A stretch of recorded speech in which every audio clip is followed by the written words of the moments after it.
5. The symbol of Kennington, we've seen London grow around us. Cricket's original champions, as Charles Alcock brought his vision to life and we cemented a reputation as a place of firsts. International football, FA Cup finals, international rugby, test matches, as well as where English pride came to die, before a great rivalry was born from its ashes. We share our feathers with royalty and pass on the honour of the brown cap through generations. We've seen England's best spend their careers with us. Well, that's Jack Hobbs. Head and shoulders, yes, over all other living batsmen. And the game's best finish under our gasometer. We've won 7 in a row thanks to Surridge, May, Barrington, Locke, Laker and the Bedser twins. In fact, we're well known for our famous siblings, but there's always been one family who've stood out. We saw the West Indies grip a nation on our doorstep, and a pioneer set records galore in the women's game. The end of the century brought a fresh take on Ik Dien, as Holyoake and his England teammates transformed us on the pitch. The changing of the oval skyline brought the greatest of finales. There it is. England have regained the Ashes. And an era of final test triumphs. Alistair Cook has done it. A century in his last. Well played. On our way to our own red ball century. We're one half of the game's oldest rivalry and its only London derby.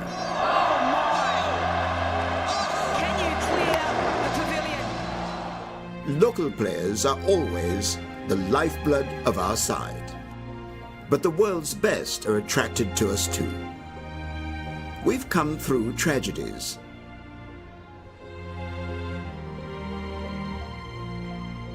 Now we're home to world champions and cricketers of the year. 175 years have passed. There's much more to come. This is Surrey County Cricket Club, heart of London, pride of the county, the grandest stage in world cricket.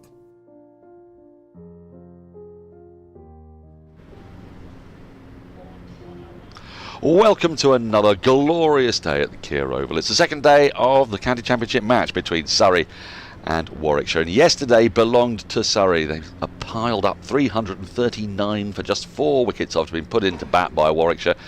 In the morning, when the ball was doing a little bit, they've recovered from 31 for 2. Ben Foakes is unbeaten on 112. Cameron Steele has 69. They're in the middle of an unbroken partnership of 152 and will be looking to pile on more agony for the Warwickshire bowlers. Let's take a quick look at the highlights from yesterday's play.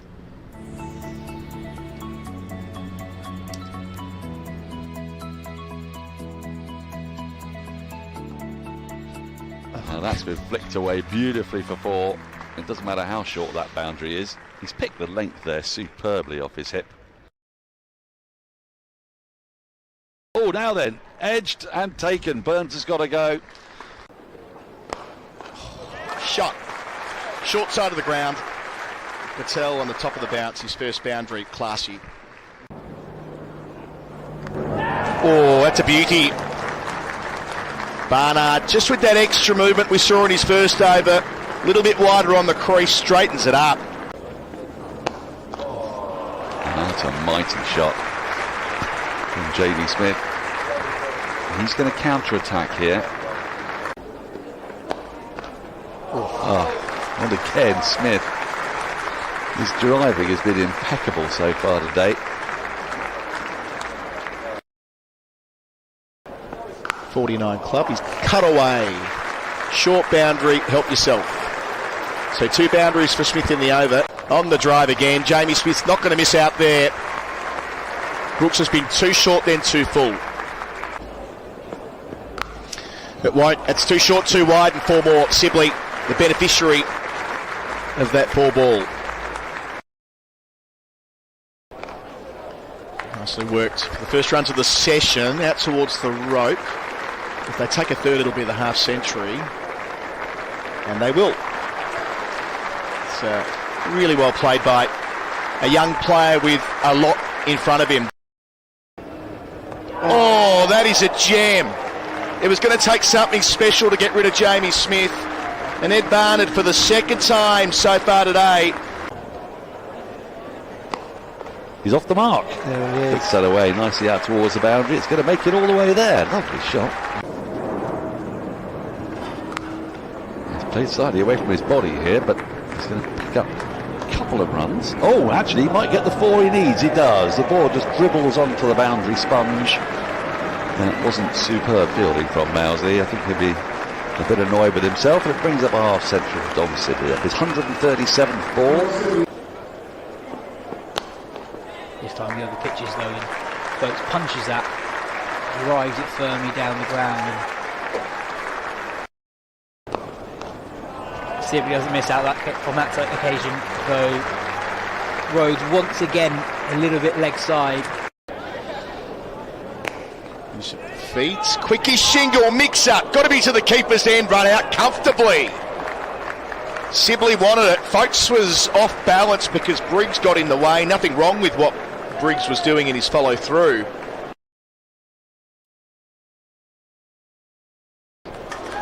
Compact again, finds the gap, back-to-back boundaries, classy. So that was on the leg stump and needed to be put away, but that rope is protected. Think about those guys that are coming through here. There's the half century for Ben Foakes. Just worked off the hip, out to the short boundary. Well, that's been nicely played actually by Foakes. He's waited for it and picked up the first boundary after the tea break. Just leaning on a wideish ball, finding the gap. Oh, deliciously played by Steele. Again, you may be forgiven for thinking that was a little edgy, but there's a massive gap. Outside part of the bat, pass backward, 0.4 more. Foakes into the 70s. Steele's got his eye in here. Turns it round the corner. More runs, 4 of them. Just offline.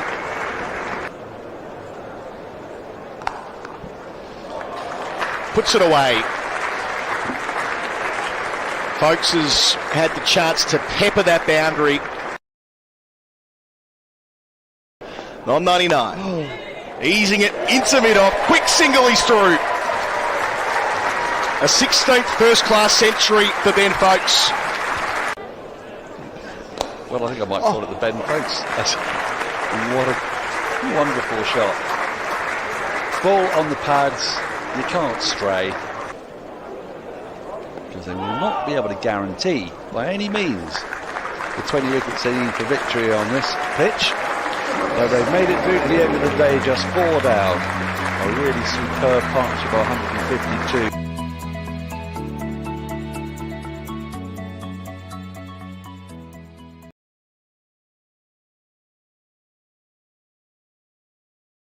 Dusted with about 5 seconds to go before the start of play. I'm Daniel Norcross. I am joined by Cameron Ponsonby. Andrew Samson will be with us.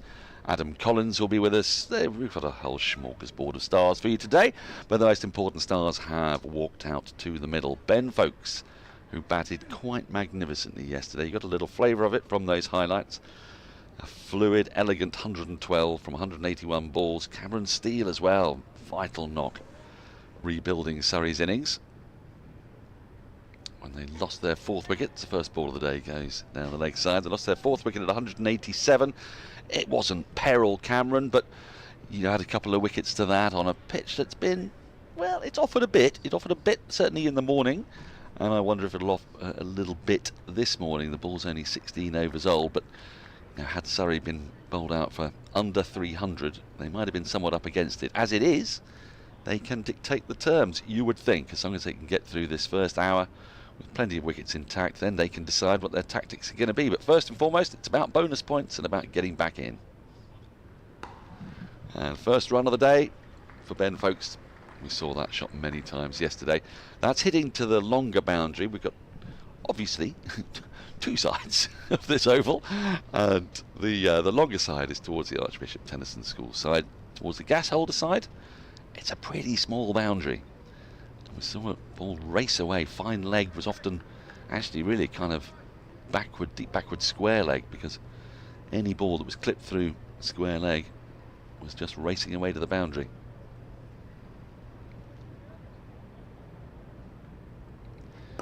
I imagine it'll be Rushworth and Oliver Hannon-Dolby who will pick up the bowling this morning. Cameron, you saw yesterday's play. Surrey certainly on top, but there were moments of peril, weren't there? 31 for 2, and again, you'd say when they're 187 for 4, Warwickshire had more than a sniff. Yeah, at 31 for 2, absolutely. At 187 for 4, I still thought, given that wicket, that breakthrough was of Surrey's own doing with the run-outs, I think it did reflect an environment where Surrey were on top. So you make a strong point. I mean, Warwickshire haven't taken a wicket since they took the third wicket, that of Jamie Smith. What was a beautiful delivery from Ed Barnard. Looking at that, he'll probably be annoyed with himself. He might think, oh, I just played across the line of that ball, but actually it did hold up. And it suggests that there's something in the pitch. It looks like there's been some live grass left on, which will encourage the seam bowlers. And Surrey, of course, have 5 of those in their ranks. No doubt we will see plenty of later today. But what do you think is the long-term strategy for today? So when they went to stumps last night at 339 for 4, are they now thinking go big, try to take 20 wickets with a follow-on? Because that's quite a thing to do on hot days. Yes, and I think my main concern from a Warwickshire perspective, which will bleed into a problem for Surrey, is that of these 4 wickets that have fallen in 96-7 overs, one's been a run out, so it wasn't really their wicket, and the other 3 were fantastic pieces of bowling. There hasn't really been a moment where a ball has just done enough. Just wait to see the umpire's signal there. Looks like he's going to signal leg by it, so camera's still not quite yet underway today. 341 for 4, 2 runs coming off the first over of the morning. And what I mean by that is, for Warwickshire to take 4 wickets, they've either had to produce the spectacular or the absurd, or be the beneficiaries of the absurd. And so how you then, on a wicket where that has been the case, kind of manufacture 20 wicket-taking opportunities. As you say, the only real problem for Surrey at the moment is if they want to feel that they'll be capable of doing 2 innings back-to-back with the ball. For now, I think with the bat, the match pretty much runs on autopilot. They can push along, try and make sure they get their maximum bonus points. Well, max will be tricky, but they'll be targeting 400, wouldn't they? I mean, to get to 450, they need 109 in 13 overs, which would be phenomenal. Be very exciting. You'd need Jamie Overton to come out and do a bit of a cameo. Absolutely. I think. 400, I mean, my deepest apologies. No, you're forgiven. But then from that point, the game cruises along to 550, pull yourself out, and stick Warwickshire in. It's not. I don't think it's going to be the biggest amount of brain, but Alex Stewart's not going to be stressed out too much at the moment, working out how to run this show. Well, a little fine edge is going to run down towards deep third. Should be cut off, and is. It's really good work down there. Saves a couple of runs. This is an interesting move, though. Ed Barnard opening from the pavilion. They're not Hannon-Dolby, who bowled. Was it 20 overs he bowled yesterday? He did indeed. But Barnard was the bowler. He's the bowler with 2 wickets currently, and he's produced the 2 deliveries of the innings. So it could be a case of in the morning, who's been our most spectacular bowler? Let's give him the ball. Now we'll be keeping an eye across the county championship today, because whilst this is Surrey live stream, of course focuses on Surrey, but we're focusing also on their leading contenders in the county championship, who are Essex. They're just 17 points behind Surrey. It's a handy buffer. It would allow Surrey in all probability to draw a game and still have their own fate in their hands.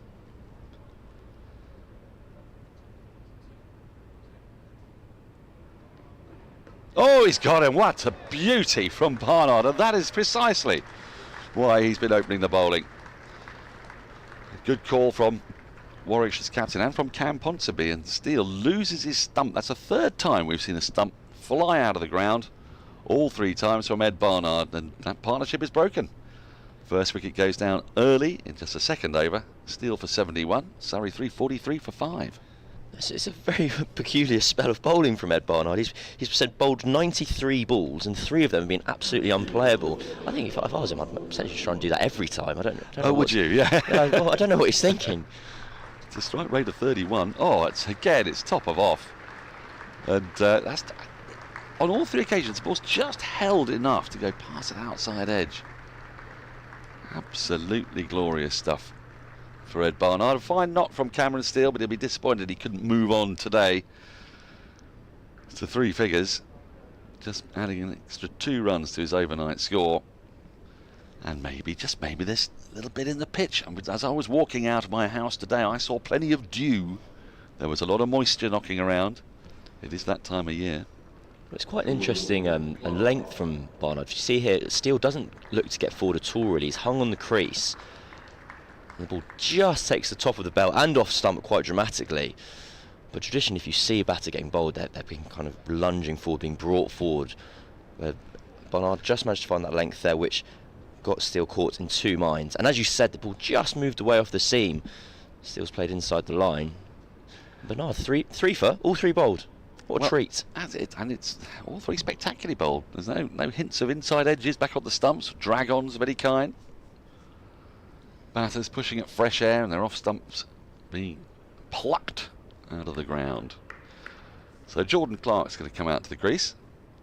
And all this talk I've been making about Surrey declarations and follow-ons and whatnot, it's all the sort of nonsense you can have overnight when you go to bed and you're fantasising about how your side might progress the next day. The harsh realities of fantasy abut against the real-world problem of Ed Barnard bowling a beauty on off-stump.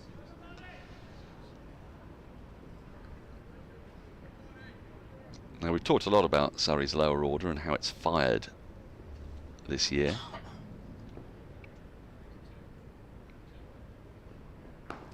I set Andrew Samson a task. You know I like to do that. And the first part of the task did confirm what I expected it to, which is that the winners of the County Championship have, over the course of the County Championship in the last 20 years, have a higher average after the loss of the 5th wicket than anybody else in the table. Okay. What I want to find now is if there's a correlation each year.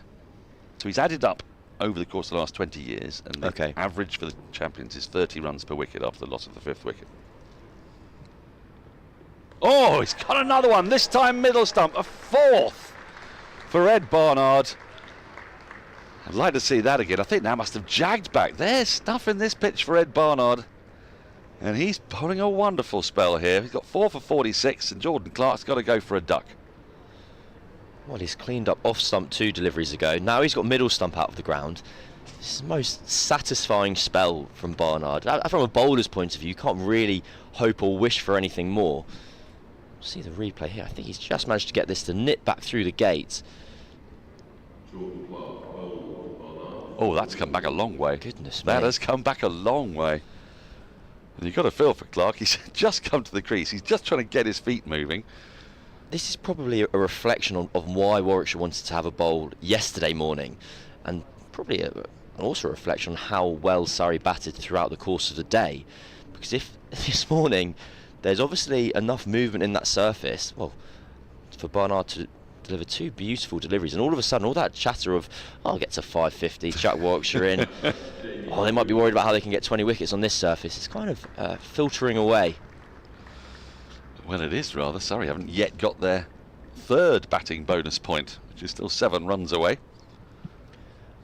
Jordan Clark there holding the pose and just wondering how on earth that ball has beaten what looks a pretty solid defensive shot. Well, if you look at the differences as well as how Steele and Clark played their shots, Clark has really lunged forward there, and the ball's just come through a bit lower than it would have done to Cameron Steele. So it was just that tiny bit fuller, bringing batter forward. But still, it was not full enough that the deviation didn't lead to him kind of missing the ball by a fair mile. We see this again from front on, and that has come back quite a long way. If you're going to be critical, maybe Clark could have got a little bit further outside the line, try and cover that off stump, but he's just come to the wicket. It looks a pretty decent effort. He's covered off stump, it was middle, that was the problem. It snuck through bat and pad. Jamie Overton, an early wake-up call this morning. Yeah. Well, that's the end of a fantastic over from Ed Barnard. 2 wickets, 2 men bowled in spectacular fashion, 2 stumps out of the ground. And Surrey have lost 2 wickets this morning already, having added just 4 to their overnight total. 343 for 6. And now it's about clambering their way to 400 if they can. Wow. What an enjoyable start to the morning. Well, from the pragmatic, from the impartial point of view, yes. From the pragmatic, professional. I don't come here to be impartial. I know that's not for you to do, but I hold myself to an exceptionally high standard here, Daniel. There's perils in doing that, Cameron.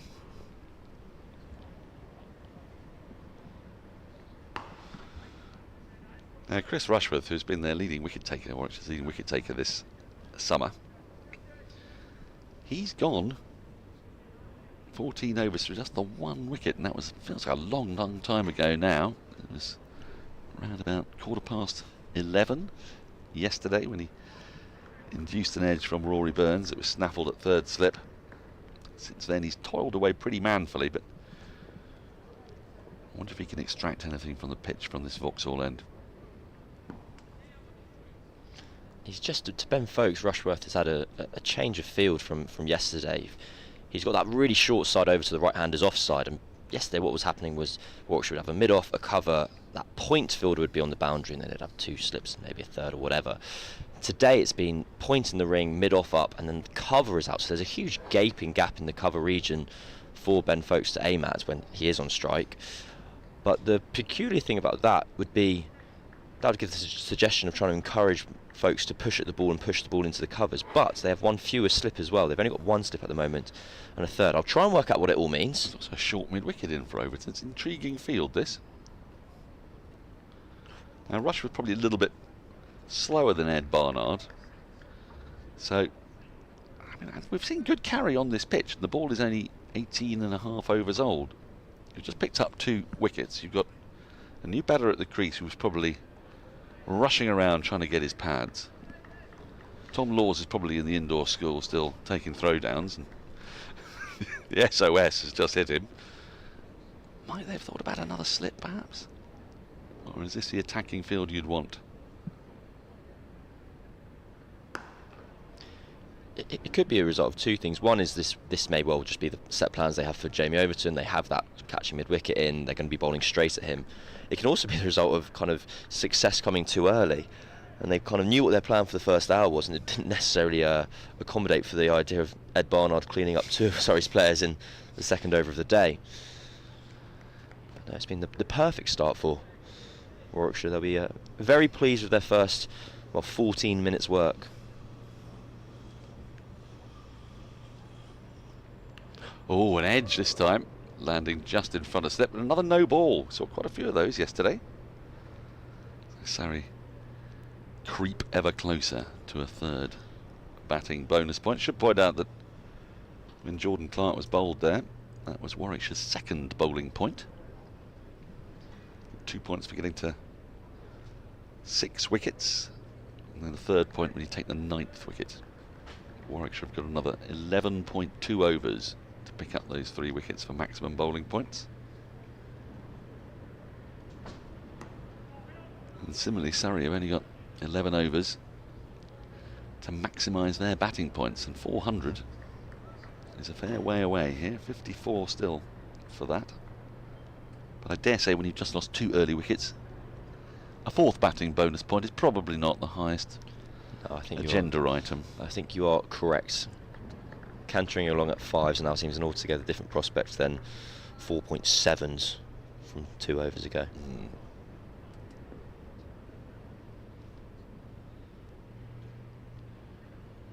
Oh, that's gone between bat and pad as well. It's kept a little bit low.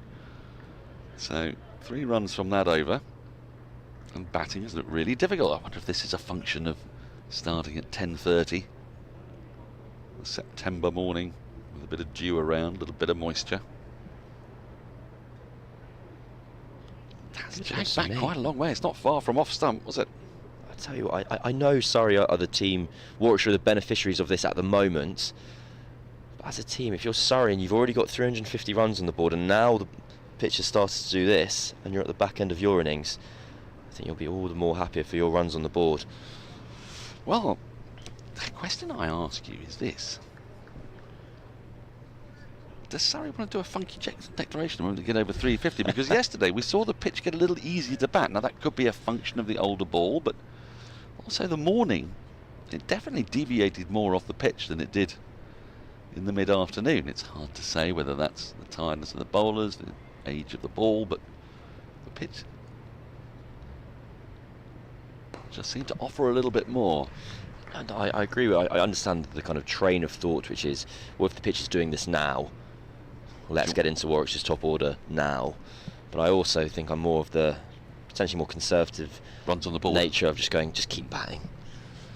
Get another 100 runs. That's probably better than trying to nick off two of openers. I'm very happy for that to happen because I'm a bit of a stat man, and we've already prepared some lovely numbers for you in the event of Ben Foakes continuing on his merry way. Do we want to presage them, or is it too early? No, I think we can go for them. My head's going to hurt trying to work out how to present them. It's going to be fine. Oh, thank you. Ben Foakes' highest score in first-class cricket is 141. Despite having 1600s, never made it to 150. Of course, because he bats further down the order, so doesn't get the opportunity to bat for quite so long. There's a little bit of pop there off the pitch, but from the pavilion end, there's definitely more bounce and carry. With Overton off the mark with that single. So if he gets to 142, not out, that will take his average above 40, his first-class average above 40, which is a benchmark for a very fine player. Absolutely. And a particularly fine wicketkeeper, because he spent much of his career batting at 6 or 7.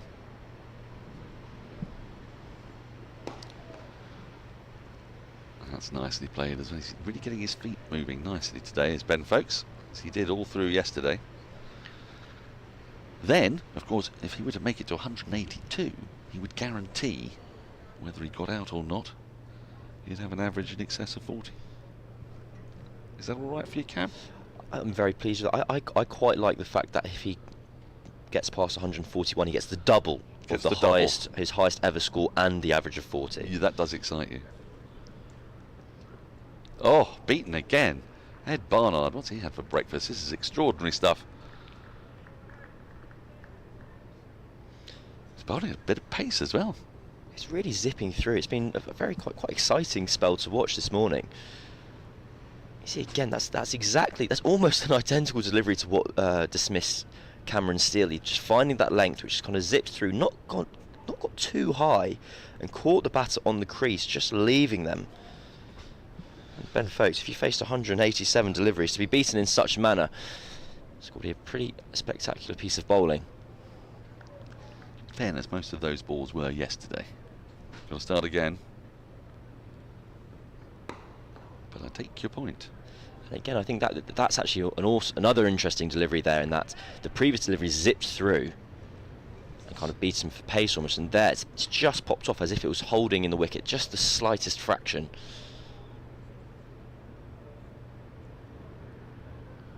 That's the previous ball. It actually went through quite low. Didn't miss off stump by far. It's almost like we've got sort of two very different ends going here. Ben Foakes has been sure to get as far forward and to the pitch of the ball as he can. End of the over, just the 2 singles from it. Surrey 348 for 6. I can absolutely see a world facing Barnard soon where Foakes and or Overton will bat out of their crease, maybe take a further step down to try and nullify that movement. Keeper comes up to the stumps, brings the batter back, but they still want to try and nick them off, so then they will have another slip and pay. That's my prediction for the future. Cat and mouse? Absolutely. The cattiest and mouseiest of both. Yes. Yes. Hawk and shrew.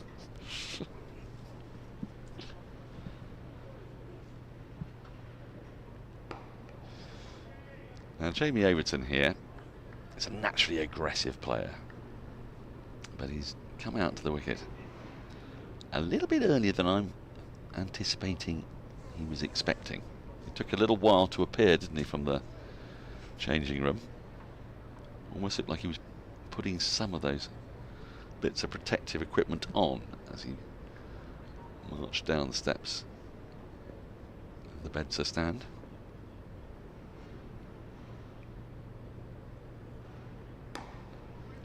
I've always found it fascinating when, obviously, every batter has their own kind of pre-innings routine, and in general, I think like the pads go on, the final leg pads go on kind of with 1 wicket to go. But I always found it amazing that Kumar Sangakkara would sit waiting to have his helmet on.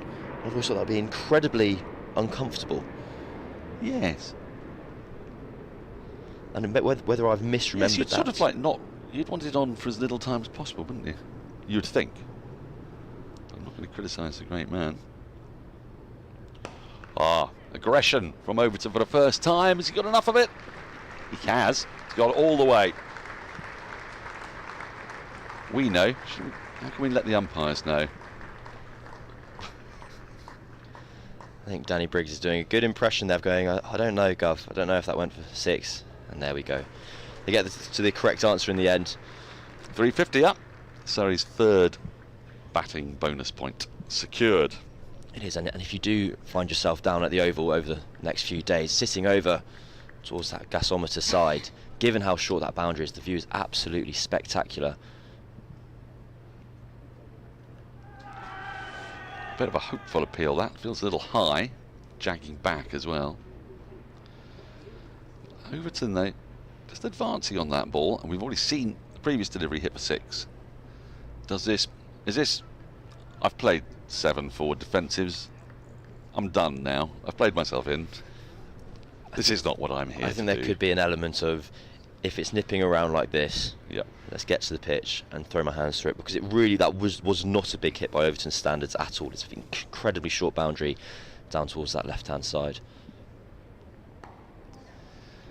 He's going to squeeze out another single here, down to deep backward square.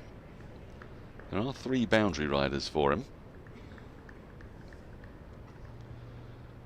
But the Surrey pace attack, which there are 5 men. Roach, Worrell, Laws, Clark, Overton.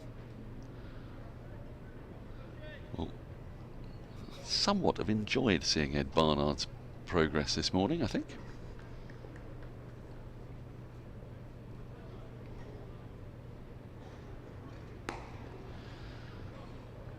Probably means we're not going to see a great deal of Danny Briggs for a little while.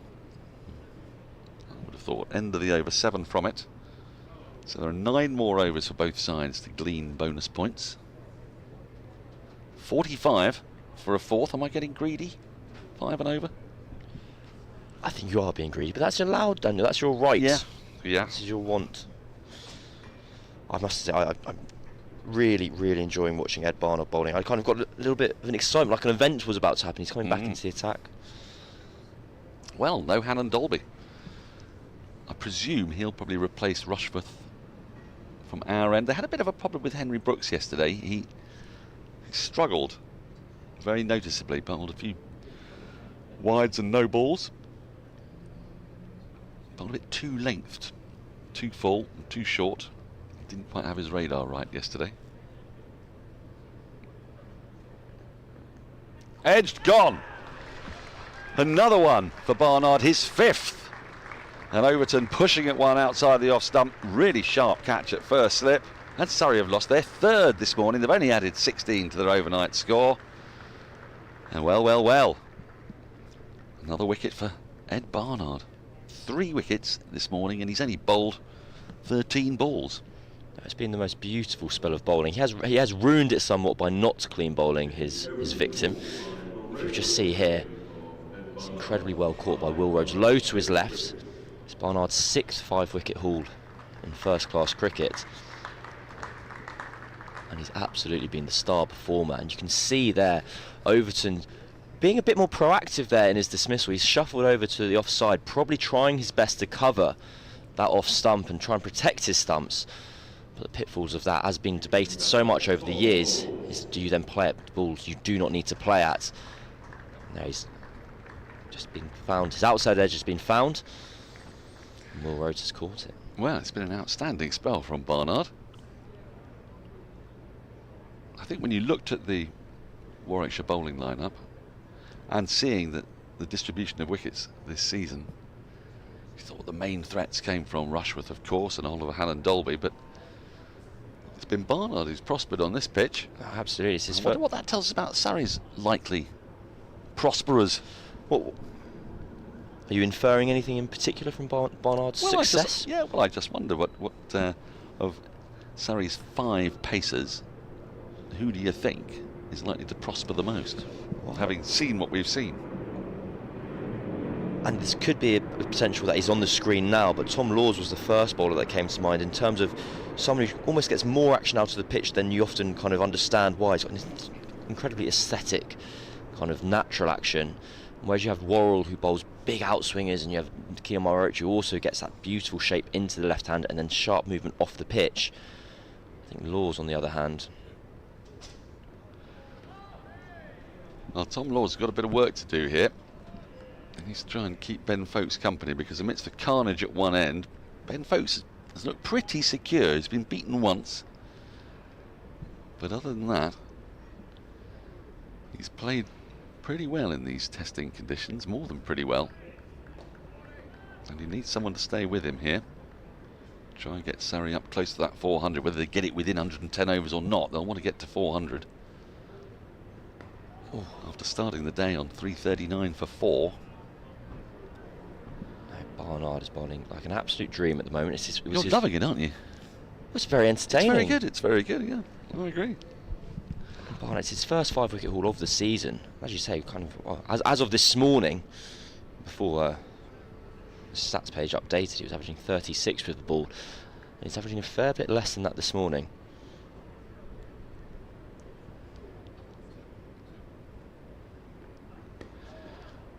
Now, I think it was Andrew Samson who said it wasn't just because Ed Barnard wears a number 30 on his back like Pat Cummins, but he said there's something about his action reminded him of Pat Cummins. Now, it's obviously just a reminder, Pat Cummins being probably the best fast bowler in the world, certainly up there, but I think I can see what he means. Slightly rocking gait, quite front-on approach.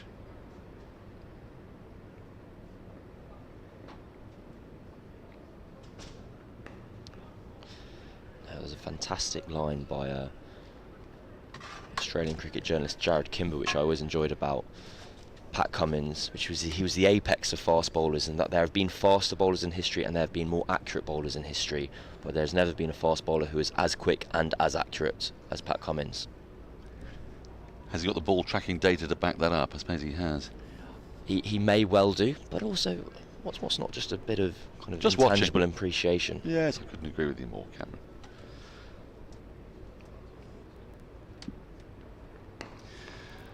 Nicely played by Foakes to finish the over. Well, we've had 6 overs this morning in half an hour. Surrey have made 17 runs. They've lost 3 wickets. Only Foakes stands between Warwickshire, you would think, and bowling Surrey out for under 400. More from Cameron Ponsonby for the first time today. It's going to be Adam Collins. So he's got 5 or 7. 5 or 7. Yeah, 1 run out, don't forget. That's right. Oh, yeah.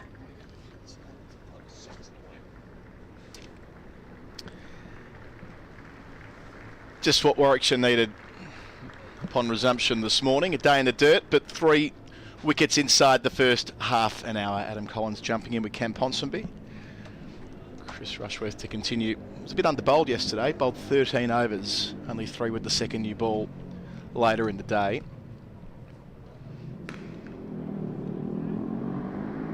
If Barnard gets another, I'll be scrambling for the Andrew Samson spreadsheet to see what the best figures for Warwickshire are at the Oval across the journey. Well, you put fair money on Barnard finishing up with 8 so far. He's been bowling so beautifully this morning, looking dangerous with every delivery. In fact, why wait? I've got that information at my disposal. Why not use it? It's the sort of thing that Samson's surely got written down in our extraordinary stats pack. I do think he should sell this and commercialise this, because people would get a real kick out of seeing what Samo produces. I couldn't believe it when receiving the first of the season of our production manager John Surtees sent around the big spreadsheet compiled by Andrew Samson. I messaged Surtees immediately. I went, these are incredible. Like, where do these numbers exist from? Where do you find them?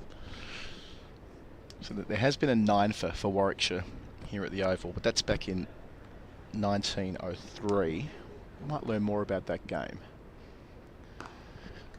So that was, and there's been a couple of 8-fors, but they were both at Edgbaston. So yes, he won't beat Hargrave. I'll learn more about Hargrave as we go through.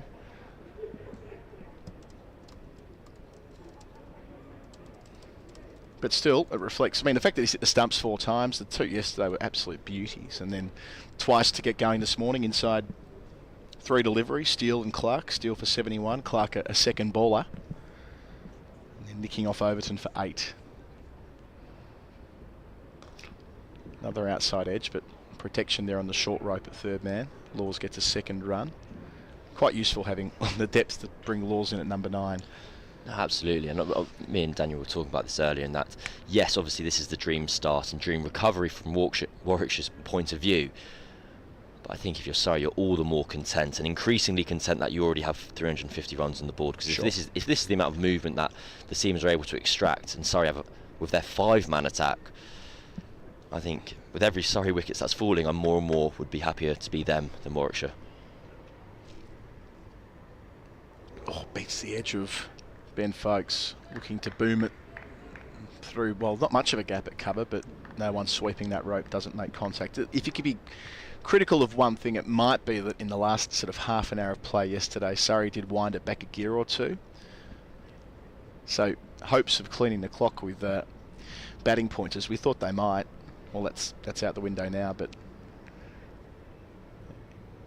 they could have been a fraction further along. It was a very consistent day. They made 111, 113 and 115 runs in the 3 sessions. Oh, nicks up, chance, throw, miss. No, he's hit him. My apologies. The chuck coming in from Danny Briggs. And that's going to see Tom Laws depart run out. The second run out of the innings. So Foakes was going, then he wasn't. Looked as though Laws responded to the first call, and the shy at the stumps clipped the stumps, and that's that. A 4th wicket in the morning. They were 339 for 4 overnight. They're now 357 for 8, Camp Ponsonby. Well, that unfortunately for Ben Foakes is entirely his fault. Tom Laws, the victim. We'll see here. Foakes has really struggled to get going this morning. Warwickshire have bowled fantastically well. Oh, but you see, it's a proper yes, no, sorry. That's the end of Tom Laws. I was just running through as Rushworth was running in to bowl that ball. I was going back through the morning's play, seeing that Foakes has only added 2 runs to his overnight score. And that, despite being they've often had a sweeper out to him, giving him that single. But they have this over brought that man up and really sensed that moment of pressure that they could add to Ben Foakes. And with Foakes being unable to kind of keep the score ticking along, he was probably potentially searching for a single there that he may not have taken at another point during his innings. And Danny Briggs, clinical. I always wonder with those run-outs, like at what point does that if you miss the stumps there, does that count as a drop catch at that kind of, at this standard? Well, they do practice it, as we know, watching so much practice at international level. That's the drill they do every morning. They're hitting one stump over and over again, and without the pressure of the game being on, they hit it with enormous regularity compared to club cricketers who might hit it 1 in 10 or something like that if we're having a good day. But so practice what you preach, and Briggs does so there. And to be fair, Briggs has done a fine lot of work with the ball, holding up an end yesterday in tough conditions. They didn't get a lot of support from Henry Brooks, who only bowled 11 overs, went around a little bit, so they had more spin, and now he makes a contribution in the field. And Warwickshire a chance to finish this quickly inside the first hour, perhaps. Who saw that coming? New over starts. It's Barnard finding the inside edge of Worrell. I think whatever we're about to see from Dan Worrell is about to happen very quickly. He has been really he's been motoring along this season with the bat. He's produced a number of cameos. They do happen very quickly. He's less a scene for the professional cricketer. He's mixing and matching his brands. He's got a GM bat to go with his grey nickel pads. I think a sponsor somewhere is not going to be very happy with that. Especially now you've mentioned it. prodigious in-swing from Barnard from the previous ball, and clips an inside edge on the way through too. So he's getting it hooping around Barnard, which has been the secret to his success on both days, is that he's been able to move the old ball and the new ball. This was taken straight away upon its availability. So we're into the 24th over with the second new one. Something that I found interesting about both run-outs is normally if there's a run-out, there's the consensus that if you went straight away you'd have been fine. That wasn't the case with either of the run-outs we've seen today or over the course of this match. Drop catch in the follow-through. He gave it everything, Worrell, as you foreshadowed a couple of moments ago. In his follow-through to his left, he put in the dive. This angle may not tell the full story, we'll see. Well, it gives you a sense of what Worrell's trying to do. Here we are again. Oh yeah, that's hit him in the tummy. Yeah, I guess it is a drop catch. I also think it's just being wounded more than anything else. You see in the replay there, he hasn't even had a chance really to get his hands together. Slaps out through point. Off the mark with a boundary. Some room to work with, makes the most of it. The first boundary off Barnard's bowling this morning. I think it's always interesting where, so Foakes, they've often had a sweeper out this morning as the man in on the man on 100 and a lot. Whereas Dan Worrell, you could potentially make the argument it's almost more worthwhile for him. I don't think the kind of ego is there that if you drop the man out for Worrell, he's going to churn away ones all day. He'll keep flashing very hard.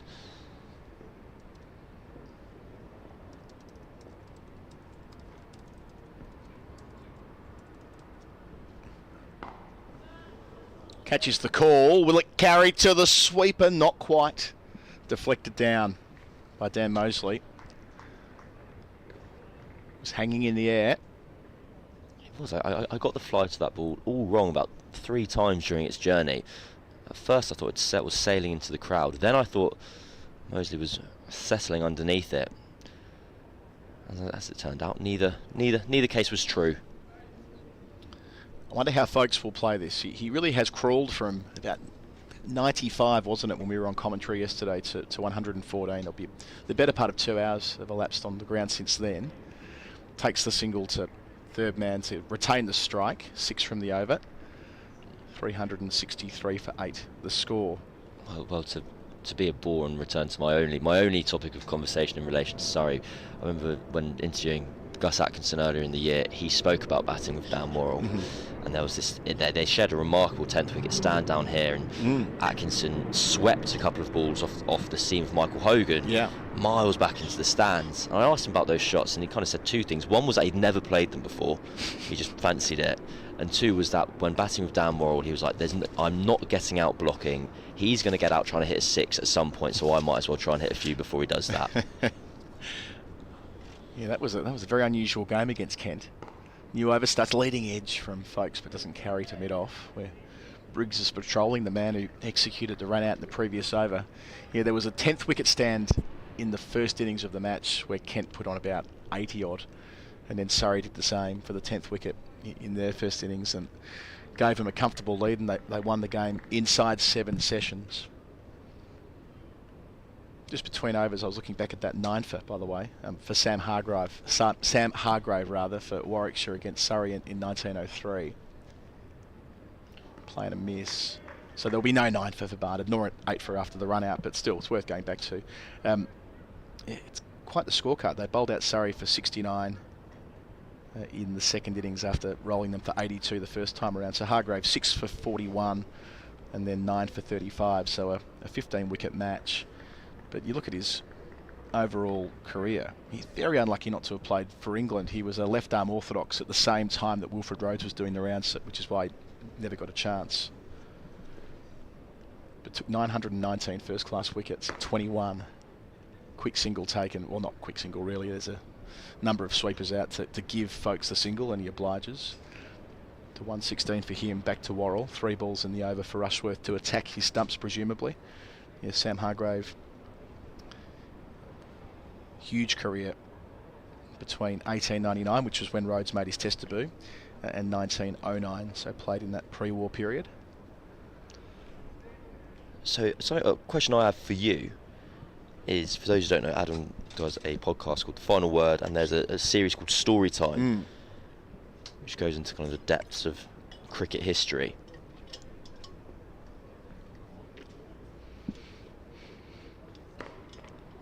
Is how much has your cricketing knowledge changed or increased over the last 2 or 3 years since you started? To be able to say sentences like, very unlucky to not play for England that time, left arm spinner just battling out of Wilford Rhodes in the 1902. Look, yeah, that's true. That it helps. It definitely helps when you're researching players from well before you're born. But I think I had a reasonable baseline to start with. Misspent youth, lots of cricket books and so on. You see here Worrell trying to play with soft hands a couple of times rather than his typical hard hand approach over mid-wicket. We'll see the replay here. It's one hand off the bat by the time the ball arrived at him. Good observation from you. Different gloves to bat for Worrell. I think it's Jordan Clark's bat. I don't really have a basis for saying that other than just a GM as well. Well, you know, some of the Australian players have been known to have their bats made by one particular bat maker and have the blades stripped and put the stickers on from their formal sponsor. Worrell swings and misses to finish. Misses the leg stump. 364 for 8, just a single from it. The strike goes back to Foakes. There's a bat maker in Melbourne called Lockie Dinger. Great name for a bat maker, hitting some dingers. He's based out at Kookaburra, and he's known as a bit of a bat whisperer. Yeah. He can't be that old, I reckon. He might be in his mid-20s, but he's been at Kookaburra since the start of his professional career, and a lot of the Australian guys seek him out to make their bats, and then they re-sticker them afterwards. I think that's kind of fairly common practice, in that players obviously have their favourite bat makers. I know that there's a bat maker down in Sussex. Well, his brand is now being used widely, but Keeley bats, and for a long time he would make a lot of the bats for professionals across the world. And I think eventually, a couple of years ago, they went, well, you should really be putting your own stickers on these. Like, so many people are using them. And I have a number of friends who've gone down to the factory, and they say they get very well looked after. I had a bat custom made for me a couple of years ago, which feels way above my station. Goes all right. Were you asking for anything in particular? No, well, I said I'd just like to clout it, really. They gave me the T20 version of the Woodstock. Barnard looking for a sixth. Finds the gap here, folks. Yep. Didn't have a lot of room to work with. 2 out for the shorter delivery. Short side of the ground. And the diving attempts from Mosley can't quite drag it in. So Foakes to 120. He's been out there for 200 deliveries. That's the first time Barnard's missed this morning. He did go for a boundary in the previous over to Worrell, but that was more just it was a stock delivery that Worrell had a slash at. So perhaps, hopefully not, for my own enjoyment's sake, and also for Warwickshire, not necessarily wavering or fatiguing just yet. We have another man dropping out into the boundary. So we have 4 sweepers out at the moment for Ed Barnard, bowling to Ben Foakes. Takes a single early in the over. So trusting down Worrell. And can give it a whack. Yeah, you do, to come back to your earlier question, you do find some very obscure stuff out when dedicating, a number of hours a week to researching a cricket history podcast, and a lot of the time it does sort of drift into commentary at different times. Daniel and I have a habit of leaning back on our old notes. Jeff Lemon as well.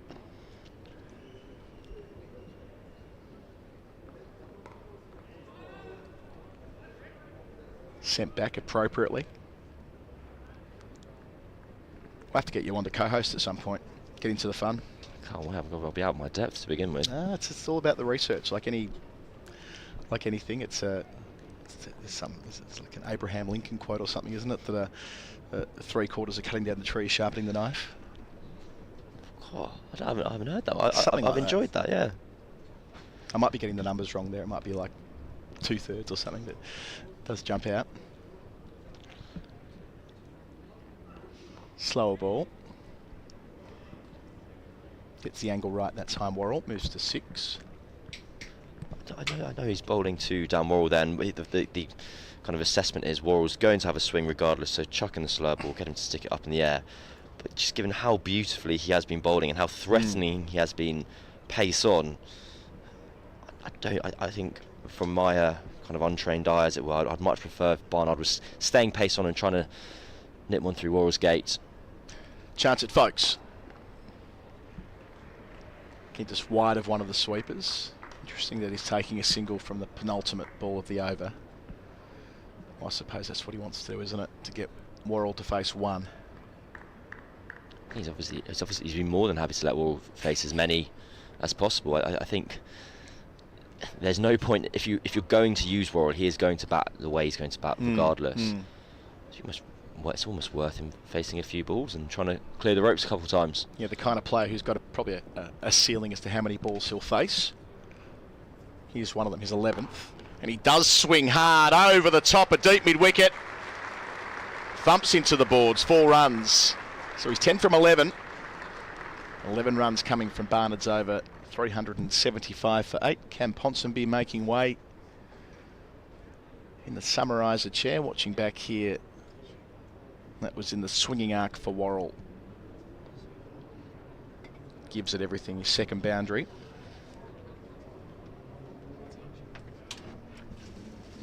For the first time in the match, Taha Hashim is going to jump in and join me. Good morning to you. Morning, Adam. How are you? Couldn't be better. We were sort of saying yesterday on comms that the championship restarting for the final month. Lovely weather here at the Kia Oval. Watching a day of cricket that found a rhythm pretty early on. It was delightful. Bit different this morning. 4 wickets yesterday across 96 overs. 4 wickets in 45 minutes so far in this session. Rushworth looking for a second himself. Won't get one there. Yeah, I'll be honest, I wasn't expecting this. I thought about 45 minutes into this day we might be looking at potentially Cameron Steele edging towards a century. Ben Foakes is still very much in there, but I think he's only added 11 so far today. It's an interesting situation watching Foakes kind of bat with the tail. In a way, you're sort of more used to seeing it when he's with England because he bats lower down the order. Surrey is very much an out-and-out batter. Yeah, I'll be interested as to what he's been striking at since about 4:30 yesterday. Nice little steer there from Worrell. Noting that we're inching towards the 110 over mark where the batting points will cap out. Yeah, so I'm not saying he slowed up with the milestone in mind, but that's just the way that the rhythm of the afternoon moved, with Briggs bowling really tidily from our Vauxhall end. And they chose to bat more conservatively towards the end. So the sessions yesterday were 111, 113 and 115. Up-ish for one. You could have expected 117 for the first session today on that basis, the sort of thing that Daniel Norcross gets excited about. Who knows, it might still happen. Yeah, Briggs offered great control yesterday, going at under 2. Yep. Just what you want from a spinner, and on day one, they're not going to feast upon the wickets. It's just about holding an end.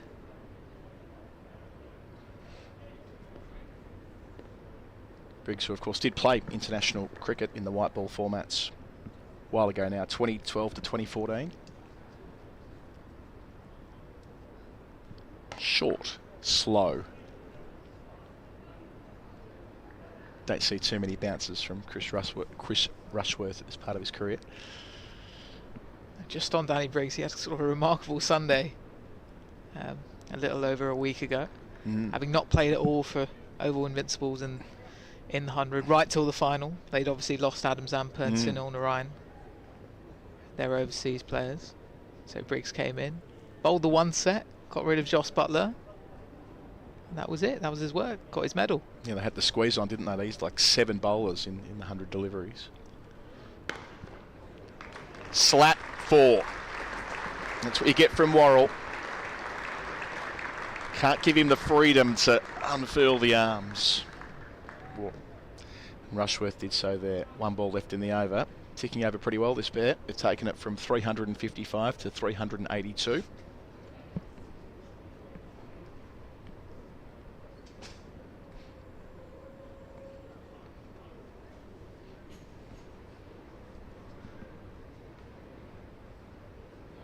You look back at it,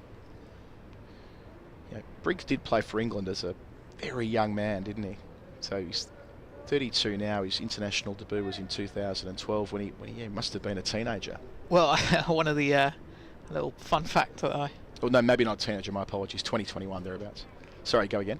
A little fun fact from him dismissing Josh Buttler the other day, is that they both made their ODI debuts together.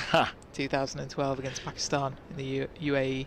Yeah, looking at it now at Dubai Sports City. That's a lost ball for the patrons to have a look around for. Quite a few of them on the hunt. You'd expect that it's trickled down towards the front, wouldn't you? You'd think that the natural trajectory of that ball is that it's going to be in the gutter near the boundary. I can't imagine it's going to end up anywhere else. Or am I missing something here? I mean, there's plenty of people on the hunt. No one's looking in the front row? No. How many county cricket watchers does it take to find a cricket ball? Well, about 15 right now. There was a healthy crowd in yesterday. We thought maybe about 3,000 to 4,000, something like that. There wouldn't be quite that many in yet, but it'll swell through the day. We're having some help provided by one of the Warwickshire fielders beneath us here. Briggs has decided to go and do it himself. No, I think they found it now. Hey. That took way too long. Henry Brooks at last gets a chance to retrieve. Hasn't bowled today. Hasn't bowled with a second new ball at all, for that matter. Struggled yesterday, to be fair.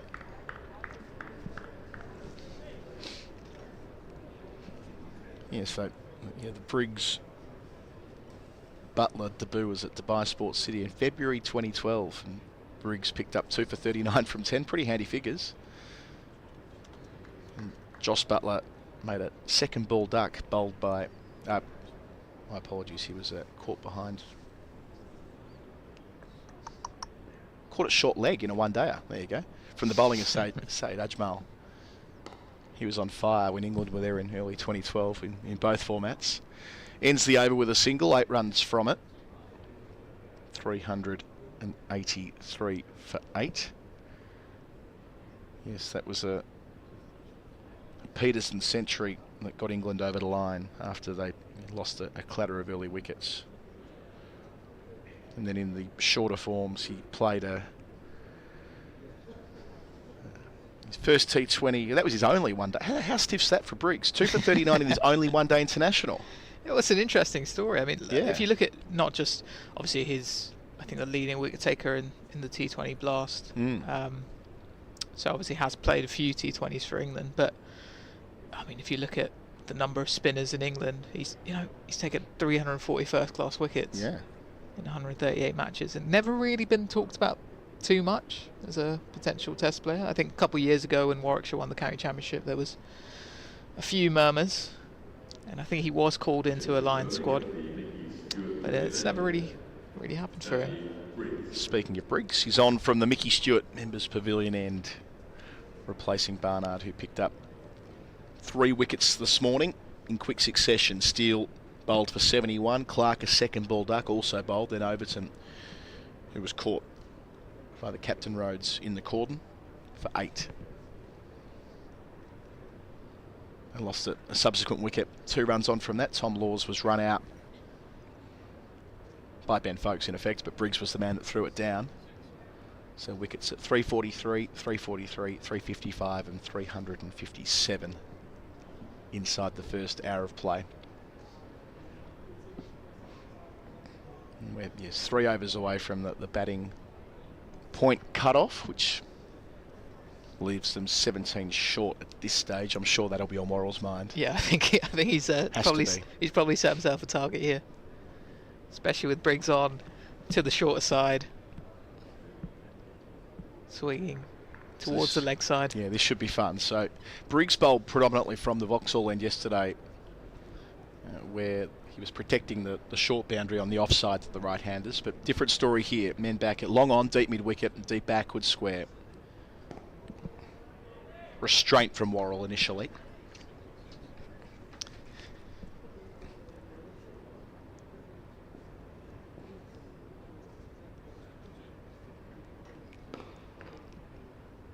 Can't get hold of that. Yeah, so Briggs's T20 internationals included game in a World Cup in Sri Lanka in 2012. 2 at India. And played at home against South Africa and Australia in 2014. Down towards long off in the direction anyway, but he'll get away with it. Skews out between the 2 sweepers. Adds a couple. 18 for Worrell. I guess he played T20 cricket at a time where you didn't really have big series. It would be kind of the odd, just one T20 chucked in at the end of a one-day series, or maybe, two, like a 3-match series, really. I was kind of pondering, how did he play a T20 against Australia in 2014? Right, they tacked one on the end, didn't they? Nice clip here from Worrell. That finds the gap. That's his best shot. Graceful. Worrell to 22 from 19. Important runs in the context of that last batting point they have at their disposal. 11 runs away from that. I'm not sure he middled this, but it is just such a short boundary there that it's beating those 2 fielders. Dan Mosley was at deep mid-wicket trying to get around to it.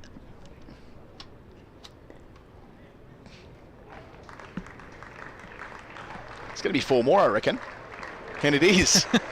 Just playing games with the sweepers. There was one there to start the over. They went a little bit straighter in the middle part of it. That'll be frustrating for Briggs. First over back into the attack. He was so frugal yesterday, but working the angles. Another boundary for Worrell. 26 for him. Back-to-back 4s. Let the good times roll. 7 runs away now. And now a man's moved in at short fine leg.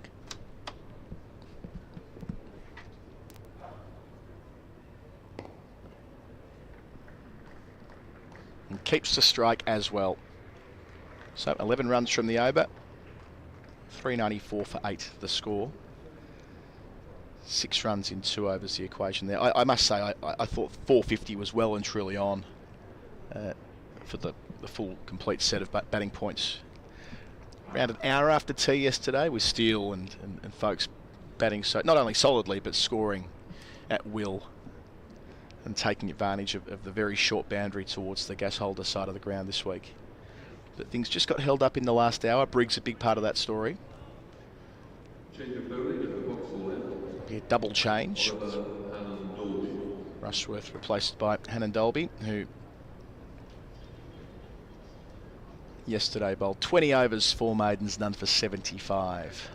Going at just a tick under 4 and over. And it might suit Surrey for Worrell just to be on strike for this, to get the job done, get them to 400, and won't be long before they have the bowling boots on.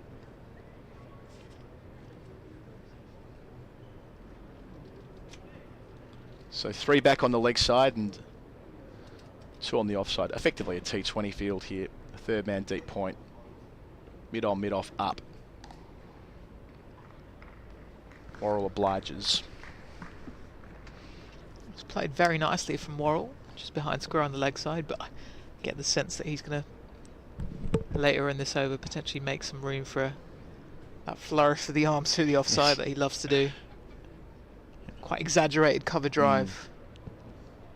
And as for Foakes, not to say he'd be thinking this way, but if it turns out that he gets a nice little red inker here on top of the century yesterday, it all helps when you look back at end of season numbers and thinking about the winter tour to India, which he'll surely be on. I'm not for a second suggesting it'll dictate his presence there, but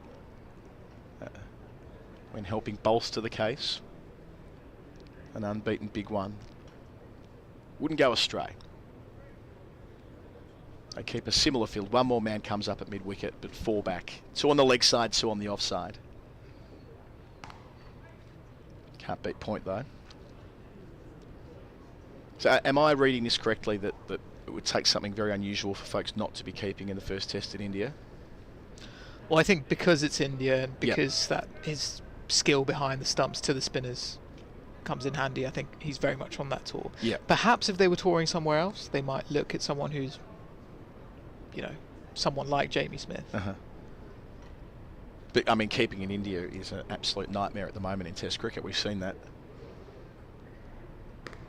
Pace off from Hannon Dolby.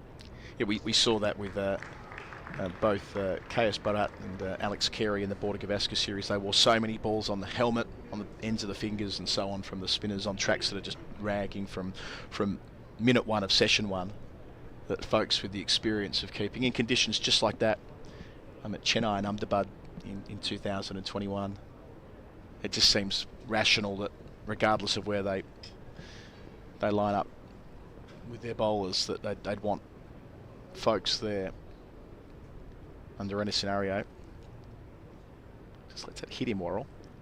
It does, of course, the age-old question of where does Johnny Bairstow fit into the England 11. That conversation will kick off again. I'm not doubting for a moment that he'll be there, but it'll create something of a squeeze. It'll be such a different team to the one that turned out here a month ago.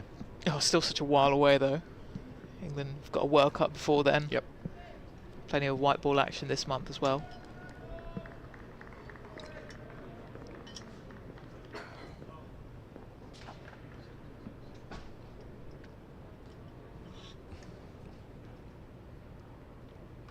Oh, that's hit the back of the bat. Worrell's stay ends on 28, and Hannon Dolby gets himself a wicket. You can see what he was trying to do, but again, maybe it's a little bit of pace off. Those T20 skills of Hannon Dolby, a lot of experience, and Warwickshire collect a 5th wicket in the first hour of play. We'll watch it back here, Taha. Banged it into the pitch, ran his fingers down the side of the ball, and Worrell doesn't like the decision. Might get a better sense of it here. My impression from our commentary spot was back of the bat, but might have been further up the arm, possibly. Yeah, I think it's potentially signal there as well. Yeah. It's not come off the glove, but attack perhaps his forearm as he's swiveled hard there. So at 396 for 9, they've still got a small little window to reach 400 and the extra batting point. Dan Norcross will jump in, replacing me. Taha, your thoughts on the cameo of Worrell, dismissed for 28 from 24 with 5 boundaries. Once again with Dan Worrell, it's not about a long time, it's about a fun time. Now we've got a little mini game here. Surrey looking for 4 runs in the next 7 deliveries. Get that extra batting point. Well, yep, wouldn't take it for granted though. It just takes one ball to finish off this Surrey innings when we first arrived this morning. 339 for 4. Saw how comfortable batting had been, albeit brilliant batting yesterday by Foakes and Steele, Jamie Smith. Didn't think there'd be quite the clatter of wickets, but Dan Worrell's given Surrey more than a sniff of a 4th bowling point here. We should say that Warwickshire have now got maximum bowling points. Batting point for Surrey. Bowling points maximum now for Warwickshire. They've taken that 9th wicket. And Kimar Roach really has just got to see off this ball and then leave it to Foakes, but the field will spread, you would think.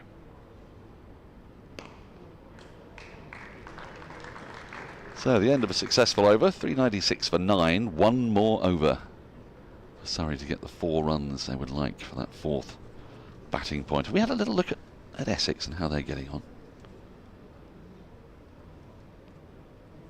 They batted first today, 62 without loss. Cook and Brown both unbeaten on 26 against Middlesex,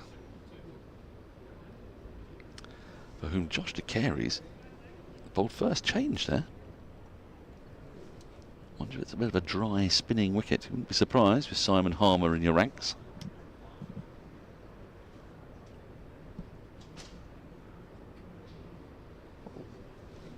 Middlesex's plans complicated there by they obviously signed Giant Yadav, the Indian off spinner. But yeah, his visa, as they've said here, his arrival at the club is delayed due to delay in the British Embassy in India releasing his travel documentation. Oh dear. And that's why Josh de Cares is bowling first change. Well, it's the ripple effect. Yeah. Butterflies' wings, tsunami in Hong Kong, and whatnot. So here we go, start of the 110th over. The last over in which bonus points can be got.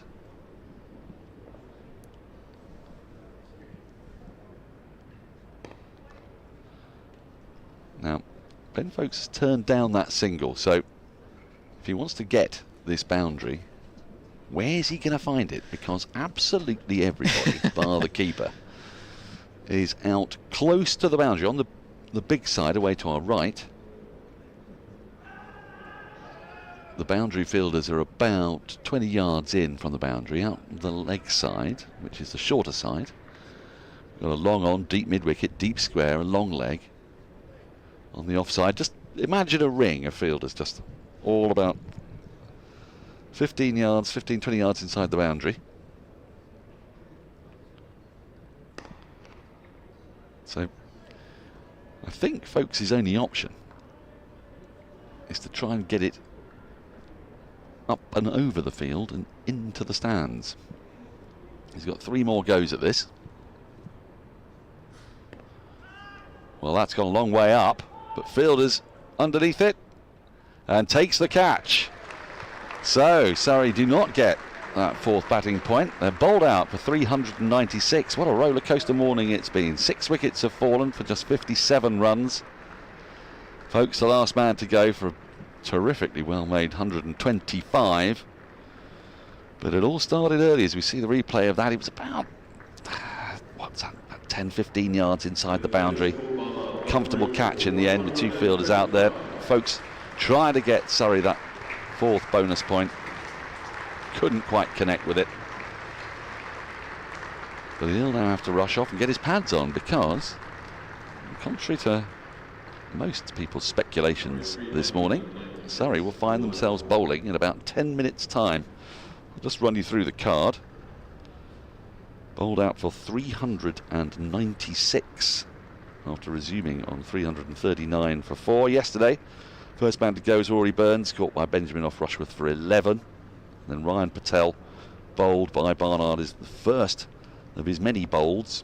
You got Jamie Smith out that way for 60. And then this morning there was a run out of Dom Sibley yesterday, a bit of a mix-up. He made 65 for 171, which is a hugely important innings, as you can see on that card there. But this morning the damage has nearly all been done by Ed Barnard. He got Cameron Steele early, a wonderful ball that knocked out off stump. Then Jordan Clark bowled middle stump. Then Jamie Overton caught in the slips. Tom Laws run out with a mix-up. There's that wonderful cameo from Dan Worrell of 28. And the last man to go, Ben Foakes, for 125. Take a look at the bowling figures, and they are dominated by Ed Barnard. There are 3 wicket takers, 2 run-outs, but look at those figures for Barnard. 5 for 66 from 20 overs. He bowled with real menace and real nip. Wickets for Rushworth, Hannon, Dolby and Danny Briggs. Henry Brooks, we didn't see today. He had a torrid time yesterday, none for 70 from 11. 12 overs from Will Rhodes, just a couple from Dan Mousley. So, this morning, 57 runs, 6 wickets. Surrey denied that 4th batting point, but they do have a solid foundation in this match. Bowled out for 396. There'll be an awkward sort of 44-minute session here for Warwickshire to negotiate. We'll be back for the resumption of that in about 7 or 8 minutes. Do stick around.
And we're back. So, 42 minutes for Warwickshire before lunch. And Kemar Roach is back in the Surrey side. He'll be with us now until the end of the County Championship season. And he's bowling from the end that has seen the majority of the wickets today. Ed Barnard bowled superbly, plucking stumps spectacularly out of the ground. But now we're going to see what Surrey's pace attack can make of this pitch with a nice hard new ball. Rhodes on strike, first ball. A little bit of bounce, just turned Rhodes round a little bit there. I've got Andrew Samson alongside me, I'm delighted to say, and I set him a fiendish task yesterday. And in light of Surrey's collapse this morning, it's perhaps not as delightful a statistical dig as it might otherwise have been. I was after a correlation between the most number of runs after the loss of the 5th wicket and winning the county championship. Oh, that's close to the off stump. 4 slips in place, greedily looking to gobble up edges. And what we did establish was that the county champions, whoever they may be, over the course of the last, 20 years, did you have a look at? Yeah, it was since 2000, so it's 21 completed championships. Thank you, a couple of years where there weren't Division 1s. And Bob Willis and trophies. Bob Willis's trophies and things like that. Yeah. So 21 years in total. 21 years.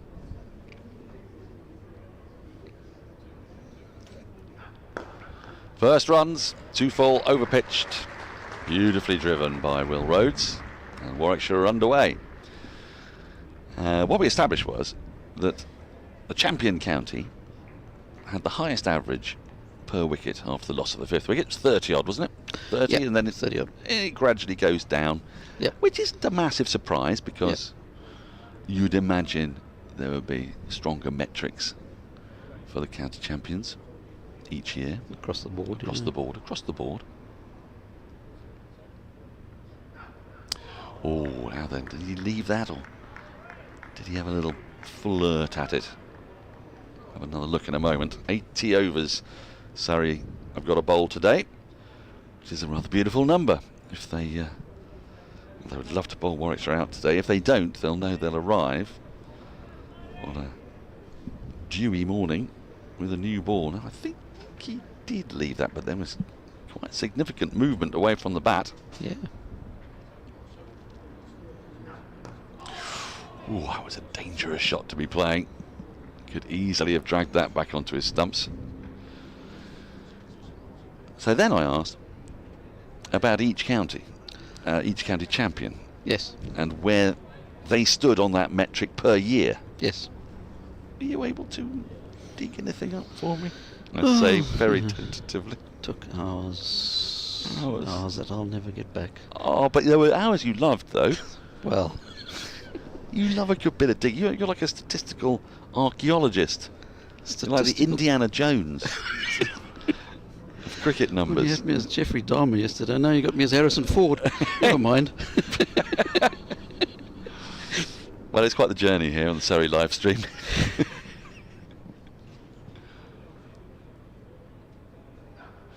Craig Brathwaite has been drafted into this Warwickshire side. He's a very redoubtable batter, and Kemar Roach will have played in nets with him and against him many times before, I have no doubt. First over gone, 5 without loss.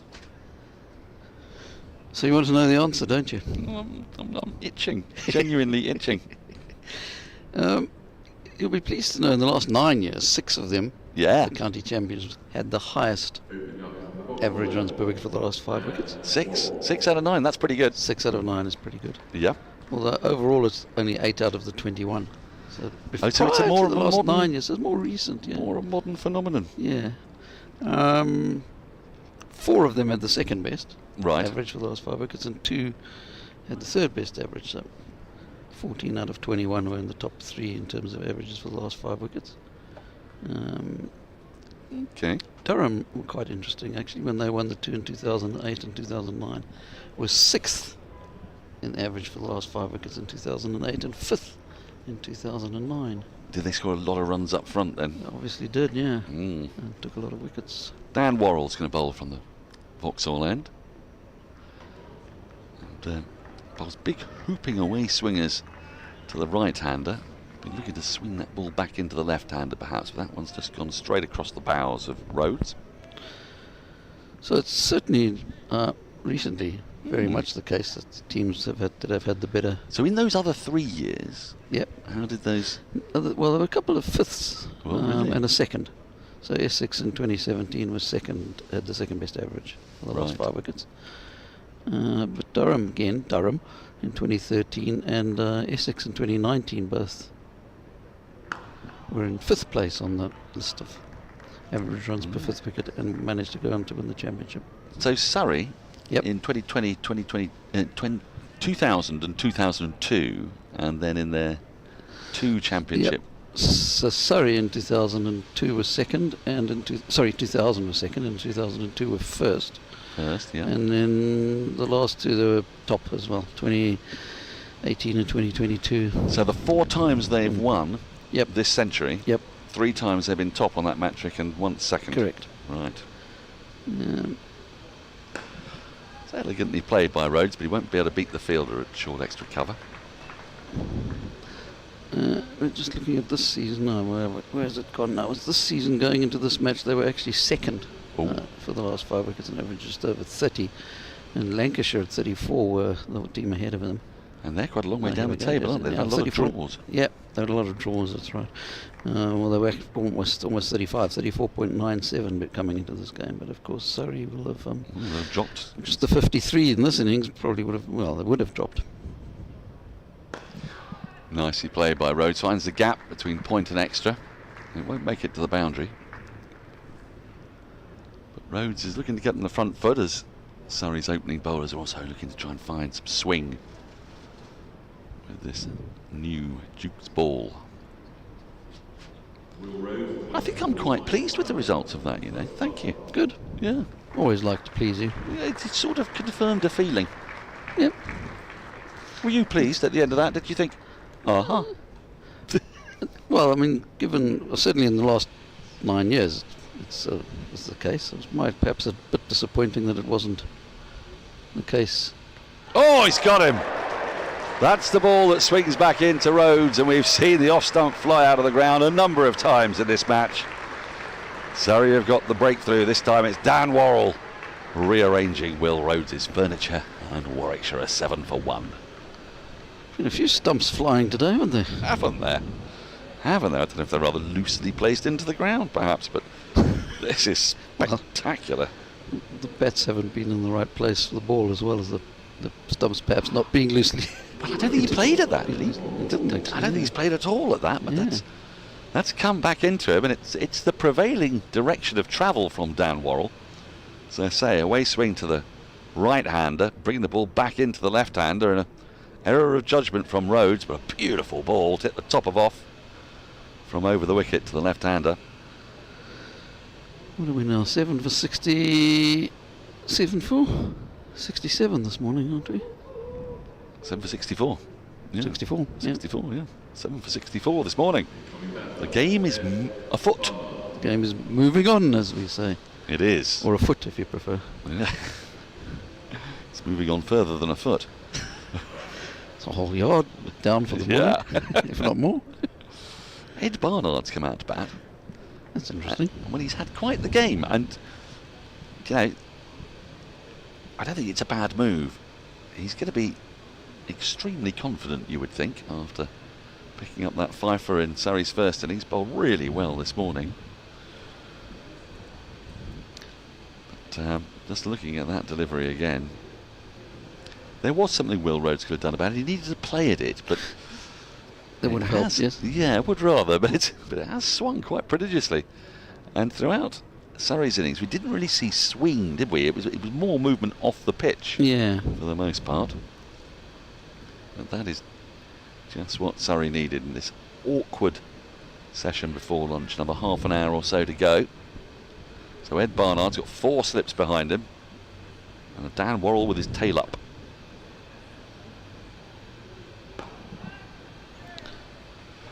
Successful over, 2 from it. 7 for 1. Warwickshire in reply to Surrey's 396. 2 from it and 1 from it when you're in the wickets column. Barnard's only ever batted this high once before in his first-class career. Is that right? Number 3, batted a number 3 against Derbyshire for Worcestershire in 2016, so it's a long time ago, but he did make 73. I wonder why he's only done it once. He's always been kind of lower middle. Well, Lower middle, he's been yeah. all-rounder. Lower middle, proper all-rounder, not 8 or 9. Number 6 sort of thing? Yeah, number 6 mostly, yeah. Mostly. I was thinking of his bowling on the other hand. He got Pfeiffer, very good bowling spell. There were 2 run-outs in the innings as well. Yeah. So he got 5 out of 8, so it's a bit better than a normal Pfeiffer, isn't it? It is. It's more like a 6 for, really. It's more like 6 and a bit for. Maybe we should have some kind of asterisk system that we can... Well, do you know? Why not? Put next to Pfeiffers when there's not all when not all 10 wickets were taken by bowlers. Yes.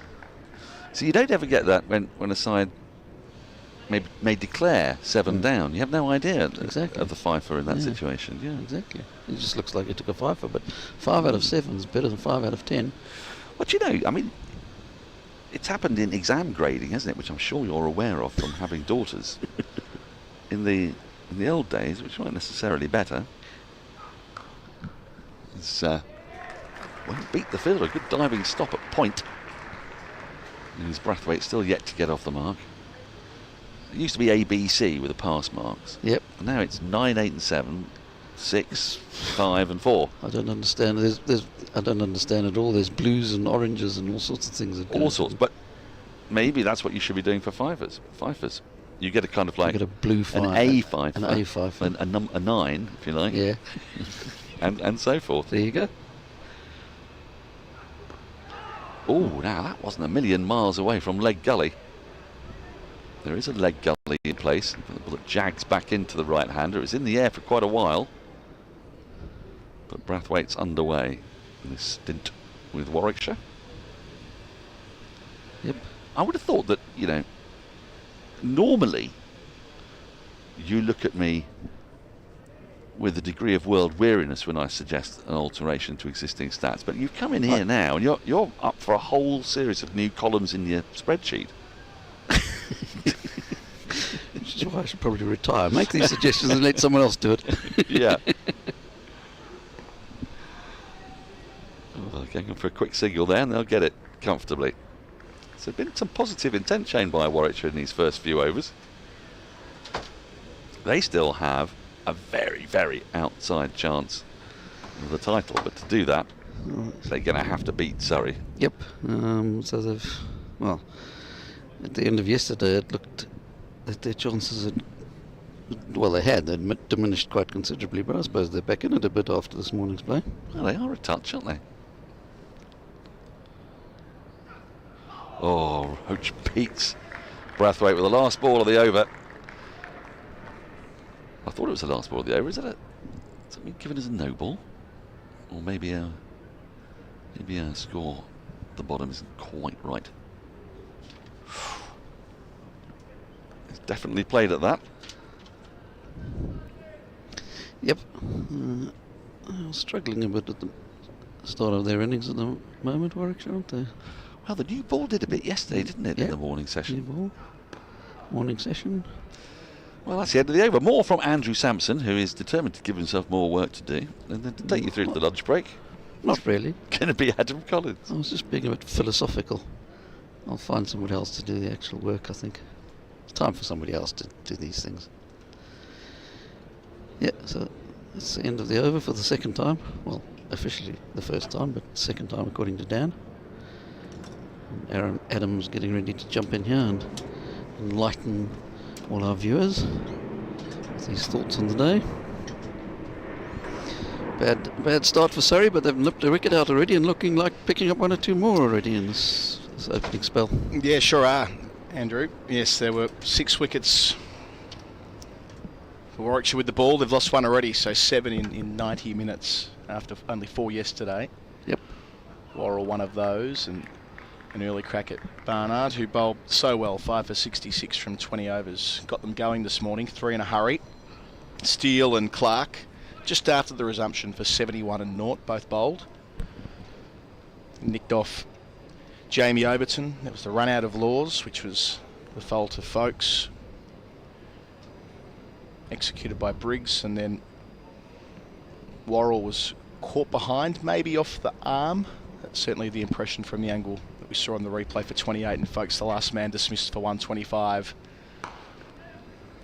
Nice punch off the back foot, short boundary, won't quite reach it with Clark in pursuit.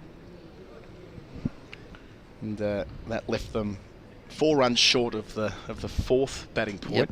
I think when we were on commentary yesterday, Andrew, we were talking about cleaning the clock and getting all of the batting points, but they were just held up before the close of play, and then this morning wickets slowed them down yet further. There was a partnership of 39 between Worrell and Foakes that got them within 4 of that last point, but yes, with 2 deliveries left in the 110th over, Foakes was dismissed. I suppose Warwickshire, on the other hand, will be happy that they ended up getting all 3 when it didn't look like they'd get that many. That's a good point. Yep, so yes, 3 points apiece at this stage, although it does feel as though Surrey are further ahead in the game. But yeah, I'm not a fan of bonus points starting at 250. 400's enough. You start at 200 like they used to, and 400's your 5, and that's it. Okay. Maybe that reflects the scoring rates in the modern game. Yeah. Something like that. I mean, as you're saying, I mean, Surrey are on top in this game, and they've got 3 bonus points each. It's a draw on bonus points so far. Yeah. I'll certainly take your point. But anyway.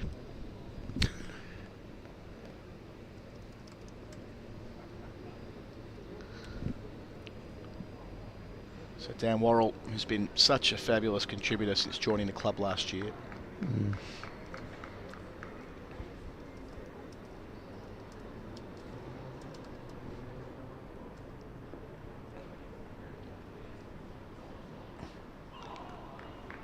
Asking good questions in that channel. It's consistency, isn't it? You look through that, there are very few times when he doesn't pick up at least a couple of wickets. Yeah. Highlighted by a 5-wicket bag against Middlesex here at the Keir Oval back in May. But a whole slew of 2 and 3-fers, a couple of 4-fers as well. How many nought-fers? You've got it up there. I do have 1, 2, 3, 4, 5 none-fers out of a 20 odd innings. Yeah, it would have been 22 before today. It's pretty solid. This field. Short boundary might actually cost them here, but it's cut off. Just cut off by Patel. Completes the over. 4 runs from it, 13 for 1, so they trail by 383, the visitors, having lost an early wicket. Rhodes knocked over by Worrell for 7, skipper. I for a time there this morning was getting quite excited when Barnett had 4, all of them were bowled. Yes. I thought they'd start crossing my mind about if he kept that run going, ended up with 6 or 7 bowls, then they might have set a record or 2 along the way. Might have got me diving into the database, I suppose. Yeah. It's kind of, it'd be more of one of those modern ones, because if you go back to 19th century and things like that, there's a lot of bowls. Of course, yep. That game at Grace Road, where I'm going to get the details wrong here, but it nearly became the best ever 9 for, or 8 for that matter, became an 8 for. Jim Laker was batting and the ball sprayed over the slips and not quite, but yeah, 8 for 7, it was nearly 9 for 2, and all of them were bowled. Yep. Yeah. Well, I mean, I think the modern Test record is, well, when you say modern, 1976, Mikey Holding famously took 14 wickets, 9 of those were bowled. Nice.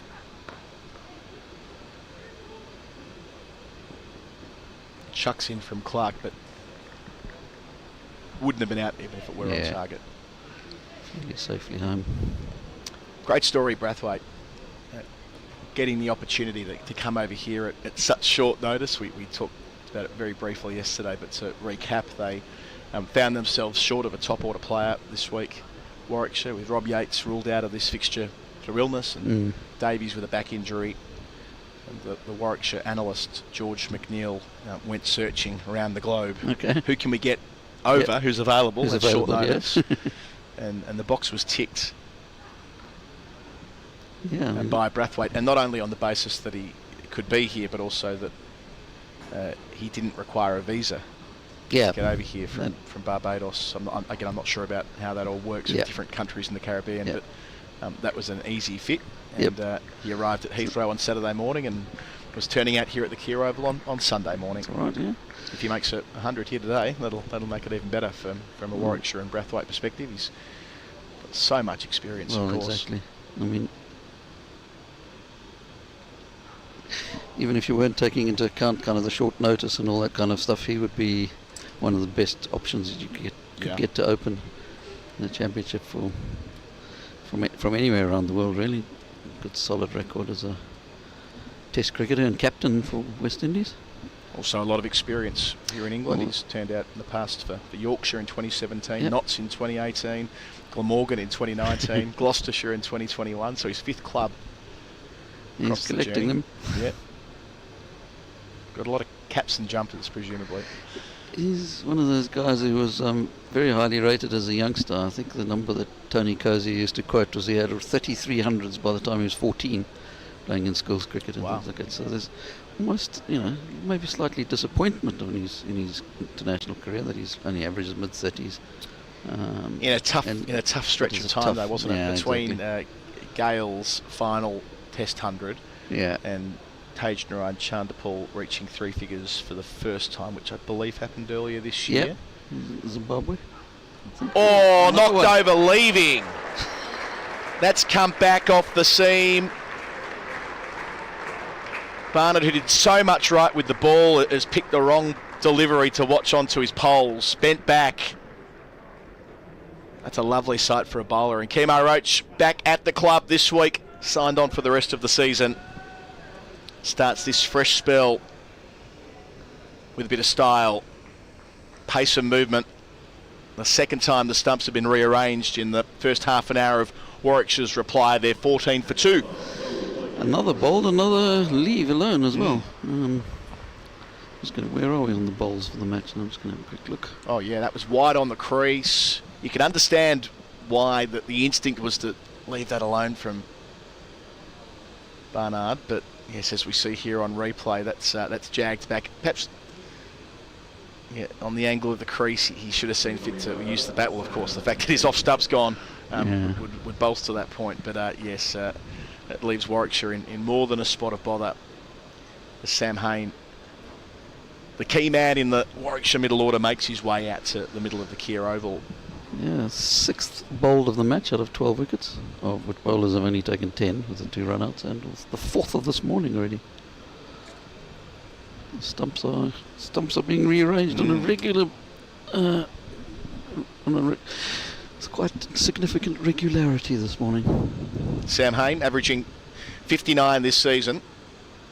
The only batter in this particular Warwickshire lineup with an average above 34 in the season. Yates is the other, but he's not playing. So Hain making an unbeaten 165 against Kent, an even 100 against Notts, 119 on opening day against Somerset. So 3 centuries, 3 other 50s. Now 28 years of age, right peak of his powers, you'd think. Yeah. That completed the Roach over. So he's in the book, 1 for 8. Back to Dan Worrell from our Vauxhall end, and a chance to really apply some pressure between now and lunch. 3 slips in the short leg to Brathwaite. Yeah, Hain was one of those guys who came along as an 18-year-old with massive promise and talent and whatever, and kind of struggled a little bit in his early stages of his career, but he's come on very well in the last few years, scores lots of runs across all formats. So there might still be a possibility of some international career for him, you'd think. Yeah, he had options, didn't he? Because he's born in Hong Kong. Hong Kong, exactly, yeah. And played Aussie 19s before coming over. So, I suppose his best bet's probably going to be to end up having a 2020 career for Hong Kong when he's done with first-class cricket at this rate. Well, I don't know about that. He's still very much on the radar. Yeah. They often speak about Sam Hain. I mean, his 50-over record, isn't it, that really does stand out across the time. It's up to a batting average of 58 in that format with 10 centuries in 60 hits. So great strike rate on that front. At a strike rate of 86, which might seem, I was going to say, a sniff to low by modern standards. But there's still a role for a player like that. Yeah, the average is, it's if either the highest of all time, or the second highest of all time Yep. at the moment. So he's right up there in the 50-over game especially. Victor Brathwaite's got 30 first-class hundreds. Defending into the onside, 12 of them at test level. And yeah, I mentioned before with Brathwaite, every opener, every 100 for the Windies at the top of the list between Gale and Chanderpaul was Brathwaite. Yeah. I saw him make one of those. I was doing a game in Perth last year, a test match in Perth, where he batted for a day and a half and kept the Aussie quicks at bay. It's a really gutsy innings too, wore a number of balls on the arm and on the body. Yes.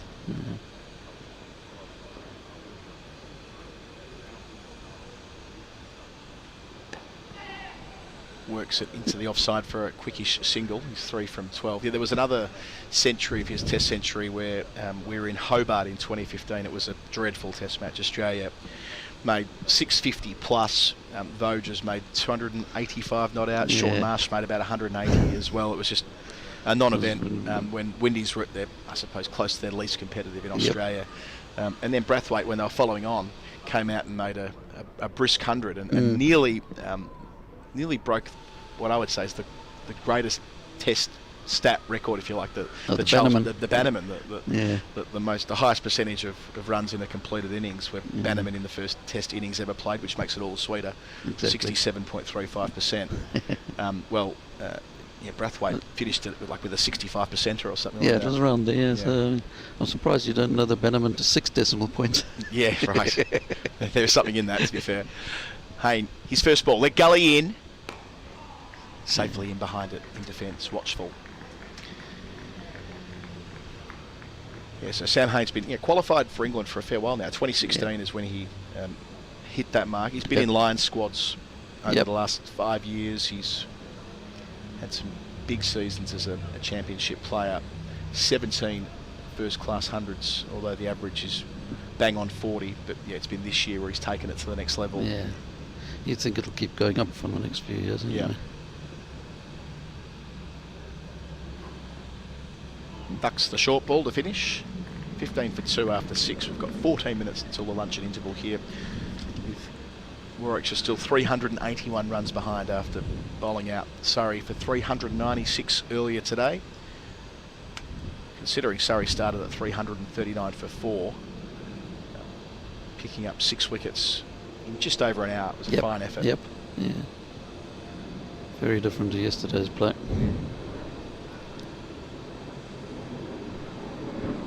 I've got a story for you that you'll like. Stats.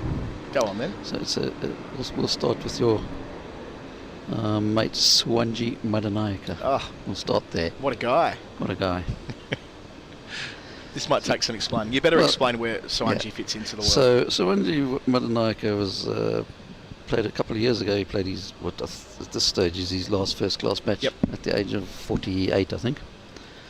And of course, we were all getting very excited about whether he could be the first player to play first-class cricket over the age of 50 for a very long time. Since I'm pretty sure Ray Illingworth, or was there one in between? There was Somchandra De Silva. Yes. Yeah, he was just over 50 when he played his last game in 1995, the other Sri Lankan.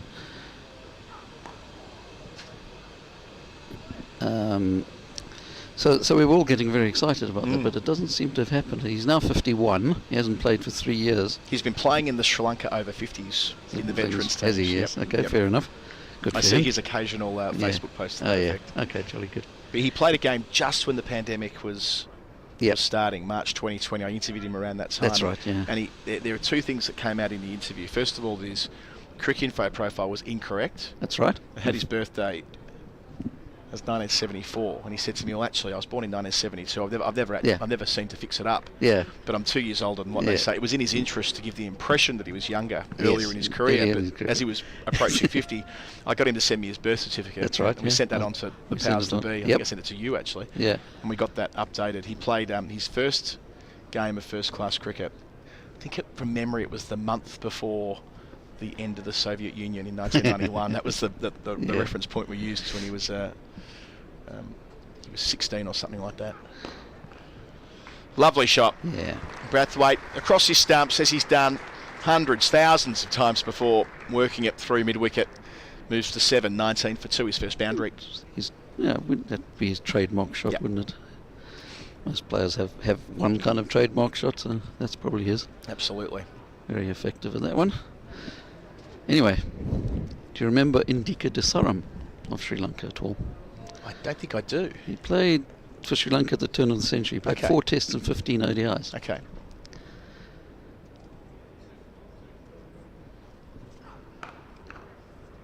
Bit more width and overcorrection from his West Indies teammate. Takes a couple out to deep cover. Make that 3. Indika Desaram made a comeback last week. Having not played first-class cricket for 5 years. He captained Panadura in the Sri Lankan major clubs competition, first class. And 2 days ago he turned 50. Oh, wow. So if he plays one more... Correct. If he plays, and will go over 50, ticker tape parade, without a doubt. I'll get him on the podcast. Through Panadura. Yeah. And there's still 2 months of that competition to go. So there's plenty of opportunity for him to do that. Gets a bit more exciting as well. Hayne off the mark towards the short boundary side of the ground with a single. Completes the over, a busy one for the visitors. 8 runs coming from it, 23 for 2. Still 373 behind after losing 2 early wickets. Both Rhodes and Barnard knocked over, bowled by Worrell and Roach, respectively, for 7 and 5. So in his comeback game, he scored 61. Oldest player to score a first-class 50 since Brian Close in 1983. Playing for the DB Close 11, of course, when he made that sort of comeback of the festival games for 5 years or so. He made a 50 in 1983 at the age of 52. Those DB Close games, the last of those was in 1986. Yep. Ken Rutherford made a triple century for the touring New Zealanders. Yep. And so the story goes, he was out till 6 a.m. the night before at one of the players' 21st birthdays. Beats the bat here to start Roach, up to Worrell, I should say. Not far away from Haynes' outside edge. That'll make for a pretty replay. Just in that channel around the off-stump line.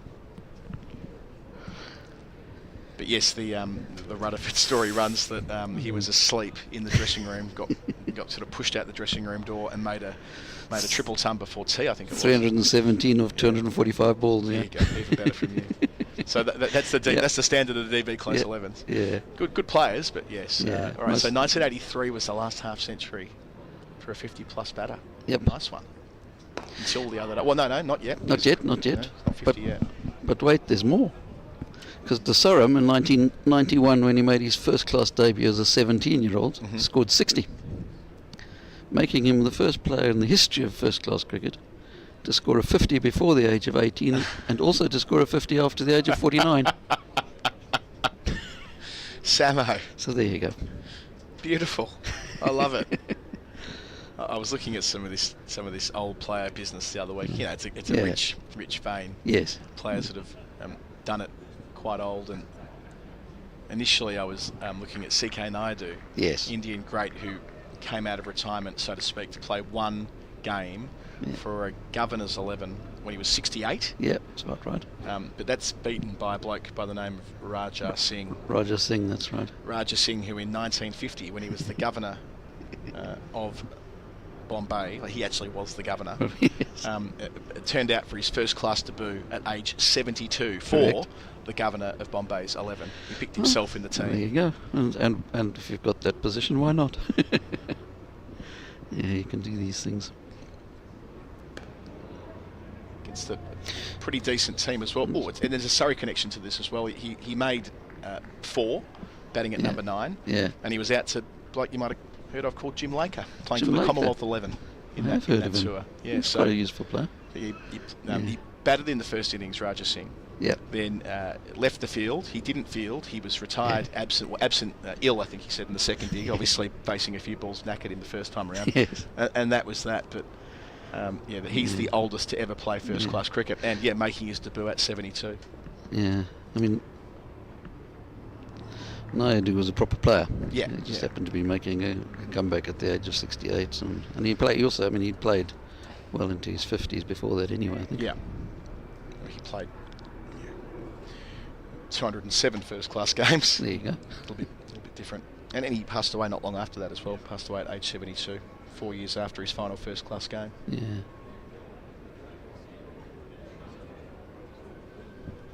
with Raja Singh, he was also before, and I'll get some of the jargon wrong here, but bear with me. Before partition, anyway. Yeah. When there was a graded end of the over, maiden bowled 8 gone, 23 for 2. Greater distinction made between the territories. He was the Prime Minister of where he where he was from. Okay. Which adds to the Prime Minister of Jammu and Kashmir during Maharaja Hari Singh's rule. So he had a long administrative career. Okay. And, culminating in being the governor of Bombay after independence. After independence, yeah.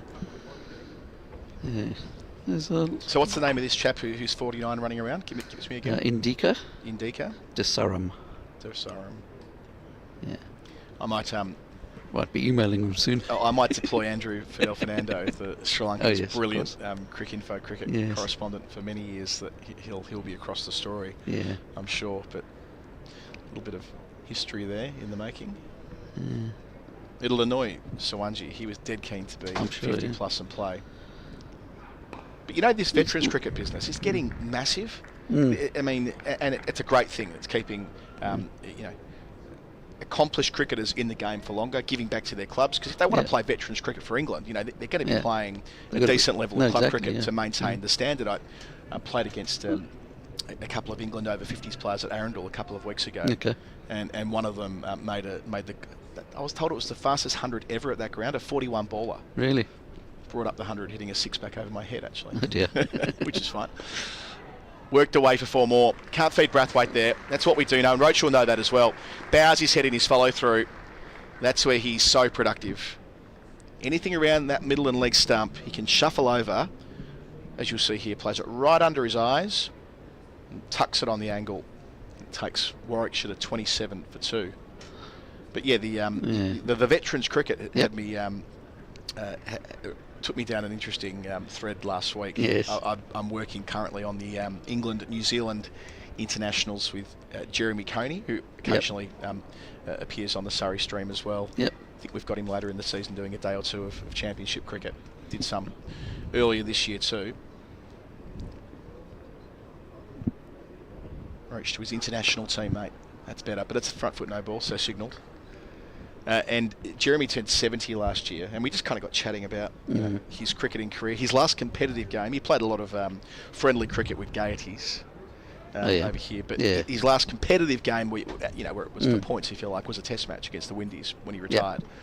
And we started going into this idea that there being proper veterans cricket. There's an over 60s World Cup in Chennai next year. Over 60s World Cup. There had a couple of over 50 ones. Yeah, there was the one in South Africa just before the pandemic was breaking out. It was abandoned because of the COVID. Yeah, which had Mark Elaine was playing in that side. He might have been captain of England. There was some Mel serious Hussain players. was playing in it too. Yeah. So it's not serious players. Yeah, it's not Mickey Mouse cricket. It's serious players that have either kept it up at senior club level and have made it into the England team, or alternatively the players that have returned to it. Yep. But I mentioned this to Jeremy that there's an over 60s World Cup in Chennai next year. Having not played since he captained New Zealand in Test cricket, he has said to me that he is quite keen. Okay. I mean, he's fit, he's live. Yeah. For a 71-year-old, Oh, he's exactly. 10 years younger than Exactly, that. yeah. He's fit as a fiddle. I mean, if anyone's going to be able to get his game back on course at this stage, it's him. Yeah. Now, there's no, as I understand it, no over 70s World Cup, although there was what they called the Silver Ashes played for this year between Australia and England. Australian over 70s played a fixture at my local club the other day. Which I missed, unfortunately. I was somewhere else. But so in the absence of an over 70s World Cup, nice little punch, compact from Brathwaite again to the fat side of the ground. Lots of room to work with, gets a couple more. He's accelerated over the last 3 or 4 overs, Brathwaite, to 16 from 23, 31 for 2. He's very much interested in what's possible. So if there was an over 70s World Cup, he'd be straight in there. But an over 60s World Cup, he might have to fight for his place. Yeah, exactly. So he's going to go back to New Zealand after we finish this T20 and one-day series and start playing again, or at least start getting fit, and then see what's possible ahead of Chennai 2024. He's one of his old teammates. End of the over, 9 gone, 31 for 2. One of his old teammates, Ewan Chatfield. I was surprised to see he was retiring when we were last on the New Zealand tour 3 or 4 years ago. There was a report of Ewan Chatfield retiring from cricket at last, having played Test cricket for New Zealand in the 70s and 80s, and he retired from club cricket at the age of 68. Yeah, that came up in this conversation with Coney, because he played with Chats for years, right? Yeah. And so the story goes, Chatfield, the reason why he kept playing so deep into his 60s, he was desperate to make at least one century in any form of the game, never having done so. Yeah. Not known for his batting, Chatfield. Correct. In fact, almost tragically known for his batting for all the wrong reasons when he was hit in the head and nearly died on the field. And the bravery of Chatfield to come back and to win a test with the bat, with Coney actually. With Coney, exactly. Against Pakistan, wasn't it? Yeah, 85. A couple of years later. Really stands out as one of the bravest moments in Test history. But Chatfield was batting in the top 5 to try and get to 3, and it never happened. He had to concede that it was that passed him by, and he finally retired. Worrell new over to Hayne, the new man, squeezing it through. Timing's good though. Across the practice wickets, gets a boundary. Well, you never know. Suwanji Madanayaka might be the first player to make a 50 in the over 80s World Cup in 30 years' time. Yeah, well, the fact that he's there in the over 50s, it's a start. Yeah. Gives us all something to aspire to. Yep. And I think the key point here is it should keep people in the game longer at a higher level, which can only help in player development. Younger players coming through, that experience you can get from the dressing room. I think it's reasonable to say that club cricket has become a younger game, certainly in Australia, a younger game, players finishing up and doing other things. And by that I mean sort of the higher level club cricket. Yeah. So many different competing interests, and the amount of time that to be a top level player, the amount of dedication, training and long days in the field and so on. So if this can be a lever that can be pulled to see players aspire to play for their countries later in life, then that can only be a great thing. County cricket's thriving here in the over 50s and the over 60s. That's right, yeah. There's a bloke who was at school with me called Arthur Wormington. He's now, well, he's 60 now. Well, he'll be 60 this year. He's played 10 years of over 50s minor county. It's not minor county, it's county championship. More runs through square leg. We're just in front of square. Boundary in that direction earlier in the over. He'll only get 3 this time, but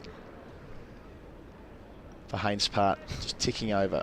You see there, Brathwaite hasn't got a number on his shirt, nor would you expect, given the way in which he arrived in the side. Quite unusual to see professional cricketers without a number in their name these days. We had one here earlier in the season in a fixture where Surrey were playing against Notts, and they it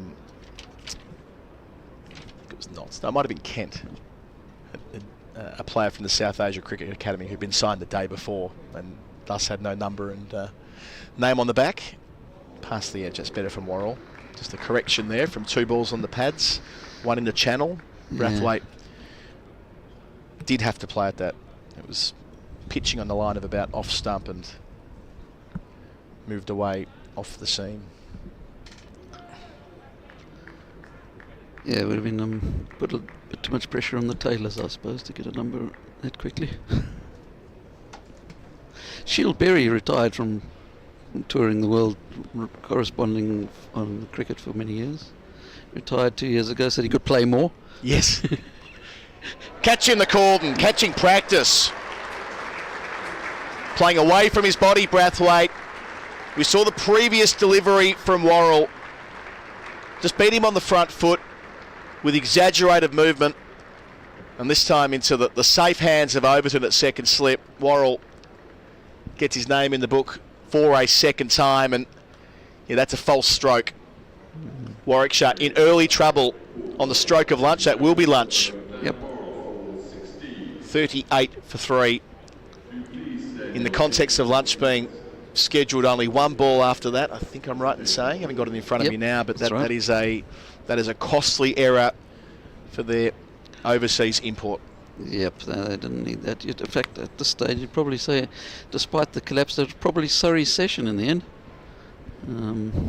Despite losing 6 for 57 themselves. The 3 that they've taken now has put them well ahead anyway. Yeah, busy session in terms of wickets. The game moving along, 9 wickets. So 6 for 57. Surrey lost, all out for 396. But they bounced back quickly with the ball. Worrell picking up 2 in his first spell. Seeing the back of both Will Rhodes and just on lunch. Brathwaite caught in the cordon. Between times, Ed Barnard was castled by Roach for 5, and it just means that for the briefest moment, Surrey needed to just to consider where they were in the game. Yep. And as always with this seam attack, they're not far away from a wicket. Exactly. I mean, they've had the best seam attack around the whole season, probably the last couple of years. So the formalities on the ground you are seeing at the moment is an acknowledgement of the performances of 2 outstanding cricketers in the Surrey team. Jamie Overton, who took that catch just on lunch, joined Surrey in 2021 and played a crucial role in helping Surrey secure the 2022 County Championship title. Jamie also made his Test debut last year, scoring 97 at Headingley against New Zealand. He's had a significant impact for Surrey with the bat and the ball in both red and white ball competitions. And Jamie Smith has been part of the Surrey talent pathway. See here, Jamie Overton receiving his club cap. Interim chair, Martin Eden, on duty down there beneath the pavilion. And Jamie Smith, the other man, part of the pathway since his debut, all the way through. Made his debut in 2018, scored 7 first-class hundreds for his boyhood club. The wicket-keeper batsman has proven his quality across the formats of the game and is knocking on the door for England honours. Martin Eden handing out the Surrey cap to both Jamie Overton and Jamie Smith. 2 Jamies in one day. Yes, fitting that Overton just took that catch to put Surrey in such a great position and such a lovely part of the county game, that there is still this formal process of seeing players capped when it's seen fit that they've made the kind of contribution that warrants them to go on that famous list here at the Oval. No, exactly. It's nowhere else I don't think that they do that. People get cap numbers these days as they do it in international cricket. The domestic teams all do it too, but actual caps based on having contributed for a while at least is a good old tradition of county cricket. Okay, we're just going to take a beat here for a moment on the Surrey stream, and the next voice you'll hear will be Daniel Norcross. She'll be talking with Emma Cabot, who leads up the Stars operation here on the women's side of the game. They'll be in conversation throughout the course of the lunch break, and when we return, Warwickshire will be resuming at 38 for 3 after Surrey were all out early on day 2 for 396.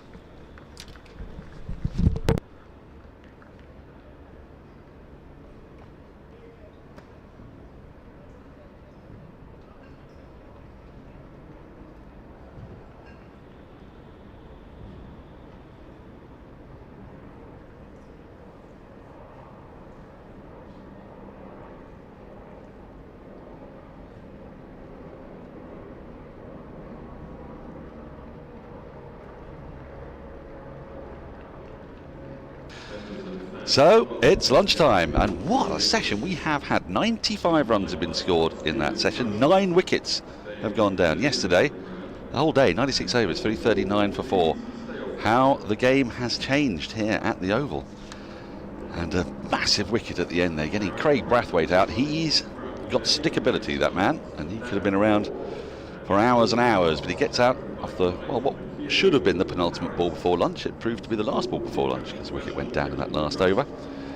Dan Worrell picking up 2 wickets. One of them, well, the first 2 were to suspicious leaves, and remember the Warwickshire coaching staff wasn't 100% happy about them.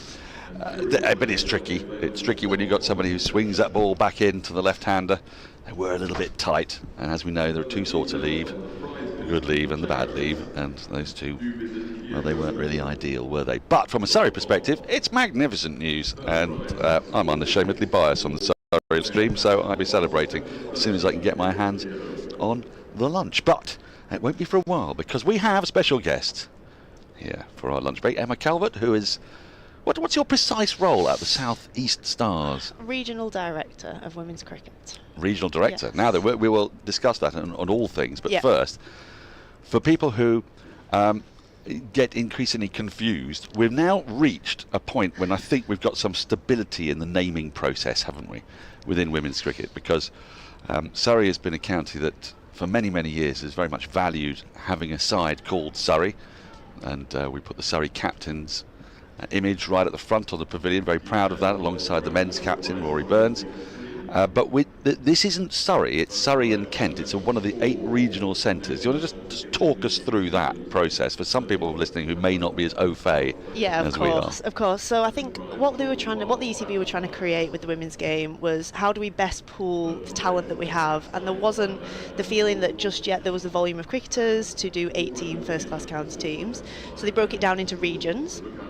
So across the UK we have 8 regional women's teams. South East Stars are one of them, and we are across Surrey and Kent. So you still have your traditional county pathways for your women, and then kind of at the top of that is the 8 regions.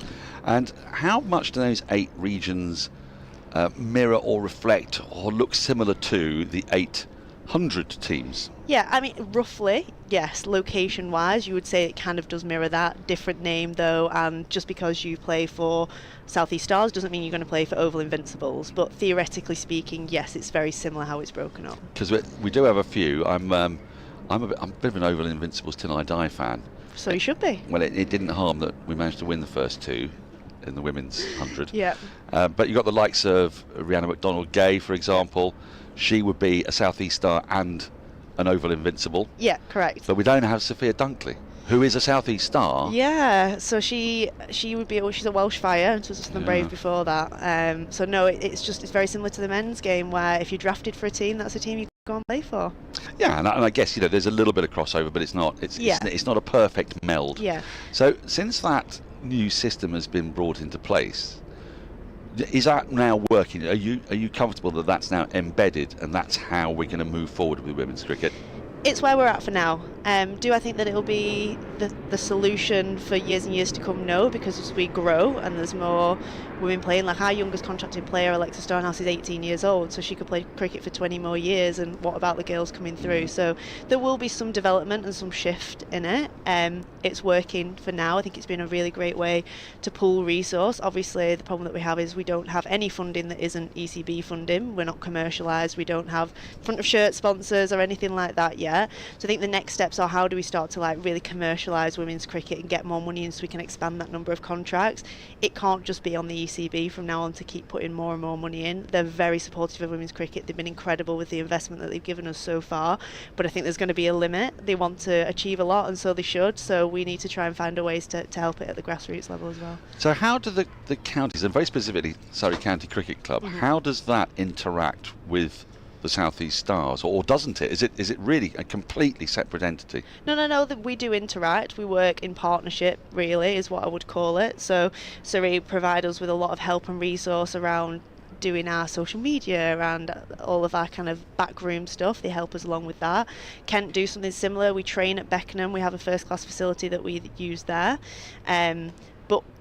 So I guess what we would say from that side of things, they help out. From a pathway standpoint, from a player's standpoint, we still utilise the county game. So Kent has its pathway, Surrey has its pathway, and then those girls that are at the top level of that would form into our pathway and kind of go up that chain to professional cricket. So is that where the London Cup comes in? I've commentated a game in here, which was, I think it was Surrey against Middlesex, and it was when I first clapped eyes on Madeline Blinkhorn-Jones and her superbly lofted on-drive. Your favourite shot. Well, it's one of my favourite shots in all of cricket. If you pull it off, it's devilishly difficult to play, and my word, she timed it a few times that day. She got a half century, I think. Yeah. So that London Cup is that sort of like one level down the pyramid. So you've got the regional, and then you'd have Surrey against Kent stroke. Right. Exactly that. So the people that are playing for Surrey women, they're not professional players, they don't get paid to play, but it's obviously a high level of cricket, and it's just the next stepping stone up is to go to regional. So Maddie is an example. She's part of our academy. She's made a senior debut. She's been playing for us in the senior team this year, so she kind of shows how you can go from playing Surrey women into our academy and through to our first team setup. Now there have been some announcements this week about women's pay, women cricketers' pay, and we'll come on to the match fees in a moment for international cricket, but one of the first things that caught my eye was that the average salary for a paid domestic player now will be 25,000. 25,000, yeah. So obviously that means there are some on 50 and there are some on 10, but that's the average, 25. Yeah. And How does that compare to when you first came into cricket? I mean, I don't want to age you particularly, but I mean, it's a really good question, and it's very interesting for me. So I played county cricket until I was 18 at Lancashire. For me, there wasn't really a pathway to being a professional cricketer. The England women at this time were only getting expenses still. They weren't getting paid to be full-time professionals. Is this Chance to Shine era are we talking here, or even before that? Before, yeah. Right, okay. So I think that what we've seen is basically that door just wasn't an option. You had to be the best of the best, and you had to sacrifice a lot to play cricket. The girls were working full-time jobs alongside training in the evenings, taking the days off to play games, and there just wasn't anything there. And we slowly see that progress. Obviously with the KSL, we started to see some money coming in, but again, to be able to play in the KSL, you had to have a job that allowed you to be able to take that time off work. Because the salaries were really quite low, weren't they? I mean, it was expenses basically. Yeah. It wasn't much at all. And now, well, when I first started at South East Stars, we had 5 professionally contracted players, and then we made it 11 last November. So now we have 11 players who for the first time can train full time. They can play without having taken days off work. They can really give their everything to it. So we've just seen a massive difference from that in performance, because it does take time, like, to own your craft, and I think they're given that opportunity for the first time, which is incredible. Well, it's a really simple and obvious thing, isn't it? That the more balls you hit, and the more balls you bowl, and the more balls you catch, the better you're going to be at all of those things. And I've been watching women's cricket closely. I kept an eye on it before, but I've been working on it since about 2010. And what was a real feature of women's cricket, even at the top international level, was that the top 5 in a batting order were top-notch batters, like Sir Charlotte Edwards, Sarah Taylor, Claire Taylor. But once you got a side 4 down, the quality of the batting really sort of fell off a cliff, and it wasn't because the players themselves weren't capable. It was because the amount of time that they had in nets. If you talked to the players, which you will certainly have done, but you talk to the players who were playing in the early part of the 21st century, the amount of time you have in the nets meant that the better batters were always using up the balls, really. So your number 6 might only face 20-30 balls a week. Now you're talking about people who are able not to have to do no other work. They can actually be full-time professional cricketers from 12 months of the year, or would it be sort of April or 12 months of the year? Yeah, we tend to say in the men's game October's like a reset recharge month, but yeah, other than that, full-time. Well, that must make an enormous difference, and we see it actually in the standard of cricket around the world. But I was only watching England had a pretty dismal performance, as we said, the other day at Chelmsford. It was one of their worst. But what was notable was that Charlie Dean came in at number 8, top score by a mile, looked like a proper batter, and there was just no way that I would have seen a number 8 come into a T20 with a score, 60 odd for 6. That they'd have struggled to make it to 80. And that has changed enormously, hasn't it? Yeah, I feel like even more so in the women's game, we see that all-rounder. So, for example, at South East Stars, someone like Rihanna McDonald-Gay, who we've already talked about, she's opened the batting this year, and she's batted at 9. Oof. So she's got that flexibility. She can be a bowler first, a batter first, and I think we do see that cricketer that has the all-round potential more in the women's game. So, like for England, like when Glennie's coming in, I don't doubt that she's going to do well, and I think we're just seeing that more and more. And from such a young age as well. I mean, you've got a headline player like Alice Capsey, of course, who's one of our own, and was a prodigy. And I remember giving her an award 2 or 3 years ago. She must have been about 15 or 16, I think, as the Young Player of the Year. And within 2 years, and I know it's a bit sort of prurient to go on about money, but she'll be earning in excess of £200,000 this year through playing in the 100, through playing in the Women's Premier League out in India, through playing in the Big Bash with her England contract. These are serious professions. This is serious money, isn't it? It is. It's crazy. And I think, Alice, the 100 made her, right? I think remembering that first year, she was this 16-year-old that had the eyes of the nation on her for the first time, and just showed how much talent she really had. And it's just it's just not stopped since then. It's been phenomenal for her, and we're going to see more and more players like that. The potential, the money, the earning potential is fantastic for the first time. Like, I know domestically the salaries might not be exactly as we want them to be or where they will be, but there is so much opportunity to play in these franchise comps to earn more money. For a first time, you can make a really good living out of this. But there are obviously really big challenges as well, because it's terrific that we've got what is possibly the fastest growing sport in the country in terms of participation and remuneration from, granted, a very low base, but the percentage increase in participation and the amount of money that's coming into the game must present certain challenges for you, because suddenly you've got this interest. When there are 20,000 people at the Oval watching a domestic women's game, that's creating quite a lot of girls and young women who want to have a go themselves. Yep. So how does the infrastructure of English cricket cope with this sudden demand for places? Yeah, there's a big ask down to the club level. I think where Surrey has an amazing club system. It's got the most women and girls teams out of any county in the country, and that's only growing year on year. And I think that what we've seen is that real interest at the lower age group level. Let's even call it down to like 4 or 5 year olds who've seen Alice Capsey on the telly and have been inspired and want to go down to the local club and do All Stars and Dynamos. What we're seeing is kind of a lot of participation at that really young age, and then there's maybe a little bit of a gap. And what I'd say Where the gap is that gap? I would just say it's that first team club cricket level, in that you would see your Surrey clubs, your Spencer and things like that.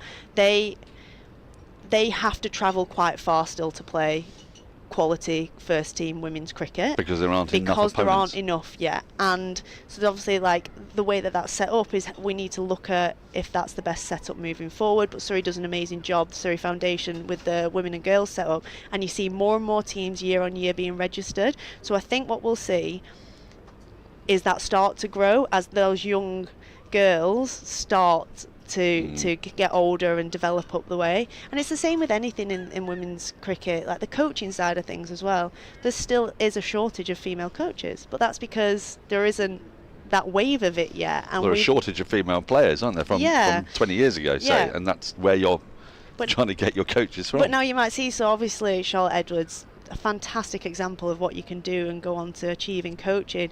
Maybe you might look at doing something like that. I think we'll start to see a new wave of female coaching as well, which is great. We have some great female coaches at South East Stars who are really kind of passionate about growing the sport, and I think that's where the women's regional game is really important as well. It's not just about player development, it's about how do we develop cricket as a whole and as a profession for women and girls. So who is in your coaching setup for the South East Stars? So our head coach of the first team is Johan Meiberg, so ex-Somerset professional cricketer. Dutch international as well, he played World Cups? That's his brother. Oh, his brother? His brother, yeah. Ah. Yeah, Stefan, in the family, so we have them. So then we have 3 assistant coaches as well. Dan, Tom, and Darren Stevens is one of our the great Darren Stevens is our seam bowling coach. And then in our pathway we actually have 2 female coaches. Jennifer Jackson, who played cricket for Kent, is now pioneering, leading the way in the women's game in coaching, and Lucy Arman has just joined us to join her in the pathway as well. So it's nice. So how has the season gone so far? I mean, because this is a relatively new entity. It's 2020 that these regional hubs were created. And of course, 2020, no one needs reminding, was COVID. So probably a little bit of a false start, I guess. So it was, This is really the 3rd full season, isn't it? 3rd full season, first of its kind still, because it's the first time that we've had 11 professionally contracted players. It's the first time we've had all of that support staff. So this time last year we had a head coach, no assistant coaches, and we had 2 pathway coaches, and we didn't have the science and medicine support, we didn't have any of that backroom stuff to kind of support what we're doing now, and we also had less fixtures, so the fixtures doubled for the Rachel Hayhoe Flint Trophy this year. So that's a massive difference for the girls, going from, so that was 7 fixtures for the 50 over to 14. It's quite a big jump, really. It's massive. So it's the first of its kind. So I think we're feeling some tired bodies after they've just come out of the 100, after their most full-on season to date.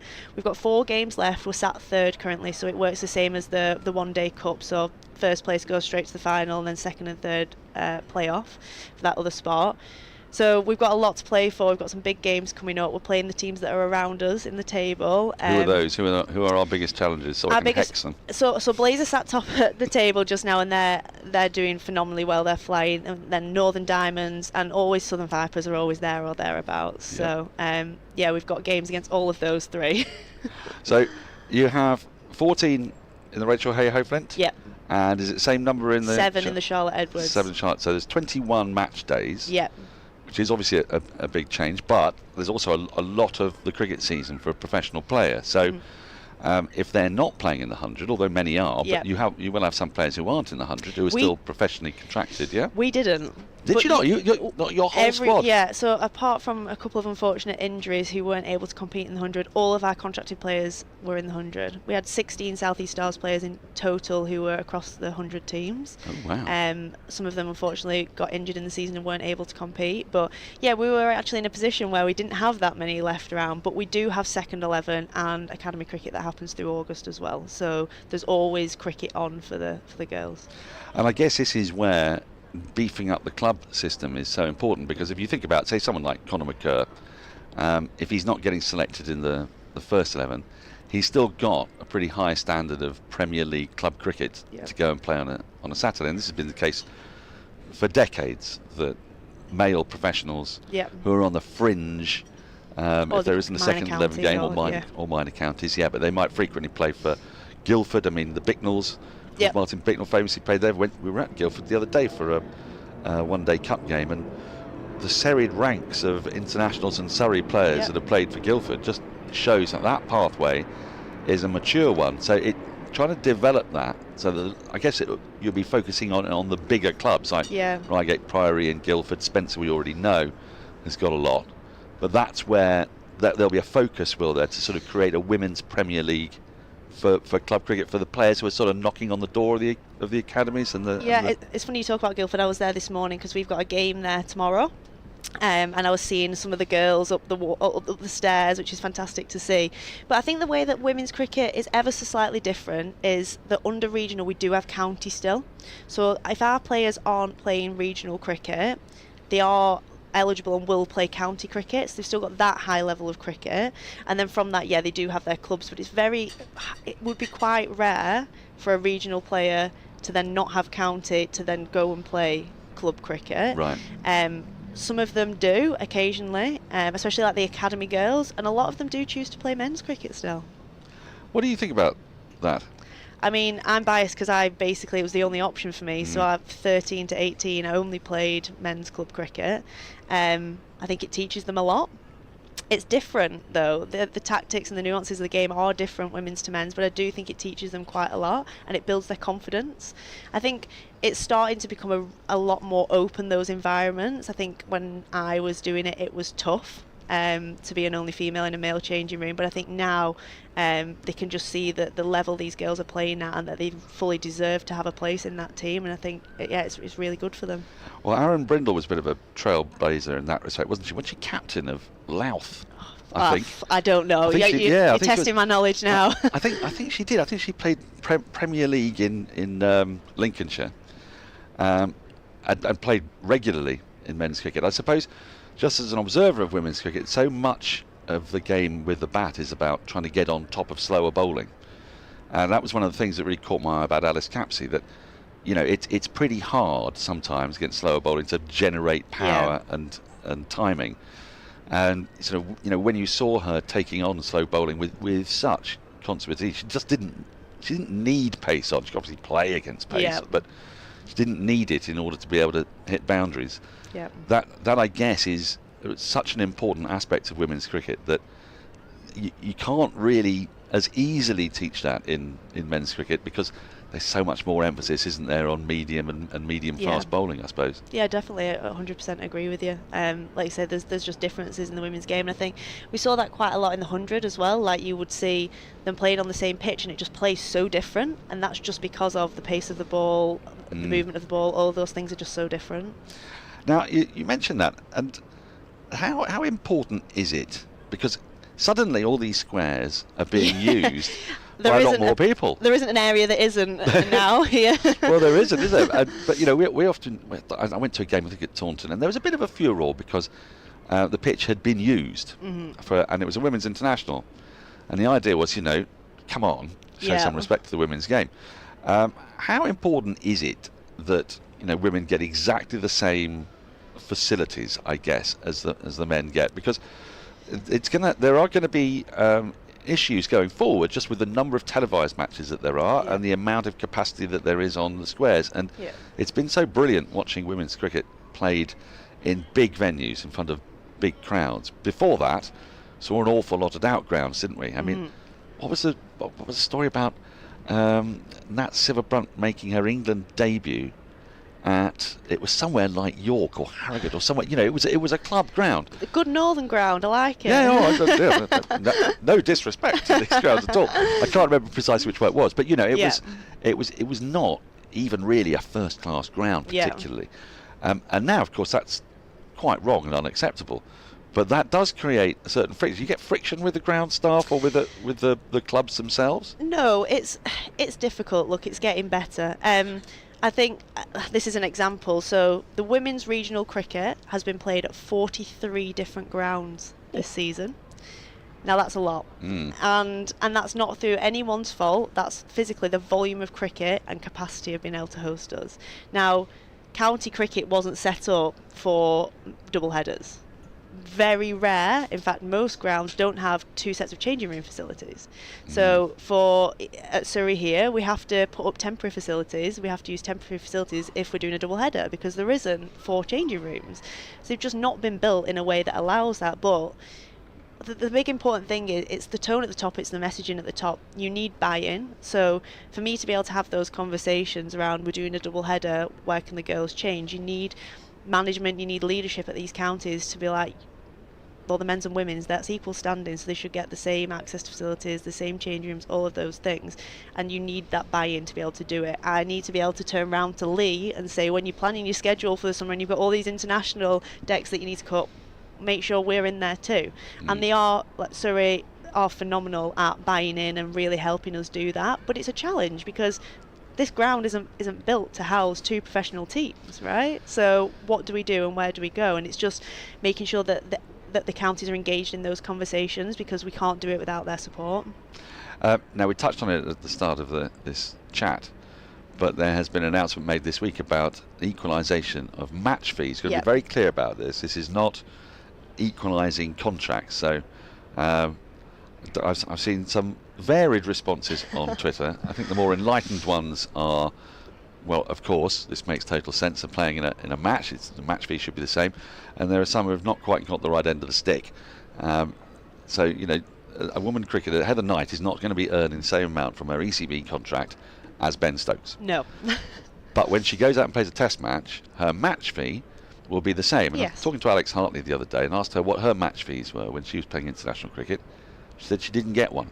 There was no match fee. It was just part of your salary. And a salary would have been pretty modest then, even for a World Cup winner who played international cricket as late as 2019.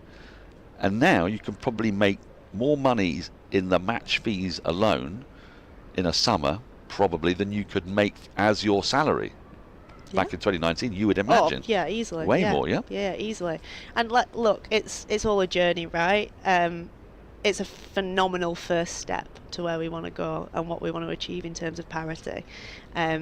I think having equal match fees is fantastic, and it's great for these girls to be able to be rewarded for the cricket that they're putting on, like what we've seen this summer with the Women's Ashes. Like, it was phenomenal, entertaining cricket. No one who came could deny that. There were over 20,000 people here. Over 20,000 people at Lord's. Yeah, it was crazy. And every ODI was sold out. You can't get more people into Taunton and Bristol and where the third venue was. It's just gone from my brain.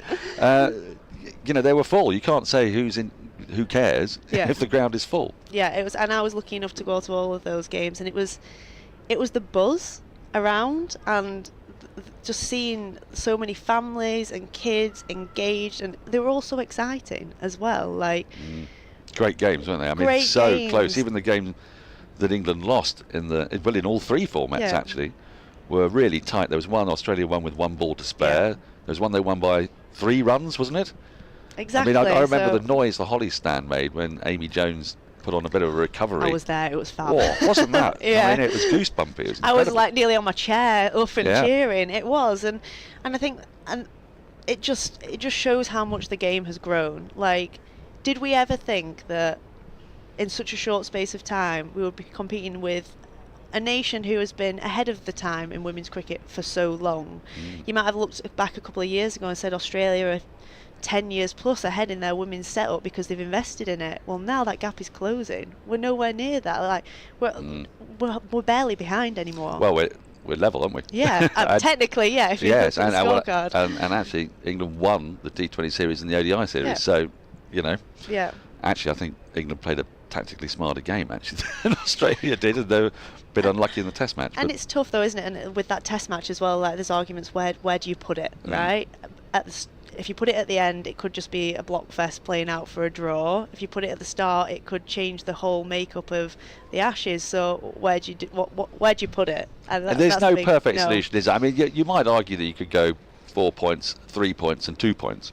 Yeah. Which would make it slightly different because the bulk of the top women's game in a 4-year cycle is the 50 over World Cup final, isn't it? Yeah. I mean, that is the apex, and that is long form cricket really for women. Would you like to see more Test matches? I mean, I'm biased because I love Test match cricket, so yes. Well, and the last couple that England have played have been terrific. The one against India and the one against Australia. Frankly, they've been really good games, especially now it's 5 days. No. Because it allows it does. to breathe, doesn't it? It does. It's exciting to watch. And we saw Tammy Beaumont get the highest score by any English woman in any form of cricket, beating Betty Snowball's record. I'm afraid I felt slightly torn because Betty had been such an icon for so long. But I have to ask, what are the next steps? Because you said we've come a long way, and there's no doubt about it. And only the most churlish or antediluvian would begrudge the journey that's been gone on, especially as we can see the value that women's cricket is bringing to the wider ECB coffers just by having so many people turn up and watch games. But what is the next step? Because we're not going to get to contract parity tomorrow. Is that even a goal? I think it will become a goal. Obviously, on the ICEC report, it's a recommendation. Timelines are quite tight on that and whether we'll be able to make that or not. But I don't see why down the line that can't be something that's aspirational for us. What has to happen to make that happen? Because is this a commercial argument that's constantly being made? Because when you see people's objections, they say, well, the men bring in so much more money. And they play a lot more cricket. So if you play 6 Test matches a year and you fill out 30 days worth of tickets, then you're bringing a lot of money in and you're bringing a lot of broadcast revenue in. The women will have played 21 days of Ashes cricket and 6 days against Sri Lanka, so that's 27 days of cricket. So is it a purely commercial argument, and you've got to say, well, we've generated this much money through advertising revenue and ticket sales and whatnot? Yes, I would say so. I think that the problem is that ECB don't, whilst they are so supportive of women's cricket and they want to invest in it and they want it to grow, they don't have an endless pot of money. So we need to find a way to get more money into the women's game. And you'll see that with Metro Bank sponsoring women's cricket for the first time. Like, there are commercial partners who want to be involved in women's sport and not just as a tick box, but they want to help grow that sport. And I think that the next steps are, if we can get more money in, we can increase the number of contracts, we can have more girls who are training full-time, playing full-time, so the quality gets better, so more people want to watch, which means there's more commercial revenue. It's a bit of a kind of a full loop, really. Well, how much does it, because now you mention that, I'm thinking, the rise of women's team sport in England is truly incredible, and cricket is one that we obviously focus on. Yeah. But the Lionesses have been all over the papers, all over the TV. They've got enormous viewing figures. The women's rugby team as well has had a terrific run of success. Do the three feed into each other? Do you guys sort of get together and obviously you're applauding each other's achievements, but do you see a bump if the Lionesses do well? Does that reflect on cricket as well? Because if you're a 7, 8, 9, 10-year-old girl, there's no reason you're going to specialise. Why would you specialise? You've got loads of sports to play, Yeah. and actually it's desirable, isn't it, as a coach, that a girl develops as many different skills as possible. I think the rise of any women and girls sport is just fantastic, and we all see the benefits of it. So a young girl wanting to go and kick a football about now, just her getting out, getting active, being a part of a team sport, just it's so beneficial. And I do think that people then don't think twice if there's a women's cricket game on the telly. They might have before flicked it off because they don't know, and now they're like, oh well, I've watched the Lionesses play and that was good, so why not give this a go and give this a watch as well. So I do think there is a knock-on impact. There's a massive growth in women's sport, which is just, it's amazing to be a part of. Might you be able to therefore sort of get like sponsorship across sports, because there is something a bit different. We put all sports into silos, but in a strange kind of way, women's sport at the moment is a bit of its own vertical, because it's such a growth area. So commercial and sponsorship opportunities might be, similar, or the same company wanting to get involved in women's rugby, get involved in women's cricket, and in women's football, because there's a whole load of products that you can target towards women that have never really been anywhere near sport. Yeah, I think it is interesting because I think, so before I was in cricket, I worked in football and I was at Man City, and what we would historically see in the kind of commercial deals is you would see Puma, obviously their kit sponsor, they would do something and women would get a part of that pot, and it was like an add-on, it was like a group together deal, whereas now you have brands, companies, organisations who want to just sponsor women's sport, and that could be that it's done across sports and not just focused in on one. And I think it's a really interesting idea. Have you ever thought about a career in commercial? No. I used to, and it involved actual spreadsheet. I wouldn't mind, if I just had to do the odd meeting. Okay, but I'm one of the laziest men you've ever met in your life, which is why I sit here and I watch that cricket and talk barely intelligible drivel about it, and somehow carve out a modest living. So it's very nice of you to ask. I'm happy to help here and there, but the corporate schmoozing bit I'll be fine with. Yeah, you're good at that bit. The dinners and the lunches, very, very comfortable. So basically, I could sign you up for Southeast Stars. You can do the schmoozing. Yeah. I can do all the. Oh, please. The Excel spreadsheets in the background. Yeah, just don't ask me to produce a Gantt chart ever again. Okay. I used to do that, and it really hurt, and I have actual nightmares about still having to do it. The players are making their way out, so don't leave just yet though, because I want to ask you. Yes. Players that we should be looking out for. Yes. Well, I've seen a few, and we've mentioned McDonald Gay, who looks superb, had a great 100. Yeah. Give me some names to look out for that I don't know, and that people should be looking out our for. skipper Bryony Smith is definitely one to keep your eye on. She's been in and out of the England setup. She's just got picked up in the WBBL for the first time, so that's an incredible achievement for her. In terms of the younger girls coming through, obviously Rihanna McDonald-Gay, Alexa Stonehouse, both really exciting talents. Two younger girls to keep an eye out for: Jemima Spence, she's just turned 17, she's a wicket-keeper batter, phenomenal talent, and Charlotte Lambert, seam bowler, pace. She's going to be big. Now Heard then, it here first. my last question before I bring Adam Collins in. Yep. How do we steal the women who used to be athletes? There's no point to me, if you're a really good javelin thrower, in trying to become the best javelin thrower in the world. Yep. It's extremely difficult and futile. At the end of it, all you get is an Olympic medal, and then you're done. You get 2 or 3 appearances on Question of Sport. If instead you're a 75, 80 mile per hour fast bowler, you can play cricket for 15 years. You could actually be the 5th, 6th, 7th best fast bowler in the world and be coining in £500,000 a year, couldn't you? Yeah, I mean, I feel like you've been listening to Ebony, because she really believes in that kind of cross-sport, cross-function, like how can we get those girls who are throwing javelins to try cricket and see if they'd be good at it. So it's one to keep an eye out on. I think it's something that we'll be looking at moving forward. Do you have to go undercover? Otherwise, the javelin people go, oi, get away from here.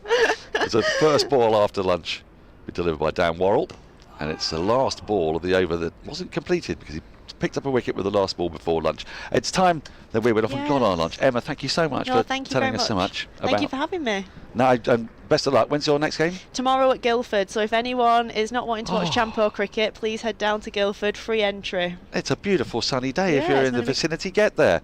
Emma, thanks ever so much. Thank you very much. Let's go and get something to eat. See you soon. And then replacing us, going to be Taha and Adam Collins. There we go. As Surrey hunt for 7 more wickets having got Warwickshire in a pretty parlour state at 39 for 3 after themselves losing 6 wickets before lunch for 57. It was a dramatic first session, and we're going to get a dramatic second session. Over to you, boys. Warwickshire now hoping for a rebuild after lunch. Dan Mousley's in. Sam Hain unbeaten on 8. Mousley just faced the 1 ball, and he's got the 1 run. Yeah, they're going to need it. A long way behind in this game, the visitors. That wicket on the stroke of lunch really hurt. To think that in that over, I think I'm right in saying in that over, at that point they'd scored 7 runs, and I mean that's almost neither here nor there, but it was the ease in which they were handling that Worrell over. Then there was 1 delivery that straightened up off the seam. Brathwaite played and missed that. Then the next ball on from that, so the penultimate ball, what would have been the second last ball, before lunch, he wafts at it, fraction shorter, catching practice for Jamie Overton, who promptly received his club cap. That was a nice little ceremony on the ground with Martin Eden, the interim chair of Surrey at the moment. Jamie Smith and Jamie Overton both capped, which is a nice part of what takes place in the county game. And Surrey the chance to really press home their advantage in the 5th session of this match. Adam Collins and Taha Hashim with you for the first half an hour or so after the resumption. Kimo Roach already in the book, having knocked over Barnard. So the wickets to fall so far. It's the recap where we got to. It was a session of 9 for 95 from 23.3 overs. That was 6 for 57 for Surrey, all out 396 after resuming at 339 for 4. Barnard finishing with 5 for 66. 3 wickets in a hurry this morning to make that collapse possible. And then Warwickshire losing their first wicket in the second over. Rhodes bowled by Worrell for 7. Barnard bowled by Roach for 5. Oh, and Roach has got another straight after lunch. Mosley chops on, back onto the woodwork. The stump cartwheeling. So there have been 4 wickets now. 3 of them have seen stumps come out of the ground. Surrey on a roll. Warwickshire in more than a spot of bother, losing Mosley for 1. They're 39 for 4, Taha. Kemar Roach, he's always a threat around the wicket to the left-hander, trying to get the ball to move away. But this time he's just gone straight through. I think it's a little drag on from Mosley. Stump out the ground. We've seen so many stumps come out the ground this match. Yeah, a little bit of movement away and then the drag on from Mosley. Watching it back on the replay, that the foot wasn't quite over to the pitch of the ball, and that opened up the gate. And there are a few better exponents than Kemar Roach at finding any vulnerability in the defence of a batter walking to the middle, and Mosley walking out just after lunch. Well, he's back up the stairs near enough in the beds to stand, and well, 357 runs in arrears with Benjamin walking out. Surrey in this session can set up victory. Yeah, just a touch too loose, a bit too expansive from Mosley when Roach is getting that ball to move. Still just 11 overs old, that new ball. You kind of go back to Brathwaite, don't you? The fact that he gets out just before lunch, which that means there's a new batter walking out. Mosley comes and goes, and really it should be Brathwaite and Haynes still batting, but they've lost 2 wickets in the space of 5 deliveries either side of lunch.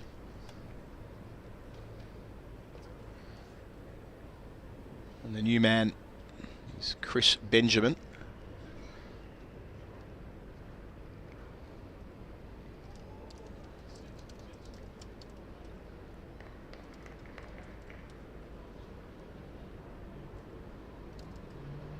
There's 2 balls to get through here from Kemar Roach. 24-year-old, originally from South Africa, playing on a UK passport. And caught first ball! Roach is on a hat-trick! Straight into the cordon it goes, no mistake made. They were 38 for 3 at lunch, they're 38 for 9, 39 for 5 make that. Just 6 balls later, Benjamin a Golden Globe, and Kemar Roach back into this Surrey lineup for the final stretch of the season. Already has 3. And he's on a hat-trick. Dom Sibley there at first slip. Nice snaffle low to the ground. Roach moved it away from the left-hander, now he moves it away from the right one. Benjamin playing his first county championship match of the season, so there was always going to be a bit of rust, and he's prodded at it. And Sibley went low, little juggle, gets it in the end. Foakes is all over him. Surrey are rampant. It's this Surrey seam attack. They just smother you, don't they? International calibre all the way through. Michael Burgess, the wicket keeper, walking out on a hat-trick ball. He should be nowhere near the middle. It was the Brathwaite error in judgment. The defensive mishap from Mosley to lose his middle stump, or leg stump I should say. And then first ball, a tentative prod, helped into the cordon. And Michael Burgess is going to have to face the music. Wow. Said before that Surrey could set the game up in the space of a session. We'll make that the space of half an hour.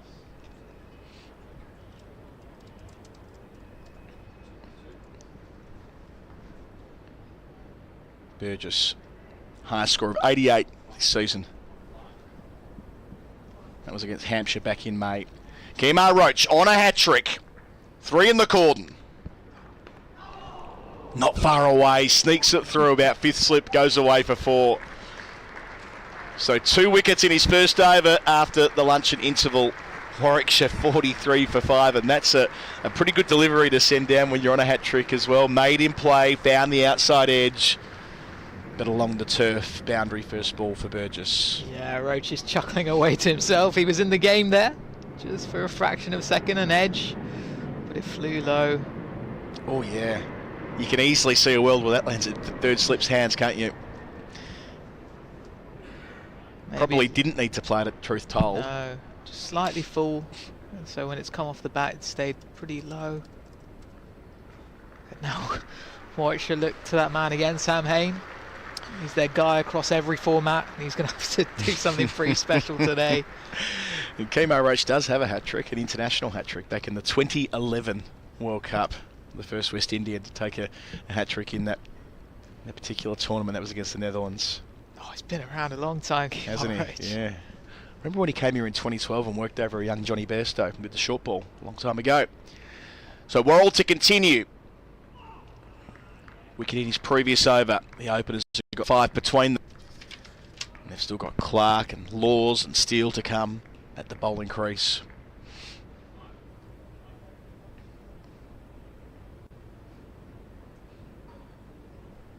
And that was the World Cup where Roach and Malinga got hat-tricks within a couple of days of each other.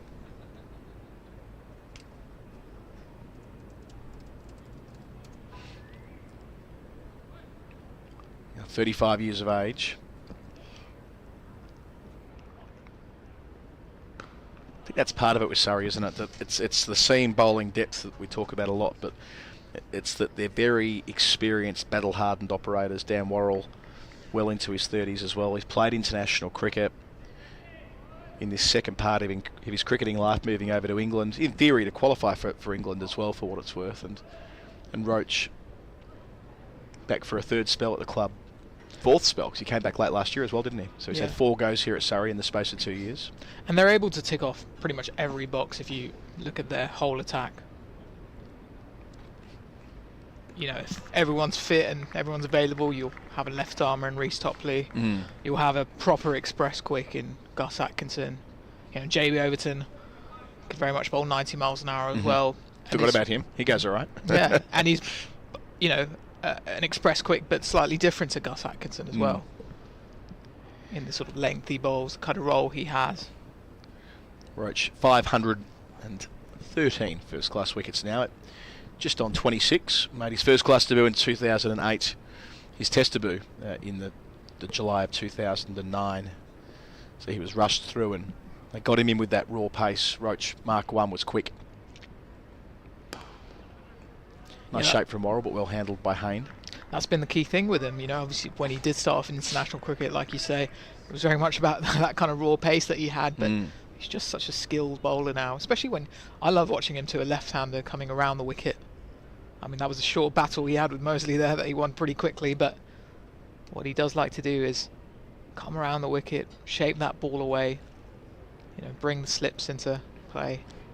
This time Mosley just dragged on and the stumps were rattled.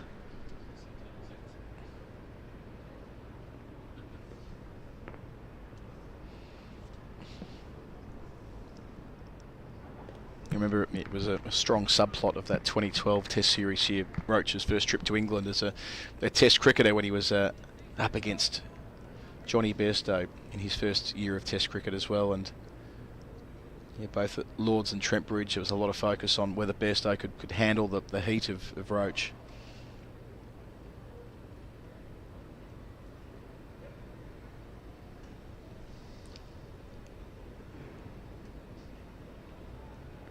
Still going strong, different kind of bowler now, of course.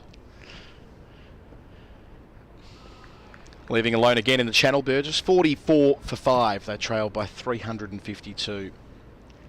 Surrey on a warm day, able to turn the screws. And, well, for Warwickshire, they're going to need Hayne, who's been their heaviest scorer this year. 3 centuries, averaging near enough to 60 in the best form of his life, to put in a long shift here with Burgess, the wicketkeeper.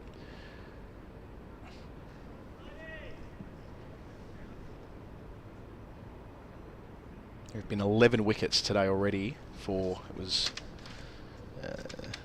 95. We've seen 11 for 100 so far today. After yesterday, 339 for 4. And a lot of stumps flying. Yeah. Barnard twice this morning, wasn't it? Straight away. Using the feet to Roach. Unorthodox from Hayne. Ultimately squared up. Ugly. Yeah, I think he's probably anticipating a much fuller length there from Roach. He kind of went forward and then was kind of nowhere with his hands. Ooh. Gets away with it. A little wry smile to himself. Had Foakes taken that cleanly, could have picked the stumps down as well. Long way out of his crease. Speaking of Bairstow. That's better. Again, conventional single. I think he did get quite forward there. Maybe just a small step as a trigger for that clip into the leg side for one. It's interesting we talk about Roach's longevity. I think one of the great achievements of his career is that in this century, I think he's the only West Indies bowler to take more than 200 Test wickets. You brought that up in England in the lockdown test of 2020, in the bubble. And still very much going strong. You look at his sort of overall Test career. 265 wickets he's up to in 79 matches. Average of 28. And some pretty tough days in those 79 matches where the Windies have been outmatched. And it's been on his shoulders as a senior player to keep them within touching distance. Add to that 135 wickets at white ball level. So, yeah, exactly 400 international scalps for Roach. I guess only a couple of guys who've been sort of consistently around him while he's been doing his work. Jason Holder. Yep. Shannon Gabriel's another one. But he's very much been the leading man for West Indies this century in Test cricket. Yeah, 265 puts him right around that same mark as some of the Windies greats. Yeah, Lance Gibbs is the next one. Right, so he's overtaken Holding, Garner.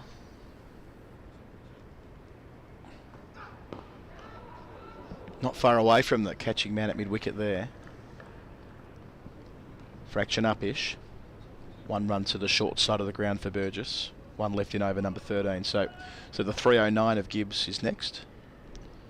And then Marshall's next on 376. You'd think with Roach at 35 that maybe it's just Gibbs. Yep. Well, even just joining the 300 club would be quite the achievement. It was of interest to me that Shannon Gabriel was back in the West Indies Test side against India last month. I think we thought his days as a Test bowler were well and truly done. leaving alone to finish. 2 runs from it. 46 for 5. They're in arrears by an even 350, Warwickshire. Jaden Seals coming through as well, who's enjoyed a little bit of success but yet to be really a match winner. Of course, as Ari Joseph in a similar vein. I don't think Joseph's ever taken more than 3 wickets in a test innings. Like, he's kind of that guy. He's very consistent in making breakthroughs, but yet to sort of rip a team apart. Comfortably the quickest of the windy seamers at the moment. Yeah, there were signs, I remember about 4 years ago now, when West Indies beat England at home 2-1. Yep. Joseph was just sort of coming through at the point. It really looked like he was going to be the next big thing. Yeah. Well, they won that first test match, didn't they? Where Ben Foakes was captain down in Southampton, where Joe Root was unavailable because of the birth of a child. And so the first time that Ben Foakes led England was a one-off test where the Windies hauled down about 300 on the final day. It was a very exciting chase. Jermaine Blackwood, better part of 100. Felt fitting as well that the Windies, having been sort of flown over to England in such unusual circumstances, no vaccine or lockdown still down the league side. I think we might have just come out of one of the lockdowns. I can't remember exactly. It all sort of folded into one for most of us now. They were into the country quite, probably when we were in lockdown. Yeah, right. And they had to be in quarantine conditions throughout their trip here. There was some quite understandable and justified discussion around the distribution of broadcast revenues out of that series as well. The Windies coming out here to make the English summer viable, and that's great. I'm glad that it played out that way. Of course we are. But that inequitable distribution of income more generally, where it's all in the gift of the home board. And it's something I think you've chatted to Richard Gould about as well. Yeah. Where the ECB chief exec, who I think has made the point that maybe there needs to be a change in terms of where those revenues go. He's pretty good on. He's pretty good on this. I think Richard Gould, who of course was the boss here at Surrey for a long time before going back to football at Bristol City, then returning to cricket, leading the ECB for the last 12 months or so. Shots. Best of the innings so far, Burgess. On the square drive, nailing it. Brings up Warwickshire's 50. The problem is they've lost 5 wickets. They're still behind by 346. See it back again. Swinging away, a touch full from Dan Worrell. Lovely flourish of the arms there from Burgess. Sounded great. Echoing around the Kia Oval.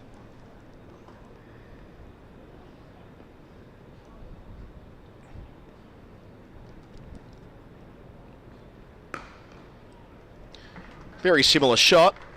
It'll be the same result. Too much pace for the captain. Burns checked that drive, but again, out the middle of the bat. Back-to-back boundaries for Burgess, starting something of a counter-attack. 13 from 11 for him. I'd say this one's even better. Just leans on it perfectly, and like you say, a check drive. Just held the post slightly.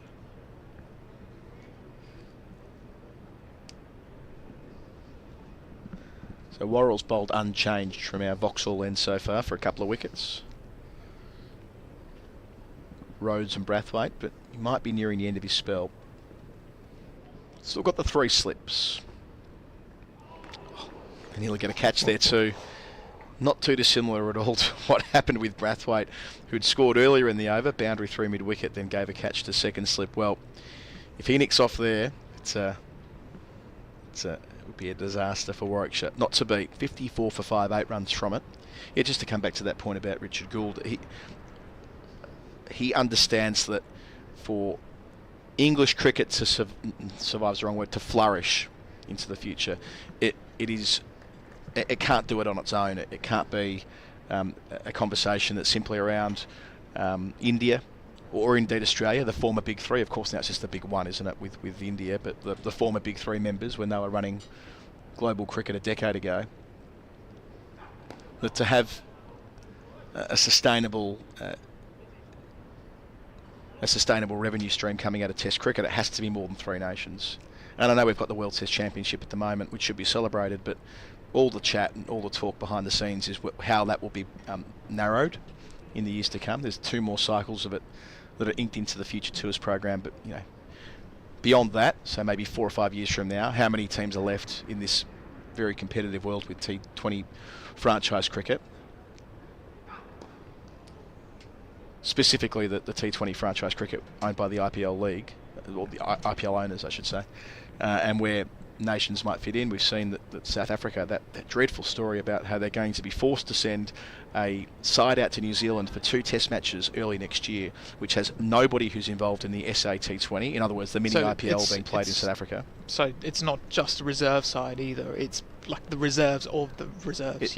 Everybody who's got a contract in the SAT20, right? Which is the best players in the country. Which is the best, the best 40 players. The best cricketers going around. None of them will be allowed to travel for test cricket. So Kagiso Rabada being the obvious one, he's got a brilliant test record, loves test cricket. He will be contractually bound to stay put and play domestic T20. And that's the mini IPL at that time of year, owned by the IPL, or run by the IPL owners. In theory, to the benefit of South African cricket, but at what cost, right? Yeah. So, yes, it might provide pause around that. Maybe Hashim Amla gets the phone call and says, can you come out of test retirement and lead this team? Dean Elgar, who's out of the side at the moment, the former captain, is another. The drive once more, Burgess, but straight to wide-ish mid-off, no run. So, yeah, that's thin edge of the wedge stuff, but the Windies have suffered from situations, not as acute as that, but players prioritising franchise cricket above international cricket for more than a decade now. Yeah, and I think that Richard Gould really does get that it has to be a rising tide across the board. So it was a pretty welcome announcement a few weeks ago when it was announced that Zimbabwe are going to be coming here for a test match. Exactly. That time he finds the gap, just wide of the man at mid-off. Nicely timed towards the Bedser stand, Clark in pursuit. They come back for an easy 3, Burgess to 16. Yeah, so Zimbabwe here for the first time since 2003. Yeah, when Jimmy Anderson made his test debut, so quite a while back. Yeah, I think that would have been the last time they had a bilateral series with England. I don't think they've played bilateral cricket. This is not just test cricket, just any sort of one-day series between each other. And you can point towards the testing time between those nations around the 2003 World Cup, but that Zimbabwe tour followed the 03 World Cup.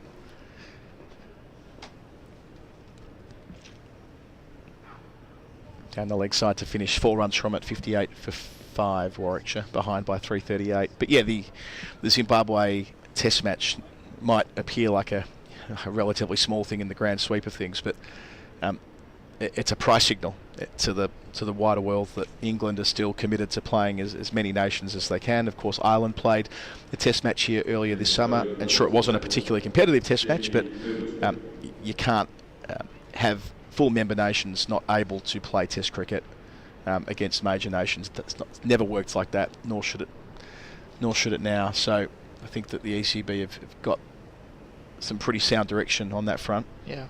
And speaking to the Cricket Australia chair as well, Mark Baird, in India earlier this year, he's of a similar view that it is the responsibility of countries like Australia and England to make sure that there is some hope and contribute to the hope that the countries that don't have the same wealth can still play serious test cricket against them. Yeah.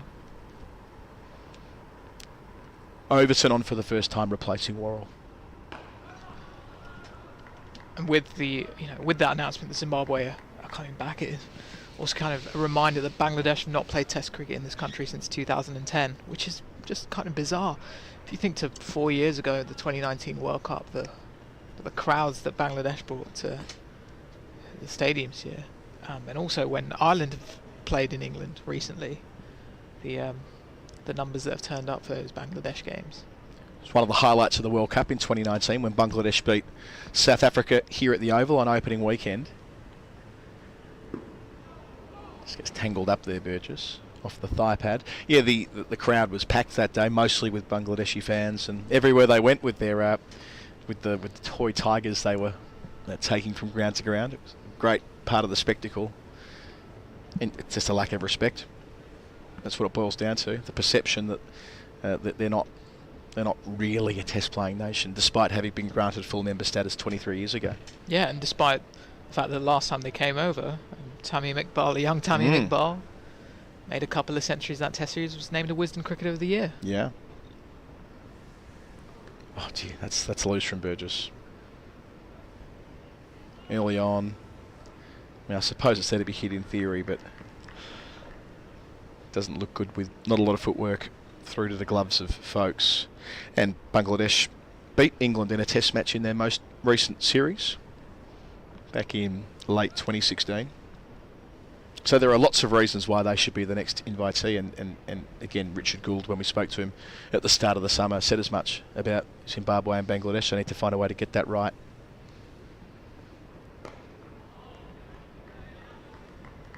You can't do everything.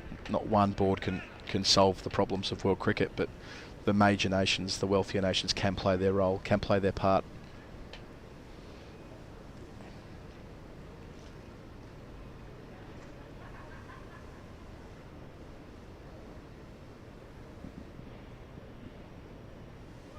And having some pot of money that can be shared around broadcast revenues seems to be a decent place to take this conversation as well. Nice shape there from Overton.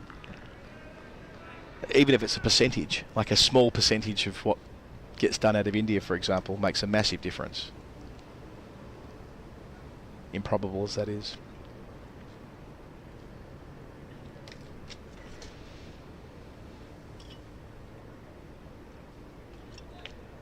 Burgess was looking to play quite a few strokes against Dan Worrell. I think he's just trying to see what Jamie Overton's offering in his first over.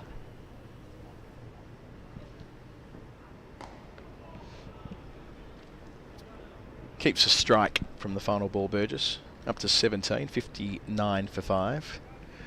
Trailed by 337. What's your World Cup plan, Taha? 50 over World Cup only a month away. I think it starts on the 4th of October. Going to get out there on the freelance beat? I can't say that I've got any plans at the moment, but then again, the people organising the World Cup don't seem like they have much of a plan. Good point. Accreditation only opened, say, yesterday? And I saw that it's open for a total of like 12 days. Brilliant. And then there's the visa complication. That's not easy. I had a long, arduous wait for my visa to get there earlier this year. Had to prevail upon a couple of colleagues in broadcast land to write letters for me. No, it's been a shockingly organised tournament so far. Yeah. Schedules constantly changed. You know, the release of tickets just a month or two before the start of the tournament. I mean, it's quite embarrassing, really. Feel sorry for the ICC. I mean, the ICC get described as an events management business these days, and I think that's a Gideon Haigh terminology there. It's about right. You know, they run a lot of major events around the world. They do a great job of it as a rule, in terms of moving a lot of different moving logistical parts, and they've got the corporate memory to run big World Cups, men's, women, under-19s, the works, 20 over, 50 over. World Test Championship final went brilliantly here earlier in the summer as Clark gets his first opportunity replacing Roach. Bowling to Burgess on 17. But obviously this isn't really the ICC's event. It's their event on the badge, but it's pretty clear that it's not their event. And I've spoken to people inside the ICC who've expressed their frustrations to me to that effect. There's not an awful lot they can do to change the direction of travel on this particular tournament. No, and it seems like it's fans who've been poorly treated. Yeah, of course. And I'm sure we'll have a good tournament and the cricket will be great. Yep. But it's been a poor look for the game so far.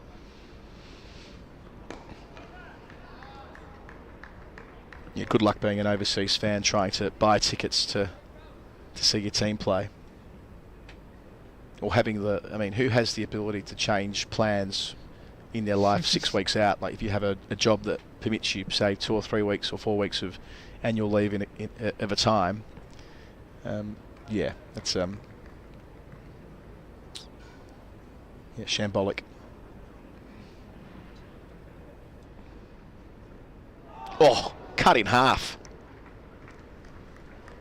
Clark, who just hits the seam over and over. He's been trusted with the new ball a number of times this season. Indeed, when Roach Finished up in his first stint back in May. It was Clark they turned to open. And it's because he's super consistent, does it from a height, using the width of the crease here, and that's a stump away from another bowled in this match. Yeah, that wide angle, angling in, and forces Burgess to play it despite being wide of off stump. Taking his wickets at 25 this year. Again, Burgess didn't have much of a clue what was going on there. So they played it down into the turf and gave the signal to his batting partner. There was a bit of variable bounce as well. Jordan Clark's best bowling this year. Well, he's taken 4 fourfers and a fifer. The fifer was against Kent at Canterbury, but again, much as it is with Worrell and Roach, someone who very rarely misses out.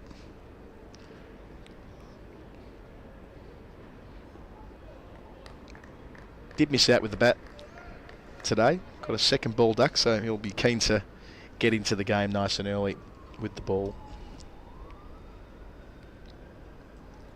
Keen to see Laws bowl with the ball, still relatively new as well. We saw him bowl out Kent on the third morning here in would have been in May. And he does bowl a slightly different length to the other Surrey seamers. He does like to go full. He's got a really good Yorker on him. Maiden complete to start Clark's afternoon. 59 for 5 remains the score. Yeah, after that Kent game where he bowled them out in a couple of hours, there were some favourable comparisons on social media to James Anderson early in his career, bowling very full and swinging the ball at pace. Yeah, I guess the other one people have made is Chris Woakes. Yep. And yeah, there's kind of, maybe because he is quite young, he's quite, I don't know, there's an exuberance to his bowling that he's going to target the stumps as well, you know. Looks like my half an hour is up. Indeed, it's a bit more than half an hour. Daniel Norcross bounding through the door. I'll leave it with you, Taha. It's been a pleasure chatting. Daniel taking over from me for the next half an hour or so. Jamie Overton to continue from the Vauxhall end, and Sam Haynes on 11, still very much finding his way. Warwickshire really need him to find his way.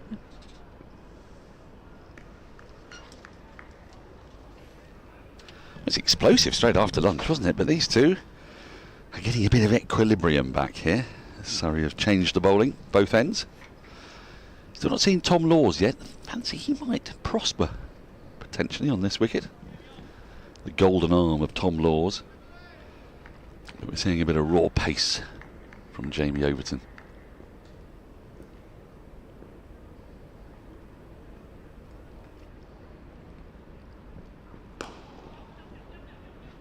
Just wonder if we can get a close-up of Overton's trousers. Is it my imagination, or are they fashionably short?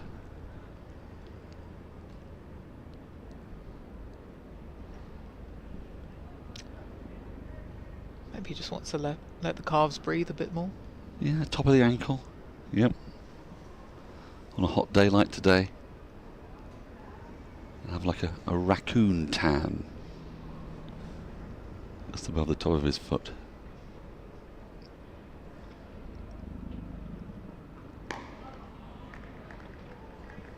So what have you noticed in this pitch that's different from yesterday? Is it sped up a little bit? Maybe just I'd say just a touch of extra nip. You see, bowlers are a bit quicker, I suppose. Surrey's bowlers are a bit quicker, aren't they? A bit quicker, but then again, in Warwickshire's innings as well, in Surrey's innings as well. You know, Ed Barnard this morning, not express, but well dug out that Yorker. They want a single, and they will get it, despite the attempt at a bit of samba cricket from Jordan Clark. In that Surrey innings, you know, this morning, Cameron Steele, a man with his eye in, kind of looking to probably shape the ball, you know, clip it into the leg side and sees his off stump go. So maybe perhaps just an extra bit of movement. I think with Surrey's quicks, it's just been terrific new ball bowling, to be honest. Well, it's marvellous to see Kemar Roach back, isn't it? Those 2 in 2, just what Surrey wanted after lunch. And a bounce, we haven't seen many of them. The Effort ball is a no ball. So I have to do that all over again. And the score was 39 for 5. The day's running total was 96 for 11. It's hard to think of more contrasting periods, really, than the previous session, which had been wicketless, and then the next session and over was 96 for 11. You think you know what's going to happen when you turn up, don't you, Taha? You turn up, 39 for 4. The difficulty for Surrey here is going to be, when do they declare? How do they move the game on? What's their tactic going to be? And it makes complete idiots of all of us. Yeah. Well, me, but yeah. You're thinking, Cameron Steele might be edging close to 100. Ben Foakes, can he get a really big one? Can he get a career best 142 and beyond? Yeah. Yes, it's all nonsense. It's how I got myself to sleep last night.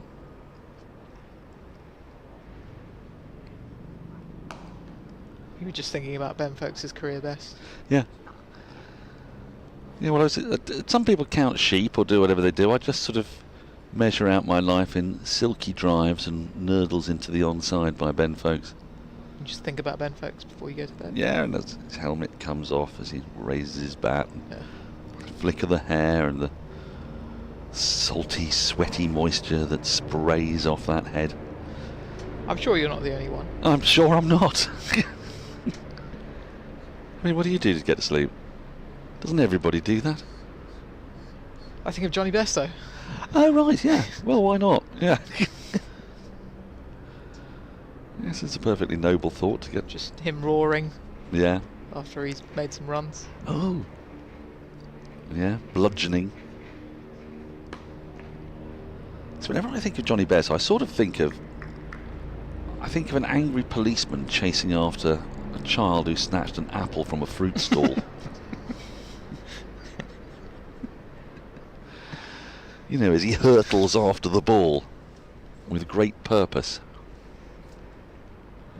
It's one of the more spectacular sights in world cricket, I think, is Johnny Bairstow hunting down a ball heading to the boundary. Now we're down to 2 slips here.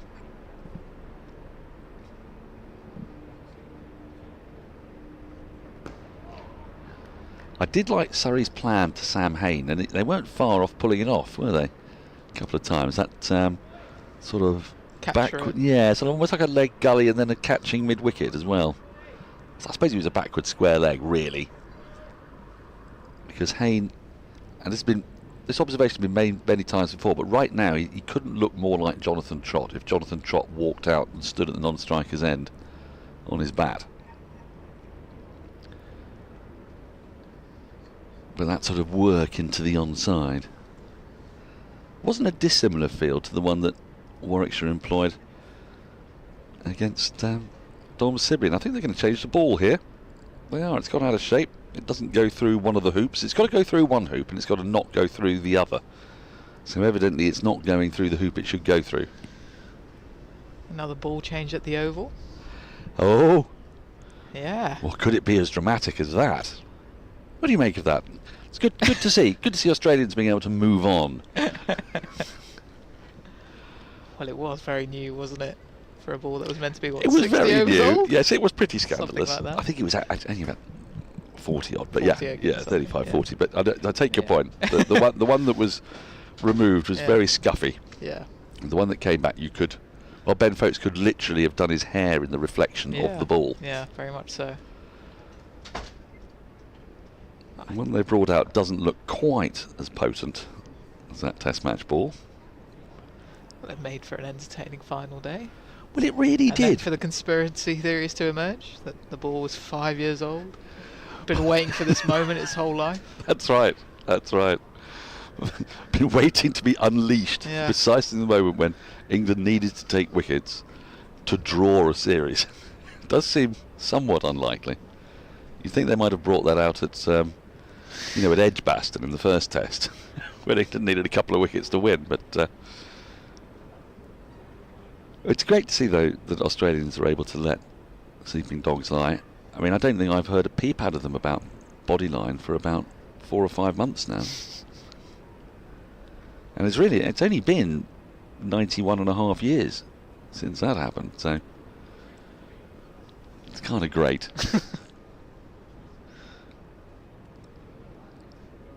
I mean, I don't know how many stages of grief are there? They might finally have reached acceptance over 32-3.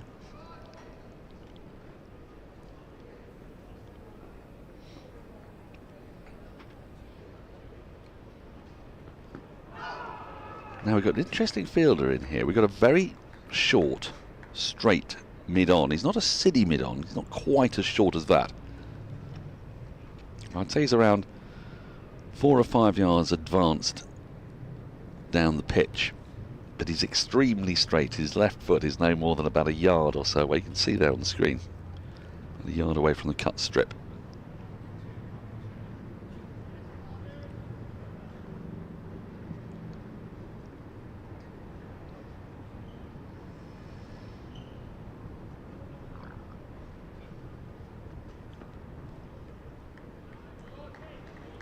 And the reason for this is, what do we think? To get in the eye line, or do we think that Burgess is just playing a little bit around that front pad, perhaps?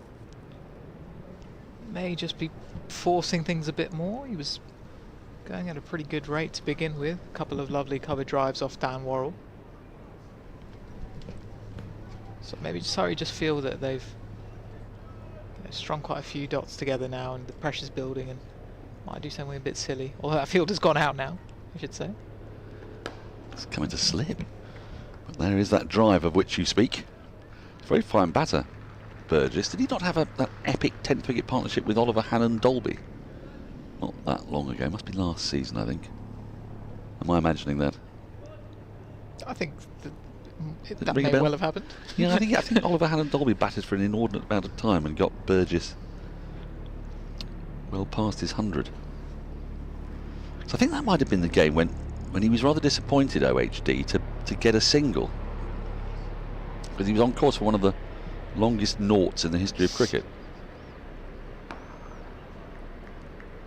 And I think he might even, at the end of the over, 64 for 5, might even have remonstrated with the umpire that it was a leg by. He shouldn't have been given the run. I don't know if you can hunt that down for us. I mean, it could just have been a fever dream induced by going to sleep thinking about Ben Foakes. And suddenly, other wicket keepers came hurtling in. Well, you're not imagining a gigantic last wicket stand between Michael Burgess and Oliver. How did you find that so quickly? What did you do? Just young people today. The internet. The internet's very big. It's a great thing.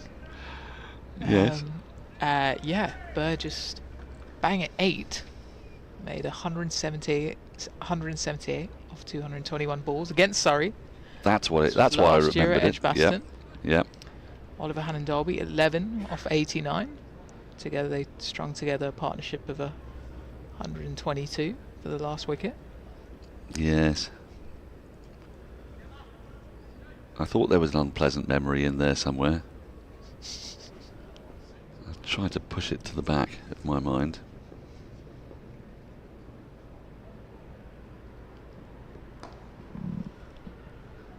Burgess, of course, a product of the Surrey age groups in the academy.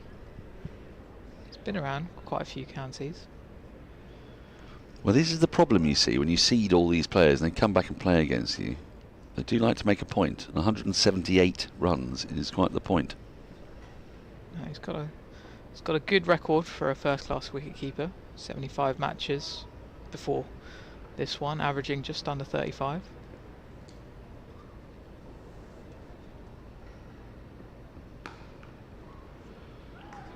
Well, it's a key partnership for Warwickshire, because after this, Surrey do get down to the bowlers. Henry Brooks is due to come in at 8, which feels a little high, perhaps, for him. Yeah, very much all on Sam Hain, really. Obviously, Burgess on 20 now, 36. But Hain's the guy. Hain's the one that people have been talking about for quite a few years now. and has just a really excellent record across all three forms of the game. How has he not got selected for England at any point? I do not know. Could he play for Australia?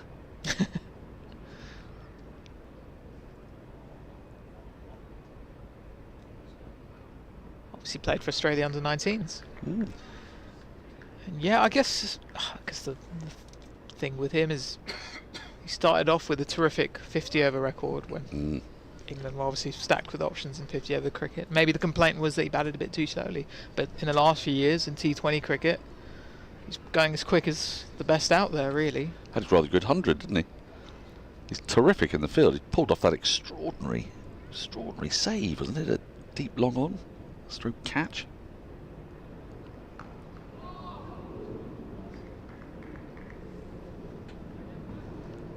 It's the all-round package. Just take another look at this.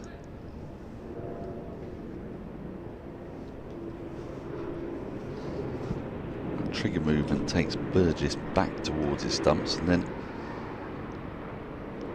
it's fortunate perhaps not to edge that back onto his own wicket there.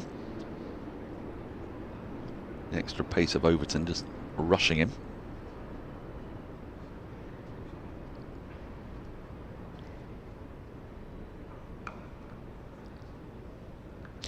Yeah, Hayne averages at least 40 in every format of the game. Oh, that's not bad. In every format? In every format. I mean, how many people can you think do that? Well, let's put it out there. I think the other one that probably comes to mind, maybe Devon Conway for New Zealand. I think he potentially... Could he be close? Certainly have tests and ODIs wrapped up, but perhaps not T20. Perhaps not in sort of T20s across the board. Maybe in T20 internationals. Let's use the internet, shall we? Oh, go on, show me how it's done.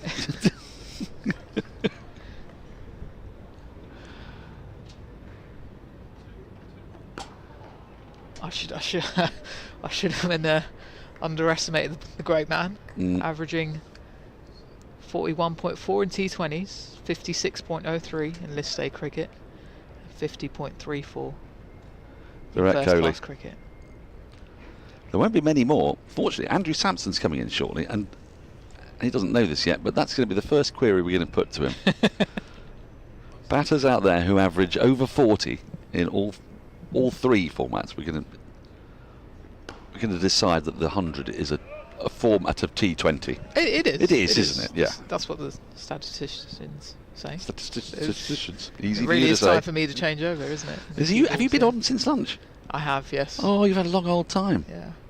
Take a break. Yeah. Take it easy. Thank you. Put your feet up.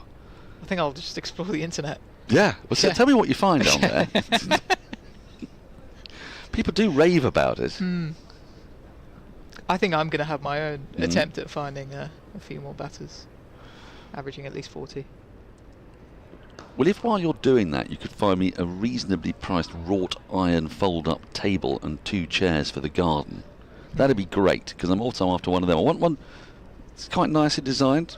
It's quite frou-frou. Yeah. I've also ordered a frame for your Ben Foakes picture.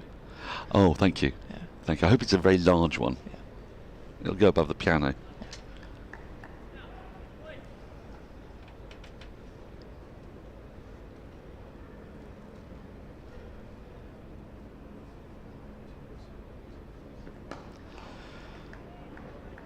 Burgess is looking very solid indeed here after the kerfuffle and brouhaha straight after lunch.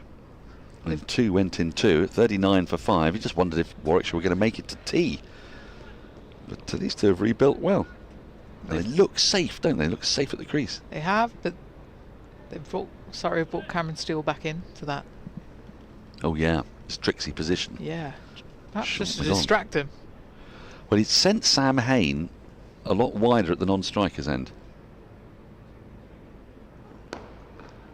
Because Sam Hayne strikes me as a sort of man who likes to have a certain routine. He likes to stand in a certain place. And that particular position where Cameron Steele is standing, I don't think Sam Hayne likes that. He's going to have a little bit of gardening and get close to Cameron Steele. So do you have to be there? Changing a few words. I wonder what they are.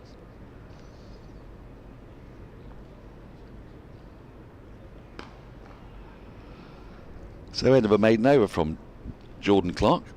Bowled 3 overs, only conceded the 1 run. Taha's taking a break. Andrew Samson's going to come and join us. And this might be a record. First I might have actually have set him a task even before he sat down.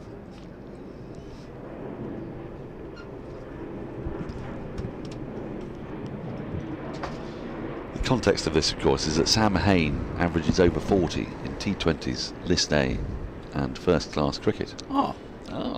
It's not fair setting me tasks before I sit down. Well, it isn't fair. But life's not fair, Andrew, as you know. I've noticed that, yes. You know, you've only got to ask. I've been on the planet long enough. Plenty long enough still to go. Oh, that's beautifully whacked away off the back foot. A little too much width from Overton. And Hain has climbed into that.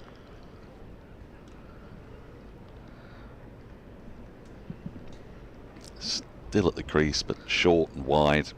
Just had to pick the gap really between point and cover. The shot of a player who averages 40. In all 3 formats of the game. The board. Yes. Are there many like that? Well, there won't be, because not many average 40 in 2020. No. It's not about averages, 2020. Kohli we've already had. Do you have a minimum number of runs? Oh, why not? What do you think is reasonable? 1,000? 1,000? 2,000? What's Hain on? Let's start with Hain.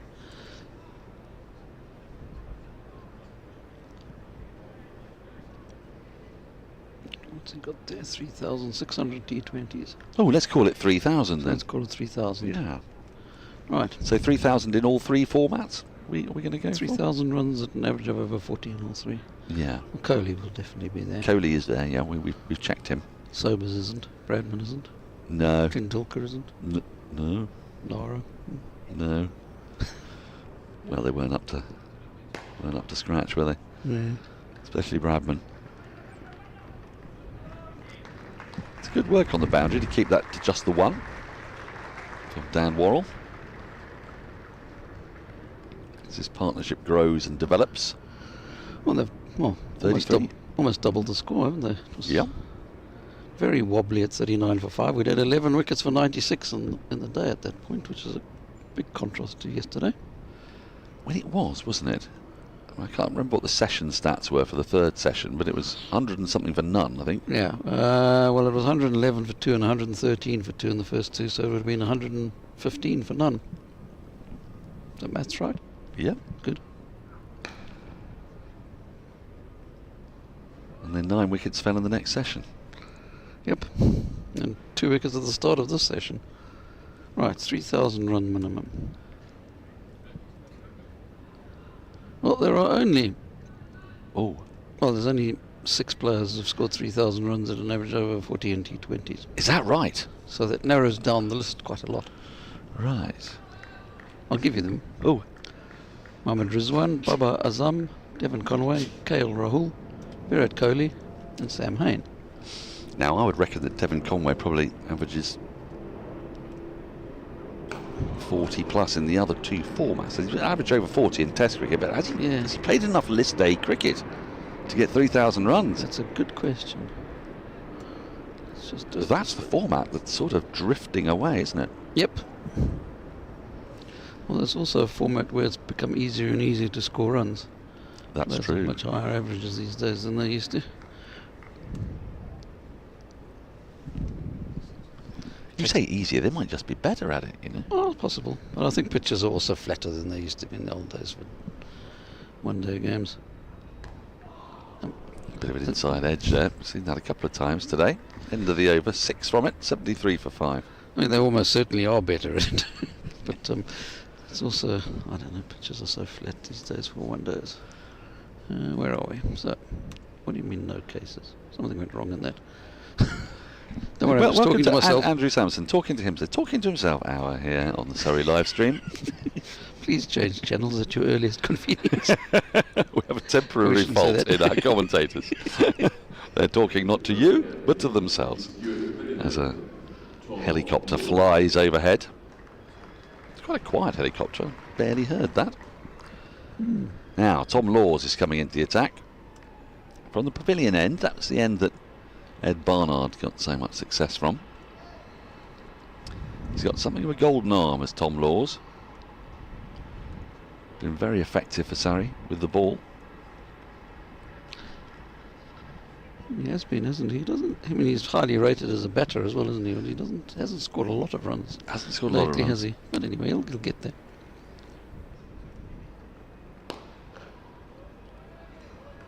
Just a hint of movement straight away.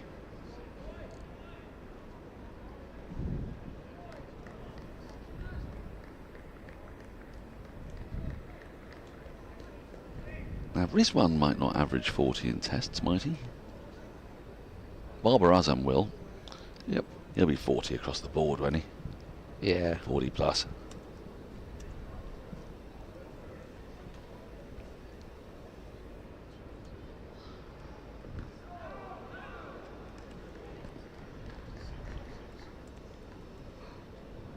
We're talking first-class cricket, though, of course, because Hayne. Oh yes, we are talking first-class cricket. Yes. In any international format. Yeah, it's a very strong point you make there. Yep. No, I'm pressing the wrong buttons again. Still sorry. He's still talking to himself. If you're just wondering. We'll get there.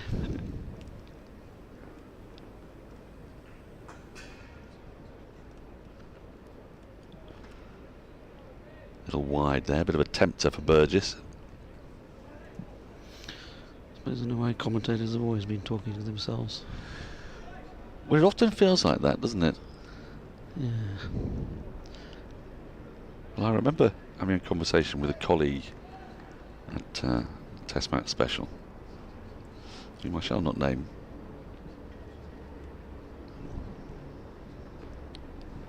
And he asked me once for whom I commentated. Yep. And then I made up some. I sort of was quite sincere, but I made up some large sort of grandiloquent folderol about, so, you know, my late father, my wife, the people who used to listen to me before, not wanting to let people down, all this kind of stuff. Yep. And he fixed me with a steely gaze. I said, "Really, Daniel? I just commentate for myself." You're not going to name him? You can probably guess. Well, I'm not going to guess on air. Well, this is getting exciting because all 6 of those guys average over 40 in T20, also average over 40 in List A. Yes. Although none of them oddly average much more than 43 in List A games. There'll be a few of them averaging 50 in first-class cricket, so I suspect it might be all 6 of them. Right. Oh, that's gone in the air, but it's going to be safe out towards deep backward square leg. Dan Worrell juggles it, saves the boundary. So 23 overs gone, 74 for 5. Adam Collins is going to come and replace me. If he's not aware, we're just chatting about people who have averages of over 40 in T20, first class and List A cricket. Because Sam Hayne is one of them. And Andrew Samson thinks there may be 5 others. Andrew's told us, but you could have a... Why don't you sit down and have a guess at the other 5? One of them is incredibly obvious.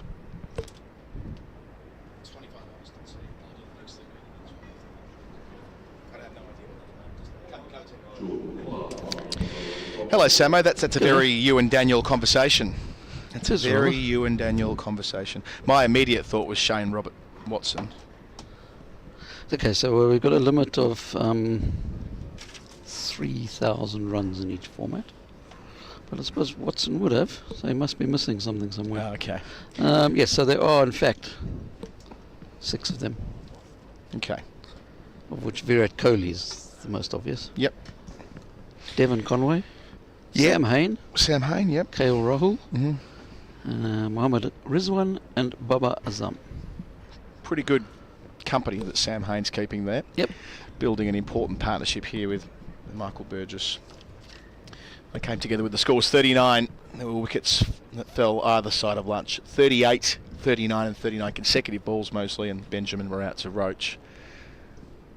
Like, starts a new over, inside part of the bat, not far away from sneaking through.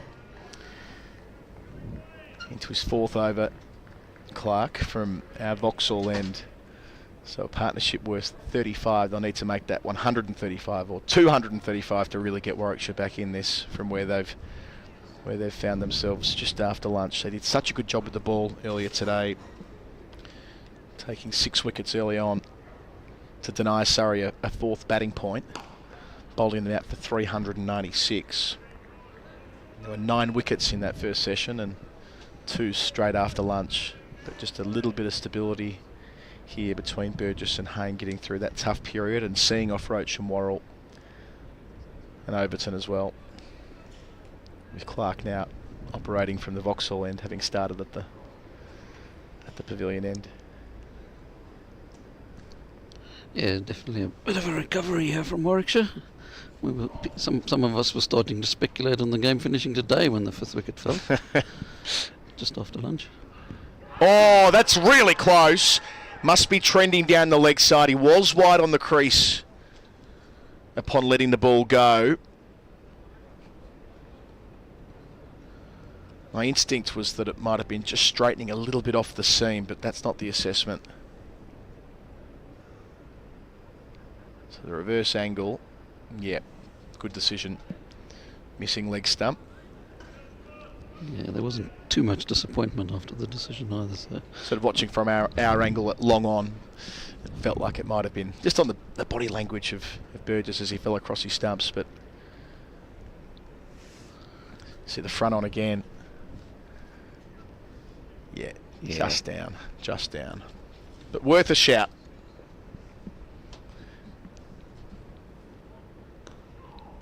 Squares up, Hayne. Get a boundary for it, but nice probing over this so far. Out through about 4th slip to the short rope in front of the Galladari stand. Shane Watson. In first class cricket, 9,451 runs at 42.57. This day didn't quite average 40, 38.6 average over 40 in ODIs. One days, yeah. And in T20s, it was very hard to average 40 in T20s. Those 6 names that we had were the only ones that got 3,000 runs over 40. I'll give you Watson's figures now. Oh, another shout. Squeezing, close and given. Hayne caught on the crease. Bat was close to ball and pad. But the pleading shout has been honoured. The finger goes up, and that's the big wicket of Hayne, the most important batter in the Warwickshire lineup. He's walking off for 22. The partnership of 40 is broken. Surrey have a 6th wicket. Warwickshire still a long way behind in this game. I don't think you can argue too much with that. Maybe a bit of height, but probably not. Yeah, watching the replays back, yeah, I think the fact that he was caught on the crease, he might have had one leg off the ground when contact was made, and this will be a better judge of height. A little shuffle, shimmy out of the crease. Oh yeah, it'll have been touch and go on height, but don't have the technology at our disposal. It's in the book. So 79 for 6th score, with Warwickshire needing something very special now to avoid the follow-on, you'd think. Yeah, and I presume it'll be enforced as well. But I've seen there are quite a lot of those you see when there is DRS, when you see that kind of one where it hits them on the roll, and you think maybe it's going over, and DRS more often than not shows it not going over, in my experience. And that's something we've learnt, isn't it, since the introduction of DRS, that a lot more balls, full stop, are hitting the stumps. Yep. And that's a point that Graham Swan used to make a lot when he was in his Test career, that the culture of giving batters out off the front foot on the basis that umpires had learnt that more balls were actually hitting than they thought would have been the case. Yeah, that's exactly what happened, isn't it? Danny Briggs walking out, put in a long shift at the bowling crease the first time around, bowled 23 overs yesterday, and then finished up with 1 for 54 from 24.4. It was only right that he got into the book at the end, dismissing Ben Foakes for 125, but they'll need him with the bat here. They're still a long way from that follow-on mark, 317 behind. And the third bowler to get his name in the book, Jordan Clark.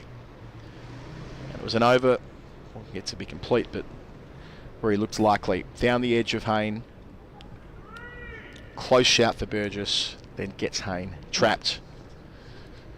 3 slips in it, catching mid-wicket to begin for Briggs. Oh, hit as well! He's been given not out, but whenever you shoulder arms... Yeah, exactly, yeah. Whenever you shoulder arms like that, you're a puncher's chance. 5 runs and the wicket coming from the over. 24 gone, 79 for 6 Warwickshire. So Briggs choosing to let a ball go that came back a long way. We'll see it on replay here.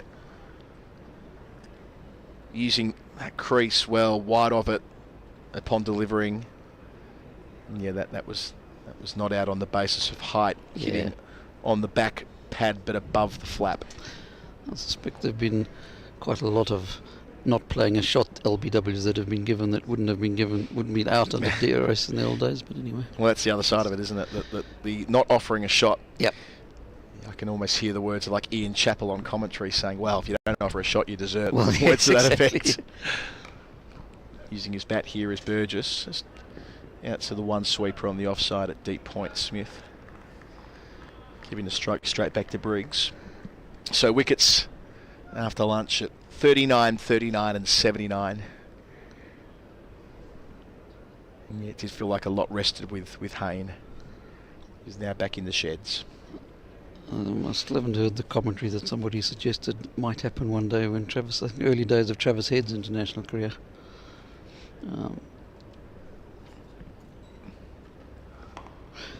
Somebody suggested it would be quite funny if he was given out LBW not playing a shot, because the commentary would go head, shoulders, arms, leg before wicket. Could happen. Could happen. He was player of the match yesterday, Travis Head. Australia wrapping up their T20 series over South Africa 3-0 in Durban. He's become an extraordinarily good player over the last couple of years, hasn't he? Back of a length from Laws and put away. Just gave Briggs a chance to free the arms. Made the most of it. Off the mark with the boundary, Briggs. 84 for 6. Just completing Shane Watson's career then. In all T20s, he averaged 29.3. Strike rate of 138. That's 8,000 runs. But a little bit of trivia I've noticed on his career. On the bowling side, he took 211 first-class wickets, 213 list A, and 216 in T20s. So the rarity and oddity with there would be more than 200 wickets in each format, and an average above 40 in one-day cricket. Nice shape there from Laws. That's the channel where he's so dangerous. First-class cricket. And what did you say his average was in T20s? T20s was 29. 29, right. What about T20 internationals? 29 as well in T20 internationals. Okay. That doesn't quite fit. It's a bit like that Gus Logie one, isn't it? More than 100 wickets in Test cricket, one-day international cricket, a Test 100, a one-day 100. Gus Logie. That's like, my apologies, Carl Hooper. Carl Hooper, yeah. Carl Hooper's my apologies. You're looking at me quizzically. Yes. Wrong West Indian from that era. 4 runs, whipped away by Briggs. His second boundary, that was on the hip. So Laws feeding Briggs a couple of times in the over. That's to the shorter side of the ground. I'll try again. Carl Hooper, 5 for in both formats, 100 in both formats for the Windies this is before T20. Yeah. 100 catches in both, 100 caps in both. Yeah. Not a bad trivia question. Yep. I was wondering where Gus Logie got all those wickets. Yes. Anyway. Was a well-loved player, Gus Logie. Yep. Better to finish. 9 runs from the over, 88 for 6. So 25 overs gone, 55 left today, so it'll be a marathon middle session. As ever, 32 in the final stanza of the county championship, so we'll play through until then. 23 overs until that juncture. It is still quite a while away, isn't it? 23 overs is probably at least an hour and a half.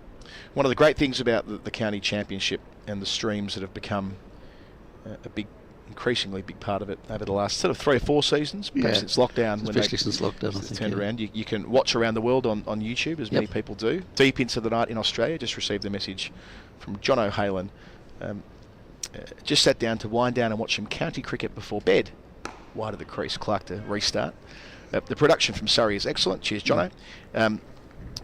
and I can't help but notice Norcross's very much loved phone case. It looks like Steve Orr's red rag during the back end of his playing career. That's a great observation from Jono. Sounds about right. Norcross phone case gets a battering each day. Does rather. And I mean, the other point that he's making is the quality of the live streams have improved so much in the kind of post-COVID era as well. Yeah. When they became a real lifeline during the Bob Willis Trophy in 2020, all those games played behind closed doors. Inside edge, not far away again, Clark. Then we went into 2021 where the first 8 rounds, I think it was, so there was a block of 8 rounds consecutively where we were still in lockdown provisions when they wanted to go to the cricket. It was only the second part of the county season where fans were permitted to return. I think there was a trial day where there was one afternoon here at the Oval where 4,000 people were let in, or something like that. It was sounds right. A government trial. Soft hands, just sneaking through to deep point. It was in the blast where they had crowds back properly in 2021. But nevertheless, that's a lot of 4-day cricket where it was the stream or nothing. That's right. And it meant that counties, understandably, started investing in that technology, and it's gone from being something that used to be synced up with the radio commentary, which is a very different thing. Radio commentary describing the ball in intimate detail, and you're painting the canvas, and whereas we're afforded the luxury of reflecting on what's happened. Correct. Yeah, very different. A bit more radio and TV commentaries. But it's also, I mean, with the live streams now, I mean, people have been talking about county championship cricket dying for probably its entire history. But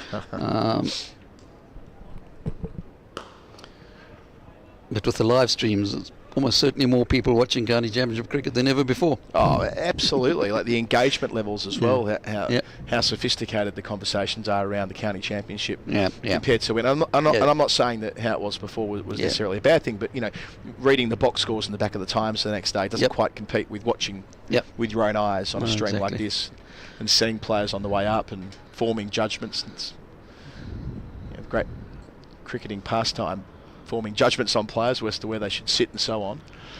Nice movement again from Clark. He's finding a way to hit the seam from wide of the crease, and every time you let the ball go from him, it's with a degree of risk, as we saw in the previous over. Yeah, I mean, sorry, you go. I was just going to say, there's many of us who did exactly that for a very long time. County cricket was reading the scores in the back pages of the newspapers. Yep. In South Africa, growing up in South Africa, we used to have like short scores in the local newspapers, and 3 or 4 days later, the London Times arrived at the local library. A pad again, but that's just sliding a bit high as well. 89 for 6 after 26. They trailed by 307, the visitors. Briggs 8, Burgess 26. So I used to pop into the local library and basically just jot down the details I needed to be able to work out averages for the season and for career and things. So like, just put the guy's name and what he scored. So it wasn't the full score. I just put 8 or 8 not out or whatever, and 3 for 26. And then I'd go home and we'd get the calculator out, pre-computers and all that, and add up their average, update their average for the season and for their career. Back in the days, lots of scraps of paper then. Your archives must be something else. I'm not sure I've got much of them left, but yeah. Full commitment to the bit. That's what it was in those days. Yeah, now you sit and watch whatever game you want, whenever you want.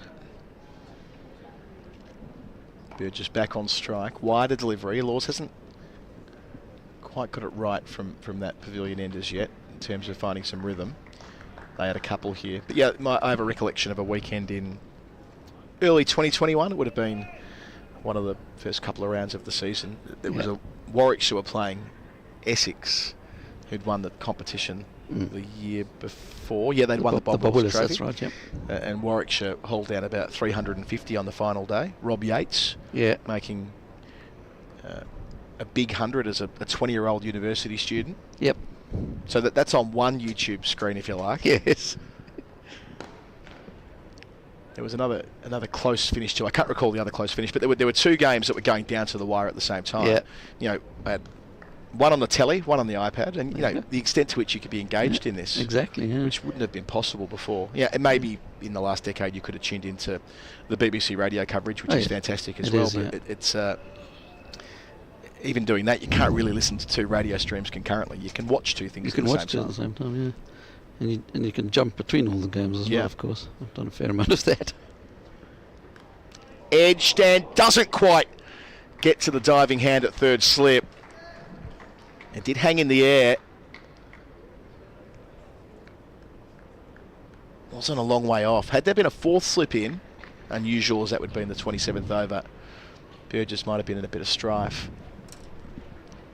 Seeing it back here, yeah, didn't quite make the journey.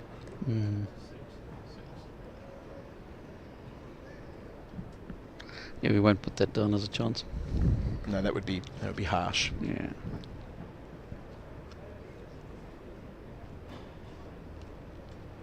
Cameron Steele in there at third, alongside Overton and Sibley with a catch apiece already. That's better. Nice straight drive out to mid-on. But yeah, the bulk of games at the start of the season, I know that that's a point of contention. I don't want to get into the politics of there being a lot of county cricket front-loaded. But it does mean in the run-up to the international summer, you've seen guys bat many times, and you can kind of tune in and watch it all, whereas and get a feel for the season and engage more with what's been happening across the shires. Late cut, just for one, and there's a contrast as well when Darren Stevens made that outrageous 190 against Glamorgan. Yeah, it was 2021 as well. Around about there, I don't think it was last year. It was the year before last. Yeah, before last. Yeah. That highlighted a stream that wasn't quite so good. It was fixed cameras, which was quite shaky, windy day down in Canterbury. You didn't have a clue where the ball was going. Yep. You were relying on the radio commentary, which was synced up, no stream style commentary. End of the over, 6 runs from it, 95 for 6, behind by 301 Warwickshire. And you could see what the alternative would be if it wasn't done with sort of, moving cameras that we have here, the side-on cameras and so on, to track what's happening around the ground.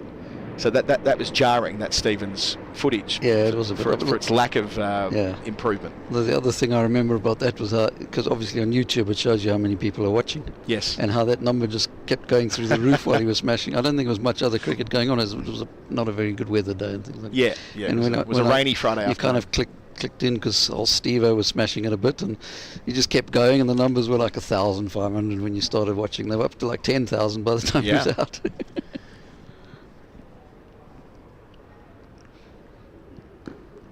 Shuffling down before the ball was bowled there, Burgess, to mitigate the movement of Clark.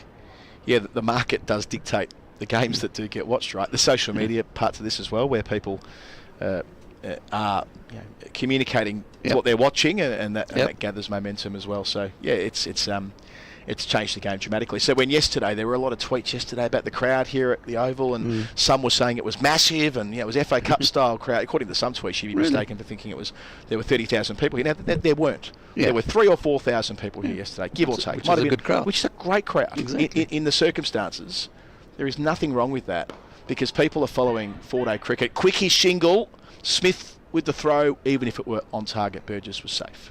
So well played, well run, well fielded too. To my way of thinking, it's wonderful having a healthy crowd here at the Kia Oval, right?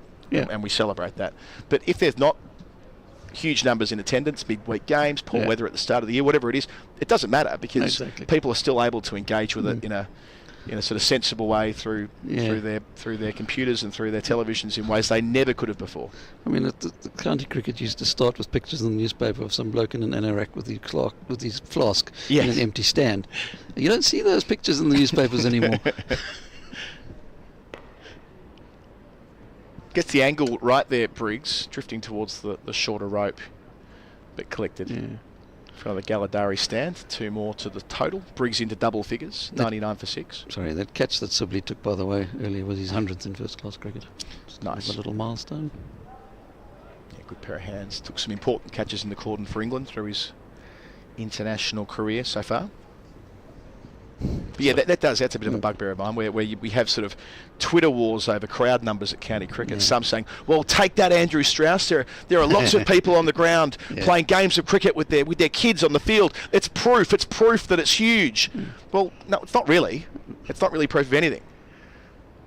It's proof that on a lovely Sunday afternoon, a few thousand people, or maybe 5,000 if we want to be generous, have made the decision to come to the ground and watch. That is brilliant. What a great experience coming is. But you don't need to come to prove the worth of county cricket. The crowd numbers alone aren't the benchmark of whether the competition's worth worthwhile or otherwise. It's far more sophisticated than that. Yep, exactly. Like most things in life. Also, I mean, if you look at the members stand, if you're watching the cricket of this game and they're showing the members stand a lot, it's pretty full. Yeah, it's in good nick. Oh, again, Clark got it going both ways here. Using the width of the crease super well. Yeah, I mean, and that member stand is pretty much, it looks like that all season, I would say, for county cricket. Whereas, there's nice numbers dotted around the rest of the ground, but they're a lot less than 30,000, that's for sure. This is it, right? It's not a... Yeah, I think people get a bit carried away when there are a bunch of people on the turf at lunch playing. And that, again, I don't want to diminish what that is. It's a gorgeous thing. We should celebrate that we can do that in this country. Tell you where you can't do it, Australia. You can't get on the ground in the middle of a game there. Even a Sheffield Shield game? No, there's none of that. None of that. I mean, look at South Africa. Nobody's on the ground because there's nobody watching anyway. Yep. Very sad. Oh, nearly sneaks through on that angle again. Top over from Clark. The restart to his spell from our Vauxhall end's been a beauty. 99 for 6. 52 overs remaining in a day. I think you're going to take your leave, Andrew Samson. Cam Ponsonby's going to jump in for you. Pleasure as always. We'll chat later on. So still 20 overs until the tea interval. His partnership's up to 20. There have been 3 wickets since lunch. Mosley was bowled by Roach. 4 balls after the resumption for 1. Chopped on. Next ball, Benjamin, playing his first game of the season, was caught at first slip by Sibley, as Andrew pointed out, his 100th catch in first-class cricket. Also from the bowling of Roach, who was on a hat-trick. It was 39 for 5 then. Didn't get the hat-trick. Good ball, though. Did find the outside edge. A 40-run stand between Burgess and Hayne was undone by Clark. He got one to slip back off the seam. Caught him on the crease. Trapped leg before wicket for 22. It was 79 for 6, and now it's 99 for 6 as Cam Ponsonby jumps back into the summariser chair. Good afternoon, Cam. Good afternoon, Adam. Hello, everyone. How are you seeing it? Well, I was actually really enjoying just catching the back end of yours and Andrew's conversation there. Obviously on the cricket in front of us, Surrey bowled fantastically, entertainingly well at the start of the innings. The runs were still flowing to a degree, but so too were the wickets.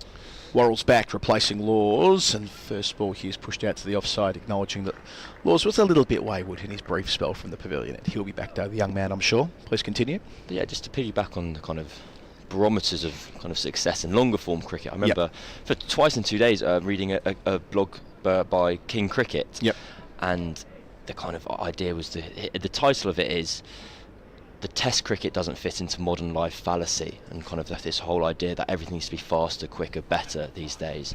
And he uses this analogy called dot watching.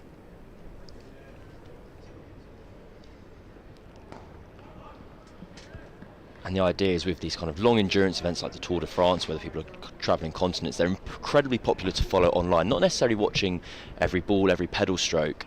You check in every morning or 2 or 3 times out throughout the day, and you can see where your respective dot, that person you're following, how they've progressed. And that kind of fits in very well with longer format cricket. I know from my own experience, one of the few times where I've had the most people message me about something that I've done is when I popped up on the BBC Sport live feed for a tweet or something, and people watch cricket and follow cricket sat at their desks. Nice channel there from Worrell. Sat at their desks and kind of dropping in and out of the cricket as it goes along.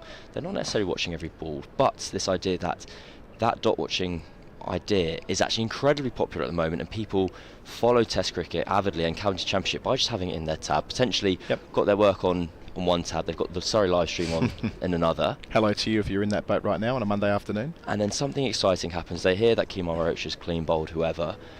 They hop over to the feed, they can watch it back, they'll see it clipped up on Twitter or on social media, and actually in that way the longer format... Oh, good again. The longer format actually really does kind of fit into the modern world, because it can be digested in multiple ways, basically. Yeah, it's a great observation from Alex Bowden. Can recommend that blog, King Cricket, one of the best, if not the best of its kind. But yeah, the way in which you don't need to be plugged into every ball. It's impossible to be plugged into every game of every ball, right? Like every ball of every game, rather. There are often 9 games going on concurrently. But you can still have a pretty good handle on what's going on. And we'll go around the grounds in a sec while you're with me. Square driven for 1. Burgess to 35. Playing his role after coming in during the carnage. And it brings up the Warwickshire 100 as well. He entered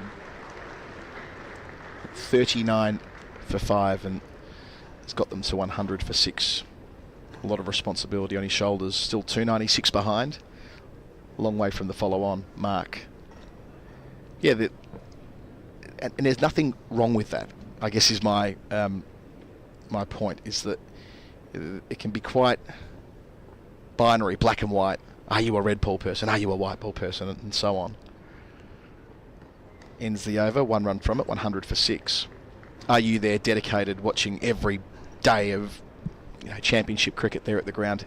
You needn't to still feel thoroughly engaged with the competition at large. Absolutely. And I do also, it's one of the difficulties of kind of selling cricket to kind of cricket apathists, as it were, as you go, like you go and you don't watch, like stick it on but don't watch it. Like thousands of us, all of us will have stuck the cricket on the TV and then gone about our days, or you'll rock along to the county championship or a test match with a group of friends, and the primary reason you're there is to catch up with that group of friends, not to be watching the cricket. And that's obviously a difficult thing to sell to someone new to sport, is that, oh no, actually don't watch it. Just go, have it on in the background and kind of let it kind of wash over you. Yeah, no better background noise than the cricket. Oh, what a catch! Oh no, it's not. It's fell out of his mitts at catching mid-wicket. The way he spun around, the body language was that it had gone in to Steele's mitts, and he was spooling away to celebrate. It'll take probably the reverse replay to see how he's not quite got there. Yeah, you can see there he'd gone 360, and it looked like Burgess was gone, but in and out, missed opportunity at short catching mid-wicket. That's what he's there for. Seeing it slowed right down here. Just gone through the hands, hit him on the shoulder, I think. I think it's a really sharp chance for Steele there, and it's taken a large part of his hand there, because it's hit him, I think, pretty much flush in his palm, but just the momentum of his body weight and also the ball travelling at several knots, it's kind of almost knocked him 180 degrees all the way around, because you can see the ball almost taking the non-striker stumps out. That'd be a hell of a run out. Oh yeah. You can see there with Briggs just putting his foot back into his ground just in case, as the ball was trickling towards the non-striker's stumps. So we reset, 2 slips in that catching mid-wicket. Yeah, that last replay, it felt like maybe it hit him on the wrist more than the hand, which is why it deviated on that angle. Either way. It was a beautifully timed single out to that sweeper from Michael Burgess. It's a bit reactionary of me to say. It seems like he's very comfortable out there, timing it very well, just 2 balls after he's been dropped, but I'm going to do it anyway. I'm going to do it anyway.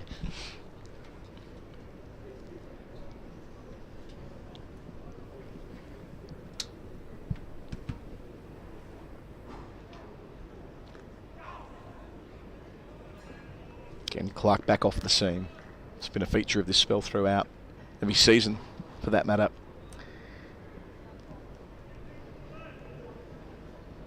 Hit on the back pad. I like that dot watching. I hadn't heard that term before. I'll borrow that when arguing the corner of red ball cricket into the future.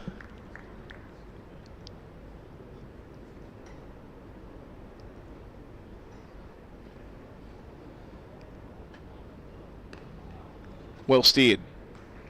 Briggs is playing it nice and late, under his eyes, down to third man for 4. That's his 3rd boundary out of 14. 105 for 6, Warwickshire.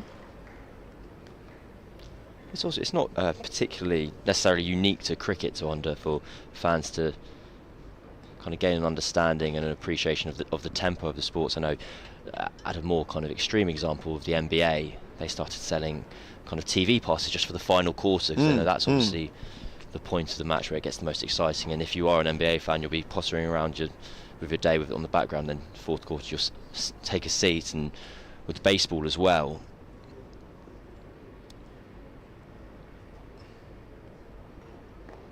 Oh, sharp movement. Inside edge, ever so close to the leg stump. 5 runs from the Clark over, including the drop catch as well. 105 for 6. That's all swing. That's out of the hand.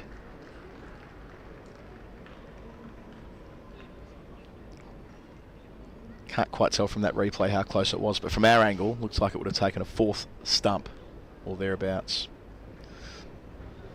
I know of baseball. One of my friends of my mum played college baseball. It's one of those things where you grow up and your parents' friends, and so they're all by nature have to be boring, basically. And you get a bit older and you kind of actually start talking to them, and kind of found out he played college level baseball, and I found that fascinating. But he talks about when he goes to a baseball game, he'll take his book and he knows the kind of the pitch counts to pay attention. And if it's early in the count, he'll be relaxing and kind of just watching, or just kind of not paying attention, reading his book, and then when to tune into the sport. And it's not something that's necessarily uniquely related to cricket. Each sport has its own kind of unique rhythms and patterns. Yep. You can go from one extreme of scoring every ball. Good hustle there for a second run. They were committed to that from the moment that it left Burgess's blade. That all the way through to what you're describing, a book out or having a drink with some friends or whatever it is. Bit different when you're watching a short form game. If you're rocking up to watch 3 hours of high octane cricket, you probably are more inclined to watch each delivery. But there are nuances there. Last year, for the first time in my life, I went down to QPR with a mate and actually missed. I used to be get there half an hour early, watch the warm-ups, absorb every ball. Little side edge onto the pad, pulling out of the peel was Worrell, interested for a moment. And I used to absolutely, I'd be filthy at people who got up at 41 minutes to go and grab a drink or a burger. I've never understood that. Watching football over here, I've never understood why people try and nip out 4 or 5 minutes before half time. I mean, it's a sport where you're seeing a few goals a game, a handful of goals at best, often no goals, where the decisive moment can be one you're missing because you're trying to get in the front queue for a pie at half time. You're completely correct, but I've done it once that way and I had a great day. Me and my mate were hopping in and out. We missed the first 5 minutes. We went at 40 minutes. We came back at 50. And QPR won on penalties. And it was fantastic. I think I had about 3 burgers and 3 beers throughout. Radar off there from Worrell. Good take from Foakes as ever. Recognised by the Surrey crowd. Makes it look easy.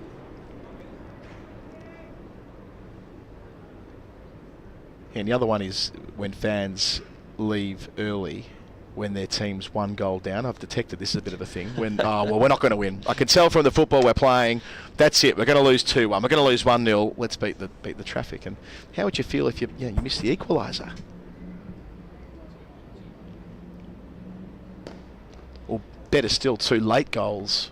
See that how often? Well, there's the kind of the infamous accounts of the people who left, the Man City fans who left the Aguero game. Really? And so there are people who've seen their team for decades or whatever, and they wander out the ground going, I can't believe we've thrown it away. And they've missed, one of the great finishes of all time. That's my sporting claim to fame. I was there in the QPR end. Yeah. It's on the pitch at the end. That's illegal, but we don't worry about it. It's fine. I've done one of those pitch invasions over here as well. They're quite good, fun. Albeit non-League One. When Dulwich Hamlet got promoted back in 2018 in a shootout. Great afternoon. But leaving early. I must admit, I have left things early when I was a kid. I missed a very, very famous thing as a little boy. My dad tried to beat the traffic, and to anyone outside of Australia, this will mean nothing, but Buckenara kicking the goal after the siren in the preliminary final of 1987, with Jimmy Stones running through the mark. We were in the car park for that. That's why you now, however many years later, it's grained in you. Why on earth would you leave early? Why would you leave early? He's probably watching this right now. Edge through the cordon. Well, I say through the cordon. Through about 4th slip.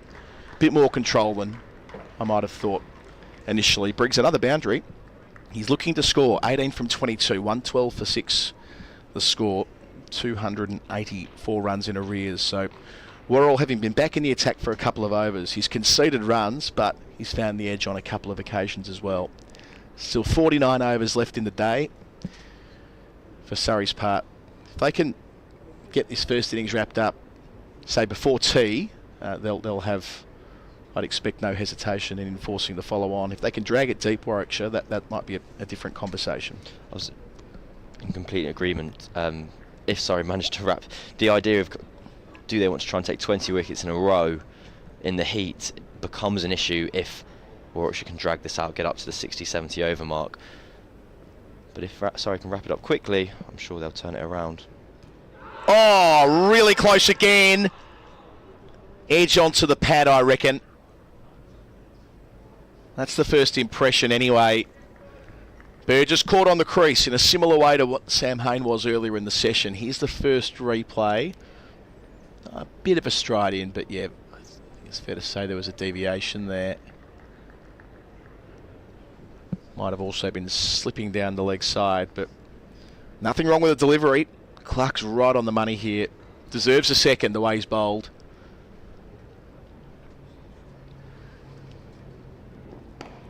Just using his feet to defend out to steal. No, there was an awful lot going on with that delivery, and I think that's ultimately why Burgess remains where he is, because it's nipped back in incredibly sharply, and I think might have even taken both pads, which could have been the two noises. I'm not 100% sure. I think within that kind of cacophony, we could hear the two noises through the effects mic. The umpire rightly, well, benefit of the doubt, is famously, as I now know, not actually written into the laws of the game. Fraction Fuller around the corner into the 40s, gets a couple. The other thing to consider, if we do get to the point where Surrey have the option of the follow-on, is that they don't play next week. They've got a week off. Northants back here at the Keir Oval in a fortnight, then Hampshire, to finish the campaign at the Rose Bowl, final week of the season. For Warwickshire's part, they play Northants at home next week, then Middlesex at Lords, and then Somerset back at Edgbaston. So if you're going to do it, you do it when you've got no game next week and the 6 frontline bowlers. Cameron Steele yet to bowl the spinner. Well worked out to point, work to do for the sweeper. Laws in that direction. Fires the throw in, hits Foakes on the ankle. That doesn't tickle. He won't be appreciative of that. The wicket keeper, 116 for 6. But yes, the bowling attack with that extra depth, Overton's barely bowled. 5 seamers to rotate through, and then Steele on a track that you would imagine will have something there for him as we get deeper into the match. Briggs bowled a lot of overs for Warwickshire, nearly 25 of them across days 1 and morning 2.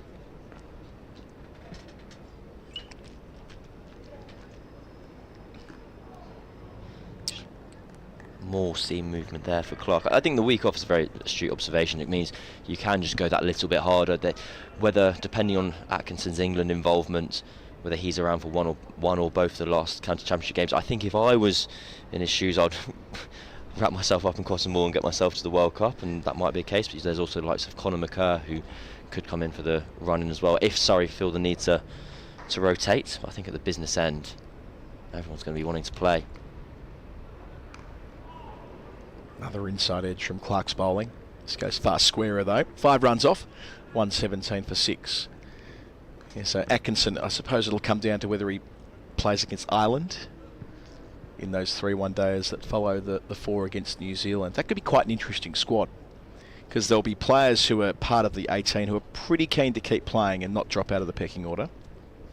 Yep. There'll be players who they're keen to rest. I mean, I can't imagine a world where Ben Stokes plays against Ireland, for example. They'll manage Stokes through to the tournament itself.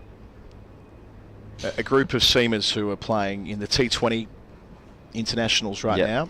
Bryden Cass, Luke Wood.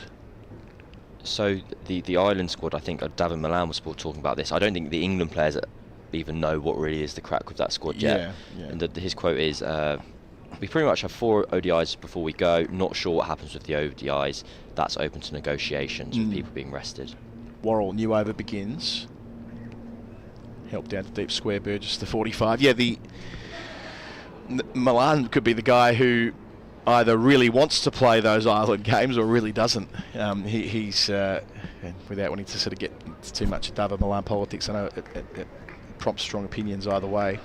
But if he makes runs against New Zealand, well, put the cue in the rack. If he doesn't, absolutely, then cashing in against what will presumably be a weaker attack relative to New Zealand when Ireland to hear that could be a good chance to build some form back. Having been out of form, he made 2 from 11 yesterday, a 4-ball duck on Friday, the game we were doing up at Old Trafford, an important but scratchy 50 up at Durham last Wednesday too.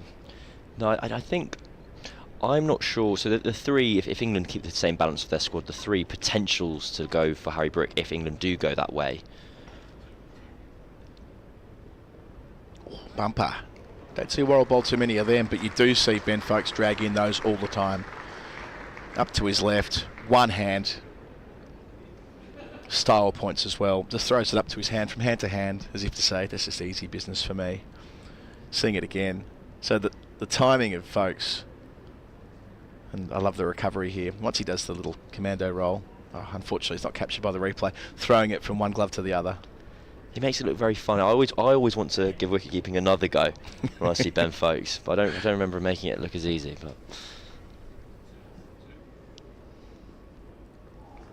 he strikes me as the kind of keeper who hasn't broken all his fingers. I work a little bit with Ian Healy during the Australian summer, and his hands are an absolute mess, and he was the best I've seen, but probably along with Foakes actually. Healy was a freak, and his fingers are just like destroyed, both hands. There's that kind of famous photo of Andy Flower's fingers, and they're completely mangled. Yeah. Not sure I'm worth it. Not sure it's worth it. Well, that's a complete lie. I'll take a few broken fingers for a few test caps. That's fine. So just quickly to go through the Milan piece to finish. I'm mindful of getting back to where we are in a moment. We're doing both. We're dipping in and out. This is our prerogative on a county stream. So the 3 who might drop out if Brook comes in. David Milan, Jason Roy, Liam Livingston, one of those 3. Yeah. And I think Milan has such... Well, both...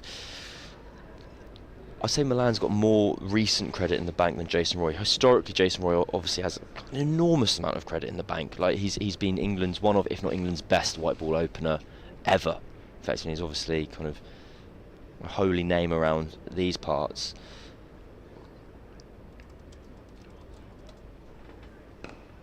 And England really enjoy the versatility that Livingston gives them with the ball, to be able to always be able to challenge that outside edge bowling, off breaks and leg breaks depending on who he's bowling against. And you're right, those kind of ODIs become, against Ireland, kind of a last chance saloon for... I basically don't think Milan or Roy are in the position where they can coast to the World Cup. I think both of them need to do something right at this point to make sure that they're the name that makes the final cut. Because I wouldn't be surprised at all if England's selectors are thinking we need to find a way to get Harry Brook in there, and now. Lavish to finish, no contact made. A tempter from Worrell on about the 6 stump line. 1 run from it, 118 for 6. See, with Roy, he's played. I think it gets lost that Roy had a poor run in the shortest form, lost his spot, had a couple of tough years there. But in one-day international cricket, last year he averaged 34, which isn't prolific by his standards, but it's not a disaster either. And this year he's averaging 46 in 6 internationals, including 2 centuries. So, Roy's spot feels, to me, more secure than what the perception might be, because he's not he's not been as dominant as he used to be, perhaps, as a T20 international player. And now he's obviously not playing in the format. I agree with that, and obviously 2 centuries and 6 hits is as good as you can ever really hope for.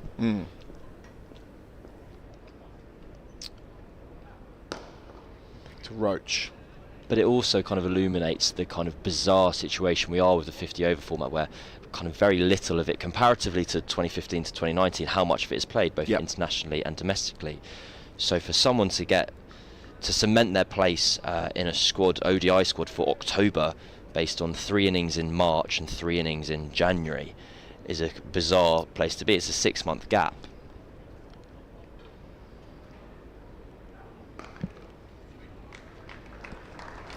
Burgess just seeing an opportunity to put some pressure on Roach early in his spell.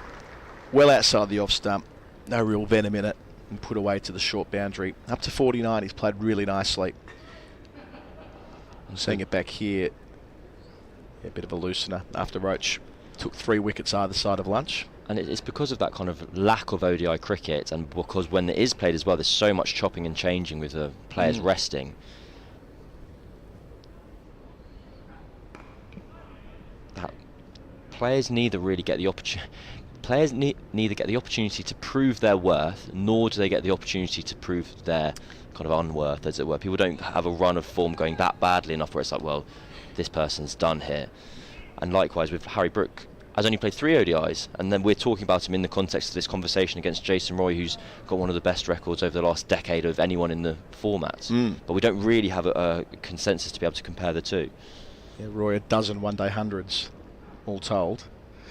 There'll be more runs down the leg side, 4 of them. If it's off the bat, it's a half century. Wait for the signal. It is. So, well played, Michael Burgess. When you consider the situation of the game when he walked in, it was 39 for 5, and Warwickshire were in a massive hole, and a partnership with Sam Hainworth, 40, and one here that's building nicely with Danny Briggs. They still trail by 270. They're miles behind in the game, but Burgess is accounting for himself very nicely indeed. He's on 53. It's been a fine innings from Burgess. It's his 3rd half century of the season. It's been a so-so year. It's averaging kind of a tick over 30. Yeah, high score of 88. I think that your mention there of Jason Roy, 12 one-day international hundreds versus Harry Brook, 18 one-day matches ever. Keeps the strike with a single to deep point. 54 for him, 18 for Briggs, 9 from the over. Not quite as penetrative, Roach. Upon return to the attack, 3 for 43 from 9 for the West Indian great. 127 for 6. Warwickshire still trailing by 269. I hadn't considered this, but it's pertinent that between 2015 and 2019, England were constantly playing one-day international cricket. Absolutely. They were building up to a home World Cup. They scheduled it that way. There were lots of 5-game series at home. They played a 7-game series in Australia, I recall, as well. There were many of those. And Owen Morgan was getting to pick his best team, or a version of his best team, whenever they played. It was the format of the game that was being prioritised, certainly above T20 internationals. After that 2016 World Cup, which was the March of 16, the 50-over World Cup was the June-July of 2019. It's more than 3 years, where pretty much 3.5 years, where Owen Morgan is fine-tuning that machine, and then having Jofra Archer come in at the end was the perfect cherry on top. But this feels quite different in that the one-day cricket they've played, and COVID's part of this story, undoubtedly, but it has been chopping and changing with squads a lot of the time. Players being rested. More 3-game series because of the World Cup Super League. That was the mandated number of games for an official one-day series. Their first of those was against Ireland in 2020 in the pandemic. So they weren't playing those 4 or 5-game series. I don't know how many they've played precisely, but my guess would be about half. And that's a bit of a tell to the way 50-over cricket has been relegated yet further beneath the 20-over format around the world. It becomes more of a World Cup thing, 50-over stuff. Oh, caught behind. That is just Worrell 101. In the channel, 4th stump line, brings a right-hander forward. And it's the big wicket of Burgess, who's the one Warwickshire player who's been able to counter-attack and put some pressure back on the Surrey Quicks. But sure enough, Worrell, who finds his range here, kissed through to the gloves of Foakes, and they lose a 7th wicket. The partnership is complete on 48. 1-2-7 for 7. And Burgess, having played very nicely, is caught behind just after passing his 50. That's a real shame for Warwickshire. A dire situation is now looking desperate with Burgess back in the pavilion. As you mentioned, more phenomenal bowling from Dan Morrell. It's really been a beautiful display from both him and Kemar Roach. Kemar Roach was spectacularly entertaining, going along at 5s, but also looking like take a wicket on any given moment. Dan Morrell there, just as you mentioned, trademark Daniel Worrell. No matter what the format is, white ball or red, he gets that ball to leave the right-hander. Ben Foakes takes the simplest of chances. Warwickshire 127 for 7, and in more than a spot of bother.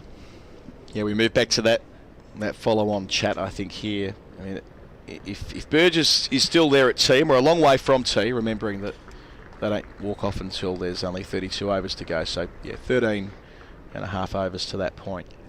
And that might be enough for Surrey to wrap this up the first time around. And if it is, I don't think they'll have much hesitation. You go through the number of overs bowled in a situation like this, and it's 9 for Roach, 10.5 for Worrell, 4 for Overton, 8 for Clark, 3 for Laws, and Steele's yet to be used, who they, if needs be, can use to rotate through the quicks through one end if they do have to put a shift in the second time. So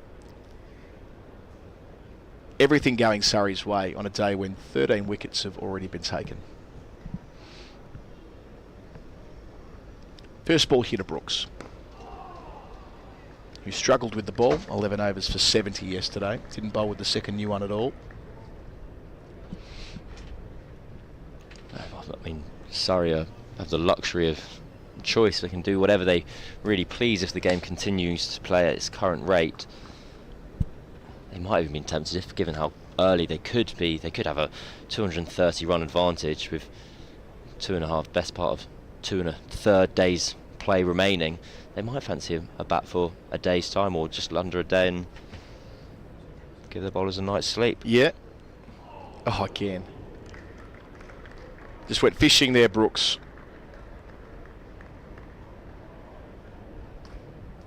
That's a get-out shot. Yeah, that's the other option, isn't it? An attack that's not young. Whether they can have the luxury of just having another hit, getting the chaseable fourth innings target way out of range, and give themselves all the time in the world on days 3 and 4. One thing at a time. 3 wickets to get, but Worrell on top. 3 slips to the new man. That's a wicket maiden. He's got 3 for 33, Worrell. 3 for Worrell, 3 for Roach, 7 for Surrey. And Warwickshire still 269 behind.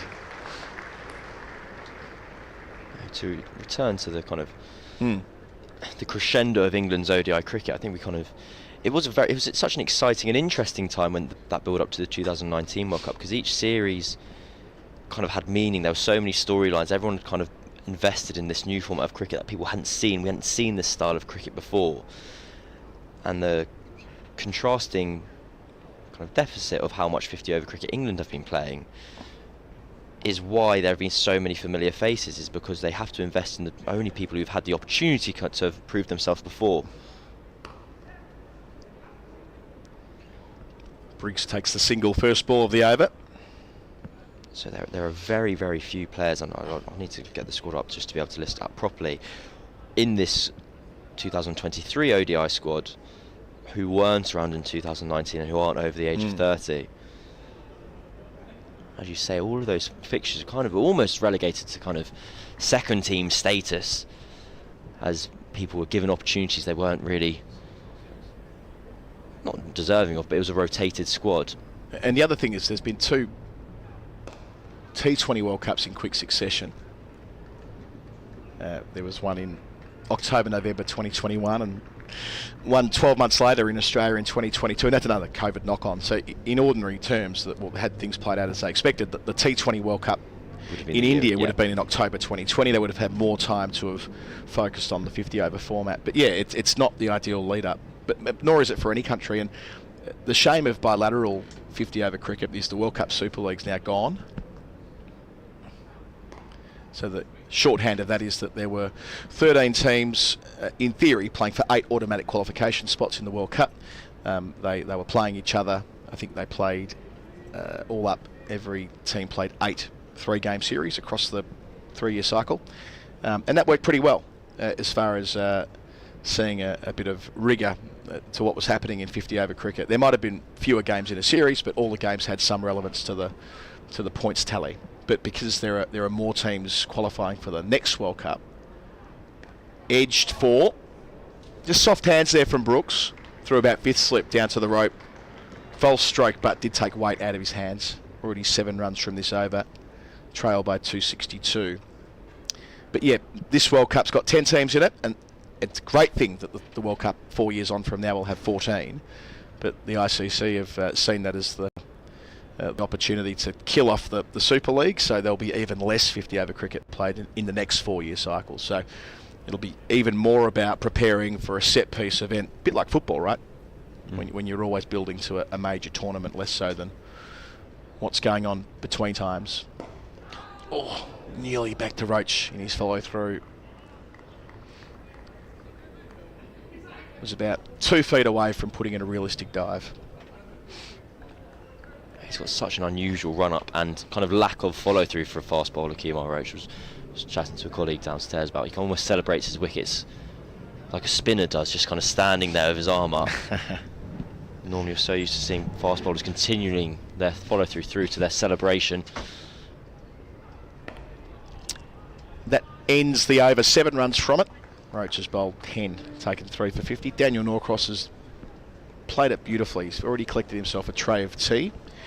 Tea's a little bit later than it otherwise might be because of the long middle session. Still 12 overs to go before the formal break. He will take over for all of those with Warwickshire. 134 for 7, in arrears by 262.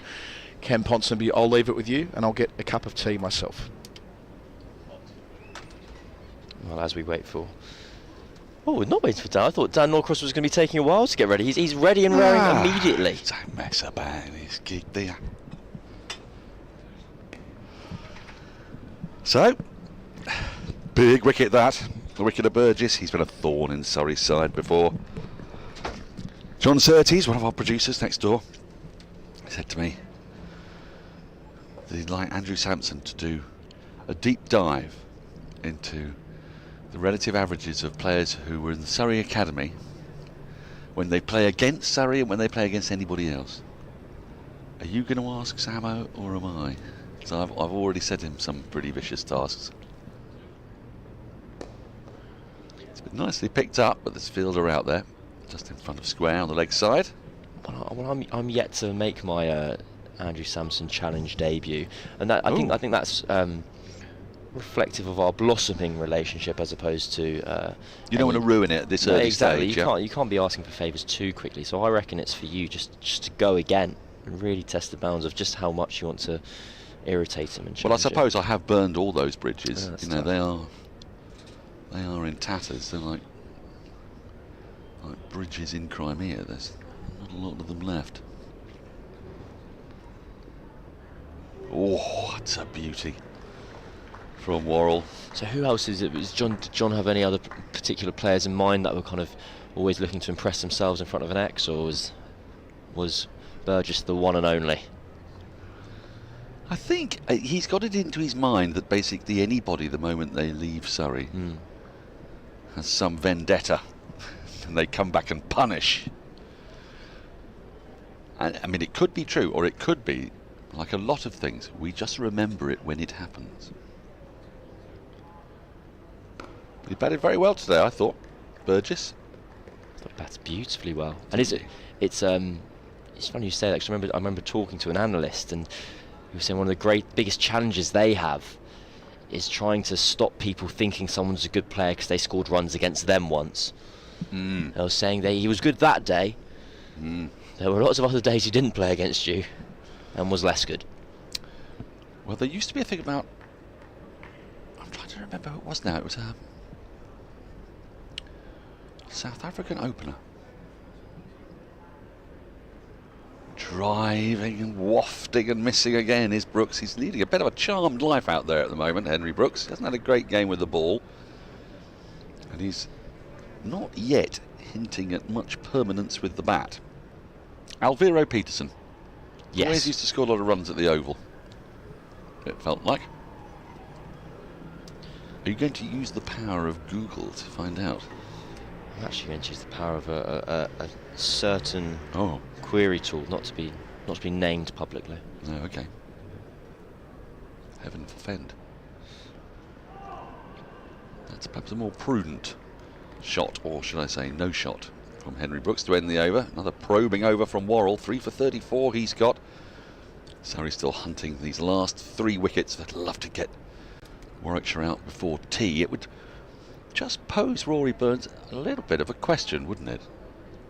Because I think in an ideal world, in the modern day, by which I mean really the last 20 odd years, captains like to avoid enforcing the follow-on. In 3-day cricket it was absolutely essential. We had so little time.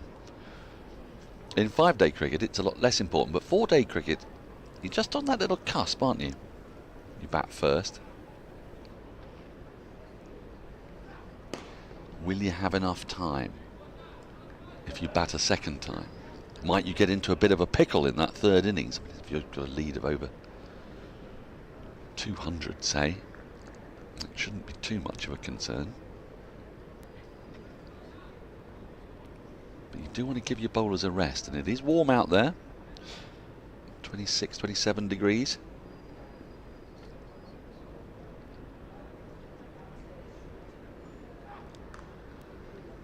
Nicely angled by Briggs.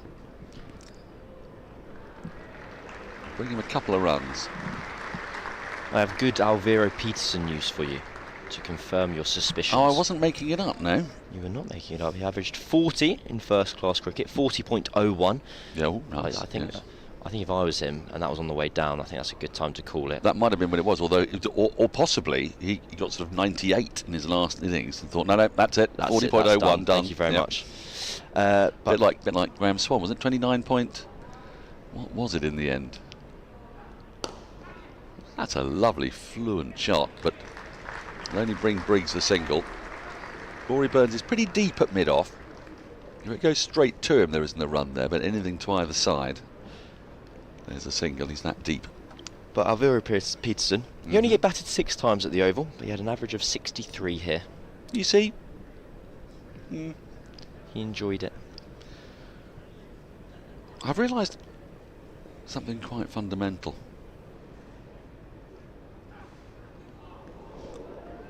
I think I need, like P.G. Woodhouse's great character, Bertie Wooster, who had Jeeves with him.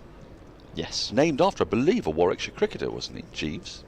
Who that I do not know. Died in the First World War, I think. I need the equivalent of a Jeeves, but it's a truth Jeeves.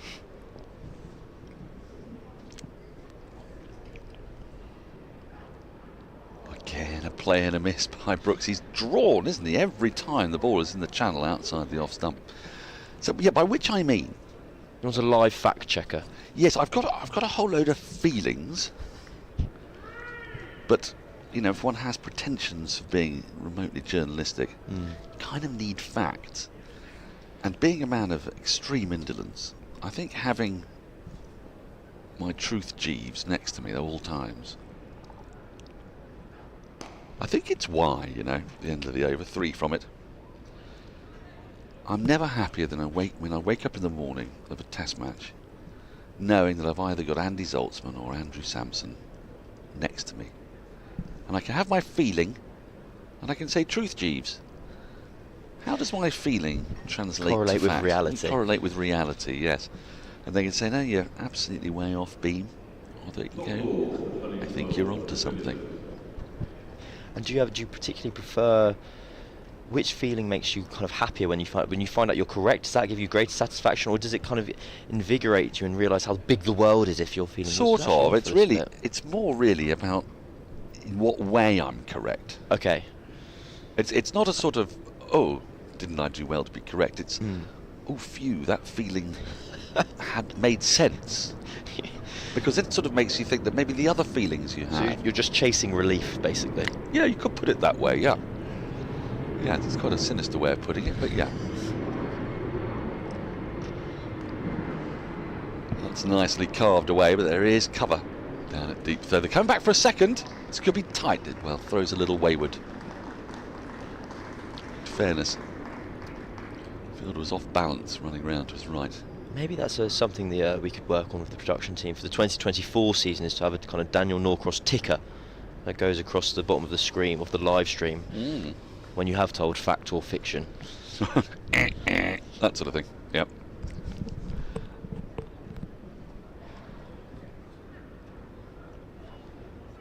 Well, as you've probably noticed, I'm fairly equivocal. So that's what the truth Jeeves is there for.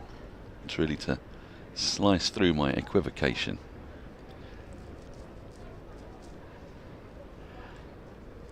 And I think it pleases the person in that slot in equal measure, whether it turns out to be fact or fiction. Well, you're equally proving each other's worth. That's right.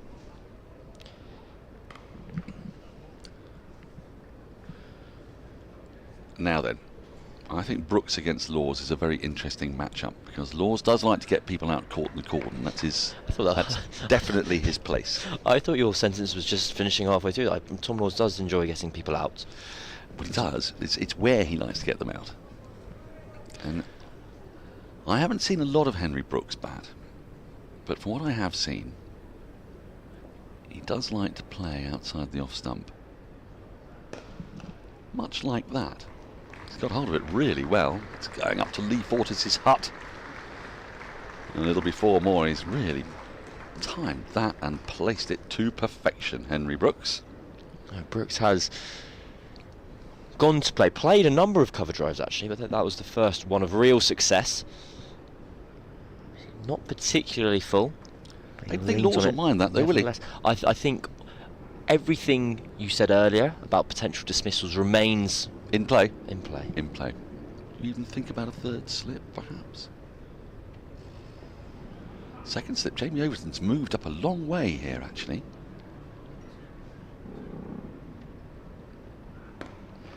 It's funny you mentioned that. I saw before Cameron Steele was in at third slip. I was trying to work out if my eyes were deceiving me, because he looked incredibly close.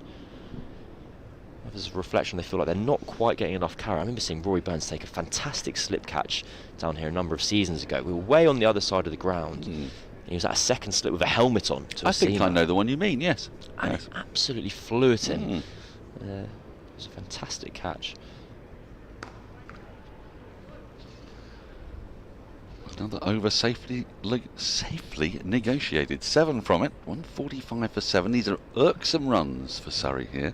Where do you stand on the old follow-on here? Have you been chatting about it with Colo?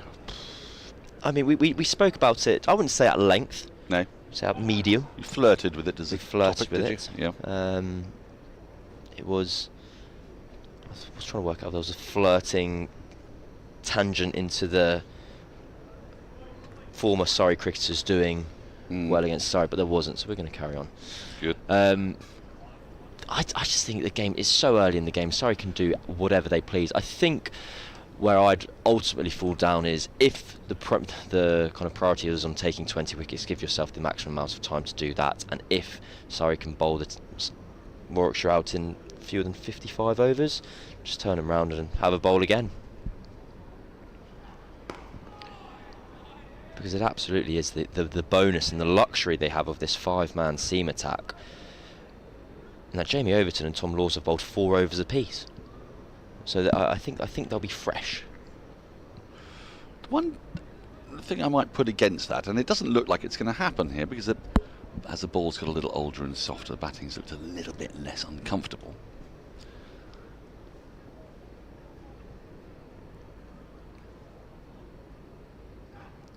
But let us imagine for a short moment that 3 wickets fall quickly, and at the bottom end of the order it can happen. Yes. This partnership is broken, and then, well, Rushworth and Hannon Dolby are very experienced cricketers, and Hannon Dolby has punished Surrey before, but you can imagine a scenario in which those 3 wickets fall before tea. Yes. Surrey might have a lead of 225. If they go all guns blazing in the last session, 32 overs. Oh, it's got straight through Briggs. Full Yorker length. That's the first of the 3 that Surrey want before tea. Another wicket for Roach on his return to the Surrey side, his 4th of the innings. And Warwickshire now 145 for 8. Well, Surrey's great day continues to get better and better and better. We did talk about this at the start of the day's play when Ed Barnard was bowling so beautifully. It was a kind of double-edged sword of bowling success. Is that if you're getting the ball to nip around and beat batters on the inside and outside edge. Dragged that on, I think, off the inside edge. I still do. It was Roach, as we can see, as he so often does. It's fantastic movement inwards, and I think it's just moved in enough to take the inside edge, and it's chopped onto the leg stump. Well, that might bring the scenario into play that I'm thinking of, because the morning is a tough time to bat at this time of year. And the morning against a new ball against Surrey's rested pace attack. And look, we're not there yet, but let's say these last couple of wickets go quickly. Tea would then be taken, so there'd be no loss of overs between innings. Surrey might have 36 overs left to bat. We go at 6 and over. They could have a lead of over 400. And then declare overnight and use that new ball. I mean, am I getting vastly ahead of myself here? So what's the lead standing at the moment? 250. Surrey are ahead. I probably am getting ahead of myself here. Well, you're not too far ahead of yourself, because what would Shane Warne do? He'd want a day on the golf course. Shane Warne would have declared. Shane Warne would have declared if he was in Warwickshire shoes at the moment. That's right. Yes. I think the game plays itself, so I don't think Rory Burns is going to be scratching his head too much. I think they can win the game from this position and however they see fit. If the bowlers would say, you know what, thank you very much, we'll have a rest tonight and we'll come back with the ball tomorrow early afternoon, that's one way of doing it. On the flip side, you could make an argument that yes, you could have, if you are bowling again tomorrow morning, worst case scenario, you get 2 mornings at them if Warwickshire really get to kind of play their way all through tomorrow. He really likes that, does Kemal Roach, but it's going a long way down the leg side. Interestingly, Hannon Dolby up to 10 here. Not batting at 11, so Chris Rushworth will be coming in at 11. And do not be fooled by the position that Hannon Dolby is batting. He is a very capable stick-arounderer. He seldom gives his wicket away. Would you like to guess? Yes. From 129 first-class innings. Yes. What Oliver Hannon Dalby's strike rate is? I can tell you now. Yes. His average is 7.9. Yeah, I think his strike rate will be about 27.2. Too high? 19? You've ruined the game. Oh. What was it? What is it? It's 26.4. No. Well, wait, so someone guess how much that's that feelings, cost. you see. That's the truth Jeeves. That's what a truth Jeeves looks like, you see. Sometimes a truth Jeeves tests feelings boy over here. Although boy is probably pushing it. Goodness me, it's like when someone goes, you'll never guess how much this costs. £6.34. And you guess spot on, you go, brilliant. But it was very relevant that you said that, though, and I understand what you're saying. He essentially scores a run every 4 balls, and he averages 7.96. So call it 8. You didn't know that? No, I didn't. I would actually have said 7.44. And you'd have been incorrect. I would have been incorrect, yeah. End of the over. A wicket taking over for Roach. So he sort of averages, doesn't he, around about 31 balls per innings, which is not bad for a guy down there. And those 31 balls could be invaluable if you're batting with, as he did famously with Burgess against Surrey. You might find yourself, the person at the other end, if you're in with a batter, could be facing twice as many as you. You've got a 15 over partnership there, 60 balls at one end, 30 at the other. You get my drift. I do get your drift. Now I've now been trying to do the mental arithmetic in my head of. So Chris Rushworth averages 12 with the bat, so that is more than 8, famously. But a strike rate of what, 47? Strike rate of 63. 63, yes. And so you can do I'm going to say it works out to the similar number of balls. No, it's far fewer. It's far fewer? Yeah, it's about 21, 22. Right. Because it's not even doubled to 12, is it? He's striking at 60. I stopped doing that. GCSEs, I did it a year early. Well, shall I help you here? So a strike rate of 50. Yeah, that's one run every 2 balls. Every 2 balls. So a strike rate of 60 is a run in fewer than 2 balls. 2 every 3 balls, isn't it? 66 would be 2 every 3 balls, but yeah, it's actually 3 every 5 I knew balls. 6. Yes, okay, thank you. 3 every 5 would be a better way of doing it. In which case, you then times 4 by 5, because if you divide 12 by 3, you get 4. You should have done Andrew Samson's job. No. There isn't room in the box for 2 truth Jeeveses. Goodness me. But one of the great rules of club cricket is you have your kind of worst batter at 10 rather than 11, or you have your flasher at 10. That's right. Yes, because if you want someone to stick around, you have them Always at 11. put the flasher at 10. Yes. Absolutely. And so Warwickshire have inverted that. And so my I don't think that's a takeaway- bad idea, you know, because actually this is an opportunity to build a partnership here. Okay. Alan Dolby can stick in there with Henry Brooks. I mean, I wouldn't say a strike rate of 60 is very dashing, but it's I suppose it's fairly it's reasonably aggressive. handsome. It's reasonably handsome, especially in first-class cricket. Yeah. Tom Laws would love a wicket here. He's only halfway through his 5th over. He's yet to get his name on the score sheet. He was dismissed cheaply this morning, and Tom Laws has very, very rarely come through a match of first-class cricket for Surrey without shining with either bat or ball, mostly ball. He's got the redoubtable Hannon Dolby in his way.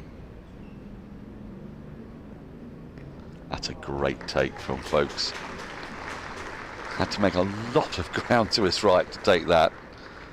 The ball just kept going down that leg side. You see where it starts from on the angle. He's made what he's done there so well is he's taken a step, and that's what made it possible for him to make the stop. You see a lot of wicket keepers push off and dive. Foakes just has that little step that gets him closer to the ball.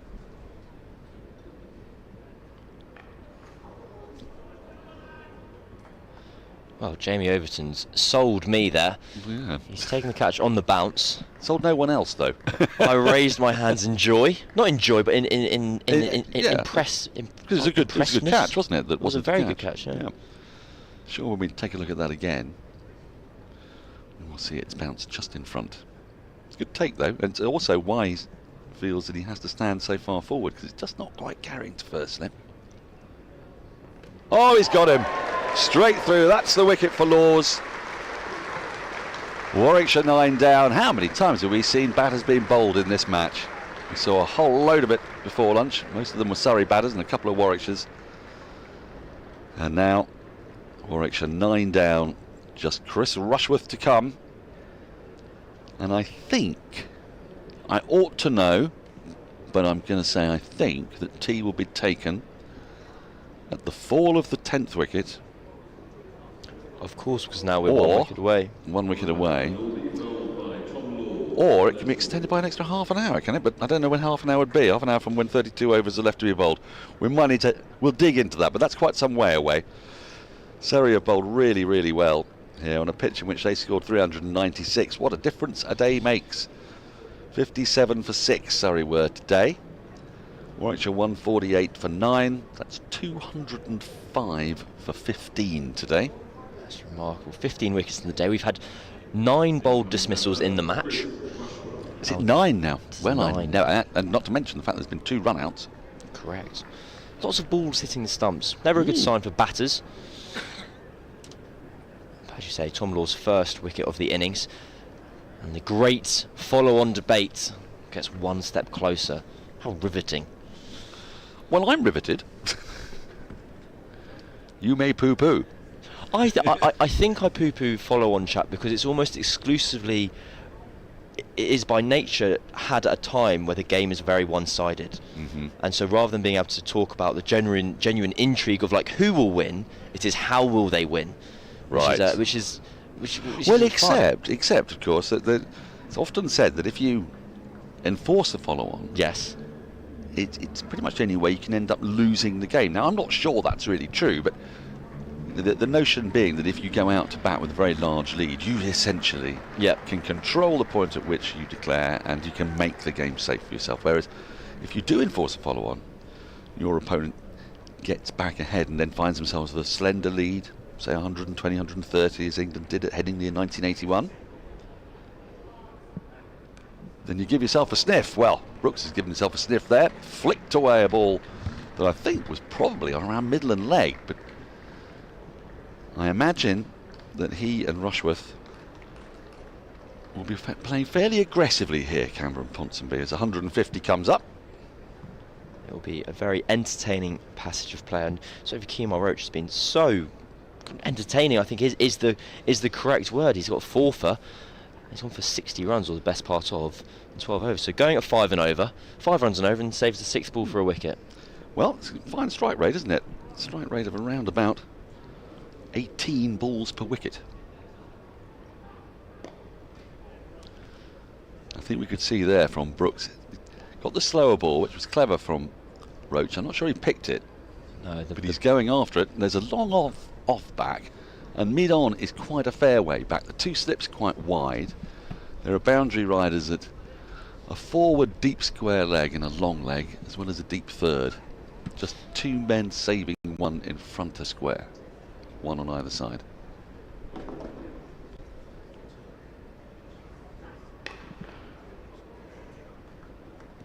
And he'll want 2 here, Will Brooks. Want to get back on strike. And he managed it comfortably. No, I think Surrey know what Warwickshire's game is going to be here. As Daniel mentioned, we've had mid-off and mid-on drop backwards, and it really emphasises just how short that boundary is over towards the gasometer side, as Worrell and Patel are in the same line, but Patel is in effect 5 yards off the boundary rope, while Dan Worrell is basically fielding in a vast expanse of space. Surrey will be chucking in the odd slur ball and encouraging either Brooks or Rushworth to stick the ball up in the air to a waiting catcher. It's looking pretty solid here, Brooks. At the beginning of his innings, he was a trifle more flighty, but he's been out there a little while. Rushworth has yet to face a ball. Surrey going to bring the field in? Will they want to bowl to Rushworth, or will they feel, frankly, the way Brooks is playing is going to give them just as much of a chance of a wicket as Rushworth would at the other end? I'm not convinced these fielders are out to kind of give the single as much as they are just they feel that's where the wicket taking options are. Well, that could be 4. That has been expertly played. Goodness me, it was nothing more than a little push, but he found the gap through point. It whistles away to the boundary. They're not yet irksome runs for Surrey, but they would love just to wrap this innings up, go to tea, and then Rory Burns can decide how he wants to go about winning this match.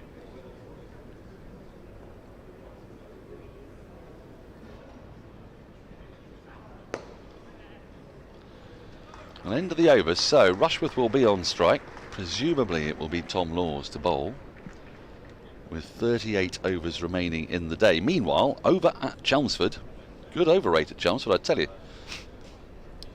Tea is being taken, and has been being taken for quite a while. I don't know when you last got an update, but Essex are 205 for 5. They started off very impressively, but that was really against the seam bowling of Bamber and Roland Jones. Josh de Carey's, Michael Atherton's son, came on to bowl first change, in part because Giant Yadav has not made it yet, still waiting for clearance and work permit. So he bowled first change, and he's bowled 26 overs before tea. 26 of the first 64 overs have been bowled. Well, the young spinner, and he's taken 4 for 60. So I don't think it takes an incredible cynic to realise that Chelmsford pitch might be prepared with Simon Harmer in mind. Yes, I think that beats me to the punch. It reminds me of an earlier fixture where Middlesex played against Hampshire, and Josh de Cares took 7 for 144 in the first innings. You thought, well bowled that man, only for Liam Dawson to reply with 6 for 40 and 6 for 90 immediately afterwards. Oh! My word, that was close to the outside edge. That's whistled through at some pace from Tom Laws. He can do that deceptively quick. It was, and Chris Rushworth has really played a long way away from his body there. By the naked eye, it looked like he must have edged it in some respect. But it's a play and a miss.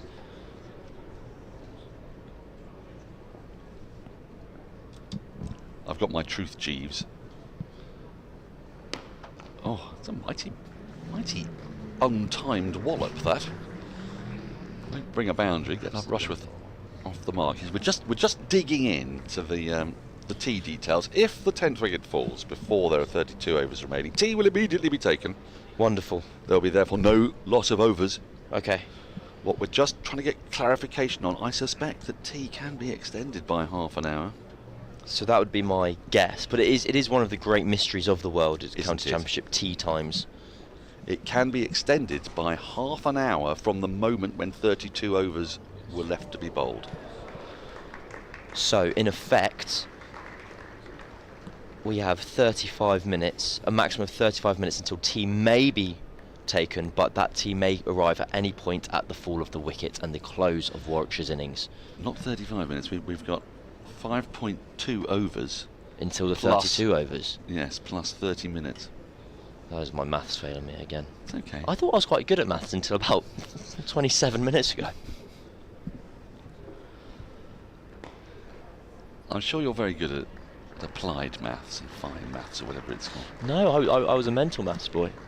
That was my. Oh really? That was your superpower, was it? It was. I was. You could get the best 3 dart checkouts, could you? Instantly. I got so 139. What's your 139? Well, I'm going to go treble 19s. That takes it down to. Oh no! Why 82. You're going to go ball 82. double 16 or treble 14 double top? I'm more of a treble 14 double tops man. All I remember is that if it's a big odd, you go treble 19. That gets you back down to even. You go your 20s and your doubles. Finished. Okay. Well, but that's true, Daniel. Well, it just depends on where you decide a big odd starts. Is 121 a big odd? One of my finest achievements was during lockdown.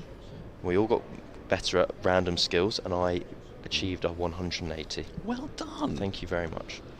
And not just was it 180, but it was witnessed. We had witnesses, and also I went 60, 120, got everyone's attention that I was on 180, and then hit the third and final treble. One. So you were in lockdown, were you? How many people were in there watching this? It sounds to me like you might have been breaching COVID regulations. It was a house of 6. Daniel, was a house of 6. Is that acceptable? Yes. It depending on the day, the time of year, the position of the moon. Then it was fine. Other times, I don't want to uncover another scandal, not here on the Surrey live stream. A day after you admitted to your stolen valour of disabilities, I think I'm in safe territory. If I'm going, I'm bringing you down. Marvellous. Overton back in the attack. Bit of extra pace to try to finish off this innings. It's 10th wicket partnership, not been there long, but they've added 12 runs. They've shown good aggressive intent. Brooks the man on strike, and just an idea of the field. 2 slips you can see. There's a deep backward punt, I suppose a deep wide third you might say. Then there's a deep cover. Mid on and mid off are deep enough to be giving one, but then nowhere near right on the boundaries. A long leg and a deep square leg is about 15 yards inside. And then, wow, one of the slips has come out, perhaps to slot into short mid-wicket.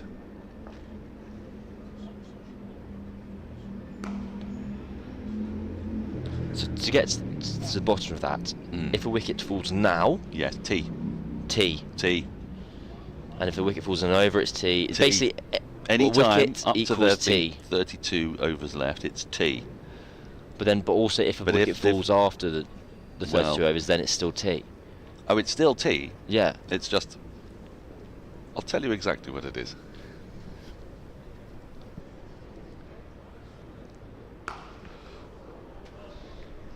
He's gone after that, but just picked out Rory Burns at short extra. So T will be taken. Yes.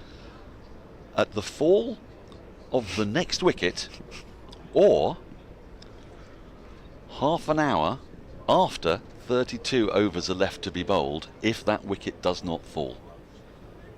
Okay, so in terms of like getting it down to its simplest form, I think that's pretty simple. Oh, he's gone after that. Lucky to get away with it. At any point in, let's say, the next 45 minutes, if a wicket falls, it will be T. Well, you'd imagine that, yes. I mean, there's 4.2 overs to be bowled till we get to 32, which should take around about 15 minutes, and then add half an hour, 45 minutes. Yeah. Hence, Maybe 47, 48. I did say I was good at maths, and I got 30 and 15. I was disappointed in myself by not subtracting 57 from 132 particularly quickly, or 139 even. Tell you what, though, if they do stick around and haven't lost that wicket, then this session has the potential to go on till 4:28, having started at 1:10 and also with the scheduled close being around 6 p.m. 5:30. Yeah. It's like County Cricket's played in a TARDIS. There's no actual concept of time at all. Well, it's time and relative dimension in space, isn't it? I'm not doing quantum mechanics and physics after not being able to do dart checkouts. I'm very disappointed. That's what we've got you on here for. Well, 139 take away 57. That's 72. Then I'm actually just going to go double top. And then I'm going to go triple 20 and leave myself with 12 because I actually quite like double 6 on the right hand side of the board. But it's 82. That's what I meant. Well, so then you've got either bull double 16 or treble 14 double top. I'm really. You ought to go bull double 16 because if you hit the 25, then you can leave 17 for double top. Got ya. I think I've realised in this moment I'd be exceptionally bad on Who Wants to Be a Millionaire because I'm getting questions that I know the answers to wrong just through the pressure. It's the pressure. It's the pressure of the Surrey live stream. I can tell. This is the highest I've ever got, Daniel. This is. So Laws into Brooks again, and Brooks has just slightly changed his approach. Actually, I don't know whether he's starting to feel a little bit more confident in Rushworth or he's just enjoying batting out there. Doesn't want to give it away, but he's batting slightly more redoubtably, you might say. I think he's pretty much batting by length at the moment. If it's full, he'll have a proper swing at it, he'll have a proper go, and then anything short of that, with that protection square of the wicket, he doesn't quite have the same value in shot. All he can get is one and gets his partner down to the other end, which isn't exactly what he wants at the moment. He's come hurtling down the wicket there, so just as we've been saying, he's been stood at the crease batting sensibly. There's nothing insensible about that shot, but he's suddenly come charging at Tom Laws. As I said, he's batting by length, Daniel. It was full, so he has a go. It's a bit short, he's got a good length, he's going to respect it. Did somewhat manufacture that length as well. They tried to get at Laws here. Don't know if there's a possible case for Foakes standing up.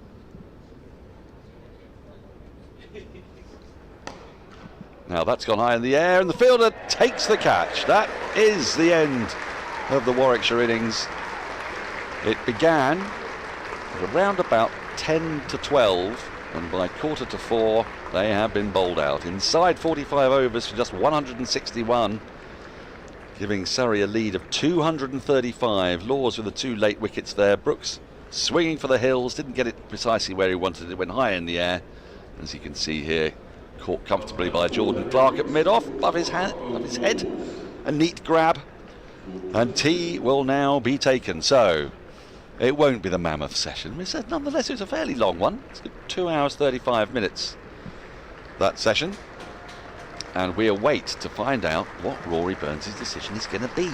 Is he going to enforce the follow-on? Are they going to go out to bat for a session that I think will have 36 overs remaining? Or is it 35? It'll be one or the other. We'll find out for you shortly enough. But don't go away, because we have got an interview. We're talking to the Surrey Cricket Foundation about a very, very special event that is taking place out in India, starting in late September and culminating in an extravagant finale. Well, final thoughts from you as we look at that card. Top scorer Michael Burgess, former Surrey man, 54. Danny Briggs 27, Brooks 22. So the tail has wagged, but it was the loss of those early wickets. 39 for 5 they were at one stage when Roach took 2 in 2 straight after the lunch break. Worrell picking up the wicket just before the lunch break, so 3 went down for the loss of just 1 run as Surrey's powerful seam bowling attack ripped through Warwickshire, bundling them out on a, well, a challenging but mostly blameless pitch for 161. You see the bowling figures there. Kibar Roach 4 for 64, Worrell 3 for 34, 2 for Laws at the end there, 2 for 27, 1 for Jordan Clark. And Jamie Overton only needed to bowl 5 overs, so Roach and Worrell have bowled 25 between them. The other 3 they've not been overly taxed today. And with 2 days and 1 session left to go in this game, Surrey desperately keen for the win that'll keep daylight between themselves and Essex at the top of the table. Cameron, Ponsonby, what are they going to do? Well, I have some breaking news for you. We've got breaking news. Surrey will be enforcing the follow-on. Well, what a time to be alive. Goodness me. So, an evening session of, I think, 35 overs, maybe 36, 35 or so, for Surrey to make further inroads, get ahead of the game, then rest up, and try to make, well, if they need to, make best use of tomorrow morning. Do you think that's the right decision? I think it is the right decision, and I think there's 3 reasons for that. First of all, I would say I think powerful was the optimum word you used there. They've got this 5-man seam attack. They're able to rotate through their bowlers. They have, yes, in theory, they've just spent 44 overs out in the field, but Jamie Overton, Jordan Clark and Tom Laws have all bowled single figures overs. They're absolutely fine. Then the second reason being, they all in effect get 2 goes at Warwickshire. They have the new ball now in this session, and then with the slightly older ball tomorrow, they have the favourable conditions of the morning. And the third reason I can't remember anymore, so we'll leave you with 2, basically. Well, that's lovely. I think that's more than enough reasons. I think the 2 reasons might have been new ball now, and this third reason was then you get the morning session tomorrow. Yeah, so with the ball a little bit older there, a little bit softer, but I suppose if things get really pear-shaped, then you even get another morning on the 4th. Correct. Should that be absolutely necessary. But Surrey find themselves in a very, very strong position. They have a lead of 235. What a roller coaster day it's been. Surrey losing their last 6 wickets for just 57 runs and then picking up 10 wickets. So we've had 218 runs today for 16 wickets. Yesterday was 339 for 4. Cricket, what a crazy game. Cameron, you take a break, go and get yourself some tea, and I'm going to introduce our tea time guest, because I'm very excited to talk about this topic. It's one dear to my heart, and one that I was fortunate enough to witness in Cambridge, culminating in a final at Lords. Pop those cans on. Elliot Rowson, hello, how do you do? Welcome to Surrey Livestream. Thanks for having me. Surrey Cricket Foundation. Yeah. Now, what we're really here to talk about, first and foremost, is the Street Child Cricket World Cup. Tell us about it, tell us where it's taking place and when. Yeah, so it's the culmination of a long project here at the Surrey Cricket Foundation. It's taking place in Chennai in 3 weeks' time. It's an amazing programme that provides opportunities for young people across the county who might not often get the kind of opportunities that they've got being here. The cricket is a huge part of it, but advocating for young people's human rights is arguably the biggest part of the programme. Now, I witnessed, was it the first edition? Back in 2019. It was. And there were 2 days of cricket in Cambridge. It was an extraordinary thing to witness. It was in May. We were really unlucky with the weather to start with. The sleet came down. Remember, the Bangladesh team had never seen sleet before. Right. And wondered what it was. It was falling from the sky, and they brilliantly sang "We Shall Overcome." Oh wow! Which was quite stirring. Yeah. And so there were round-robin matches in which all the countries played each other. Yeah. Culminating in a final at Lords, which was one of the most remarkable, moving events I've ever witnessed. And the final took place, and the 2 finalists were England, from memory, and South India. South India was, yeah, that was it. And they each occupied the main changing rooms, didn't they? Yeah. The ones that the international teams would have. And they came downstairs to rapturous applause. They played out at Lords. And the cricket was great fun, and the delight on everyone's faces was great fun. But there is something way more important than the cricket involved here, isn't there? Yeah. So tell us about the number of countries that are playing and the kind of the eligibility criteria of the kids who are playing in the tournament. Yeah, so I think, I could be wrong, we're in 23 teams at the moment. That's an expansion, isn't it? Yeah. I think we've got 4 teams now from India as well. I think the eligibility has changed depending on the countries and the issues that young people face or tend to face in those countries. A lot of the young people are homeless, or will be in foster care, or be connected to the street in some capacity. Our young people are made up of all different backgrounds. We've got, some Afghan lads who are refugees, who are proud to put on this England shirt. We've got kids from all over the county who have faced issues that they face being a child growing up here in England. So we've got a right mix of young people here in our team, and I think that's the best part of it.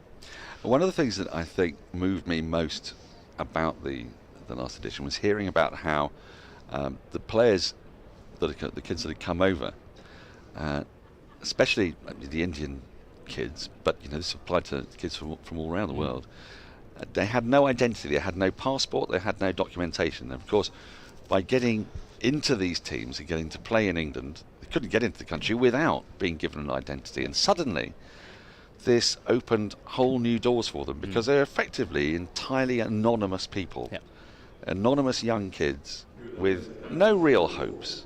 They may have had aspirations, but how they were going to fulfil them, they didn't even really, have, if you like, legitimacy.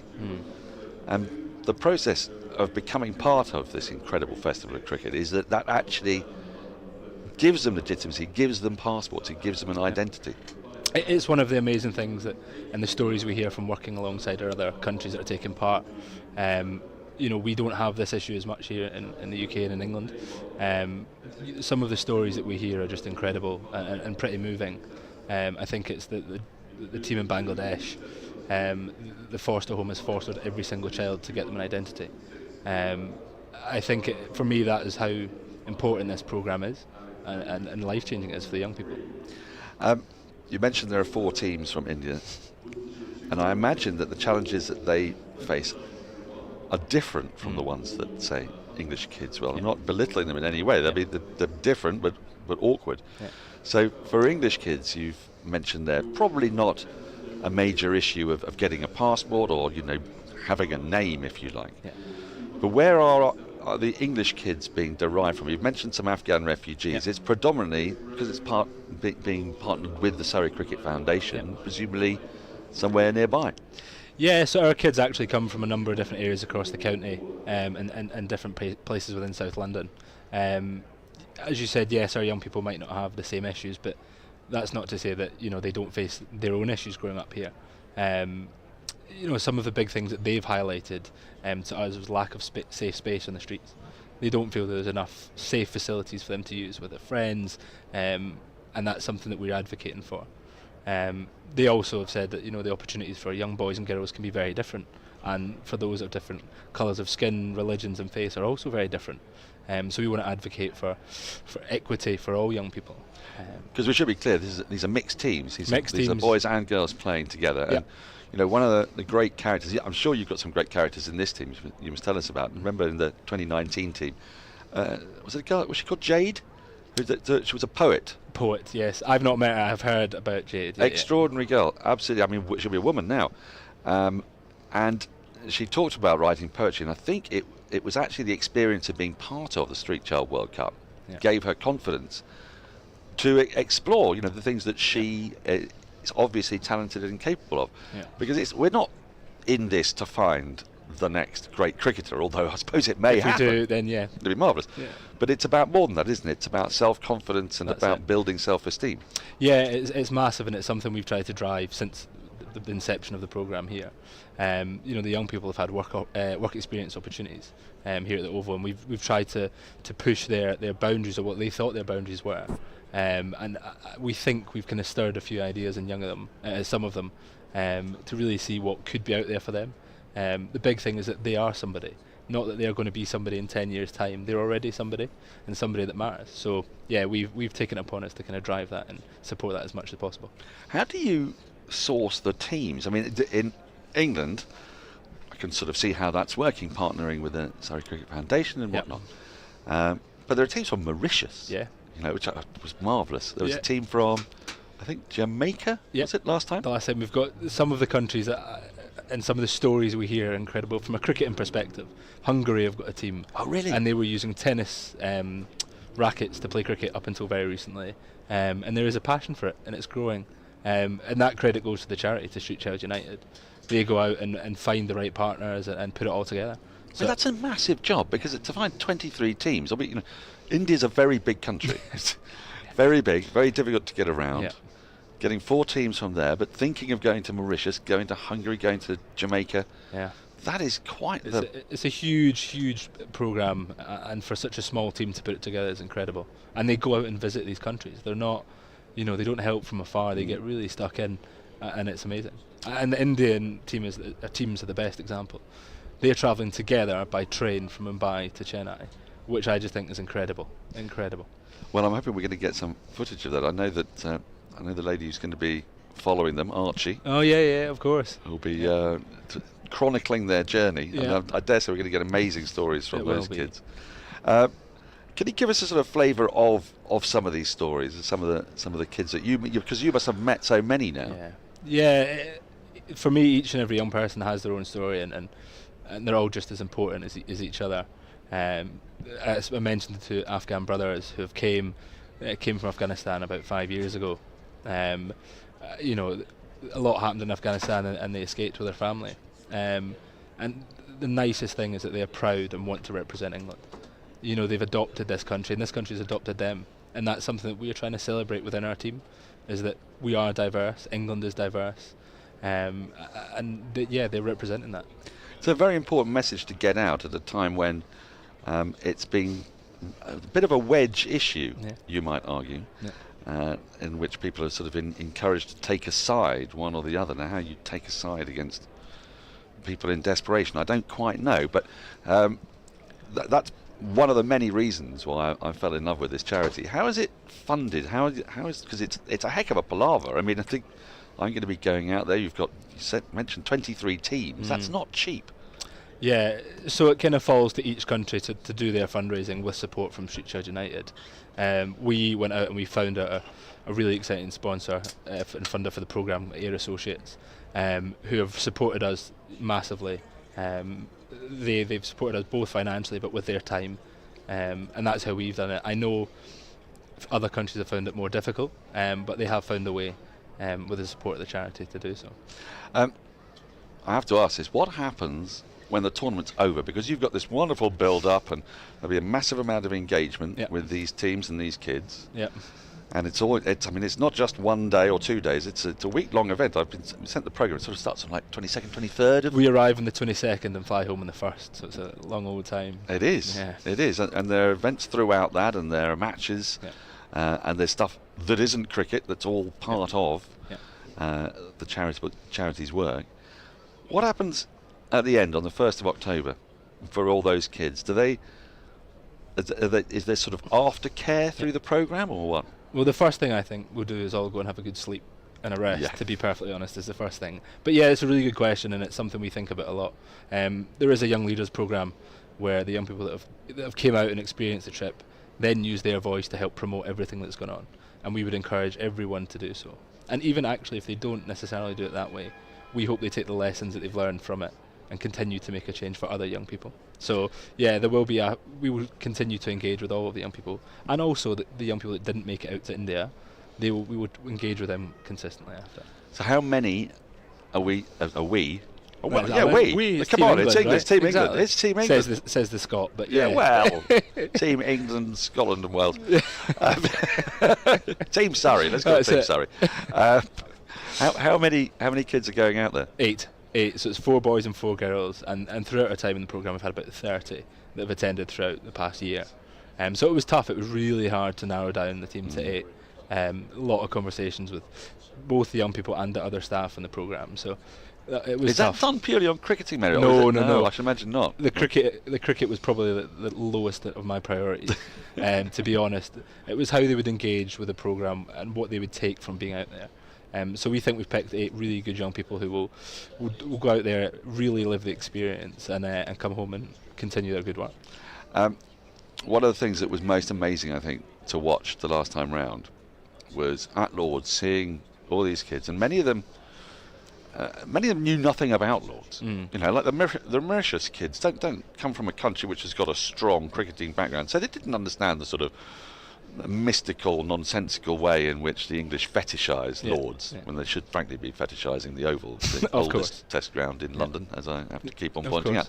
But notwithstanding. And so they weren't being disrespectful to the place at all, I don't mean that.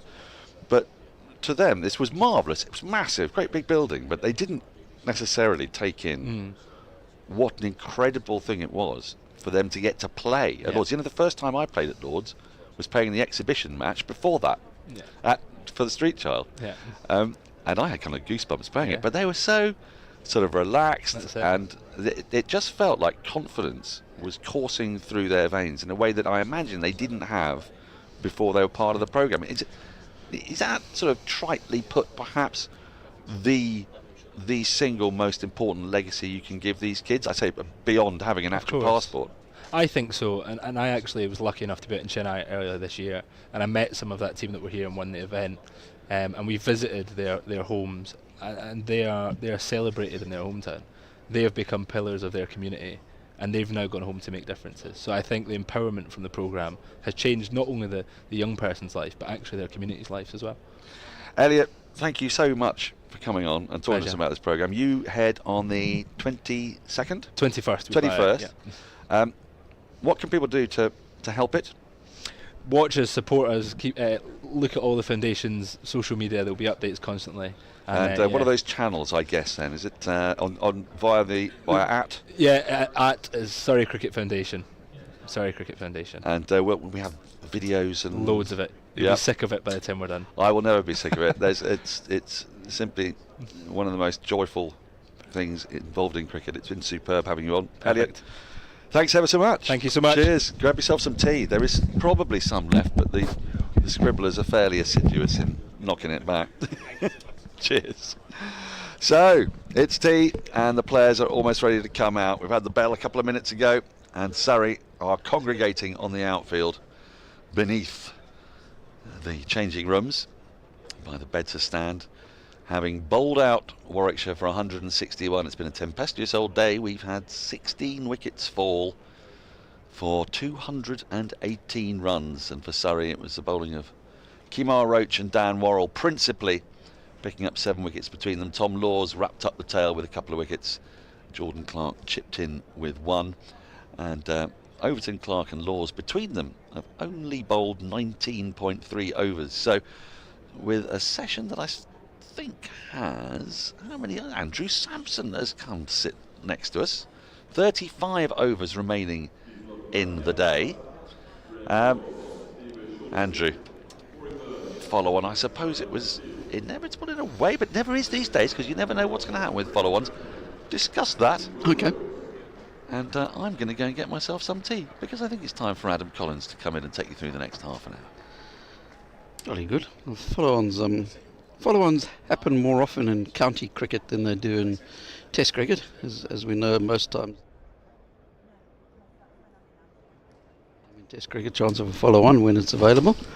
In the county championship over the last 10 years, it's about 80% chance of enforcing a follow-on if you have the opportunity. Yeah, right. Obviously with a day less, that's probably quite a big factor in that concept. Yeah, no game next week for Surrey either. No game next week for Surrey. And the bowlers who haven't sent down a lot of overs, as pointed out by Daniel before, Overton, Clark and Laws, which, come to think of it, sounds like a law firm, haven't bowled too much collectively. Overton in the first innings just had one brief spell, 5 overs. Clark's bowled 8 and Laws 6.3. Most of the work done by Roach and Worrell, 13 and 12 respectively for 4 and 3 wickets. They did the job, and it's back to where we started with Kemar Roach preparing to bowl the first over from the Mickey Stewart Members Pavilion. The scoreboard regenerates over to our right. All the zeros back on there, with the exception of that number that stands out, 235, which is the deficit for the visiting side in order to make Surrey bat again. And Surrey making the most of having knocked over Warwickshire inside 45 overs in little more than a session, the extended middle session. They took 3 wickets before lunch and 7 wickets after. Rhodes prepares to face the first ball. He was knocked over by Dan Worrell for 7 just before lunch. He was the first wicket to go. Strange old day when you consider that Surrey lost 6 wickets in the first hour and a bit. Anyway, here we go. Second innings. Follow on enforced. Down the leg side. So in theory, I suppose Surrey could knock this off and have it all done inside 2 days. That's the option available to them if they can take 10 more wickets in 35 overs.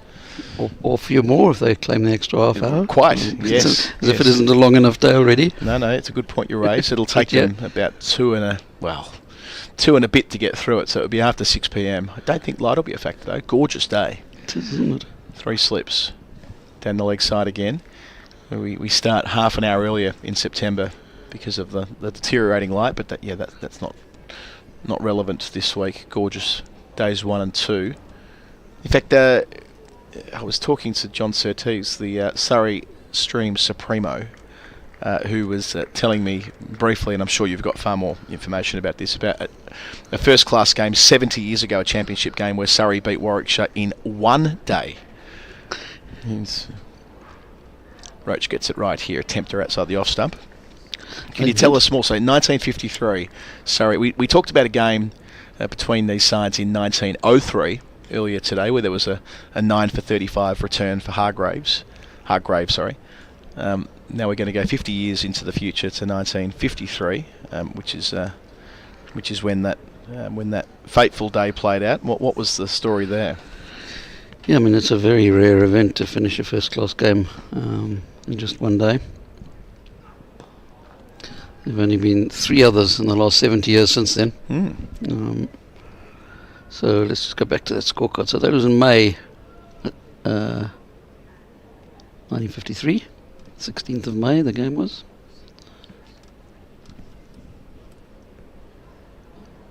Conditioned to seeing scorecards with, 16, 17, 18, 19 of May 1953. Or I suppose it would have been 3-day cricket mostly back then.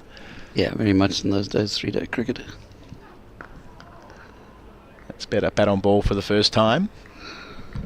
Of course, 4-day cricket these days is just 3-day cricket extended over 4 days, the way the over rates are. So that game, it was here at the Oval in 1953. Warwickshire batted first and made 45 all out in 26.5 overs, with the great Alex Betzer bowling 13 overs and 5 balls, 4 maidens, 8 for 18. Whoa. That's a much better line from Roach. Tony Locke picking up the other 2. And Surrey replied with 146 in 39 overs and 1 ball. Which is the most interesting part was Captain Stuart Surridge, who made 19, which isn't particularly interesting, but he had 3 sixes. And then must have taken a view on the pitch. Yeah, swing while you can. He was the great Surrey captain, wasn't he? The 7 championships in a row winner. We're in that window, aren't we? Yeah, 53. And then in the second innings, so that was. Let me just give the overs for that as well. So that's. Sorry, I'm just going to note that. We've got Dan Worrell opening the bowling, wearing one of Sean Abbott's shirts, wearing a 77. Of course, Sean Abbott was taking wickets with Australia in Durban yesterday. That's right. Yeah. In 2 of the 3 T20 internationals, he's been in the wickets. The Surrey all-rounder. It's pretty good effort to play in Durban yesterday and London today, but anyway, or to have his shirt appear anyway. So 3 slips and a man round the corner, leg gully-ish, all squared up straight away. Brathwaite. So that Surrey innings in that game took 39 overs. So there was still plenty of time left in the day, and they bowled Warwickshire out again in the second innings in just 52 overs. In just 26 overs for 52, with Jim Laker finishing with 5 for 29, including a hat trick, and another 4 for 17 for Alec Betzer. And what did Locke get there? 12 for 35, and the match Locke didn't even bowl.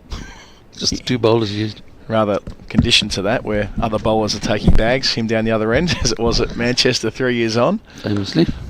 And driving beautifully to get off the mark, Brathwaite. So squared up first ball and then touch fuller down to the rope. First runs for Warwickshire in their second innings. Brathwaite, who was out on the stroke of lunch in the first innings, for 16, caught by Overton from the bowling of Worrell. It was a bad shot, which set off a collapse of sorts, where they lost 3 for 1 either side of the long interval. Feels like a long time ago. It does, doesn't it?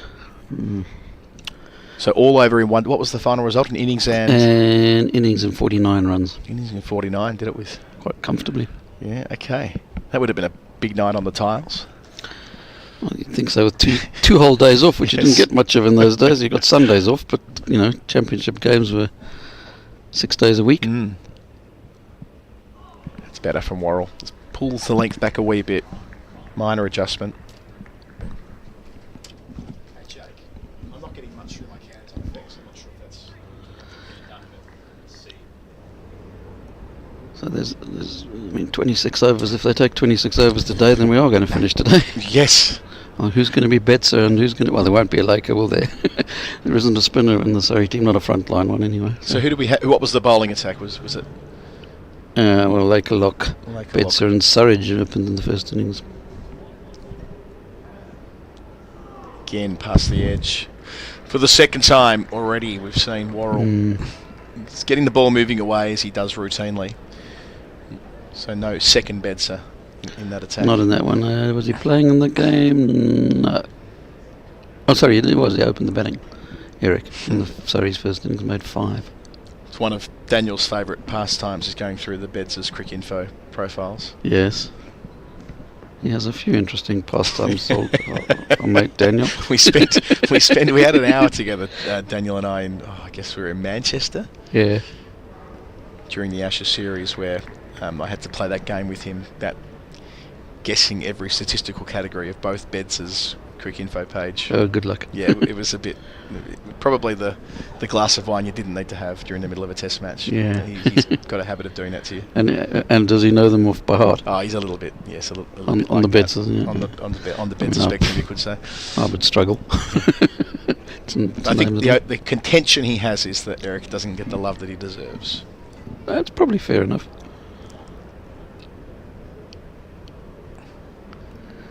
Ends the over, just the boundary from it so far. 4 for none, Warwickshire trailing by 231 from the bat of Brathwaite. And the reason why Warwickshire are following on is that they were bowled out inside 45 overs for 161. 4 wickets for Roach, 3 for Worrell, 2 for Laws and 1 for Clark. Top scoring for the visitors was Burgess with 54. He came in when at one stage it was 39 for 5, so they recovered it somewhat through the middle part of the middle session, but another mini collapse towards the end, and they were all done for 161, and Rory Burns had no hesitation in enforcing the follow-on. Yeah, at least it was a bit of a recovery from 39 for 5. It could put Surrey into a position, in fact it probably will, pending results, where if they have a good week, a fortnight from now against Northants, they can wrap the title up a week early, as they did last year here against Yorkshire in the penultimate round. They went up to Lancashire and had a nice time for 3 days, got rolled by a long way, and didn't matter an awful lot. Yeah, I mean, especially in Northants, obviously bottom of the table. Yes. Playing them at home, you would expect Surrey to win that one fairly easily. Might take a look at a couple of cards pertinent to that conversation. Nice shape again from Roach into the gloves of Foakes. Rhodes has seen off 8 deliveries without scoring. So Essex, this is day 1, not day 2. Unusual staggered start this week on that front. They're hosting Middlesex, Chelmsford, and they aren't going that well. 235 for 7 after winning the toss and batting on a warm day. Great start. They were none for 122, so they've lost 7 wickets since then. It's quite a quick start as well, I think. I don't know when did that wicket fall. That fell in the 39th over. So, they slowed down. They were like 40 without loss in 6 overs. Nick Brown was the first to go. In fact, 5 of the 7 wickets are from one Josh De Cares, son of Michael Atherton. 5 for 78 from 31, his analysis so far. So he's bowled pretty much all day after coming on first change. Interesting arc that Josh is on, given that he started his career as an opening bat at first class level a couple of seasons ago. His dad started as a leg spinner. True. Well, he was a batter as well from the start of his career. But yeah. Yes, in Josh's case, he's been, he's carded to come in at 8. He made an 80 odd on opening day last season for Middlesex against Derbyshire. So he has made runs as a first class player up the top, but now I mean, he got a 7 for a lot the other day in the championship game, so he must be one of the leading wicket taker spinners in the season. Yeah, you think so? But only 4 or 5 7-fers in the whole season. Yeah, was De Cares. So he's got 5. Roland Jones 1, Bamber 1, 236 for 7. That's the one game that's relevant to Surrey's championship aspirations. The other is Hampshire Somerset, which is being played at the Rose Bowl. Hampshire were all out for 308 in their first innings, but they've bowled really well. They've got Somerset 132 for 8 in reply, so they're still in the lead by 176. Roach finishing here and off the mark with a controlled clip. Rhodes to the longer boundary, out to the Bedser side. We were talking about the Bedser twins a moment ago. He joins Brathwaite on 4 with that boundary. 8 without loss after 3. They still trail by 227. Roach just veering onto the pads, and the left-hander putting it away. Putting it away, yep, that's what it was. So 176 Somerset trail by. So Hampshire could theoretically do as Surrey have and enforce the follow-on if things break their way. They've been fielding for 53 overs. When they batted, Liam Dawson made 115. The man who took a 7-for just last week against Warwickshire in the Metro Bank Cup. And with the ball, it's been Keith Barker, the ever-reliable. Good old Keith Barker. 4 for 32 for him. Abbas and Abbott, 1 apiece. Liam Dawson with the ball, 2 for 56. So strong in that department, Hampshire. Worrell starts a fresh over to Brathwaite. So they're the 2 games that could keep things interesting if Essex and Hampshire were to enjoy big wins here and then again go on to win next week when Surrey have the week off. It could provide a little bit of jeopardy. I suppose you need to make big runs to get big points, though. It helps if you can win the game easily enough, making 230. I mean, if Josh De Keres is taking 5 for on the first day, Simon Harbour's obviously going to be licking his lips, isn't he? You think so? But if you want the big points, you need to make the 450 first, whereas it, which obviously doesn't look likely. Yeah, to kind of max out, you've got to want to bat, don't you? It's hard to do it the other way around. I still think starting bonus points at 250 is too high, but anyway. So, they're the other 2 relevant games to the top of the table.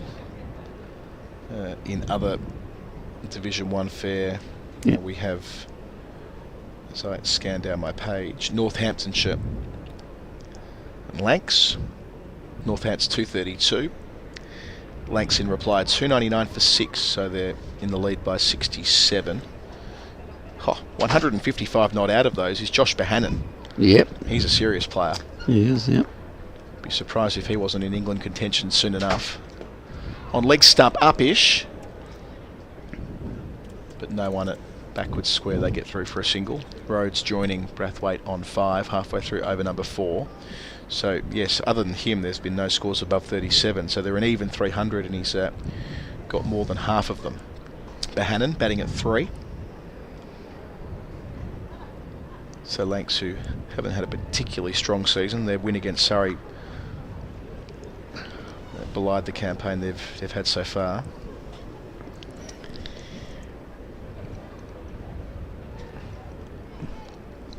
Just looking around the country at other scores. Game moving pretty quickly over at Scarborough. Yorkshire 297 all out, Derbyshire 247 all out. Yorkshire batting in their second innings, none for 36, leading by 86. Standout performances there at the. It's not the festival at Scarborough now, is it? That's been and gone. Yeah, but still they do get usually two games a season these days. Yeah, even though they're not. In a week or 2, as it used to be in the festival days. Wayne Madston top scored in his 200th game for Derbyshire. Playing a miss. It's the 3rd time that Brathwaite's played and missed a Worrell in the space of a couple of overs. With the ball, 3 wickets for Matt Fisher and 3 for Jordan Thompson for Yorkshire, who are desperately looking for something out of their season, having struggled so badly in Division 2. Sussex Durham, Sussex 266, Durham 296 for 5 in reply, leading by 30 for Durham. Runs for Alex Lees, more runs, leading the country coming into this round. He'll be up above 1200 now, 103. Had a great season. He has, yeah. Again, might have just pulled inside the line there, Brathwaite, as the ball went through. 2 runs from it, 10 for none after 4 following on. Warwickshire were all out 161 on the stroke of tea. They trail by 225 here at the Oval. Just going back around the grounds, this game's at Chester Street.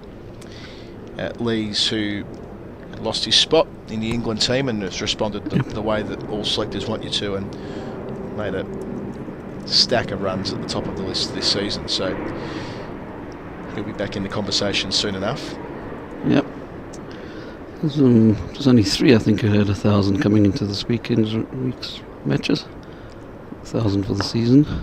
Roach, a bit fuller to Rhodes to start. Doesn't quite get on top of it, doesn't put it away. Who were the others? So the other two, James Rue. Yep. Looks like a promising, serious youngster, 19 still, I think. And Lewis Deploy. Oh, yeah. He had the highest average in them at 92. Deploy's on the move, isn't he? Yep. Into the season. Coming down to this part of the world. Moving to Middlesex. 5-year contract, I think. Yeah, It's saw quite that. a lot. The channel again, just outside the off stump. Over at New Road, Worcestershire made 284. Then Glamorgan were bowled out for 170 in the wickets there. Logan Van Beek, Dutch international, 4 for 42. 3 for Dylan Pennington. No scores to speak of there for Glamorgan the first time around. Worcestershire 64 for 1 in their second innings. Azhar Ali on 27, Jake Libby on 32. They lead by 178 in a great position there at home. Should be a couple there. Fair bit of space out to the leg side. An easy 2, Rhodes to 7. And I think if I'm not mistaken, we've got to every game. We might have missed Gloucestershire, Leicestershire. Let's not miss that. Let's head over to Grace Road. So Gloucestershire were all out 159 yesterday. And this is significant, this game, because, well, Leicestershire are a chance of going up. They'll need a lot to go right from 5th. So coming into the round, as far as the points were concerned, we had Durham on 174, Worcestershire on 134, so we know Worcestershire are going well right now. Glamorgan 120, having a bad week. Sussex 113, game in the balance. Leicestershire 111, so that group between Leicestershire on 111 and Worcestershire on 134 grouped up nice and tight for the second promotion spot, assuming Durham get there pretty comfortably from where they are at the moment. Should do. Leaving alone again, disciplined line so far from Roach. So yes, it makes Leicestershire's mission pretty clear. They need to win all of the games left, and they've got themselves into a pretty good position. So after being only dismissed for 204, top scoring there, Rishi Patel was 73. Zaman Akhtar 4 for 46 for Gloucestershire. Luke Charlesworth picked up 3, a couple for Dominic Goodman. Gloucestershire the second time round, a 112 for 4. So early wickets there. Through to the gloves again to finish. 12 for none after 5. 2 early on for Leon Mulder. 1 for Ackerman, 1 for Wright. So that, yes, Leicestershire are only 67 behind, so they should give themselves a fairly chaseable 4th innings target.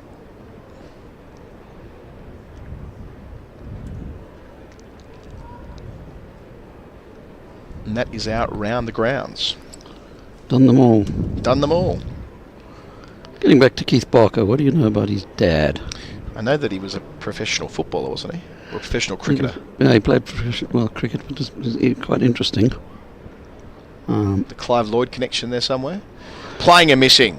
That's taken off from the surface. It is Dan Worrell, even though he's wearing Sean Abbott's shirt. And we saw Worrell profit a number of times from drives and prods outside the line of the off stump in the first innings, where he picked up 3 for 34, and that's that's the corridor. The angled run up, old-fashioned kind of side-on delivery stride, and then getting the ball to move away through the air and off the seam. Brathwaite playing when he was rather have left. Does so again here, but out the middle of the bat to point. So Keith Barker's old man. Yeah, he was also Keith. He played 2 games for British Guyana, as it was called in those days, Clive Lloyd's country, in the early 60s.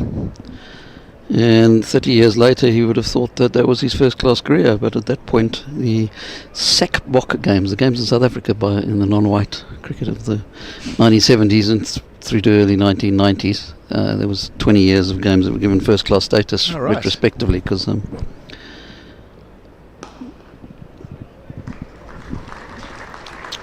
just the chance there to hit through the line, Brathwaite. Not a lot wrong with the delivery. when you consider what Worrell's trying to do and what he's trying to set him up for. But a player of Brathwaite's experience able to get down more or less to the pitch of it, to trust his swing, and to strike a second boundary. So back in those days, of course, very much regarded as second class, as everything was for people who weren't white in South Africa. It wasn't, really recorded as first class cricket. A chap called Chris Reddy did an enormous amount of research in finding all the old scorecards. Right. And those games were given subsequently, or retrospectively, given first class status. Huh. So how many games are we sort of talking about here? It's a total of 223 games are given first class status. So there were only 4 provinces, and they played a double round every season effectively for those 20 years. And Keith Barker and one or two other West Indians actually appeared in those games, including Rohan Kanhai. So Keith Barker ended up playing 14 extra 14 first class games for Natal in that competition. So he ended up with a first class record of 16 games. Is this recent that they've been added? Well, again, just that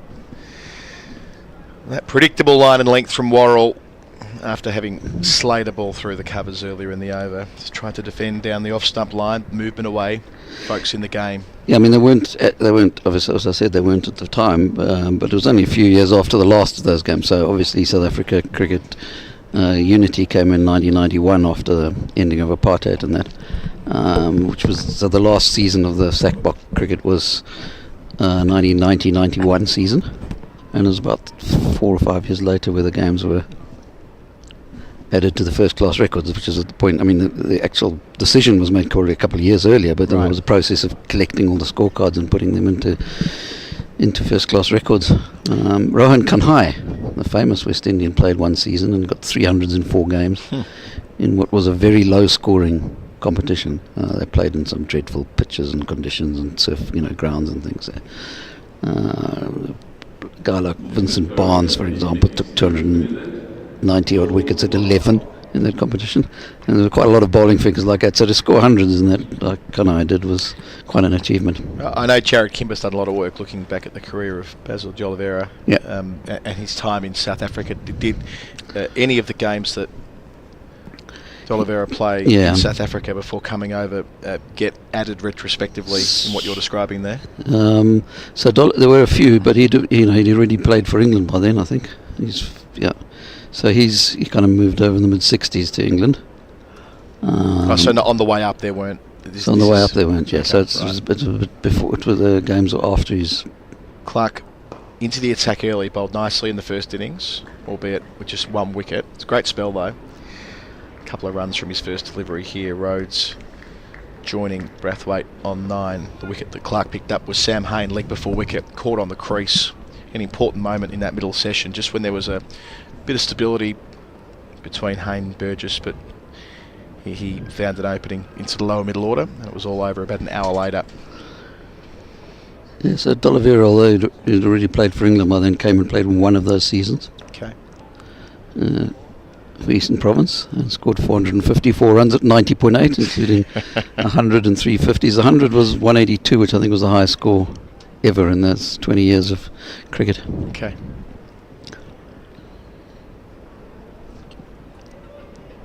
Are there other competitions or periods of time where the status of the games is debated or under question, and where statisticians and historians like yourself have been making the case to the powers that be that they should be recognised? Or has all of that work kind of largely been done by now? Yeah, it's largely been done by now. I mean, there was... first-class cricket was really only officially defined in 1947 by the ICC. Up till then, kind of people decided for themselves what games were first class. And I mean, there's not that many games that are contentious. But then the Association of Cricket Statisticians, which started in 1973 and is having a big event for its 50th anniversary. Oh, really? For those of you who are interested, on the 14th of October. That's my kind of shindig. At Leicester. Really now? Oh, past the edge. Clark, didn't take long to find his groove. That really is my kind of event. You're around. It's World Cup time. Oh well, I'm not planning on getting to the World Cup till a little bit later on. Yeah. So back of a length, you can see the length on this delivery from Clark to Brathwaite. not for the first time in this innings. He's had a little prod more than a drive, and yeah, it's a good delivery, and he's got to try and leave more deliveries if he can, Brathwaite here, because the ball is hooping around. 3 slips waiting. Sibley, Overton, and Foakes, of course, there too. Another play and miss. Still 3rd slip. So what's the? I want to get a sense for what a night out with the Association of Cricket Historians and Statisticians feel. Well, the 50th anniversary of that august organisation. Give me a feel for what goes on in an event like that. Yeah, well, they haven't had a 50. They've had the closest they've had is AGMs, which they've had every year, all apart from COVID times and things. But oh yes. That's a gorgeous delivery. Brathwaite, who's played and missed repeatedly, does so again here, but has his off stump bent back. Brathwaite, flown in for the occasion to play this week at the Kia Oval, has missed out twice in the day. I'm watching it back here. Clark bowling in his first over, wide of the crease, straightens a treat. First wicket falls at 19. Brathwaite gone for 9. Warwickshire still 216 away from making Surrey bat a second time. That was a thing of beauty, that ball, wasn't it? So not an auspicious start to his Warwickshire career for Brathwaite. In fairness, yeah. Hard to keep that out. On that angle, acknowledging just how wide on the crease Clark's been letting the ball go today. Yep. And to get it to straighten like that, especially when his natural angle's back towards the right-hander, that is very skillful indeed. And getting that side-on shot that we had a couple of balls ago when he played and missed, when the length of the ball had it about bail height. Well, here, just a smidgen fuller and hits on the top of off. That's the stuff that fast bowlers dream of. And which they've been seeing a few of today. That's the 8th bowled in the day and the 10th in the match. I was looking up first innings, so number of bowls across the combined first innings in championship games. I was hoping that they'd get to the last wicket would be bowled as well of the Warwickshire first innings, but because that would have got us to 10 in the first innings, which would have been the first time in 20 years that had happened in a championship game. 9s are quite common, so it wasn't as exciting as it could have been, but you never know, by the end of the game we could be adding to that tally. Well, just give us a benchmark or two here in terms of bowls in the match that we would need to get to for it to be statistically relevant, shall we say.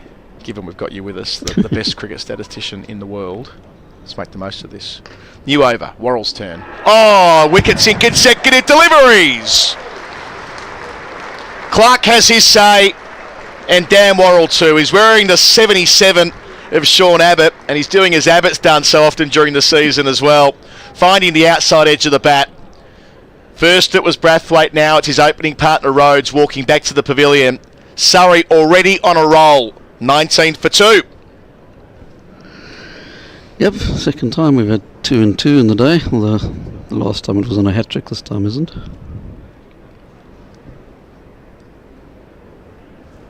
Saw Worrell to the right-handed Brathwaite primarily so far in his spell. Now getting a look at Rhodes, and yes, a conventional dismissal.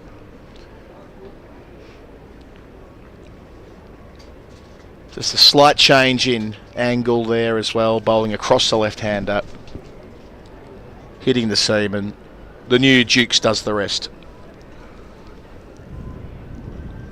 And Ben Foakes, of course. And Ben Foakes, of course. Yeah. Well, we were talking kind of offhandedly about games finishing in one day. I don't suppose too many finish in 2 days either, but there is a chance of that as Sam Hain makes his way down the steps of the Bedser stand and towards the middle of the Kia Oval. Far too early. Made 22 in the first innings. He was only out about 2 hours ago. League before wicket to Clark, who's in the attack right now. He was the 6th wicket to fall in the first innings when the score was 79. And if Warwickshire are just any chance of salvaging anything from this fixture, it's going to be Hain and Barnard, who are both in, having yet to face a ball, who are going to have to combine for something pretty special. Yeah, the 2-day finish is beginning to look increasingly possible.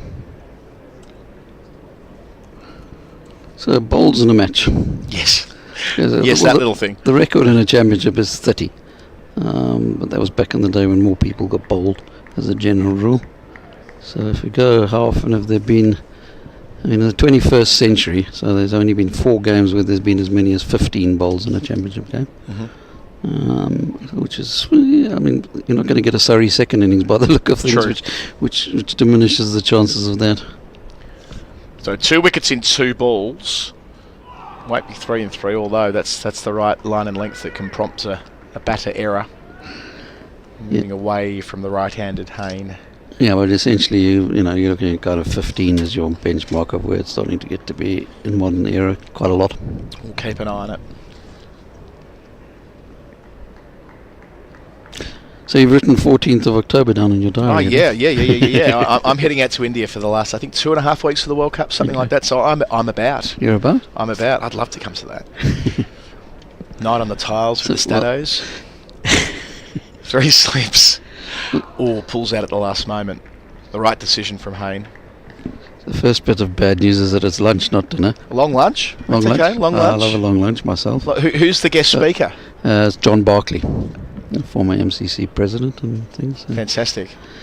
So, yeah, it'll be a big... In Leicester? In Leicester, yeah. Okay. Grace Road, obviously. So there'll be a few presentations and reminiscences and all those kind of things. I don't know how many of the founder members they've actually got to be there. There are about 7 of them still around. I reckon I'll come down and do some journalism there. I might come down and write about it. There you go. Make a podcast or something. Yeah, that'll be good. Yeah. So yeah, that should be good. Anyway, what were we talking about? Well, we were talking about first class matches. That's right. The Association of Cricket Statisticians basically wrote up a list of first class games. Okay. That was one of the early projects that the ACS started.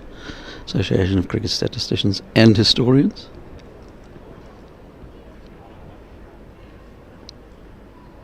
Down the leg side, Foakes with style flicks it back to Overton at second slip. Hasn't had a lot of work to do today. So there was explain to me the definitional change that was made. So the time that we consider first class cricket to have started, which Battle of Waterloo, is that how they... Something like that, yeah. So I mean that's kind of extended backwards over time, and the game now recognises the first class game was in 1772, England versus Hambledon. At good old Broadhalf Penny Down. I was down there the other week to play a game. Okay. Driving through the offside, gets off the mark Hayne. Or at least I thought, end of the over. Another successful one for Surrey. 20 for 2 Warwickshire, trailed by 215. And as we drove past the cradle of cricket, I realised we were playing 1 mile down the road where Hambledon now play. They don't use that for their first team disappointing. anymore. That's still lovely to spend a day in that part of Hampshire. So that's 1772. Yeah. Okay. Although it was a very different game in those days with curved bats and 2 stumps and underarm bowling and all that kind of stuff. So I'm not really sure how that relates to the modern game, but anyway. Of course, Hambledon did beat England in that game. They've got the scorecard on the wall of the dressing rooms. Yeah. Just to remind you what they're made of. Yeah, exactly. Back to Jordan Clark, wicket in his first over. High quality one, a test captain, Brathwaite. With a beauty. Yep. Now, to Hayne again. 3 slips waiting behind.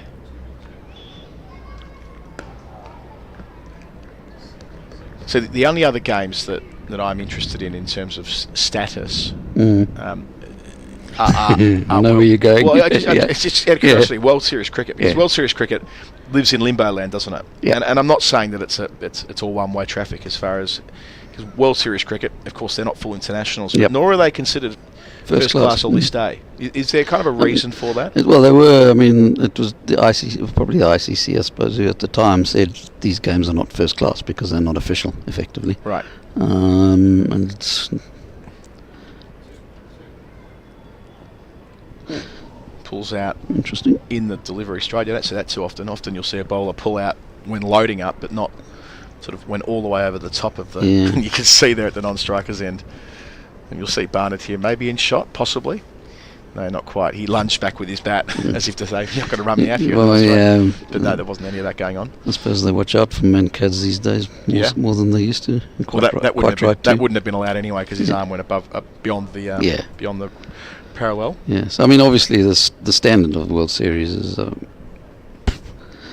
as high as standard as cricket that there's probably ever been. But I suppose the argument today for not giving it retrospectively first-class status would be that you wouldn't want to encourage unofficial cricket, because if you're going to say it's not first class then and then 20 years later you decide it is.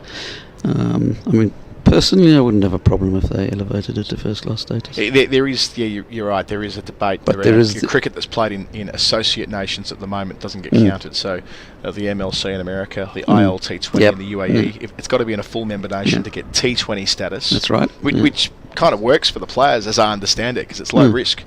You don't do well there, it doesn't count to your numbers. It doesn't count to your numbers, yeah, that's a good point, yeah. Good lead from Hayne. Right, so it's to do with what signal it would send to the market if they now made it first class. Okay, interesting. Yeah. And there was some very high quality cricket then, as we know.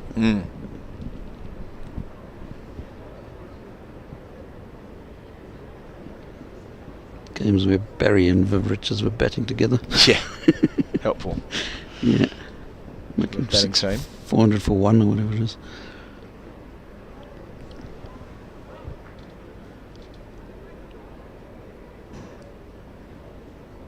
Yeah, there was talk of a Rebel League or a Super League about 6 or 7 years ago, wasn't there? Around T20 cricket, whether there could be some global Rebel League, and there were all those sorts of comparisons to World Series cricket. I mean, there was an Indian Cricket League the year before the IPL started, which was unofficial. Yep. And it obviously got wiped out the following year when the IPL, the official one, came along.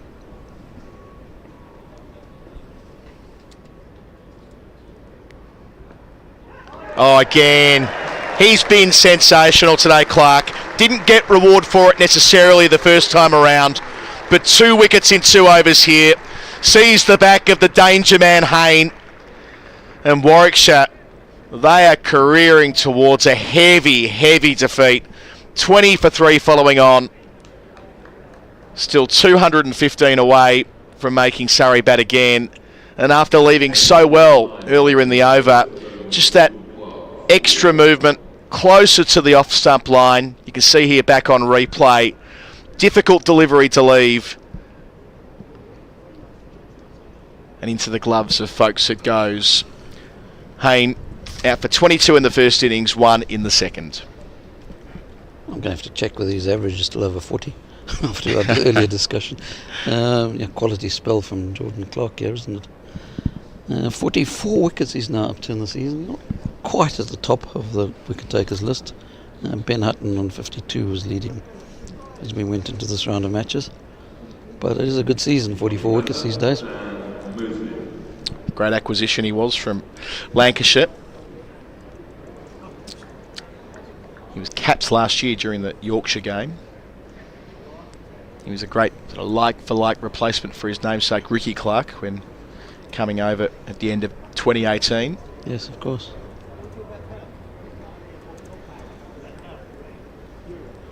So he spent the formative stages of his career, Cumberland, then into Lancashire ranks for the better part of a decade, but key member of the county championship team last season, and then this time around, mentioned in the first innings, he was so versatile earlier this year and last year. Occasionally opens the bowling, then sometimes more important in the top 6. Made 100 earlier this season against Notts here at the Oval on opening day, which they didn't end up winning that game, but that was mostly due to the rain and a pretty flat track, but gave them the chance to do so. And so consistent with the ball. 4 forfers this year plus a fifer, and the way he's going right now, there are 7 wickets left, and who knows where we might be in a couple of hours. This could be game over today. Last ball here, new man's Mosley. Leaves alone close to the stumps. Wicket maiden for Clark. 9 overs gone, 20 for 3 Warwickshire. 2 overs for Clark, and he's picked up the wickets of Brathwaite and Hayne, the two most important wickets on the Warwickshire team sheet. Andrew Samson, I'm going to leave the conversation, leave it with you, and you can pick it up with Daniel Norcross. Who knows how many wickets he might take over the next 45 minutes or so.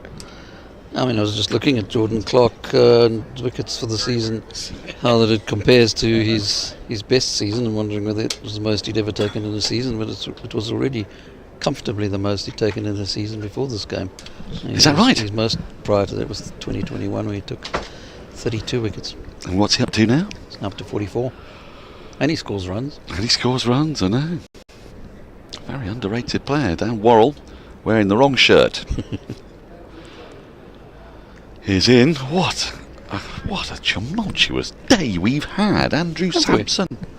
Tumultuous. Tumultuous. What are we up to in wickets? I'm going to have to do. Well, we're 19. We're 19 wickets. What are we up to in runs? 238 for 19. Compared to 339 for 4 yesterday. Funny old game, Saint. That's a funny old game, as I say. It really is. Yeah, laugh a minute. So it seems to be vindicating Surrey's decision to enforce the follow-on. Yep. Well, I mean, as we've just been saying, we're in danger of finishing today. Oh, there's another one. Goodness me. Ed Barnard, whatever you done. Just driving the ball straight into the hands of extra cover. Warwickshire have lost their fourth. They are capitulating limply here at the Oval. 20 for 4. Barnard goes for a duck. And Worrell has his second. In the last 5 minutes, we've moved from being in danger of finishing today to it'll be a surprise if we are tomorrow. Anyway, I might not be. Well, I'm not going to be here tomorrow anyway. But are you not? I'm out of here anyway because Cam's coming in.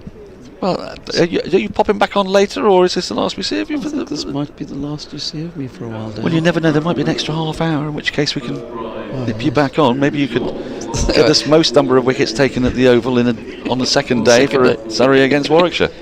Well, it'll be 26 in the end, won't it? That's a lot. If that happens. 26 is a lot. If that happens. It's a lot, isn't it? But there you go. There's a little task. It's looking likely at this point, I must say.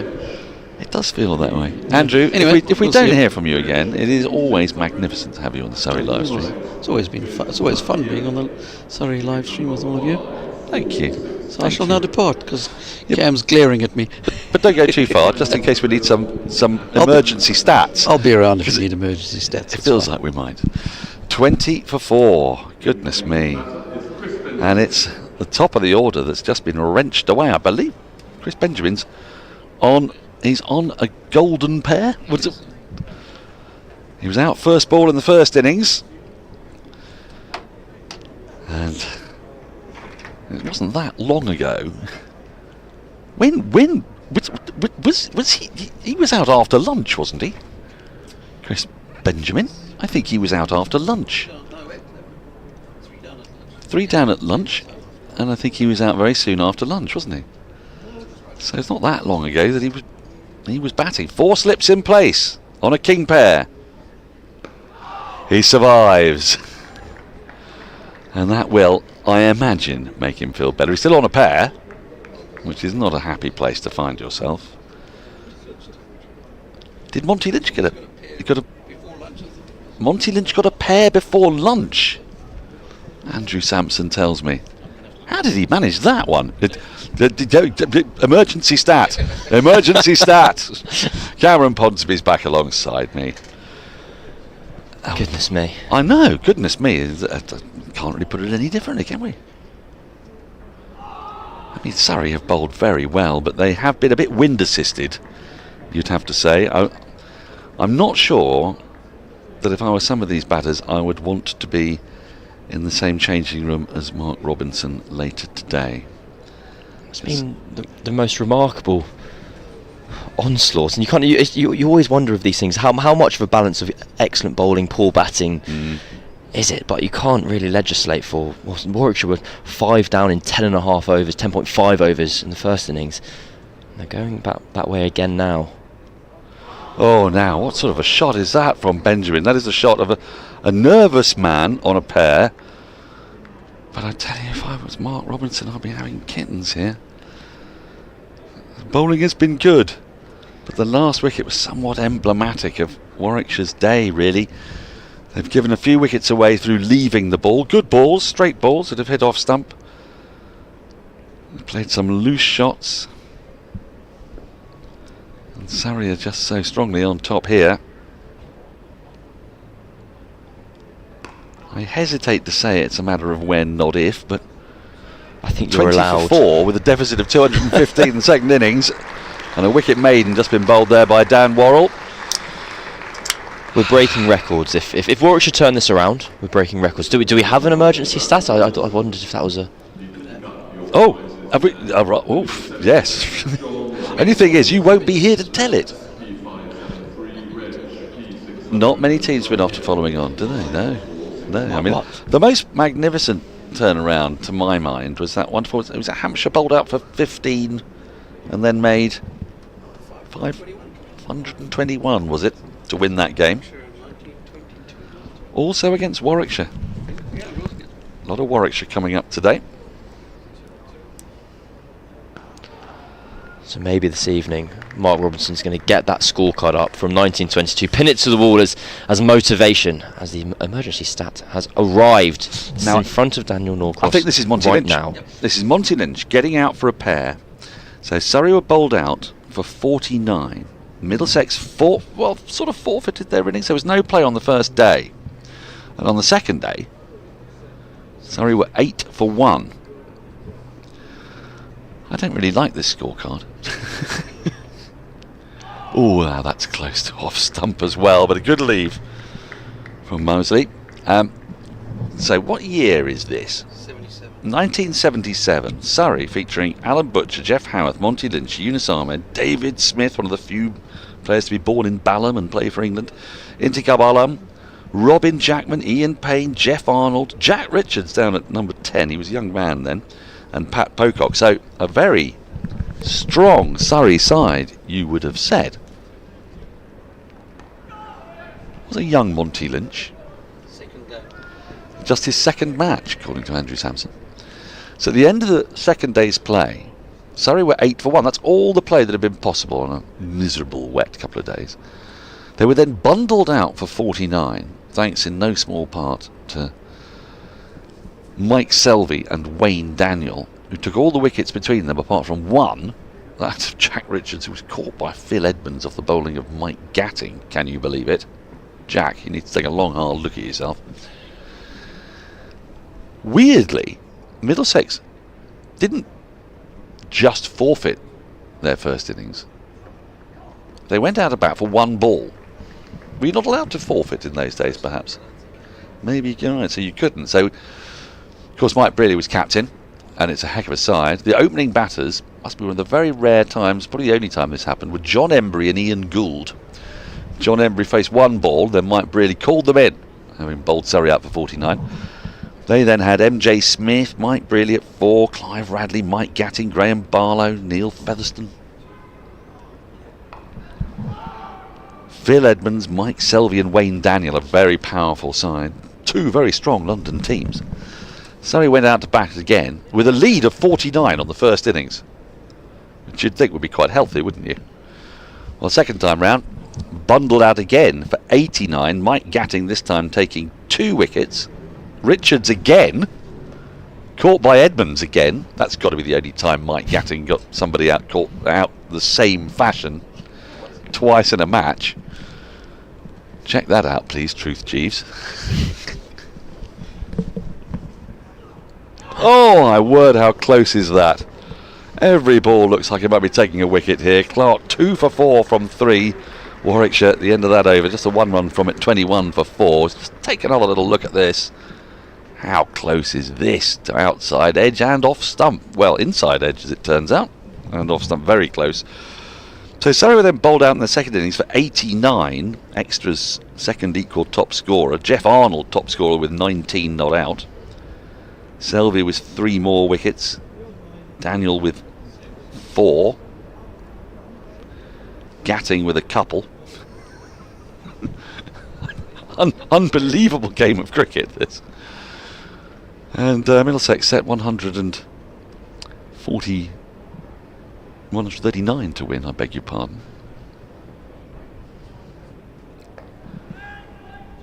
Well, they romped to victory by 9 wickets, which I suppose is extremely memorable for a couple of reasons. Firstly, Monty Lynch getting out for a pair in the first session, and that's how you do it, because you're declared on instantly.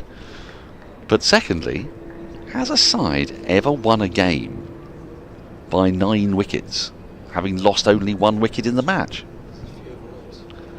There are a few, are there?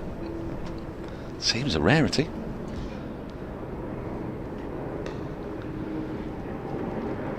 So that ball skims across the turf, a much needed boundary. Mousley, his first 4, takes Warwickshire to 25 for 4, just straying onto the pads, a touch there. Dan Worrell, it's worked away nicely. The entirety of the match took 98.5 overs. So they did well to fit it in that one day, didn't they? Because, yeah, it was quite a tight finish. He's needing 139 to win. Middlesex batting properly for the first time. Did it in 25.1 overs. Okay, so another stat for you. Has a side ever won a county championship match while batting for as little as 25.2 overs? Ha! Yes, you see. Just think twice before bringing me these. Before bringing me a cursed scorecard that shows Middlesex beating Surrey. Don't get away with that. Not without there being payback.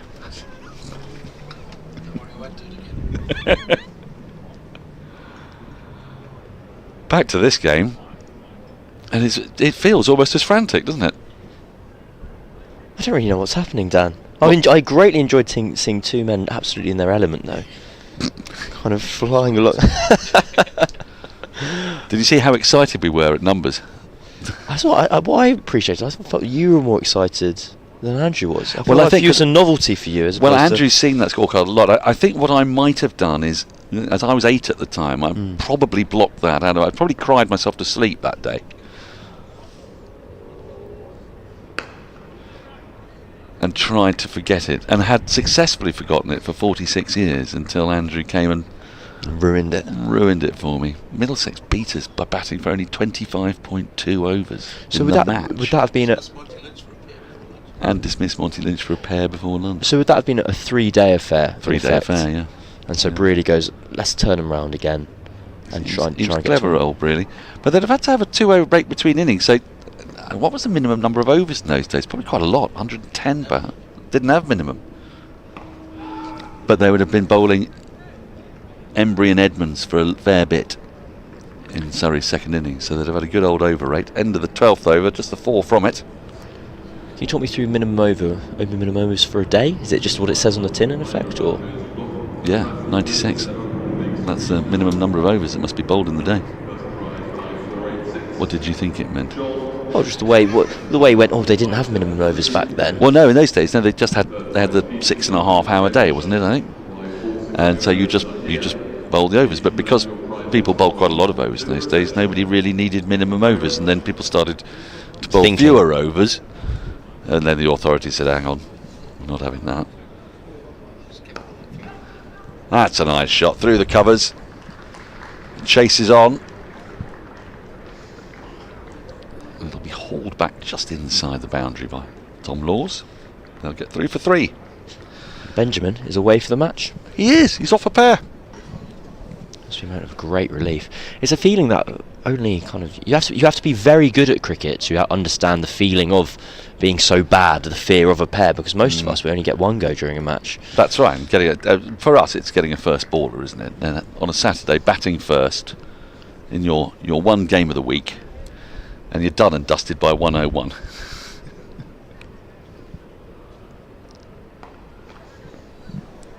Worse still, if you're playing the Premier League, is it 11:01? What time do they start in the Premier League? It can be 11:01 if the Premier League and Division 1 in Surrey at least. If the half of the season where it's time cricket, it's 11 a.m. start. But my first ever Golden Duck came on my 18th birthday. Oh. Walking out to bat. In the That midst was of your first? That was my first golden duck. I'd had a number of actual ducks. Goodness me, how have you managed to get that far into life? Oh, he's got away with that to streaky boundary, not far away from third slip. So Mousley's going to play his shots. Is it Mousley or Mosley? Have we decided? I think I prefer Mousley because of the slightly problematic connotations of Mosley. It's slightly unplayable, Daniel. It's fine. Mousley it is. Mousley it is. Mousley it is. Yeah.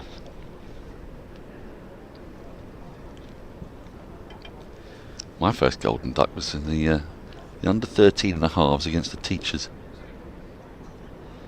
The under 13s and a half, does that mean under 14s? Probably to you, yeah. We had weirdly under 13 and a half, under 12 and a half. I've no idea why. Don't even start to try to explain it to me. I can't explain it to you. But yes, I was at the first ball of the match. Caught off a short, wide one. Thin edge to the keeper.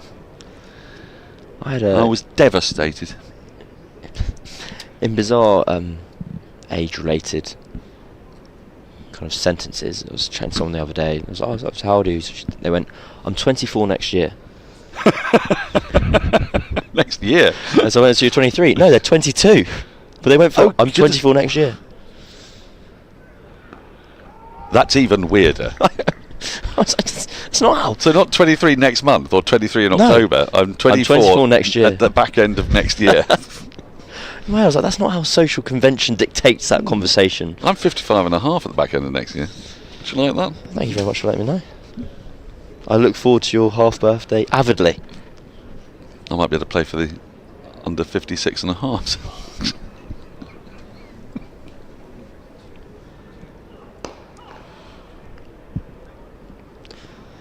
Well, that was rather a profitable over for Warwickshire. 9 from it. That flurry of wickets. They lost 4 wickets for 1 run. 19 without loss. Became 20 for 4 in the blink of an eye. But a very nascent partnership. We're on the foothills of the Himalayas here. There's added 14 to the score. It really is. Well, it's absolutely desperate for Warwickshire. How exactly they go about extending this match? They need several heroic performances from here on in, and even that might only get them to parity. Well, Jamie Overton's coming back into the attack.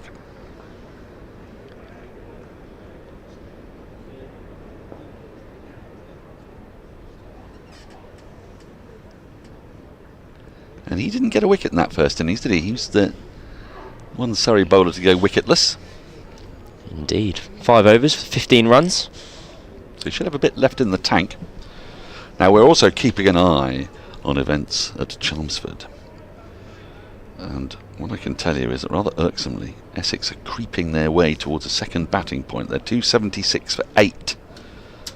Sam Cook and Simon Harmer are keeping Josh de Carey's at bay. He currently has figures of 6 for 100. De Cares? I think it's Carey's, isn't it? Okay. I was more confirming we're thinking of the same. Yeah, same man. Yeah, Yes. yeah, same man. And it's a fine bowler. He's a very young bowler, an inexperienced bowler. And in his opposition is Simon Harmer, who's neither young nor inexperienced. So one is rather concerned for Middlesex there. Oh, now then, got to do a bit of a tangle. Shy at the stumps, misses. There's a bit of positive intent in this partnership, Cam, isn't there? I think that's perhaps just been. I mean, that's very kind of you to give some praise to them. They're only 15 runs into their partnership. I think it's just been the odd looser delivery. They've just been punished, but they are, as you mentioned, something wonderful has happened over to my right. I'll give way immediately. The Lord taketh away with the first scorecard, and now the Lord giveth. The world can be put back into its equilibrium. The only time a side has won in fewer games in the county championship, fewer overs, than the 25.2 that it took Middlesex to beat Surrey. Less of that said, the better. Bouncer flies over the head of Mousley. Was Surrey against Worcestershire in 1954. That's a pretty decent Worcestershire side, you know, with Kenyon and Richardson opening the batting. They were bowled out for 25 in 28.3 overs. Bedser, Alec of the ilk with a couple. Loader didn't take a wicket. Laker 2 for 5, Lock 5 for 2. There's some rather nice symmetry there. So Worcestershire somewhat crawling to 25 all out in 28.3 overs. Surrey in reply. And does need to check. Was there rain on the first day? No, there wasn't. So it's probably just a rain-affected pitch. Surrey decided to declare at 92 for 3. You'd thought they might have wanted a bit more than that, but they decided a lead of 67 would be adequate. And they got to 92 for 3 from just 24 overs. Peter May top scoring with 31.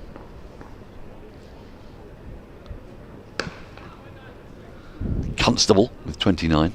Ken Barrington was in that side. Arthur McIntyre, of course, ended the over 35 for 4. Laker, Surridge, Alec Bedser, Lock and Loader. I mean, it's a fearsome bowling attack, I'm sure you'll agree. With Clark and Mickey Stewart opening the batting. So the lead of a slender lead of 67, having declared 3 wickets down. They then put Worcestershire back in. Bowled them out for 40 in 35.4 overs. Oh my goodness. So they were going at around about 1 and over in the whole match. Laker 4 for 25, Bedser 3 for 7, 1 for Loader, 1 for Lock, and Devereux retired Hurd. So that is that's the fewest number of overs that a side in the county championship has batted to win a match. 24 overs. It wasn't Middlesex, it was Surrey. The world is restored to its calm equilibrium. But the nature of both Worcestershire's collapses there is that they weren't necessarily that dramatic. No, quite slow. Very slow. It's a torturous cricket match, that. Well, I think I'd have enjoyed it. Are you complaining about Worcestershire's run rate? Yes, that's it. You know what, Daniel, you've actually hit the nail on the head. It sounds horrifying to watch. Well, they only batted 63 overs. Yeah, so they went at ones. Yeah, but the strike rate's still pretty good. It's a wicket every 3 overs or so. Blimey. I knew that wasn't going to be the last we heard of Andrew Samson. Oh, this looks close and given. Benjamin's got to go. That looked very adjacent. It didn't look too high. It was a tentative push forward from Benjamin. Warwickshire have lost their 5th wicket. Clark's picked up his 3rd. There are still 20.3 overs scheduled in the day, and Warwickshire have lost half their wickets. Delivered from wide of the crease, but looks like it's hit him in line. We'll get the front-on view shortly. Around about the knee roll. Here we go. This will give us a better view. Yes, that feels pretty out to me. Cameron Ponsonby, where do you stand on that? Yes, I think the umpires agree with you. Agreed with Jordan Clark that it looked very good. The finger went up exceptionally quickly, and upon replay we understand exactly why. It's cannoned into Benjamin's back thigh, just nipping in off the crease. As you said, Jordan Clark's come a little bit wider, and a period of relative calm for Warwickshire, well, ends in rather dramatic and brutal fashion. Well, Michael Burgess is batting again, and I'm trying to remember when Michael Burgess was out the last time. It wasn't awfully long ago, was it? No, it would have been in the lead up to tea, in the very dramatic period when we weren't actually sure when the tea break would be taken. But he fell as the 7th or 8th wicket off the top of my head. He was the 7th wicket, 34.3 overs, so there were 10 further overs in Warwickshire's innings, and there have been another 14.3 since. So it's only been 24.3 overs of batting time since Michael Burgess was last batting. It's been a disastrous show for Warwickshire. They are Well, They were 39 for 5 in the first innings, and now 35 for 5 in the second. Well, quite literally 195 for 15 is their total for the match. I was wondering, I'm sure you guys touched on it earlier on commentary, Craig Brathwaite can't have been too many players who've been out twice in the same day on debut for their county. I'm sure it's happened a few times, but it's not a record you particularly want to experience for yourself. No, I do feel for him because he wouldn't have been off the plane for too long. And so we're now up at 21 wickets for the day. 21 wickets for the day. So yeah, there are 20.3 scheduled overs. We've probably mentioned this before. You can have a further 8, is that correct? I think it's a further 8 overs. Not half an hour, 8 overs. Well, it's half an hour or 8 overs, whichever comes last. Right.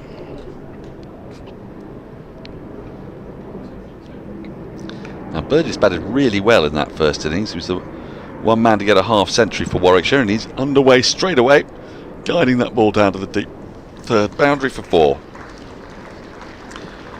After Burgess, though, we're into the bowlers. Briggs, Brooks, Hannon Dolby and Chris Rushworth. I'd be interested to hear the thoughts of Ben Foakes. He would have spoken to the press yesterday, having scored his 100, but he's the only player who batted on this wicket today and yesterday. And it's been such a binary 2 days play from one to the other. We had 340 or whatever it was for 4 yesterday, and say we've seen 21 wickets fall for about 200 runs just north of. What do you think Warwickshire are feeling about having elected to bowl? Well, it's so unfortunate. I mean, you're never to know, are you? Well, judging by 50% of the match, it was the correct decision. The ball's been nipping around. It's just that first bit when Surrey got to bat, have the first go at it. Yeah, it nipped about a bit in the first session, didn't it? That's exactly it. It was just yesterday afternoon. It looked great. Now the umpire's not intrigued by that. I think he's deciding it's both possibly going down the leg side and Burgess has advanced too far forward to interest him. Well, I quite like to look at this. Okay, let's take a look at it again. And I'd be wrong. I think that's going down leg side. But my thought process was, we'd seen the batter take a step down the wicket. Burgess advance down the track, come across his wicket. So when he's looking to flick, it doesn't necessarily equate dramatically with it going down that leg side. Nevertheless, it still remains all action. And it does. Now, the reason why we're talking about this extra half hour is that in the event of Warwickshire, I think being 7 down, I don't think you can call for it if you've only got the side 6 down, but if they're 7 down, the bowling side can ask for the extra half hour. Now, I don't know if Surrey would want to do that necessarily, because they may feel they've been out in the field for quite a long time. Might want to just refresh their bowlers. I think any cricketer, if they have a sniff of a 2-day win, what, and another night off, the dreaded 4-letter word beginning with G. G. I think more.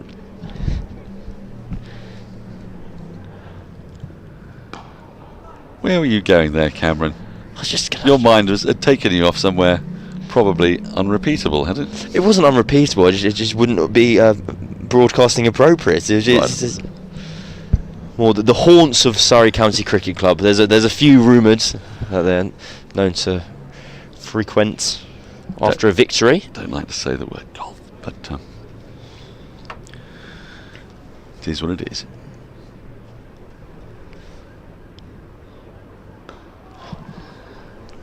And Jamie Overton is still here searching for a wicket. He's just conceded his first runs in this spell. This, you fancy, is probably the last major partnership that Warwickshire. Well, I say that. I mean, we saw Danny Briggs bat very accomplishedly.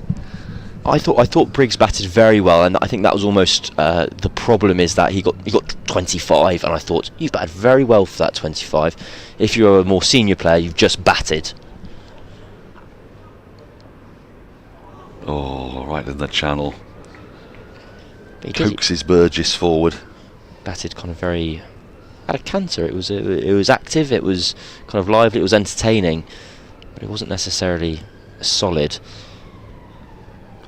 I don't know if we've... how many have we got to bowl? 19.2 overs. Potentially 27. Potentially 27. Wow.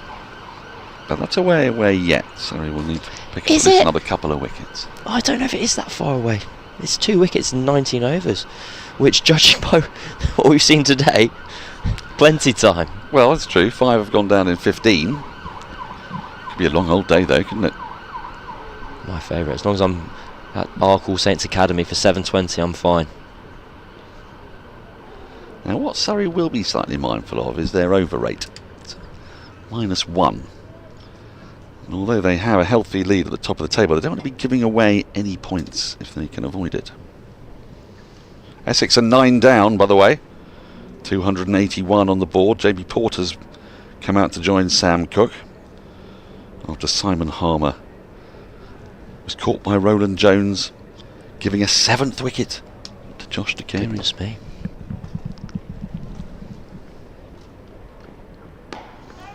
What are his best bowling analysis, I wonder? Well, it will be from the match against, not against Middlesex, against Hampshire earlier this year, where I believe he took 7 for about 140.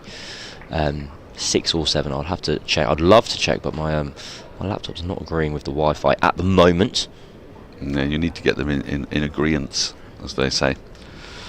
42 for 5. Really has been the most surprising day.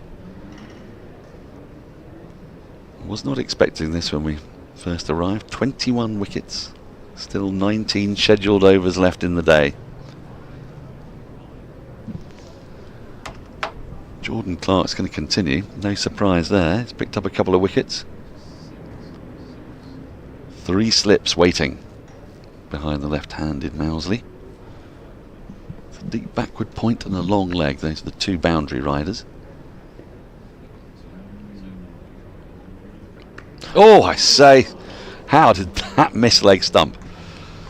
Came advancing down the wicket at Jordan Clark. Got an inside edge, and that has missed by not very far at all. Let's take a look at this again. Oof. It's a strange shot. It is a strange shot. It gets to the pitch here. It doesn't quite get to the pitch. It comes down the wicket, then almost sort of defends, but with a slightly angled bat. I think there was a lot not to like about that shot.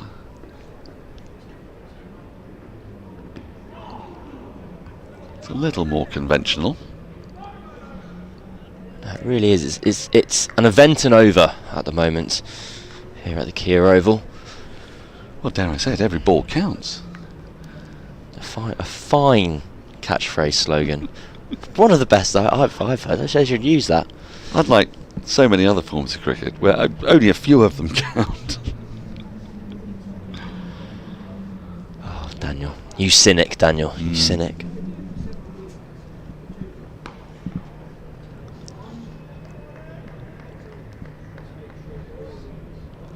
I almost feel I've almost reached that stage of impatience where a wicket doesn't fall for 5 minutes. And it doesn't seem right, does it? You tap your wrist and go, what's going on here, guys? Yes. Fellas, any chance?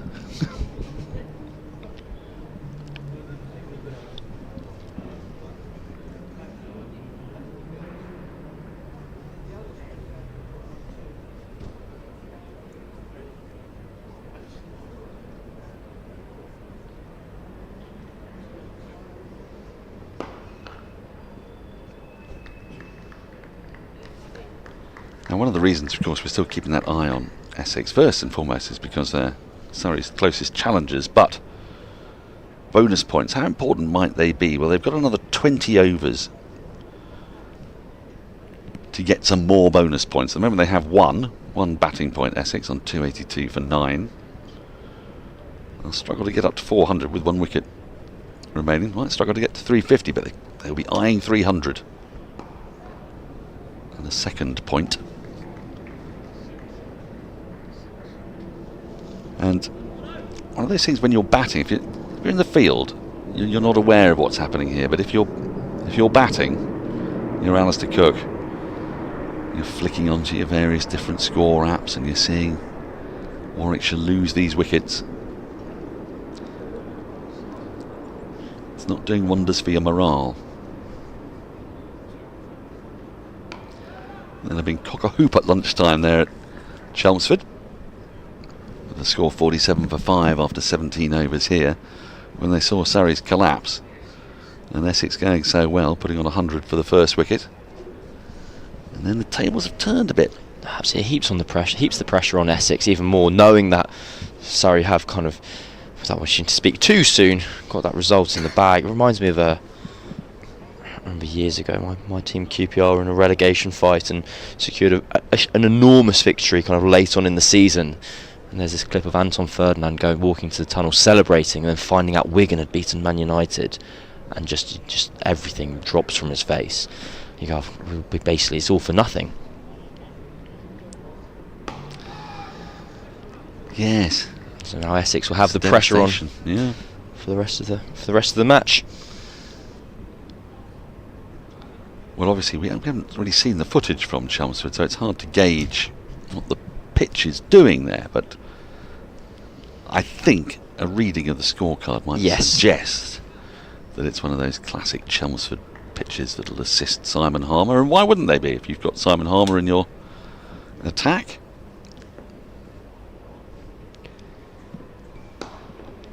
That's a fine shot by Mousley.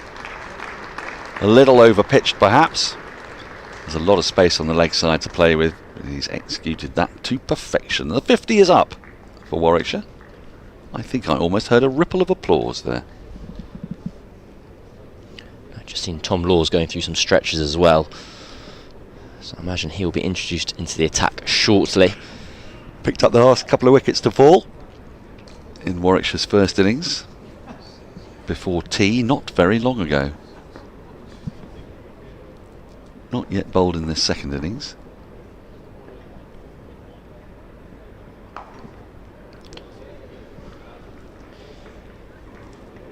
So back to Josh De Caires and his best bowling figures. Yes. Have you got him? I was correct. It was 700. 700. 700. That's a hell of a showing. Yes. 7 for 144 against Hampshire, and he's now his second 7-wicket haul of the season, and they have currently come for 102 runs. There is just the one more wicket to take. That is remarkable. So De Caires has taken 19 first-class wickets in his career, and 14 of them have come in 2 innings. Yeah. A bouncer, a rare bouncer. A couple of those from Overton, but not too many. He's used it sparingly today.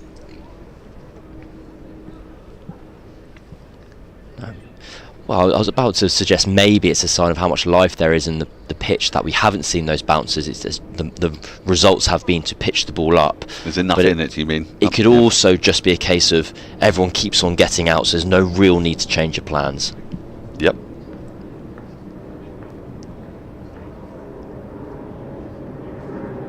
Oh, it's well evaded by Mousley. Because that one didn't really get up. It's rather limbo out of the way.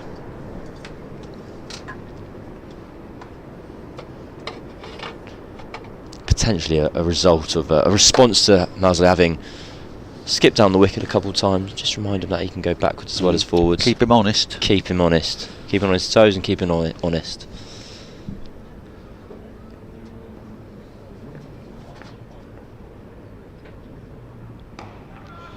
It's something I always think about in relation to professional cricket, is that you keep thinking about that, because I'm going to take a break. You know, I'll hold on and I'll tell Adam when he's here. Tell Adam.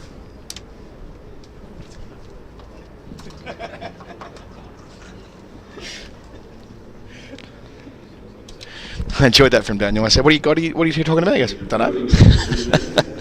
It's late in the day. It's a long old day here. How many wickets? 21? Just got an email through from Andrew Samson letting us all know that the most wickets in a day of county championship cricket is 39. That came in Derbyshire versus Hampshire in 1958. But the second most on the second day of a championship day when 4 or fewer wickets fell for 300 runs on day 1, as is the case here, is 26. Ooh, we could level that. Laws into the attack. Pavilion end. We're a chance of that. I mean, let's go through it. Bad light won't be a factor. We've got 16.5 overs to go plus the extra half an hour, which constitutes another 8. Indeed. And yeah, I don't see them coming off for any. Well, they won't. Simply put, they won't. There's no bad light concerns at all. So it's up to Surrey. Can they keep pushing? Sure, they'll try. That'll help Warwickshire. Gentle clip. Put away. Burgess joins Mosley in double figures. He's up to 10 after making a pretty good half century earlier today. I mean, it's easy to forget in a day that's been so dominated by ball over bat, but Burgess came out at 39 for 5 in the first dig and applied himself quite well. But just too much work to do at the moment. Burgess maintaining a more than a fair chunk of personal pride with his performance so far today.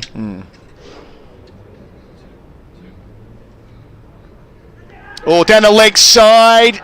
Decision to make, not going to go the way of young Laws.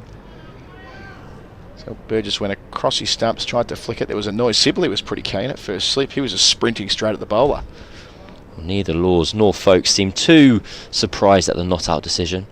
You just see it sneaking down the leg side, and I think you can just about see it flicking his back pocket. I always find those the hardest through. to judge on commentary when doing radio, and you don't have the benefit of a screen when you're looking straight on. It's hard to tell at distance. And it's even hard to tell when you're umpiring whether it's a thigh pad, pocket, glove, high on the bat. Easy to see what's happened there. Beautiful cover drive. It'll be cut off by the sweeper round from deep point. It's Clark who's bowled the house down today.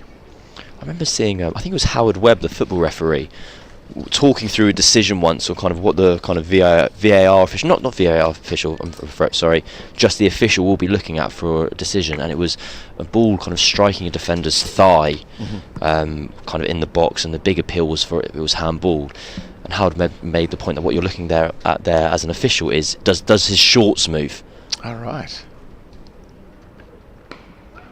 Yeah, the days before technology, being a football referee, I mean, absolutely, some of those close run decisions, and it's sort of a blessing and a curse, isn't it? Technology for on-field officials. A blessing in that their worst decisions don't, well, more often than not, are able to be fixed. A curse because if you're having a bad week, it can be a long, long week. Remember poor old Joel Wilson at Edgbaston in 2019. You're going to have to change your decision. Joel became the soundtrack of the week. Again, driving through the offside behind point Burgess. 2 more. Quite busy out there. Law's frustrated with himself. Just kicked the turf in his follow through. 8 runs from the over, his first. 59 for 5 the score. Warwickshire following on, still behind by 176. Looks like you're making way, Cam. We'll catch you, well, possibly tomorrow. Probably tomorrow. Taha Hashim's going to hop in for the remainder of the day, I suspect. This could be a marathon effort for you, given how many overs are left on the board. There are 16 plus possibly 8. It could be 24 on the reel for you. Or if Surrey's bowlers keep doing what they're doing, could be a very quick stint. Yeah, could be even quicker. Jamie Overton received his club cap today, wicketless though. Only bowled 5 overs in the first innings. What a luxury, having him as effectively the 5th seamer. Back of a length to begin the new over. I mean, I doubt they'd see him that way in a depth chart, just the way the day's played out with Clark bowling so well and Roach and Worrell taking 7 between them in the first dig. Yeah, he's almost the guy Surrey call upon when nothing's going for them. You know, middle of the day, not too many wickets falling in a day, and he'll be there to sort of pound away back of a length. But yeah, things have gone pretty well. Actually, my last stint, Michael Burgess was batting. So yeah, I guess not much has changed since then. Yeah, there's that group of players. I might try and bring it up. I think it's on one of the Samson charts.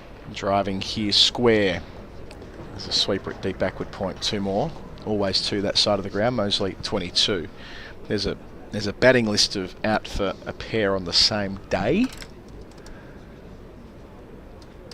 Let's see if I can find it.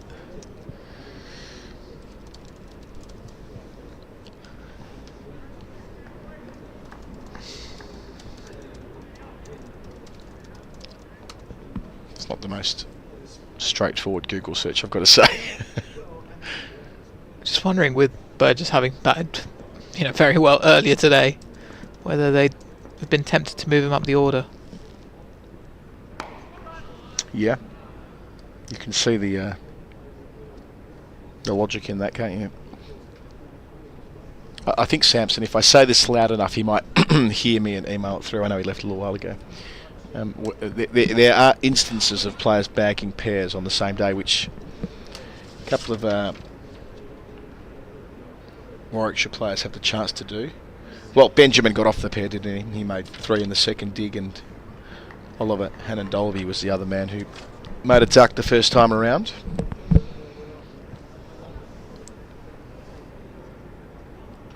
Strange old day for Ed Barnard. Yeah. The highs and lows. Yeah, it was brilliant with the ball. Claimed figures of 5 for 66 and then out twice with the bat. First for 5. Batting at first drop, that is, and then out for a duck. Yeah, bad shot, second innings. Quicker single. Can only imagine what the message will be from Mark Robinson tonight. Even if they're still hanging in there, he'll be mortified at this.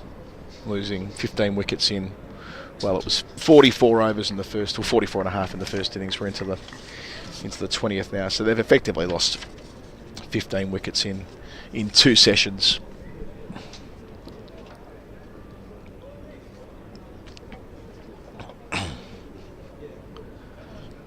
We did see a test match end here inside 2 days last year. I say inside 2 days if you added the overs together. The very unusual test between England and South Africa. Takes on the short ball over the cordon. They'll get 4 for it. For the signal, was it leg byes? Yep, off the body. They all help in a situation like this. 66 for 5, Warwickshire. See it again. Overton banging it in as you foreshadowed. Off the back, ballooned up over Sibley. Down to the rope in front of the pavilion.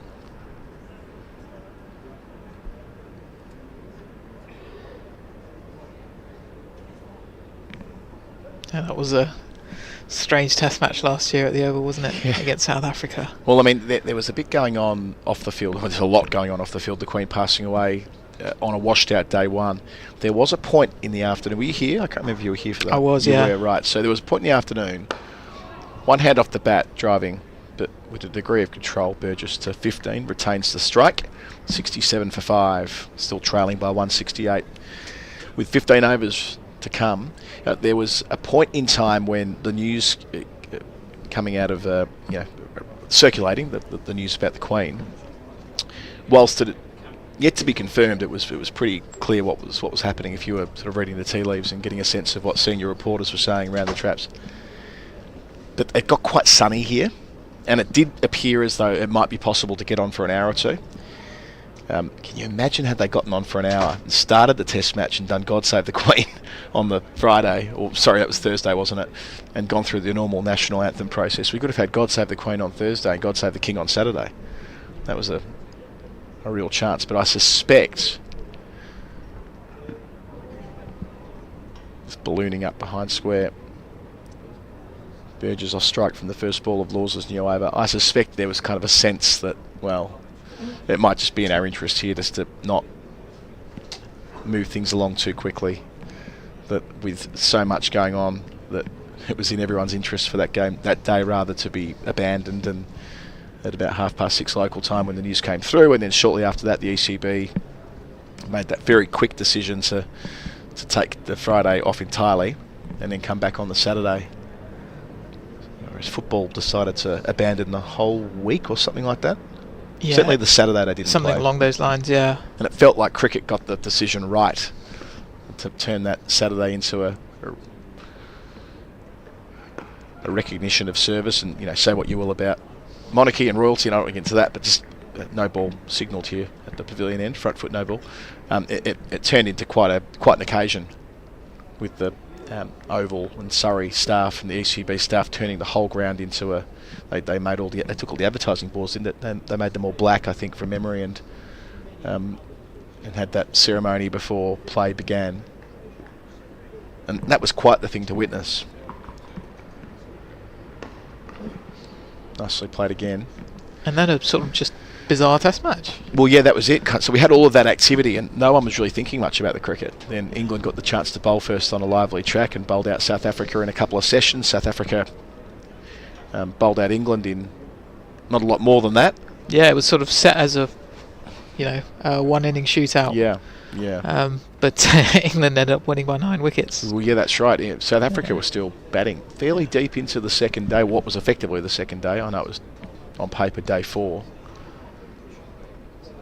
There might have only been about an hour left when England started their 4th innings. But yeah, thoroughly in keeping with what we saw throughout the summer of 2022. They were going at 7 and over. They tried to finish it inside 2. They came back for about 20 minutes the following day, and was it Ollie Pope with a reverse ramp to win the test, I reckon? Something like that. It was something pretty Bazballish, I know that much. It was Crawley. Crawley. With a boundary. No, just thumped it through the covers, it seems. Oh, right. It might have been a reverse ramp earlier in the day.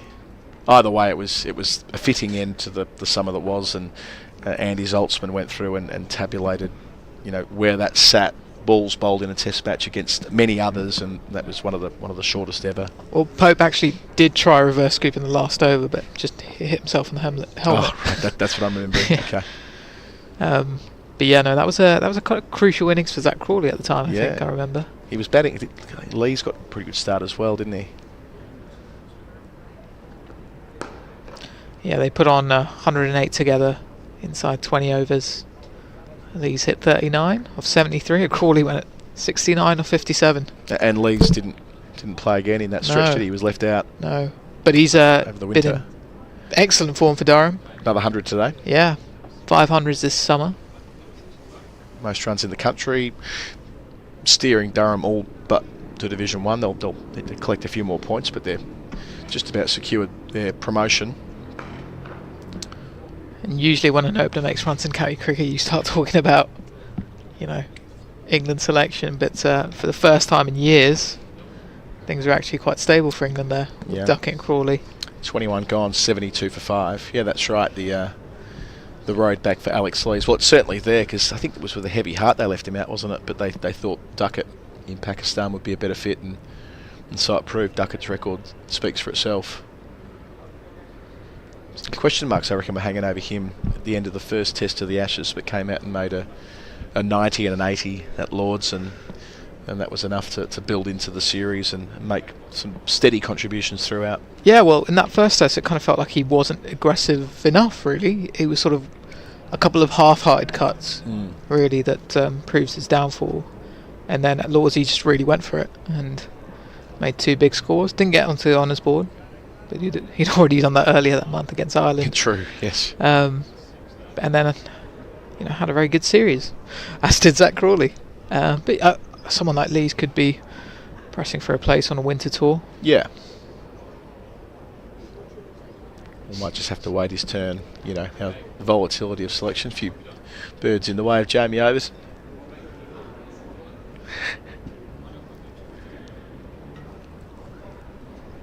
Sometimes it's not quite so much about a spot opening for you, but just making sure you're there and ready in form.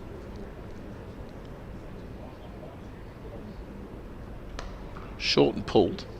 So they've got 3 men back for that, which again was if you go back to actually make it 5 back, this was the field we saw so often during the Ashes. We've got, we had for Burgess, the deep backward point, the fly slip, the fine leg, the deep backward square, and the deep square leg just in front of the umpire to not get into no ball trouble. So yeah, that 5-man back, and it may look defensive to the naked eye, but it proved to be quite an aggressive field at different points through the Ashes. That Lord's Test you referred to before, where, gosh, there must have been 8 batters caught in that trap across the final 3 days of the Test. Well, I think there was a session where I think someone crunched the numbers, and England bowled sort of 98%, 99% of their balls were short pitched. Well, Jared Kimber believes from his analysis that it was the most bounces ever bowled in a Test match, which is quite something, really. Yeah, I can't say that was a great watch, though. No, I mean it wasn't. You speak to people who watched the Windies in their pomp, those that faced them, edge through the cordon towards the rope and reaches it. So Mosley up to 28, 77 for 5, trailing by 158 in their second innings after following on all out 161 the first time around Warwickshire. This pair have taken it from 35 to 77, so a partnership of 42. I remember Dean Jones used to tell this story, his first Test innings in 1984, that he worked out how many balls that he faced or whatever it was, and did a calculation that he only got about 5 that were not bouncers or something like that, or balls that were aimed somewhere around his head. So I think that is that pace was the point of difference then, whereas here it was kind of like your T20, maybe not slower ball bounces, but just variety of bounces. Ollie Robinson was very effective at about 76, 77 mile an hour with many of his short balls. He'll never be quick, but he doesn't bowl that slowly when pitching it up. Yeah, well, I think that was just making the use of a quite two-pace pitch. So ones were kind of coming in a bit quicker, others sort of just slowed down a bit, and it was just tricky for anyone to find any timing.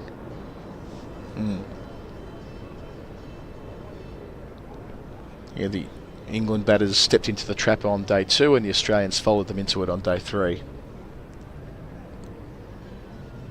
It's a fairly bonkers Test, wasn't it, when you consider everything that played out across those 5 days? It was quite a sort of a gentle start. Well, not really, the Just Stop Oil moment inside the first 45 minutes of play.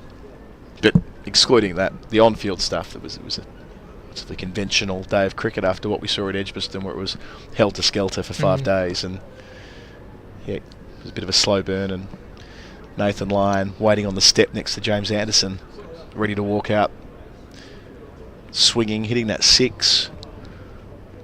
The Stark catch that wasn't grounding it late on day 4, we thought that was going to be the most controversial moment of the Test match. Little did we know. Short here, swung after passing the helmet, and Foakes had to move away to his right. 6 runs from the over, 78 for 5, 13 left on the day. And then the stumping that people will speak about, I suspect, for as long as we are alive. Sad, isn't it? I mean, witnessed one of the great knocks on that final day. And yeah. Massively overshadowed by the whole stumping incident. Well, maybe if not for the stumping, the knock wouldn't have happened. That's the other way of interpreting it. True. Although I've never really bought into that argument that the Stokes inning came out of a place of anger. Right, I think it just came out of a game situation in the scenario. There were no other batters to join him, so he had to go and swing. On the dance, straight to mid-on. Yeah, that's it, isn't it? Stokes, regardless of circumstances, now knows that when it gets to that stage of an innings, he has to go, and the muscle memory kicks in, and it doesn't matter that he's batting on one leg half the time. Still can clear the ropes. That little burst of play between... Well, I know he already reached 100 before lunch, but the run of play between the start of that middle session on day 5 until about 20 or 30 minutes in, just exhilarating. Every ball he was lining up. Swing and a miss, and it did feel so much like it was Headingley all over again. I was on commentary for that. Just won't forget the energy around Lord. So much booing as well from those who couldn't sort of distance themselves from the stumping. Ultimately, though, there were just too many runs to keep playing that way, you know. Then hit to the wrong boundary. It was good bowling from Hazelwood in the end to drag him out, and they went 2-0 up, and that's the story. Edging again. So down to the rope. A couple of times that's happened in the last 2 overs, where we've seen Mosley squared up and spitting through about third slip. He's taking some weight out of it. Out of the bottom hand, that is, as we'll see here on the replay. So he's not pushing that hard at the ball by the time it reaches him, but still, Something for the Surrey seamers to work on as we get deeper into the day, and it becomes increasingly likely they'll be back for the third morning. Perhaps a lack of front foot movement there from Mosley, just because of the way Jamie Overton's been bowling from the other end, bowling quite short, and so he's very much been on the back foot. Now what's going on here? Having a look at the ball through the rings. I did joke about this time yesterday when Warwickshire were looking at the ball, maybe they'll get one of those 2018 Dukes. One of those ones that... It's been waiting 5 years for this moment. One of those ones that poor old Joel Wilson had a look at. I shouldn't say that, people will get grumpy. Yep, that ball is in the ring. That is just going to be the reference point now every time there's a ball change. Yeah, yeah. Funny. Is it going to be one that's new? Well, Ashes cricket, shiny stuff that happens becomes law. Here we go, the box of balls. Well, I do wonder whether that looks shiny. That Farrago will lead towards a more rigorous process on how balls are picked out of the box and what types of balls go into the box. Because, and I don't have any dog in the fight. You might hear my Australian accent. I don't care who wins a game of cricket, believe me. But the way in which England were roughing up their first ball to get it to reverse, which is perfectly entitled, they're entitled to do so. That was the right thing to do, probably. The new ball wasn't swinging, they were trying to get it to reverse. A ball that's 35 overs, what you're trying to get to reverse, against a ball that's 35 overs where you're trying to hit the seam, are two different beasts entirely. Whether umpires will be given a bit more latitude on what they pull out in the future, rather than simply going on the number of overs written on the side of it.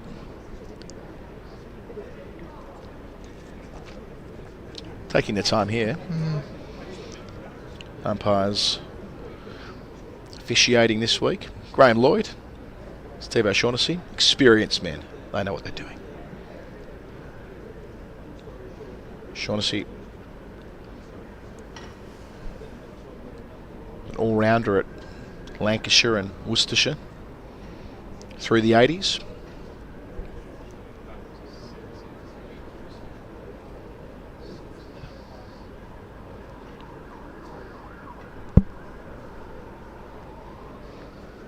Graham Lloyd has umpiring in the genes. His old man, of course, did it for a time between coaching assignments, or before he took over Lancashire. I think Bumble was first-class umpire. Then we all know what he went on to do in the game thereafter. Full to start, bit of swing, just a little bit of hoop back towards the left-hander. When you did say umpiring in the genes, I did initially just take a look at his trousers. But then, I got what you were talking about. Yeah, yeah. I should say, by the way, I referenced his old man, but Graham Lloyd, who represented England in one-day internationals and played over 200 first-class games himself for the Red Rose. I think Mosley's hurt himself with that shot.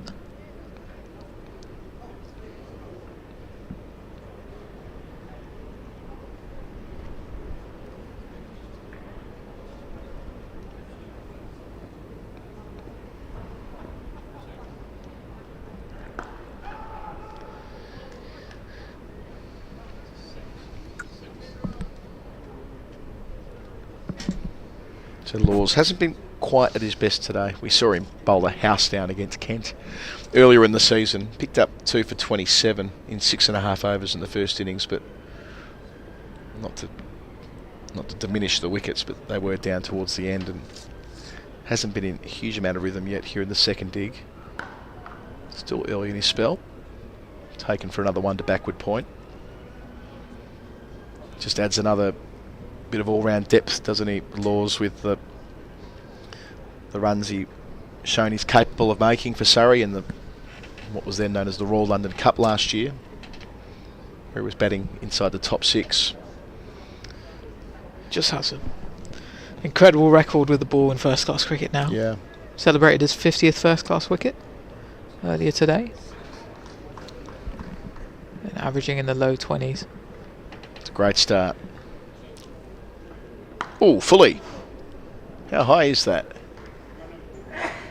Not high enough to bother the umpires. Into the over, 85 for 5, so it's reinforcing that he's not quite getting it right today, Tom Laws. Of course, only 20.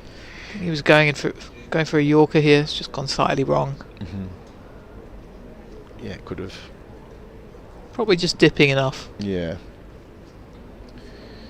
So he's those 50 wickets at just a tick under 22. He's got 5 50s in professional cricket. Kemo Roach bowled a couple of overs off the top before he was replaced. It was a good bowling change, getting Roach off to get Clark on when the ball was nice and new, and Clark picked up 3 wickets in his spell. Couldn't have bowled any better. So impressive today.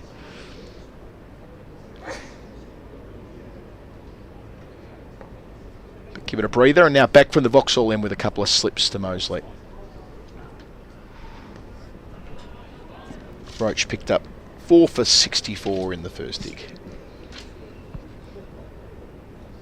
And they've only just now reached the follow-on mark, if you like. They trailed by 150. The problem is they've lost 15 wickets. After Surrey were all out for 396 earlier today. So much has happened. Surrey were 339 for 4 when we got back this morning.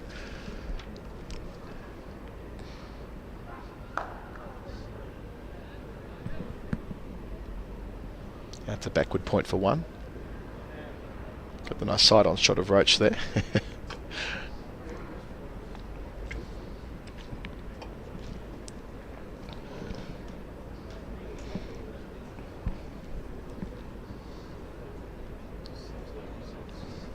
Funny old thing, the follow-on. Andrew was referring to before how infrequently it's enforced at test level, a lot more at 4-day level, which makes sense with the scarcity of time. Extra bounce, fresh into the spell. There's this mythology around the follow-on in Australian cricket, and it goes back to the 2001 Calcutta Test match, where Australia famously ran into a couple of guys called Lakshman and Dravid, who made stunning centuries, in Lakshman's case 281 of the best runs you could possibly make, batting for an entire day when following on and getting far enough ahead to ultimately win the test match. Only the inside edge. Only the second time in test history where a side following on has won. That's now 3 after England got beaten by New Zealand earlier this year by 1 run. But yeah, the back of a post-it note, kind of, you often hear it on commentary. Well, Australia have never enforced the follow-on, or very rarely do they enforce the follow-on because of Lakshman and Dravid. It's a bit of a myth, isn't it? Well, it's true to say it's rarely deployed now, but when Steve Waugh was captain, that was the first time he had the chance to put a side in again, and it went horribly wrong. Yes, that's true. He had 8 other opportunities to do it in his captaincy career. He enforced it all 8 times, and they won all of those test matches. So it didn't dissuade Steve Waugh. It was a bit, it used a bit less under Michael Clark. Wasn't a huge fan. Tim Payne did it occasionally.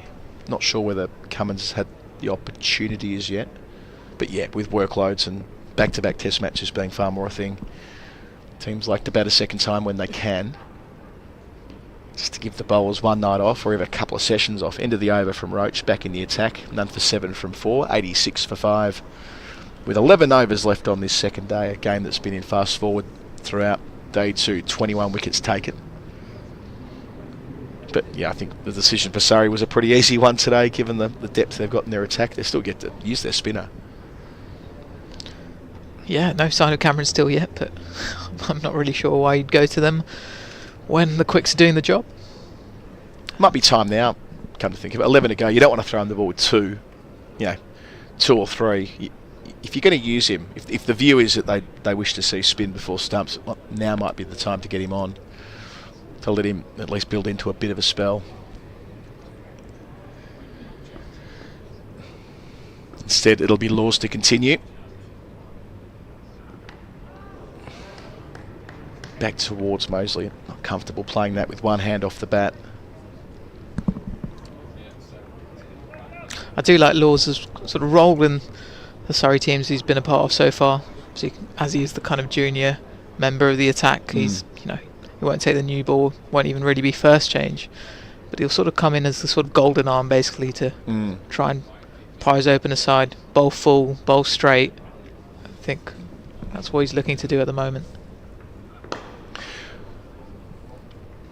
Just got to the pitch on the dance. It felt like he was going to knock him over his head, but skewed out to mid-on. Just a bit of movement. Yeah. Into the left-hander there. Maybe that change of ball. Two young men we're going to see plenty of, Tom Laws and Dan Mosley. Mosley turned 22 a couple of months ago. Came through that England 19s pathway.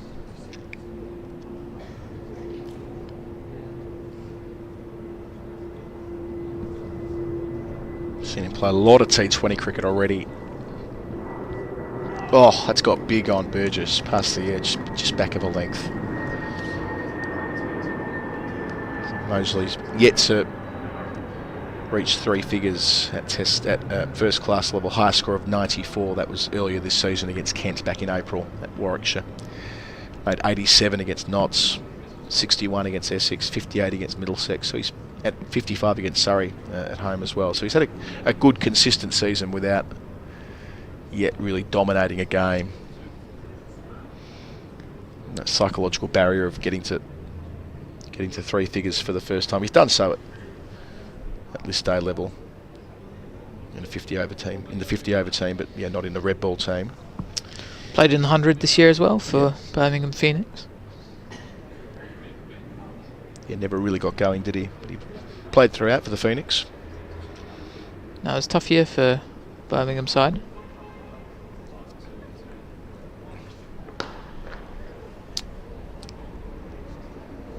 Taking on Roach, doing it easily, Burgess.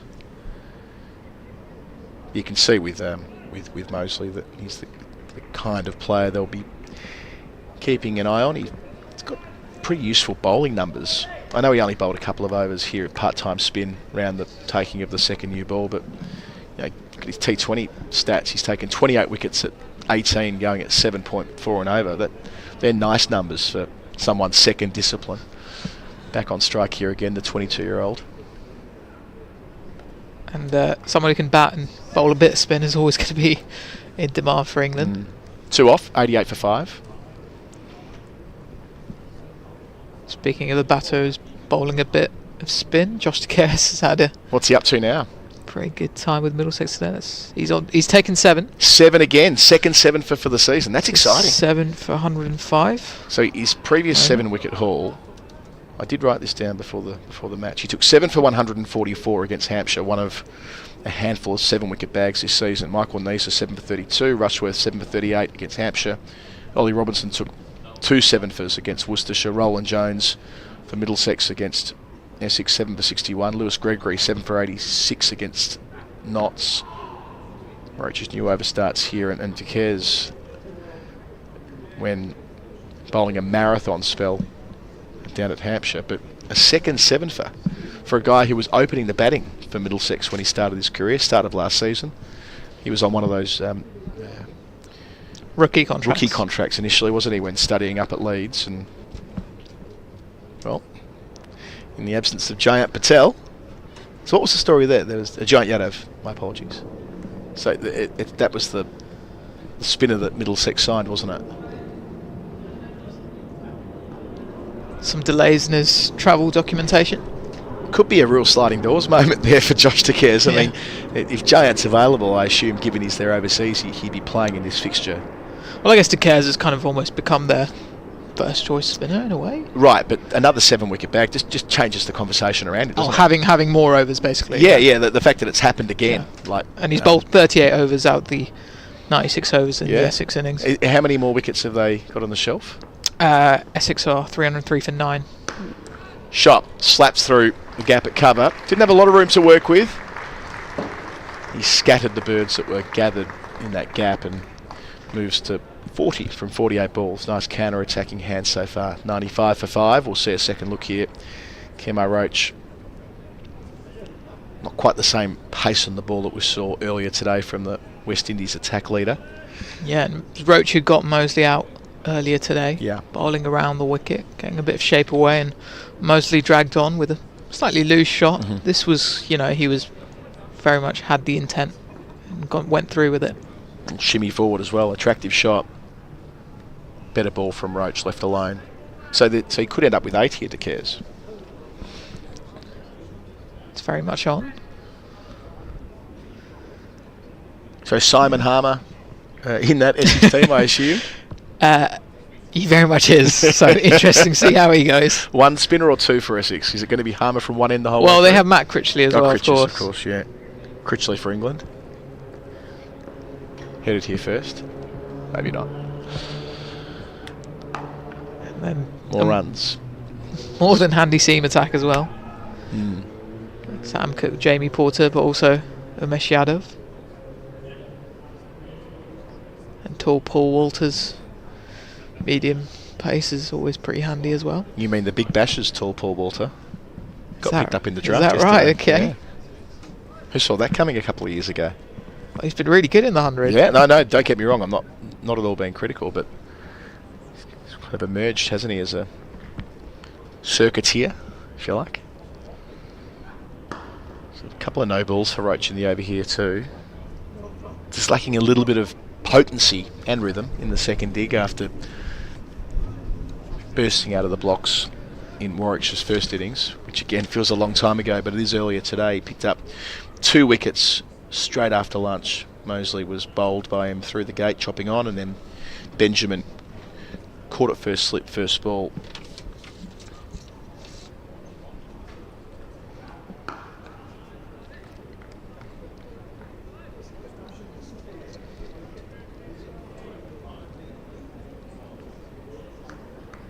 I'm quite interested in the Critchley story as well. You mentioned him before, that a guy who whacks it, really whacks it, and bowls leg spin.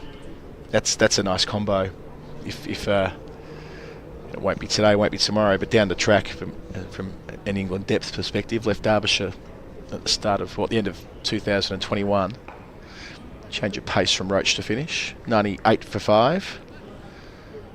The elongated over, 8 balls in it. I wonder whether that might be enough from Roach today with 9 overs to go. If they turn to the spin of Steele, he would get 4 overs from our Vauxhall end. Wouldn't surprise me.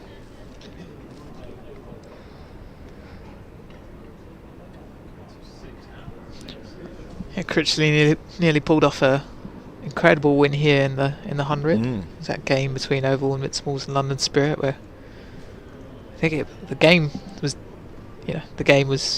over. Invincibles were celebrating, and then came the call that Sam Curran had overstepped. Up and over the top. That's a great shot in the circumstances. Just to have the presence to come down the track. Did so last over against Roach and does again against Laws, and that's the short boundary. Nice swing of the bat, checks the shot. Could have hit it for 6 had he swung the whole way through, but one bounce and thuds into the boards in front of the Peter May terrace. It's a beautiful shot from Dan Mosley. Slightly wide, a bit fuller than that Roach delivery from the last over, but a really confident drive. Quite impressive to have that confidence when your team is at this stage of the game as well. Well, got to be selfish as a batter in a situation like this, don't you? More runs, another boundary. So up to 49, Dan Mosley. So Laws has gone full, and now he's gone short. Just not sure whether Rory Burns has got the rotations right here since we've been on commentary together. Laws just not getting it quite right. I get why he's getting an opportunity, but yeah, he and Roach together. Yeah, but I don't think Burns will mind all these runs going. Just with the way the situation, the game is, he'll just look at Law just producing not a tight spell, but just that one magic delivery. And we've seen a bit of shape into the left-hander as well. It's true. So that's all I guess he's asking for. I don't think he minds these 2 boundaries at all. Being judged on a pretty harsh curve, I suppose, given how many wickets have been taken today. So he's on 49. Doesn't catch up with that. Foakes does, though. Yeah, I was at that 100 game. I haven't seen much of it, I must admit. August is a kind of funny month for me because international cricket ends and that's the time to take a break. But I was here on the balcony on that night in question, and yes, the klaxon went off, so to speak, and Curran had to re-bowl the ball. And had they reached the boundary with the previous shot, anyway, it didn't happen.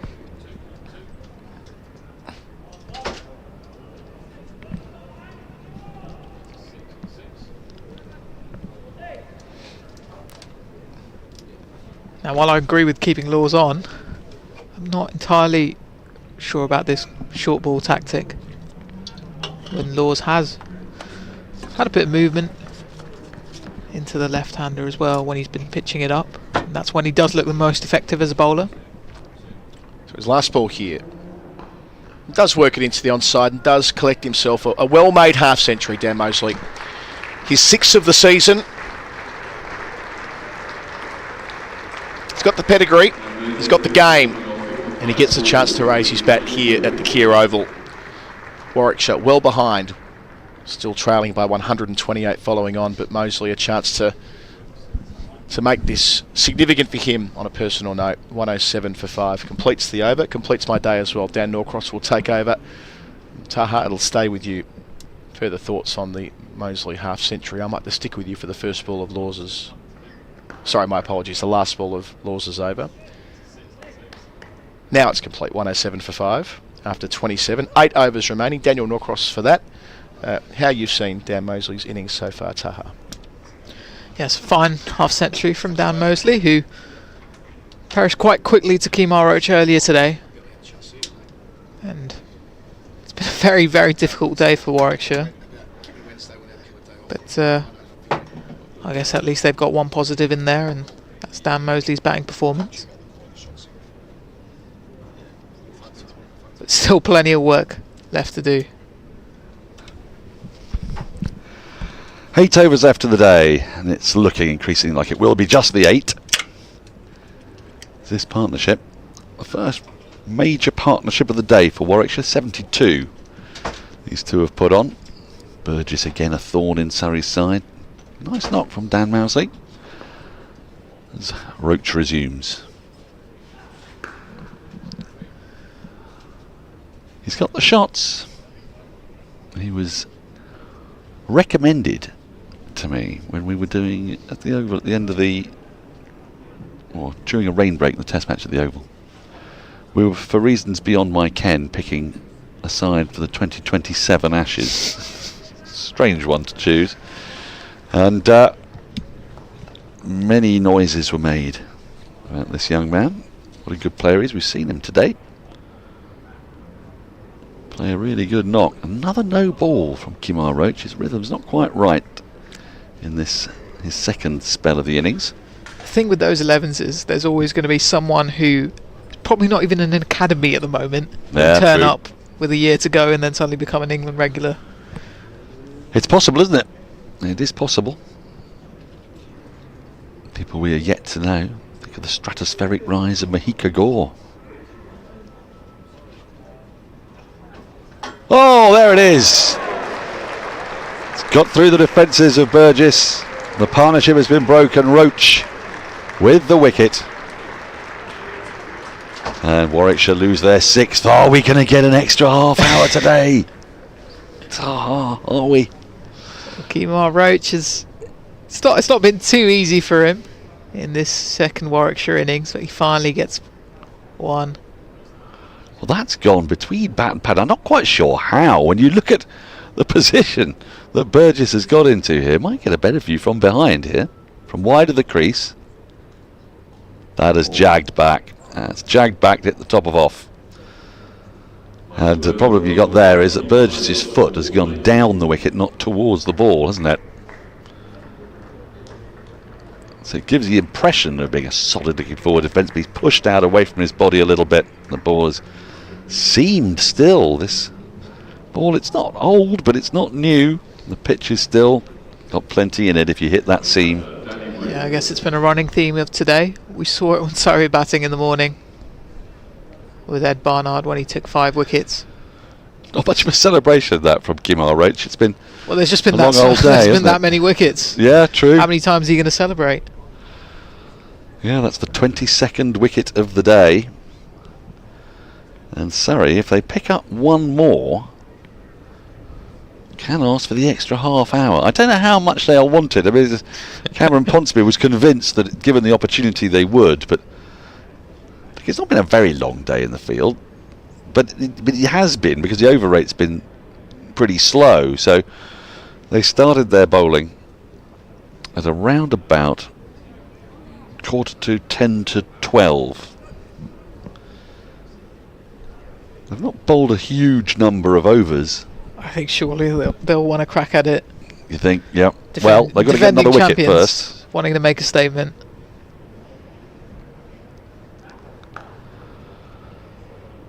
That's just slightly gone through Ryan Patel. That means that Briggs will get off the mark from his first ball. He batted stoutly in the first innings.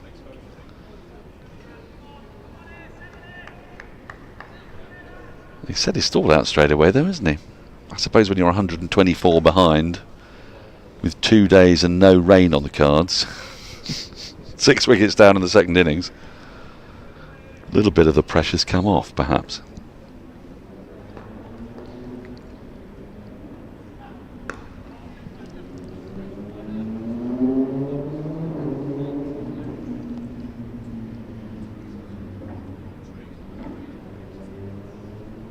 I do love a early autumn evening. The sun is piercing and gleaming. It's lovely out there. There's just enough gentle breeze to alleviate the heat. And Roach is bowling in the shade mostly, so when he gets into his follow through.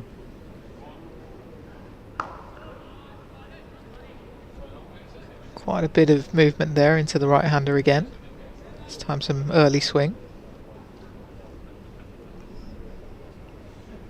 Last time we were on together, we were talking batters averaging at least 40 in each format. Yeah. And Andrew Samson found them for us, didn't he? Provide all the answers. Sam Hain. Yeah, I got that one, yeah. Virat Kohli. Babar Azam, Mohammad Rizwan. Can't remember who the other two were. They were pretty stellar. We said Devon Conway, didn't we? Devon Conway, yes. End of the over. A wicket taking over for Roach. 112 for 6. Warwickshire have not yet got halfway to knocking off that first innings deficit. Who was the other one? I don't know. I can't remember. It's been a long old day. A lot of wickets. And it could yet, well, could yet go on for another 15 overs. I wonder if light might then become a factor, you know. Although it's a beautiful clear day. Be around about 7:15. Now I suppose perhaps to mitigate against that, Cameron Steele, first time we've seen any spin from Surrey. Do you like this move? Always like seeing a spinner bowl. And I guess Surrey seamers have earned a break, I think.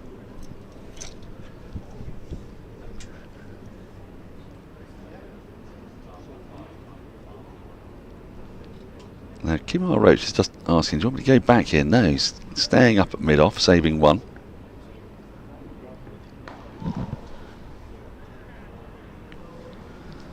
Hasn't quite found his length there with that first ball. Everybody's having to shield their eyes from the very low sun this time of year. You really don't want a slog sweep out at deep square leg here. It's a very long shadow, indicating a very low sun.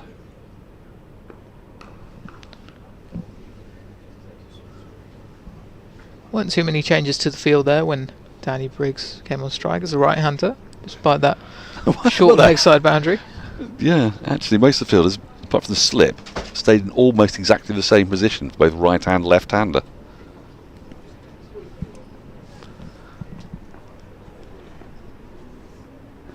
Andrew Samson is leaving us. Are you convinced that this isn't going to go for another 15 overs? Oh, he's got to catch a lift. Well, We will see you. well, it was lovely having you as part of our broadcast this last couple of days. And thank you for answering our increasingly esoteric questions.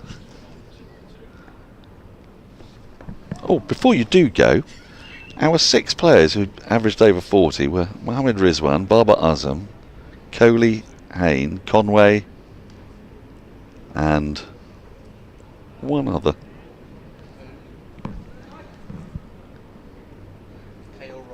KL Rahul. There There you go. Very good.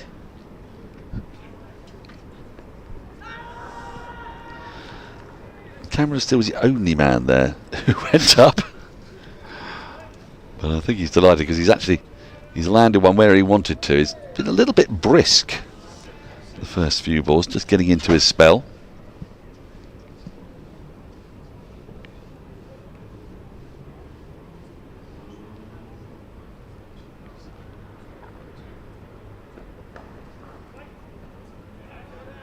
I did think there was going to be one other name on that list.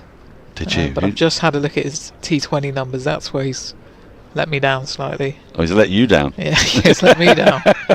Who is that? Yashasvi Jaiswal. Ah. The young 21-year-old India batter who's just made his Test debut not too long ago. Averages a healthy 81.19 in first-class cricket. 81? That is not bad, is it? Yeah, after 17 matches has 10 hundreds. He doesn't have 3,000 runs though, does he? You see, so we did set a cut-off of 3,000 runs. Okay. Yeah. Well, he doesn't make the averages either. 53.96 in list day cricket, and he had a really good IPL, so I thought his T20 average would be a little higher, but it's exactly 30, which is still. It was a good guess. Look, it was a pretty good effort. Yeah. So Roach is going to continue. At the moment, we think there are 6 overs left. The umpires, what are the umpires conferring about here? It surely can't be another ball change, because that happened Well, I just don't a few think overs it's a ago. ball change. No, it can't be a light issue, can it?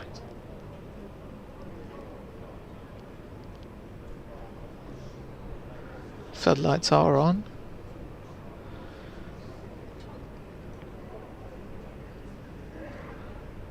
Well, that's intriguing, isn't it?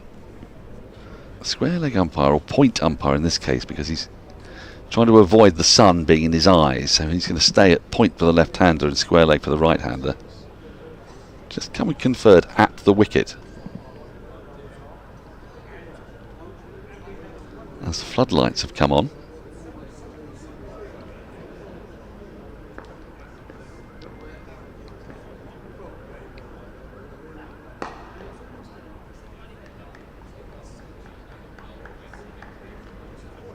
Can't quite work out what that would have been about. Taha. Well, Danny Briggs is, I think, having a word with the umpire at the moment. Something to do with the light. I think this crowd may riot if they went off for bad lights. Glorious sunshine at one end. They'll be waiting. I suppose they might argue they want to wait until the shadow has got to the far end as well, but that's not really how cricket tends to work, is it?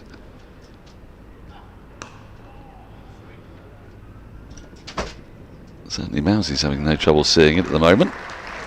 Picks up another couple. Good fielding out in the boundary though. It's a really good stop there at fine leg. Looked like Mousie was going to find that gap between the two fielders there.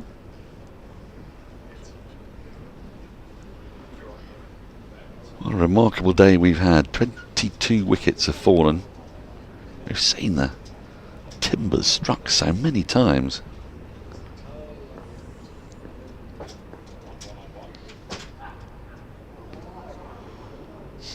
He's going after Roach here.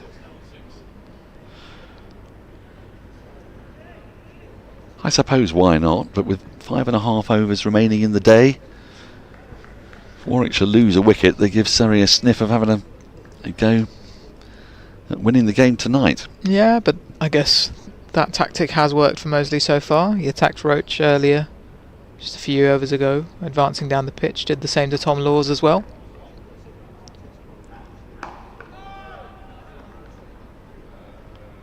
And it's a pretty good way to negate any movement. Roach is still getting a bit of swing.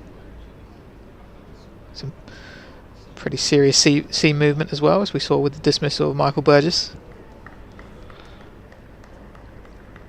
We've seen quite a few, haven't we? Just nip off the seam. Ed Barnard this morning, seems a lifetime ago now, picking up a couple of spectacular wickets early on. Flicked away fine, but fielder out there. Tidies up. So Briggs has one ball to survive in this over.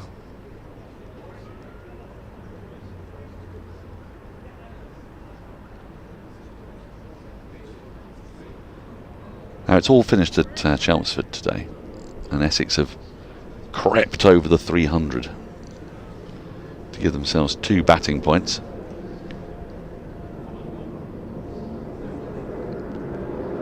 End of the over, just the 3 from it. Surrey, their over rate is -1, which is another potential issue. They do have a buffer, don't forget, of 17 points at the top of the table. But Essex look pretty well placed. 303 for 9 doesn't sound like a mammoth score, but 7 wickets for the spin of Josh de Carey suggests that Simon Harmer could be something of a handful against a side that, well, they haven't exactly festooned the county championship with their batting bonus points, have they, this season, Middlesex?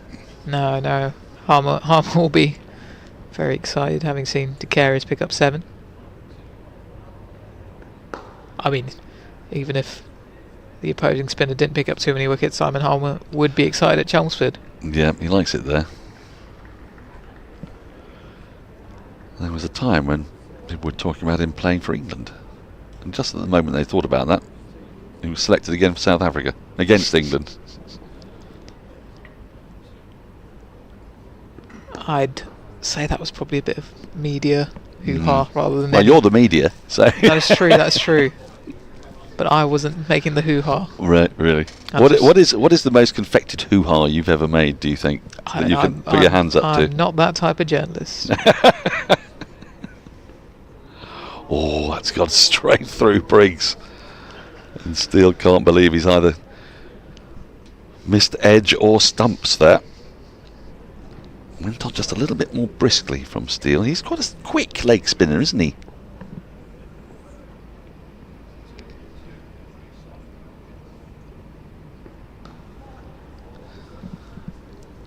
This time just drags it down a touch. He can do that.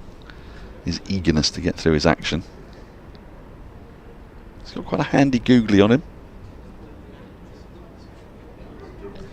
And yeah, because he bowls brisk, even when he does slightly drag it down, it's not the easiest shot to get away.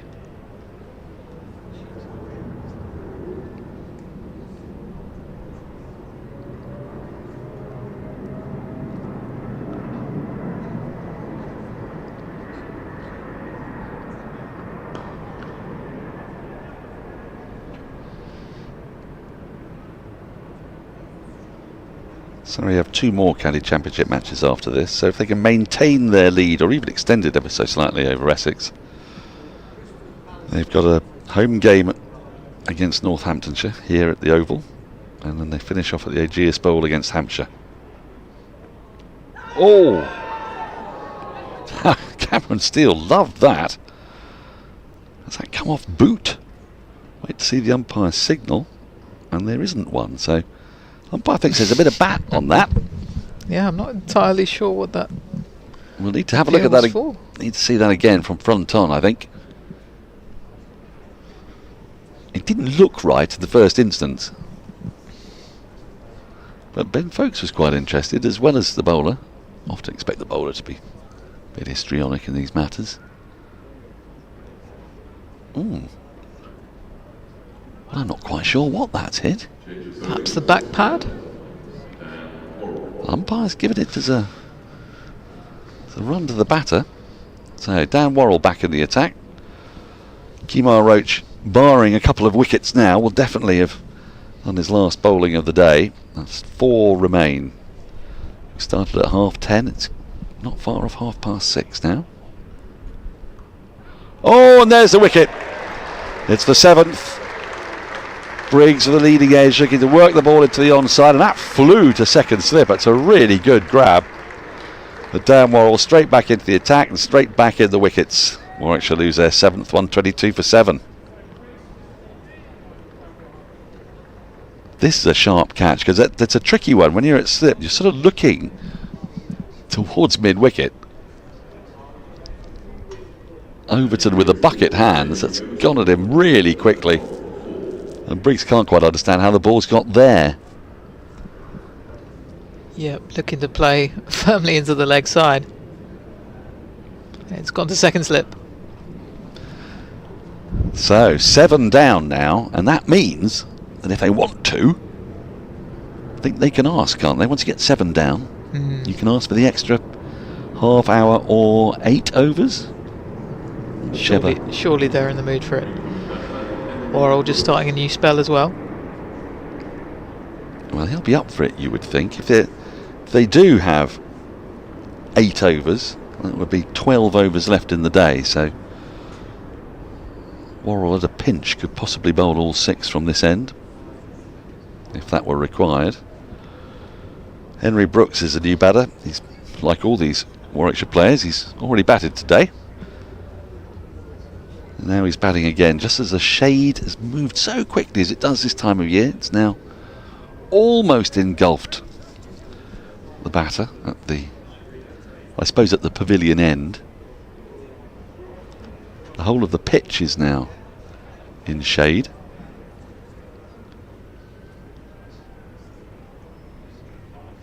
And this has been just a terrific performance from Surrey's 5-pronged seam attack. I wonder if that wicket, see a change of bowler at the pavilion end perhaps. Let's see Jordan Clark coming back into the attack. Maybe squeeze another over or 2 out of Cameron Steele and then finish off with Clark at the pavilion end. Slip cordon is strengthened, 3 in there now.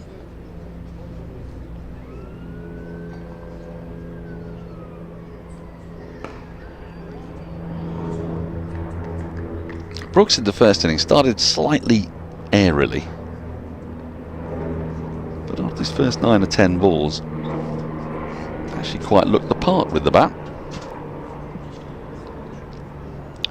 No, I do wonder if there's a temptation to continue with Steele and just ask him to maybe toss it up a bit more, rather than go some for tempters. Yeah, some tempters.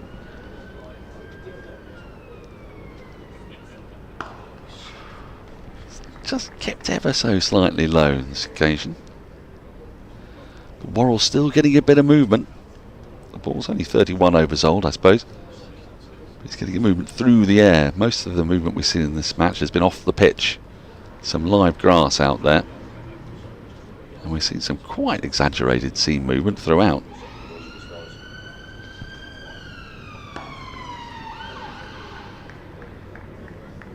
Brooks currently playing mostly from the crease.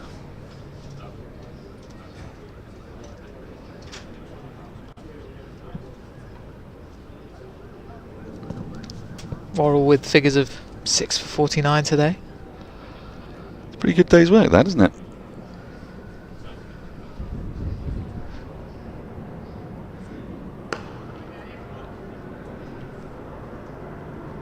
It's nicely played by Burke.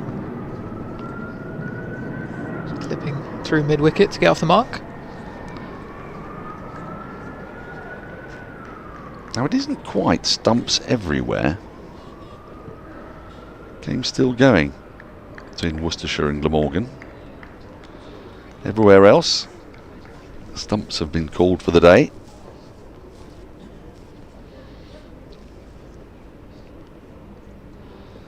In the First Division, Hampshire, well, Surrey's opponents in their last game, are in a dominant position against Somerset, lead by 216, with 10 second innings wickets in hand, having bowled out Somerset for 137. Keith Barker with another 5 for 32. Liam Dawson 3 for 61.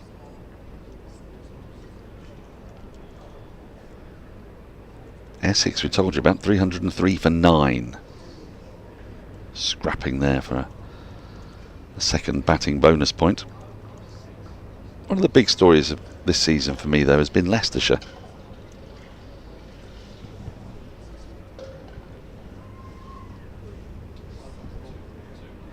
Perennially written off. They've got games in hand over the sides in the top 3 in Division 2. And they're in a pretty strong position against Gloucestershire. Gloucestershire 134 ahead with only 2 second innings. Second wicket. What am I even trying to say? I've run out of words. They're 8 down in the second innings. Yeah. And they lead by 134. Yeah, it's been a... Yeah, loads of draws for Leicestershire. 2 wins, 2 losses. That obviously that famous win at Headingley at the start of the season. is that tossed up for you? That's tossed up, I think. Yeah, I think so. But it's against Brooks that we want to see it. See if he can resist the temptation. Yeah. So we've got, well, Roach is now coming up. Yeah, but they haven't really moved the field too much when it's been a change of batter with Cameron Steele so far. Mid on and mid off are nominally saving one.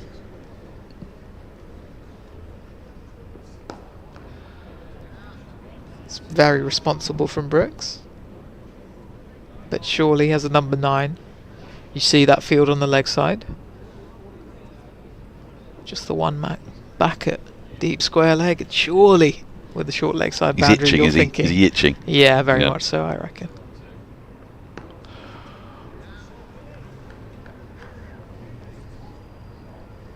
So what are you doing here? You're getting it up above the eye line and saying, go for a big mow.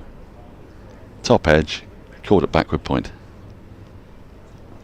Perhaps a moon ball from Cameron Steele.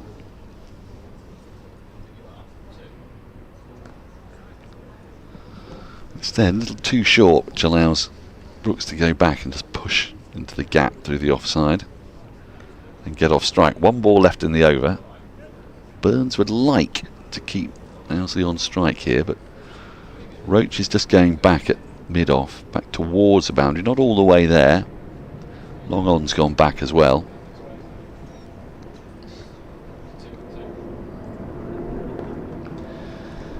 So end of the over, Brooks will be on strike, facing Worrell, picked up a wicket in his first ball back. 2 overs remain in the day. Don't forget, Surrey can ask for an extra half an hour or 8 overs in an attempt to finish the match off. Wonder if he's just had a little bit of a conversation there with the umpire. Oh, I think we're coming back tomorrow. What is that? What's going on here? Are they taking a meter reading? They've decided it's too dark. At 6:34 they have. Well, I never. So, any thought of an extra half hour you can forget. That is the close of play for today on an extraordinary day, which began with Surrey 339 for 4. And we're all wondering how long Surrey were going to go and bat for. Were they going to try and get to 550, 600? Well, that all became moot when they were bundled out, losing their last 6 wickets for just 53 runs. 57 in total they scored on the resumption. 5 wickets for Ed Barnard, who bowled absolutely magnificently. A wicket apiece for Rushworth, Hannon Dolby and Briggs to go with the 2 run-outs. There was a cameo 28 from Dan Worrell, which was probably the highlight of Surrey's batting today. Ben Foakes, the last man out, looking to swing for the hills and get that 4th batting bonus point. Off the last eligible over, he went for 125. Cameron Steele added just a couple to his overnight 69 to end up on 71. There is the Surrey card. Look how many of those were bowled by Barnard. He bowled absolutely magnificently yesterday. Got rid of Patel and Jamie Smith with 2 peaches, and then did for Steele with another one, and went through the defences of Jordan Clark to get him out for a 2-ball duck. 396. Wasn't as many as Surrey would have wanted, but it turned out to be plenty. There's Warwickshire in their first innings. Yes, their first innings, because we've had 2 of them today. Were bowled out for 161 and runs down the order there. Burgess top scoring with 54, Briggs with 27, 22 from Harry Brooks, the top order failing as Worrell, Roach and Clark. And Laws picking up a couple there at the end. It was Worrell and Roach who did most of the damage at the top of the order to bowl Warwickshire out first time for 161. Then we wondered would they enforce a follow-on. Well, having only bowled 44.5 overs and with 5 seamers in the attack, they said, yeah, come on, let's have another go. And Warwickshire end in a parlous situation at 126 for 7, still 109 runs behind. Again, early wickets, a clatter of early wickets, 35 for 5 at one point. So this represents something of a recovery thanks to Dan Mousley's unbeaten 60 from 70 balls.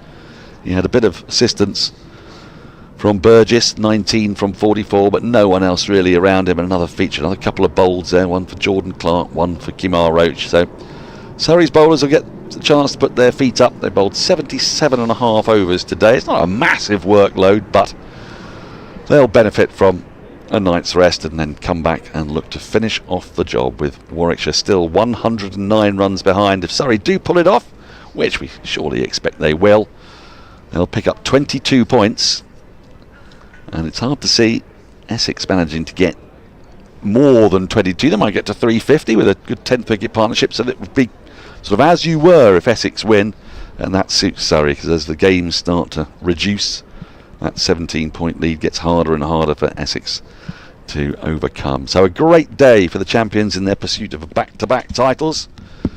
They finished with a lead of 109 with just 3 more wickets needed to seal that victory. We will be back at 10:20 tomorrow, but from Taha and Andrew and myself and Adam Collins and Jake and our great guests that we've had today, Cameron Ponsonby and the like.